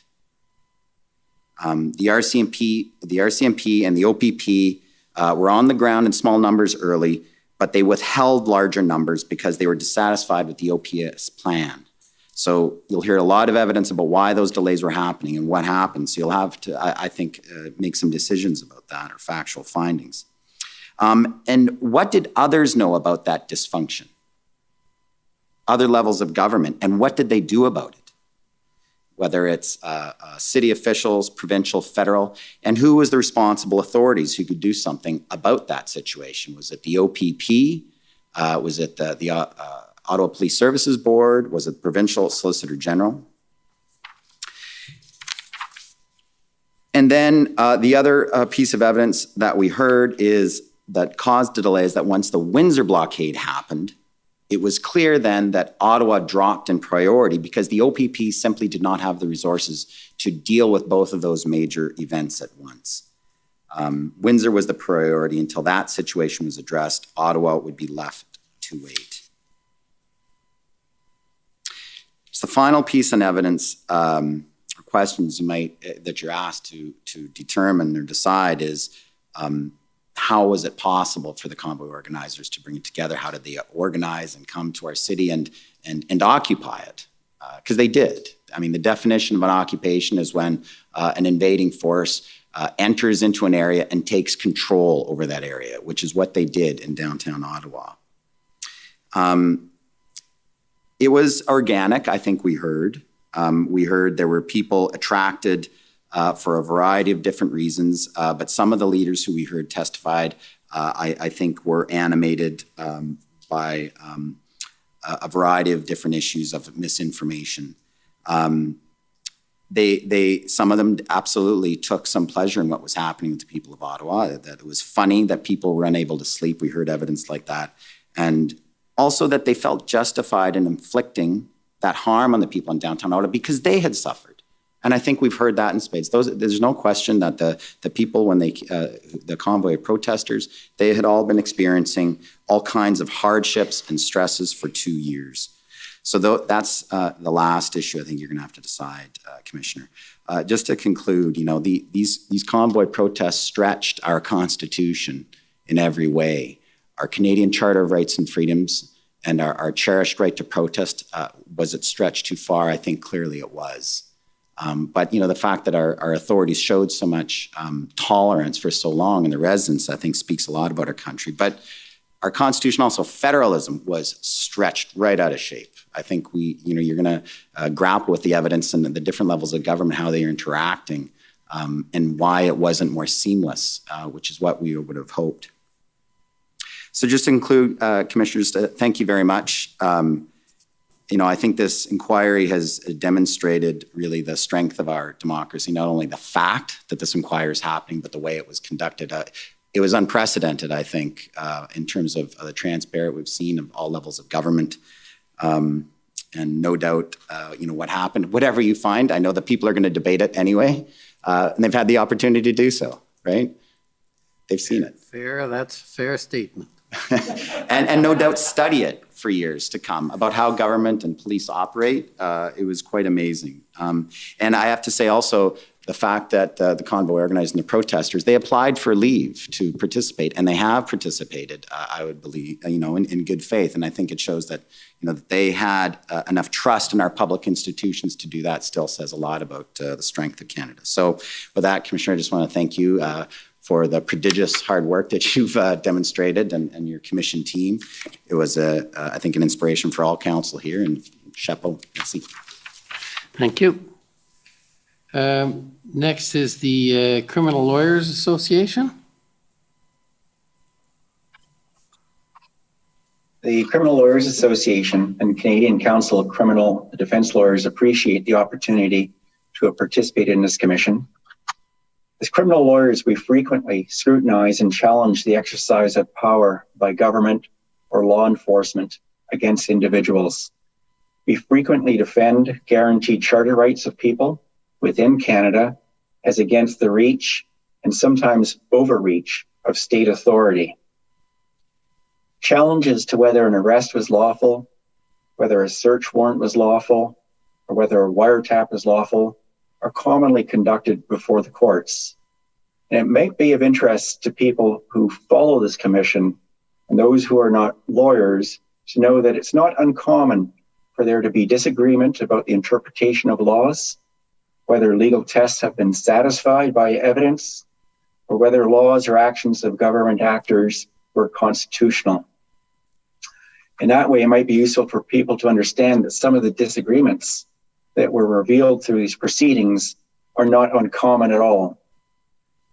The disclosure of thousands of documents and close forensic analysis of those documents reveals that protests were unquestionably challenging and demanded attention. It's not surprising that there were disagreements with respect to how to deal with the protests or occupations. It's not surprising that there was occasionally colorful and perhaps intemperate language revealed within some of the written communications. It's not surprising that various ideas were raised for consideration. That's the nature of a human process. The determination about whether to invoke an act such as this is inescapably a human process. The commission evidence reveals what many lawyers already know, which is how a particular law is to be interpreted and whether a particular legal test has been satisfied is often not straightforward. Uncertainty or disagreement about the interpretation of law is common. This might be unfortunate because the rule of law and constraint on the exercise of government power is best achieved when the meaning and the scope of law is certain. However, the history of law shows that that is very difficult to achieve. Therefore, what is important is that there be an impartial process for determining what the law means and whether the law has been complied with. This commission and the commission evidence has revealed the uncertainties surrounding the interpretation of the Emergencies Act. A central question is whether the test within the Emergencies Act, the important test, the extraordinary powers only be used as a matter of last resort, was satisfied on the facts as presented themselves. Whether that test was satisfied or not, the Commission evidence revealed that an unquestionably challenging circumstance was responded to with focused consideration from law enforcement, elected, and unelected officials. There will be disagreement with respect to how that was done and whether it was done properly. But I think that people should be satisfied that it was done with care and with a serious deliberation. This commission will need to decide whether the invocation of the Act was appropriate. We look forward to submitting our written submissions to assist the commission in making this determination. Thank you. Thank you very much. Next, I'd like to call on the Union of British Columbia Indian Chiefs, please. Good afternoon. My name is Cheyenne Arnold Cunningham. I'm counsel on behalf of the Union of BC Indian Chiefs. The Union of BC Indian Chiefs has a significant interest in the exercise of emergency powers by the Canadian government generally. In this inquiry, we've been particularly interested in understanding how emergency powers were used in the Freedom Convoy situation and whether the use of state emergency powers respects Indigenous rights and jurisdiction. Solely on the facts, Commissioner, we have just one brief factual submission. We highlight from the evidence that there was limited, if any, consultation and engagement with local First Nations governments of the territory. On this, I draw your attention to the testimony of two witnesses who had close knowledge of this matter. First, we heard from Deputy Minister of Public Safety, Rob Stewart. In response to a question from the Union of BC Indian Chiefs regarding which First Nations governments, representatives, and Indigenous groups were consulted with during the convoy situation broadly, he testified that he was not aware of any consultation efforts, and he narrowly connected it to matters associated with law enforcement in urban areas or at border points. He also testified that he was not aware of any efforts on behalf of the Government of Canada or police services to consult with First Nations of the territory. However, it was later noted by Counsel for Canada that Canada did engage with Indigenous leaders specifically regarding blockades. But none were First Nations leaders of the territory where the events occurred. This is factually significant to us. This was further confirmed in the evidence of RCMP Commissioner Brenda Lucki. In response to questions from the Union of BC Indian Chiefs about whether First Nations of the territory were consulted, she testified that she was not sure. She noted it definitely did not occur in the Ottawa area, but there may have been efforts to do so in British Columbia, Alberta, and Saskatchewan. But overall, she was not sure. Commissioner Lucki's evidence seems to suggest that, generally speaking, engagement with Indigenous peoples in these contexts occurs when there is Indigenous involvement or if the event was on Indigenous land, but noted that there's special teams that exist for that purpose. The Minister of Public Safety, Marco Mendicino, confirmed that it is important for Public Safety Canada and police services to engage with First Nations of the territory, and that it's also important for this to be built into the response to public order emergency events across the government broadly. Minister Mendicino also emphasized that this type of engagement requires relationships to be built with Indigenous leaders so that we can move forward with reforms inspired and governed by the United Nations Declaration on the Rights of Indigenous Peoples. Commissioner, the evidence in this inquiry illustrates that there was a lack of recognition of Indigenous jurisdiction in a public order emergency event, and a lack of respect for Indigenous rights, specifically including the obligation to engage properly with the First Nations governing body that is a representative of the traditional territory or territories where a public order event occurs. This is noteworthy and important, as the coordination of jurisdiction and authority must include First Nations governments and representative leaders from the territories impacted. We thank you for the opportunity to be part of this inquiry and to provide our submissions on the facts today. Thank you, Commissioner, Commission Counsel, It's been a pleasure participating in this inquiry alongside the parties and their representatives, and we look forward to our continued participation in the upcoming policy phase. Thank you. I'm not sure, have we got the National Crowdfunding and FinTech Association or online? Not seeing them, not hearing them. Okay, so we'll go to the National Police Federation, please.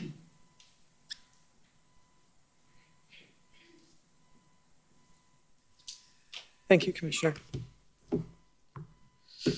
My name is Nini Jones, and I am counsel to the National Police Federation.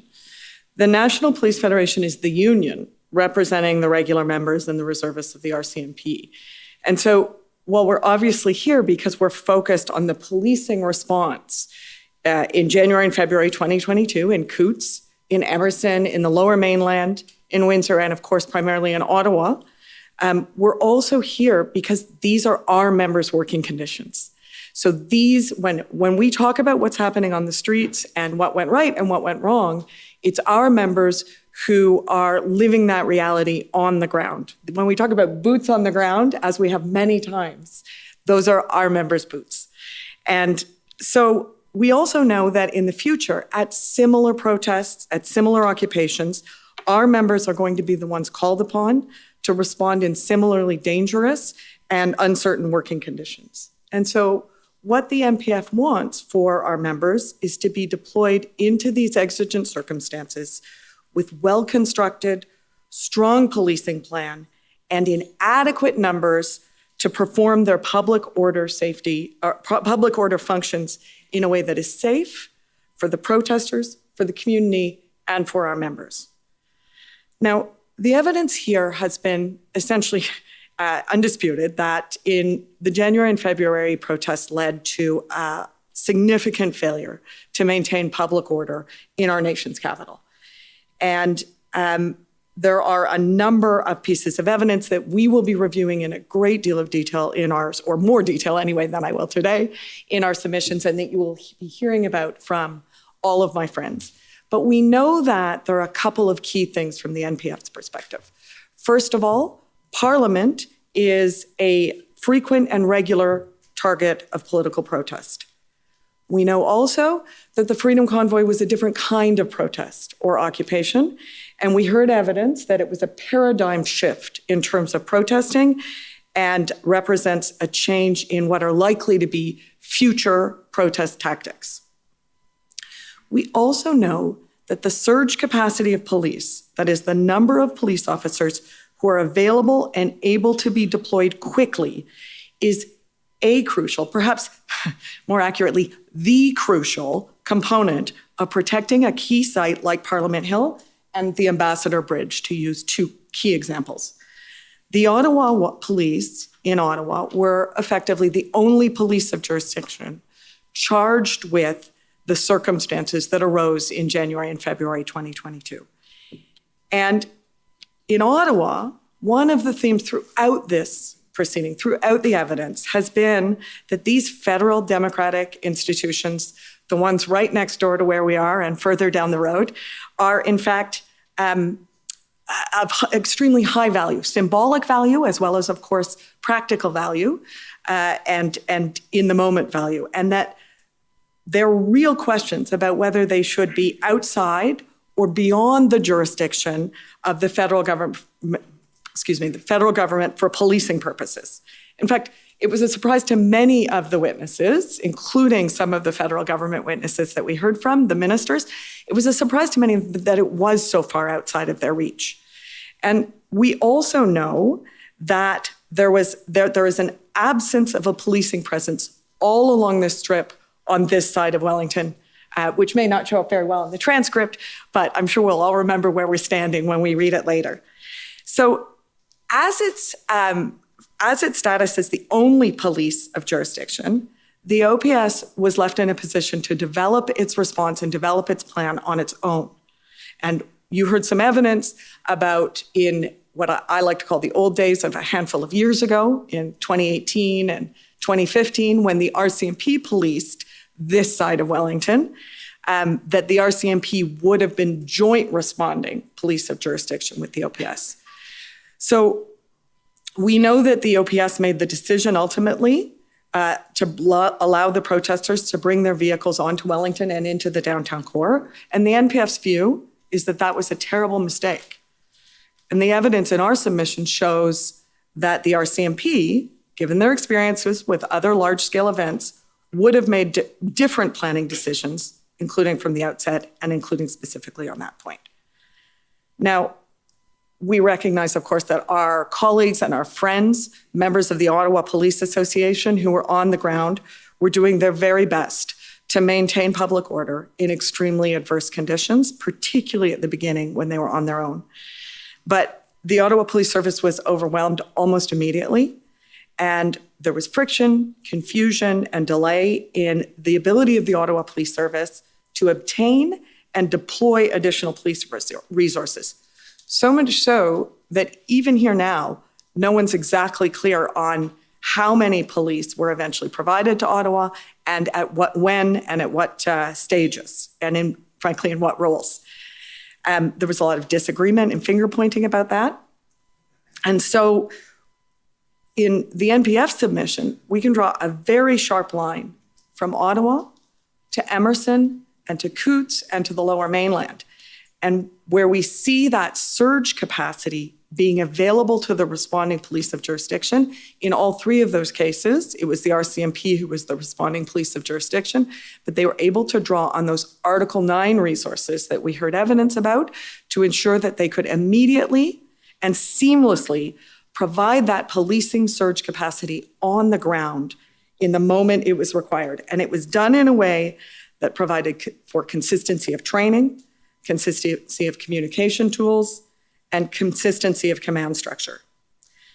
And so we heard evidence that the RCMP is uniquely positioned, given its size and its resources, given its cross-national status as Canada's National Police Service, to respond to these kind of public order emergencies. But the shortcomings in the legal and institutional framework through which policing was administered or is administered in Ontario, and particularly in the National Capital Region, pose significant barriers. And so we'll be advancing specific recommendations consistent with many of the recommendations that you're hearing today from my friends, including that the Police Services Act should be amended to extend full policing authority to the RCMP for purposes of municipal, provincial, or federal declared emergencies, that a statutory process should be developed to provide municipal police services in Ontario, and particularly the Ottawa Police Service, with the ability to request and obtain RCMP resources early, and that existing jurisdictional boundaries need to be re-examined and policing responsibility has to be supplemented, particularly again in the National Capital Region, so that the RCMP can provide the necessary support in situations of public order emergency. The Commission has been asked to make recommendations, and we hope that the NPF's recommendations will be, which we in our submission are supported by the evidence, will be part of that. I do want to take one moment to thank you, Commissioner, very much, and also particularly to thank Commission counsel who have had at times a thankless role in this process. I suspect it has been almost exclusively thankless. They have been extraordinary colleagues and have done an amazing job. And I also want to thank all of my friends who have been counsel to the various parties. It has been a pleasure and an honor. Thank you very much. Okay, thank you. Now the Canadian Constitution Foundation, unless you've traded again. Just checking. It's okay. Sorry to disappoint you, Commissioner. It is me. Commissioner Rouleau, for the record, my name is Sujit Chaudhry, and I'm counsel for the Canadian Constitution Foundation. Commissioner, as you look over the evidence and prepare your report, we would suggest that you do so informed by history. In particular, we would invite you to look back at the Cabinet minutes of the last use of emergency powers by Cabinet before February 2022. The invocation of the War Measures Act in 1970 during the FLQ crisis. These minutes have been declassified and they are in the CCF's evidence. At the time, the Prime Minister did not initially recommend that the War Measures Act be triggered. The Security Committee of the Cabinet had met the previous day and were briefed by the security services that there was no apprehended insurrection in Quebec. The Honorable Jean Marchand, the political minister of Quebec, sharply disagreed at the cabinet meeting. He presented unverified intelligence at the cabinet table that the FLQ was, quote, a state within a state and heavily armed. He stated that failure to invoke the act was, quote, meant the risk of losing Quebec. In the end, the cabinet came around to Marchand's view. I have no doubt that Minister Marchand acted in good faith. However, it is now accepted that he and the cabinet were deeply mistaken. There was no apprehended insurrection in Quebec. The security services were right. Cabinet overreacted in the FLQ crisis. It should have relied on legal tools outside the War Measures Act. The basic mission of the Emergencies Act was to make sure that this kind of mistake never happened again. Under the War Measures Act, the Governor and Council had nearly unfettered discretion to determine if an apprehended insurrection existed. On first reading in Parliament, the Emergencies Act only required that the Governor and Council be, quote, of the opinion that a public order emergency exists. In committee, the Act was amended to require that the Governor and Council believe on reasonable grounds that a public order emergency exists. Minister Perrin Beatney, the author of the Emergencies Act, explained that the shift from an opinion to reasonable grounds test was to, quote, guarantee Canadians the ability that the courts could rule on whether the government had reasonable grounds to believe that a national emergency existed. The same holds true for this commission. Commissioner Rouleau, you must determine whether the Governor and Council had reasonable grounds to declare a public order emergency. We say that you must conclude that reasonable grounds did not exist for two reasons. First, the Governor and Council can only have reasonable grounds to determine a public order emergency exists if it is provided with all the relevant information to enable it to make a proper decision. The government has not established that the CSIS threat assessment was even provided to the full cabinet. There are good reasons to find in the record that it was not. In addition, the government has not established that the February 13th policing plan was provided to cabinet. Second, the proper interpretation of the Emergencies Act is that it incorporates the CSIS Act definition of a threat to national security. CSIS's own expert assessment of this event is that there was no threat to national security. In the face of this finding, the reasonable grounds test requires that the federal government provide evidence for why it disagreed with the CSIS assessment. It is simply not enough as a matter of law to say that the cabinet relied on a broader set of inputs to reach its decision. The invocation of the Emergencies Act has been and should remain exceedingly rare. But now that the glass has been broken on the Act, it can be used again. When the Commission asked hard questions about the Act's use in 2022, it must also focus on the Act's potential misuse in the future and protect the right to protest, parliamentary democracy, and federalism. We thank you, sir, and the Commission Council for your exceptionally hard work, and we look forward to continuing to work with you until this process is concluded. Thank you. Okay, thank you. The Canadian Civil Liberties Association.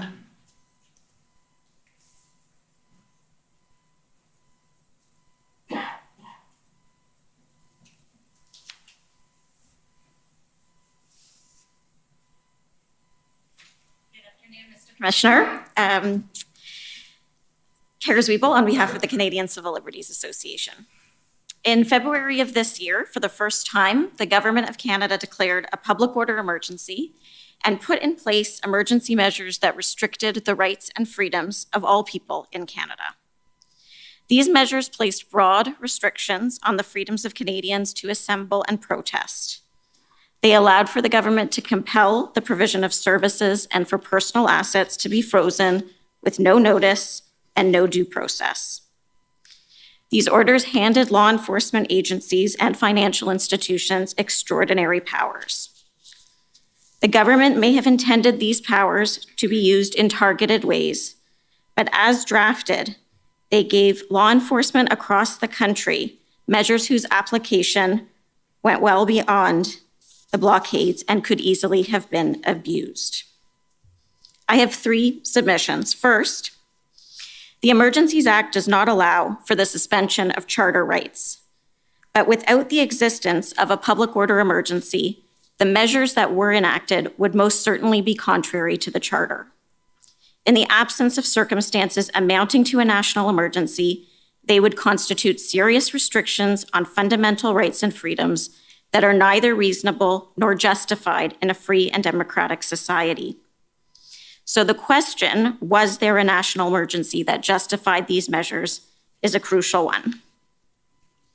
The Canadian Civil Liberties Association respectfully submits that this question is important not only for what it says about the events of January and February of this year, but also because of what it signals to future governments about when parliamentary process can be bypassed to allow the government to rule by executive order and when extraordinary powers can be used.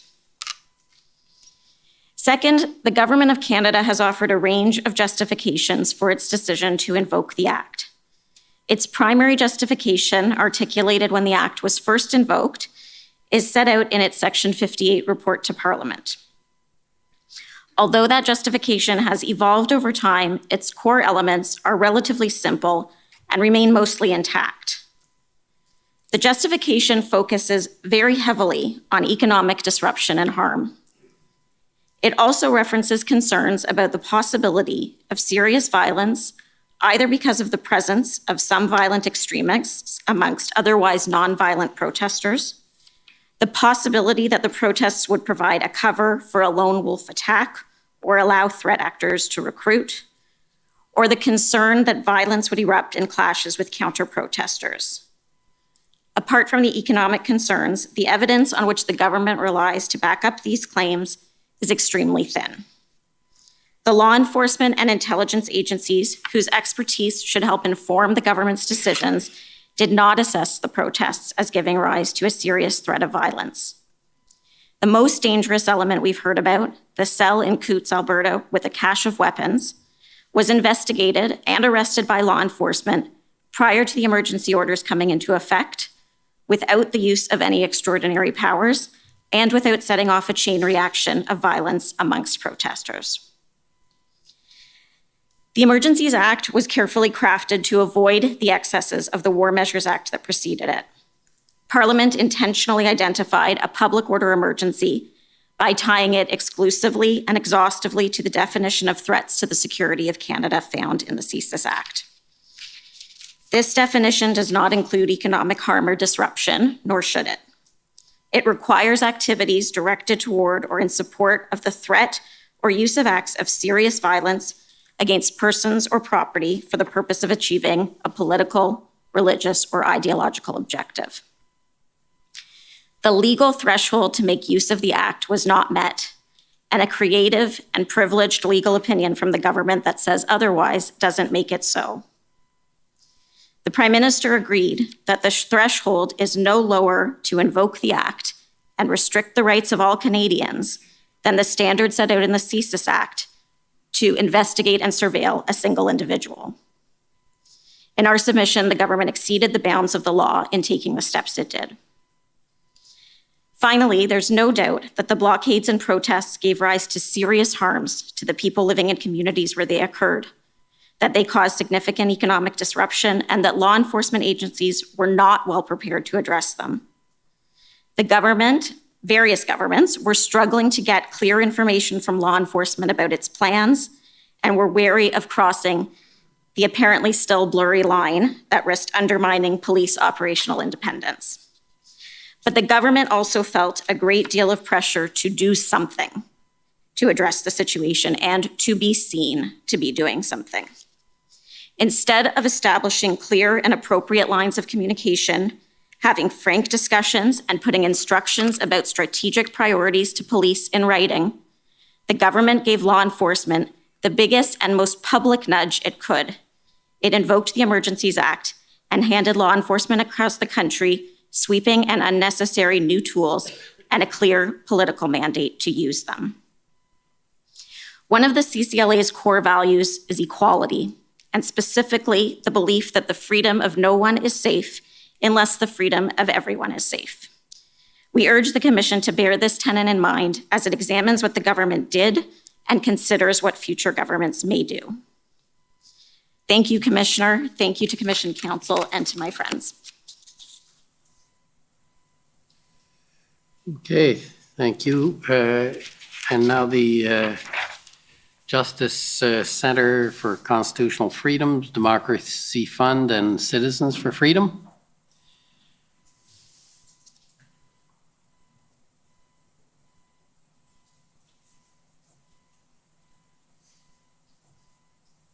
Commissioner, my name is Alan Honor, and I'm counsel for the Democracy Fund, but I'm also addressing you on behalf of the JCCF and Citizens for Freedom. But we'd like to express our gratitude for this opportunity to participate in these proceedings. At the commencement of these public hearings, we stated that our goal was to get to the truth about why the government invoked the public order emergency. We wanted to hear evidence about whether the government met the legal threshold for invoking the Emergencies Act. And Commissioner, we have heard we've heard evidence on many issues, but the reasons why the Emergencies Act was invoked is the primary and ultimate issue you should turn your mind to. I won't repeat the test for declaring a public order emergency because we've all heard it so many times. But I would like to address just one part of that test, threats to the security of Canada. In one way, this is a very high threshold for the government to meet, because threats to the security of Canada means more than ordinary threats or acts of violence.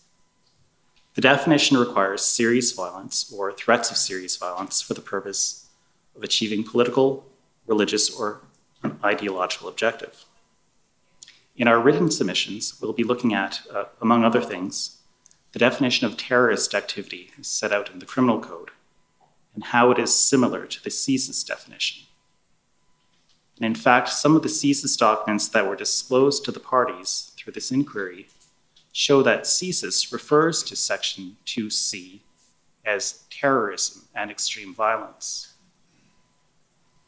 And this reference is indicative of just how high that threshold is. We submit, and the Prime Minister's evidence left little doubt, that this very high threshold is the same whether it applies in the Emergencies Act or the Thesis Act. The context, the decision maker, and the purpose are obviously different. There may even be different inputs, but those inputs are meant to answer the same question. Are there threats or acts of serious violence for political, religious, or ideological purposes? And that is the one and only standard. Commissioner, I've made reference to how high the threshold is, but in a different way, it's a low threshold. And on the issue of threats to security of Canada, it doesn't require, for example, proof beyond a reasonable doubt, nor does it even require proof on a balance of probabilities. The threshold only requires the Governor and Council to actually believe that there are threats to the security of Canada, and it requires that belief to be reasonable. Respectfully, we submit, and we will argue in detail, that the government has not even met this low threshold. There may be reasonable grounds to believe that some acts of violence were happening, ripping off masks, police officers being swarmed, eggs being thrown, coffee being thrown. These and other things may have happened in the protest, which was of unprecedented proportions. And let me be clear, that is not acceptable. But those acts do not rise to the level of violence or threats which are required by the Act. And further, they do not reflect the attitudes, actions, and values of the vast majority of peaceful protesters. Even the most significant threat we heard of, which was the presence of weapons in Coutts, does not meet this threshold. And even if it did, it was neutralized. Those alleged criminals were sitting in an Alberta jail when the Emergencies Act was invoked. The threshold requires present threats, not past threats, not fear of the unknown. Canadians and even the international community are and will continue to be divided over the Freedom Convoy protests. Canadians will also be divided over future protests. As one of my friends aptly observed, tomorrow's protest could be about environmental issues, or it could be about some other political cause. To safeguard democracy, the rule of law, and the cherished right to protest for everyone, no matter what you believe, we must ensure that the Emergencies Act is only used as a last resort in the direst circumstances. Our detailed submissions will follow. We'd like to thank you again, Commissioner, Commissioner Council, and Commission Council, and the parties. Okay, I've not missed anyone. Good, I've missed things before. I've not been perfect, and in fact, probably made more mistakes than most. But I want to say I found those final submissions to be very useful for me. Thank you for taking the time to think it through and give me some of the key issues, because again, I won't repeat it all the time, but I've got a little pressure to get at doing some writing, and it's nice to know what's going to be coming in, at least in general forms. And if you can get your submissions in early, they won't be turned back. I can assure you. We've extended the time at the request of some, but it is, I'm not going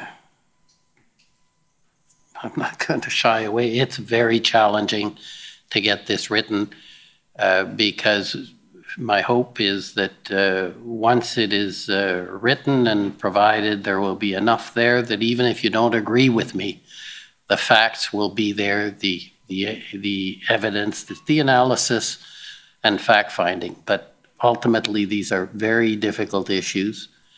They overlap, and people could have different views and will have different views on these things. But I can assure you I'll do the very best I can. Now, this brings the fact hearings of the Commission to an end. It was, believe it or not, 43 days ago I first convened these hearings. Since then, we've heard from 75 witnesses, filed numerous overview reports, witness statements, witness interviews, and have introduced over 7,000 documents into evidence. You're a bunch of lawyers. I've rarely seen something that happened in February that has reached this point after less than 10 months. It is an amazing feat. Time has flown by. I'm sure you're the same. At least, I hope some of you agree that it wasn't boring. We've managed, albeit with long days and some very late evenings, to stay on schedule. And we've met what you've probably heard me say too many times, our unique timetable. And for that, I'm most grateful. Most importantly, I'm satisfied that I now have the evidence that I need to make the factual findings and to answer the questions I've been mandated to ask. Namely, why did the federal government declare the emergency? How did it use its powers? And were those actions appropriate? These are questions that, as I said at the outset, the public wants answered. And I'm confident that I am now well positioned to provide those answers. I'm also equipped to report on the additional issues as mandated by our order in council. The evolution of the goals of the convoy movement and broader protests and their leadership, organization, and participants. The impact of domestic and foreign funding, including crowdsourcing platforms. The impact, role, and sources of misinformation and disinformation, including social media. The economic and other impacts of the blockade and the efforts of police and other responders prior to and after the declaration, always to the extent that these issues are relevant to the circumstances of the declaration and the measures taken. It was important for me to hear the points of view of those who took part in the events or who were affected by those events. I'm very happy to have had the opportunity to hear those points of view, and I'm waiting for the written observations of the parties now that will help me in concluding the work of the Commission. Je suis heureux que nous ayons pu mener ces audiences. I'm happy that we could lead those hearings in an open and transparent way, not only for the parties and the councils and the media, but also for the numerous Canadians who took this opportunity to see the hearings either in person or through our direct broadcasting. Pleased by the fact that these hearings have, by and large, taken place without a hitch. Commission counsel and all counsel showed flexibility, innovation, and creativity. This didn't just happen. I asked for everyone to work cooperatively to ensure that the facts and information necessary for the public to understand what happened and why it happened would be elicited. And my expectations were met. Council, you all rose to the occasion, generally, and there's a bit of grumbling, but generally without a hint of grumbling. I understand most of it occurred when I wasn't there. Now, of course, there were issues, but we were able to resolve them in an appropriate manner, or again, some people don't agree with how I resolved things, but that's neither the first time that's happened to me. You'll be pleased to know. Time limits were almost always observed, subject, of course, to the regular, may I just have one more question? And that was perfectly fine. Indeed, it was appropriate to ensure that the necessary questions be asked and answered. And you probably have seen I was quite flexible with timelines within the bounds of reasonableness. So I want to thank Council and the parties for their contribution to the success of these hearings. And by success, I mean getting to have a record that can be used. I should note that there's no question that the Commission's timeframe did present challenges. There were a staggering number of documents produced by the parties in response to the Commission's requests, including by the federal government. The productions have been of critical importance to the Commission's mandate and have resulted in a level of transparency that is, if not unprecedented, I'd say it's virtually unprecedented. But the needs of the Commission to review these documents and the right of the parties to redact on various legal grounds necessarily created time constraints and challenges for all concerned. Where appropriate, the Commission challenged certain redactions, and there have been instances where the government, at the Commission's request, removed redactions.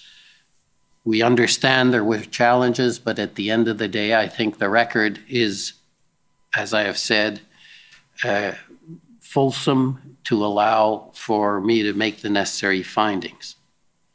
Par conséquent, la divulgation de documents. Consequently, the divulgation of documents continued throughout the hearings. The councils worked constantly to make sure that documents would be put at the disposal of the parties as soon as possible.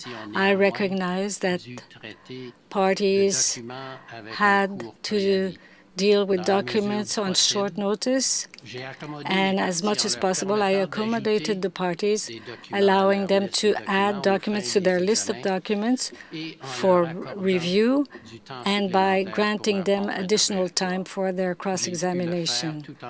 And I was able to do so while respecting our timetable.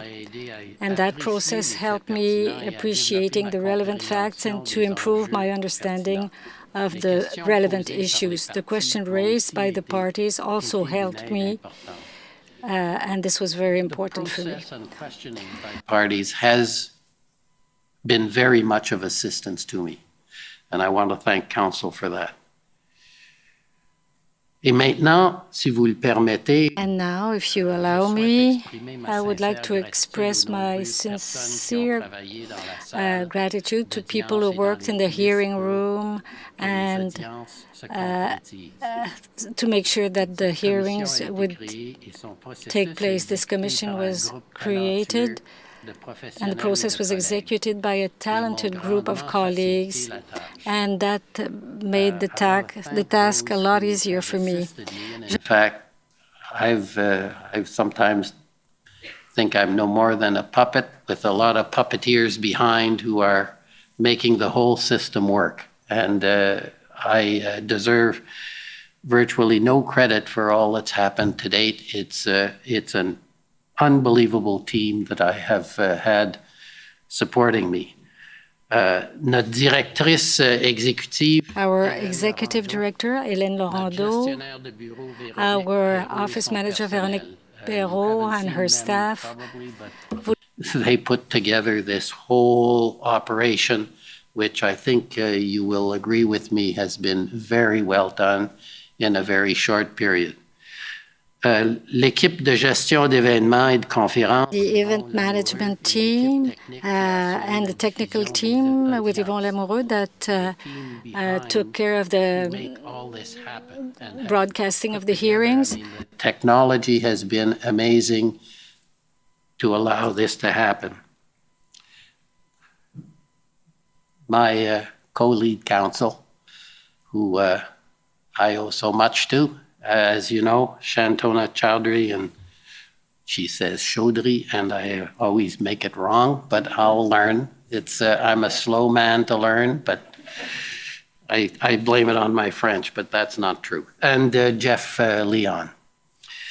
My senior team of lawyers, Aaron Dan, who created really the basis for these hearings, who's not here with us today, but is back in Toronto.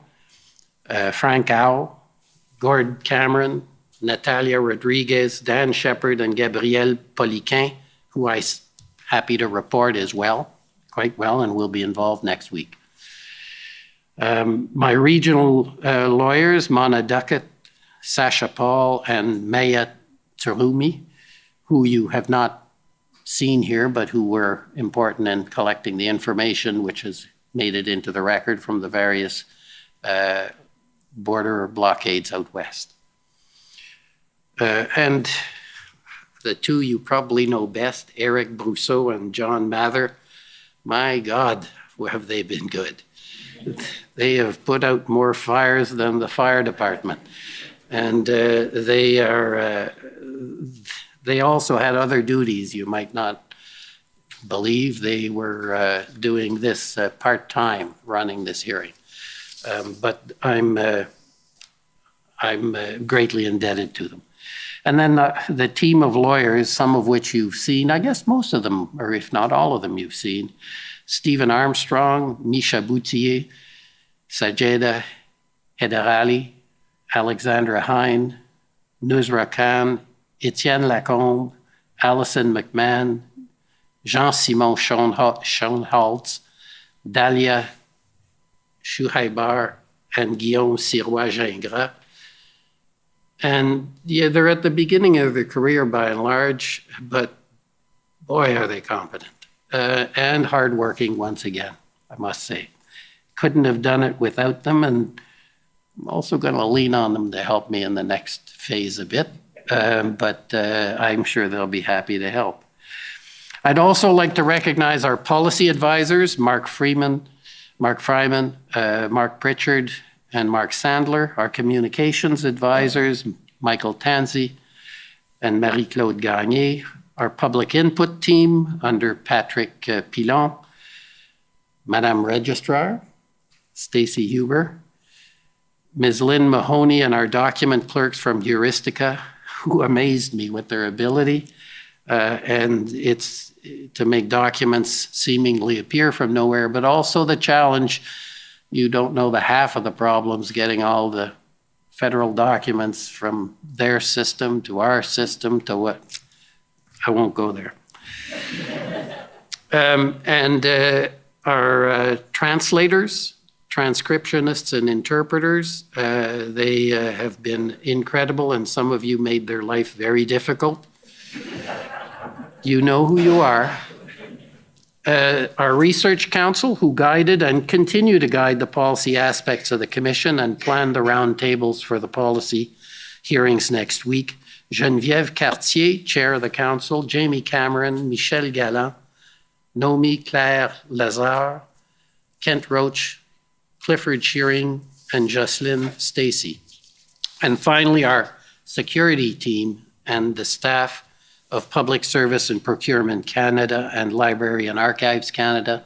They've all worked to make, again, this whole hearing go well, made us feel safe, made us feel welcome and comfortable. I think that that team, those three teams are important to have to this, bringing this together. Now, before closing, I want to address the people of Canada in two respects.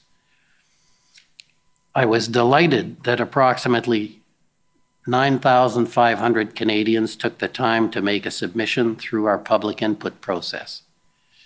These submissions were most helpful to me and our council team to understand your observations, experiences, and ideas. They contributed to making this a truly public inquiry. It was important for the Commission to hear from the public and understand the views of Canadians. I now have that understanding to provide an important backdrop for the Commission's mandate. It's fair to say, if you've gone through that document, that this is a very divisive issue at the root of this whole convoy and what has come out of it. And I think this process, I hope, will be of assistance to people to understand and move forward. It is a truly humbling to me to be involved in this. I can assure you, it's I would almost say overwhelming to see the interest, the concerted response from people. I wasn't looking for fame and fortune, but I think I'm kind of stuck now to be at least a figure at some neighborhoods. Je remercie aussi le peuple canadien de l'intérêt. I also thank all Canadians for their interest in the Commission's work, and thank you for the confidence that you put in me to undertake this significant inquiry. It is a privilege and an honor to serve as a commissioner. We have a lot of work to do to prepare and finalize our report. I assure you that we will keep doing all that is possible to bring you the answers to the questions that were raised by the mandate. You deserve nothing less than that. All that is possible to bring forward the answers to the questions raised by our mandate. And as I said at the outset, they deserve nothing less. So thank you. and good evening. I now declare the fact hearing portion closed. I may not see a lot of you now that we move to the next phase, given that the submissions will be in writing, but I do feel I've made some friends, maybe some enemies too, but I like to think I've made some friends because virtually all of you I did not know. And it has been a very, very pleasant experience. And thank you all for tolerating me. And my I guess, difficult task is always is still in front of me. Thank you very much.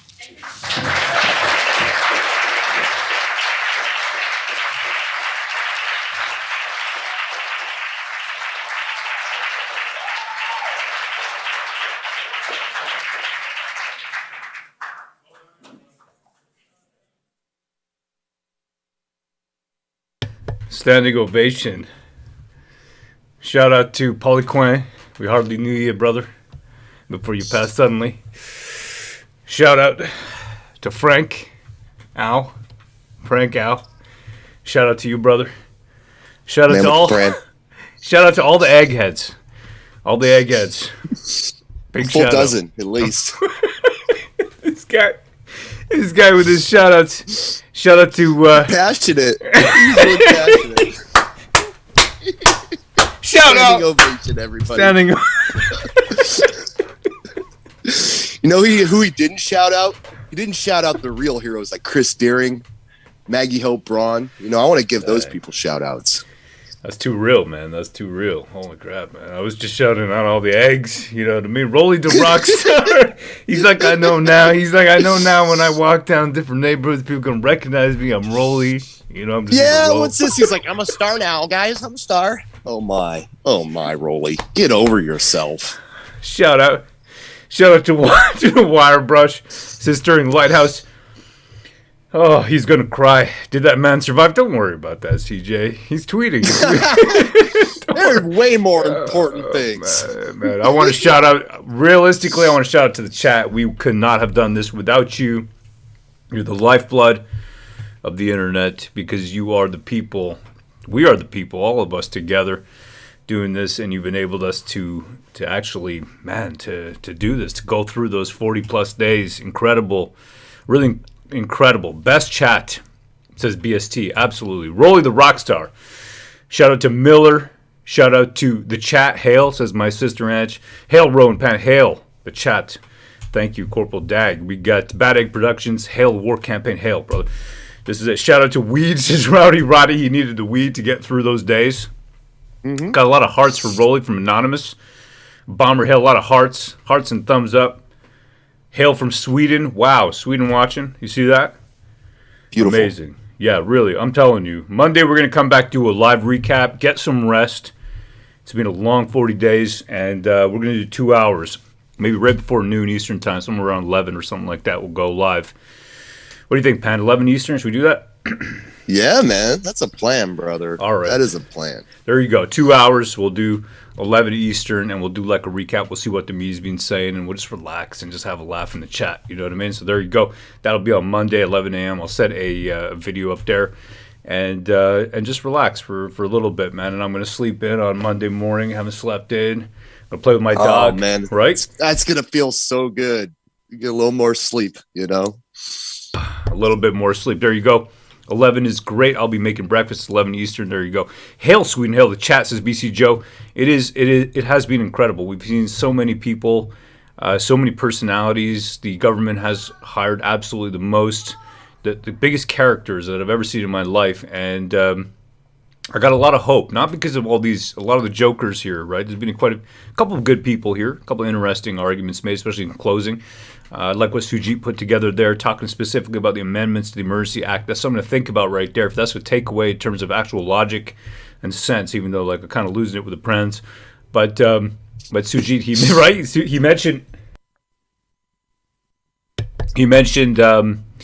he mentioned the fact that there were amendments made to the Emergency Act that actually limited the scope. Okay, You really had to have that, what is equivalent to a clear and present danger, something like that. Anyways, you can go through that and watch it again, but that was him bringing it together. That's what this was about. The Emergency Act kind of became a trial of the convoy itself.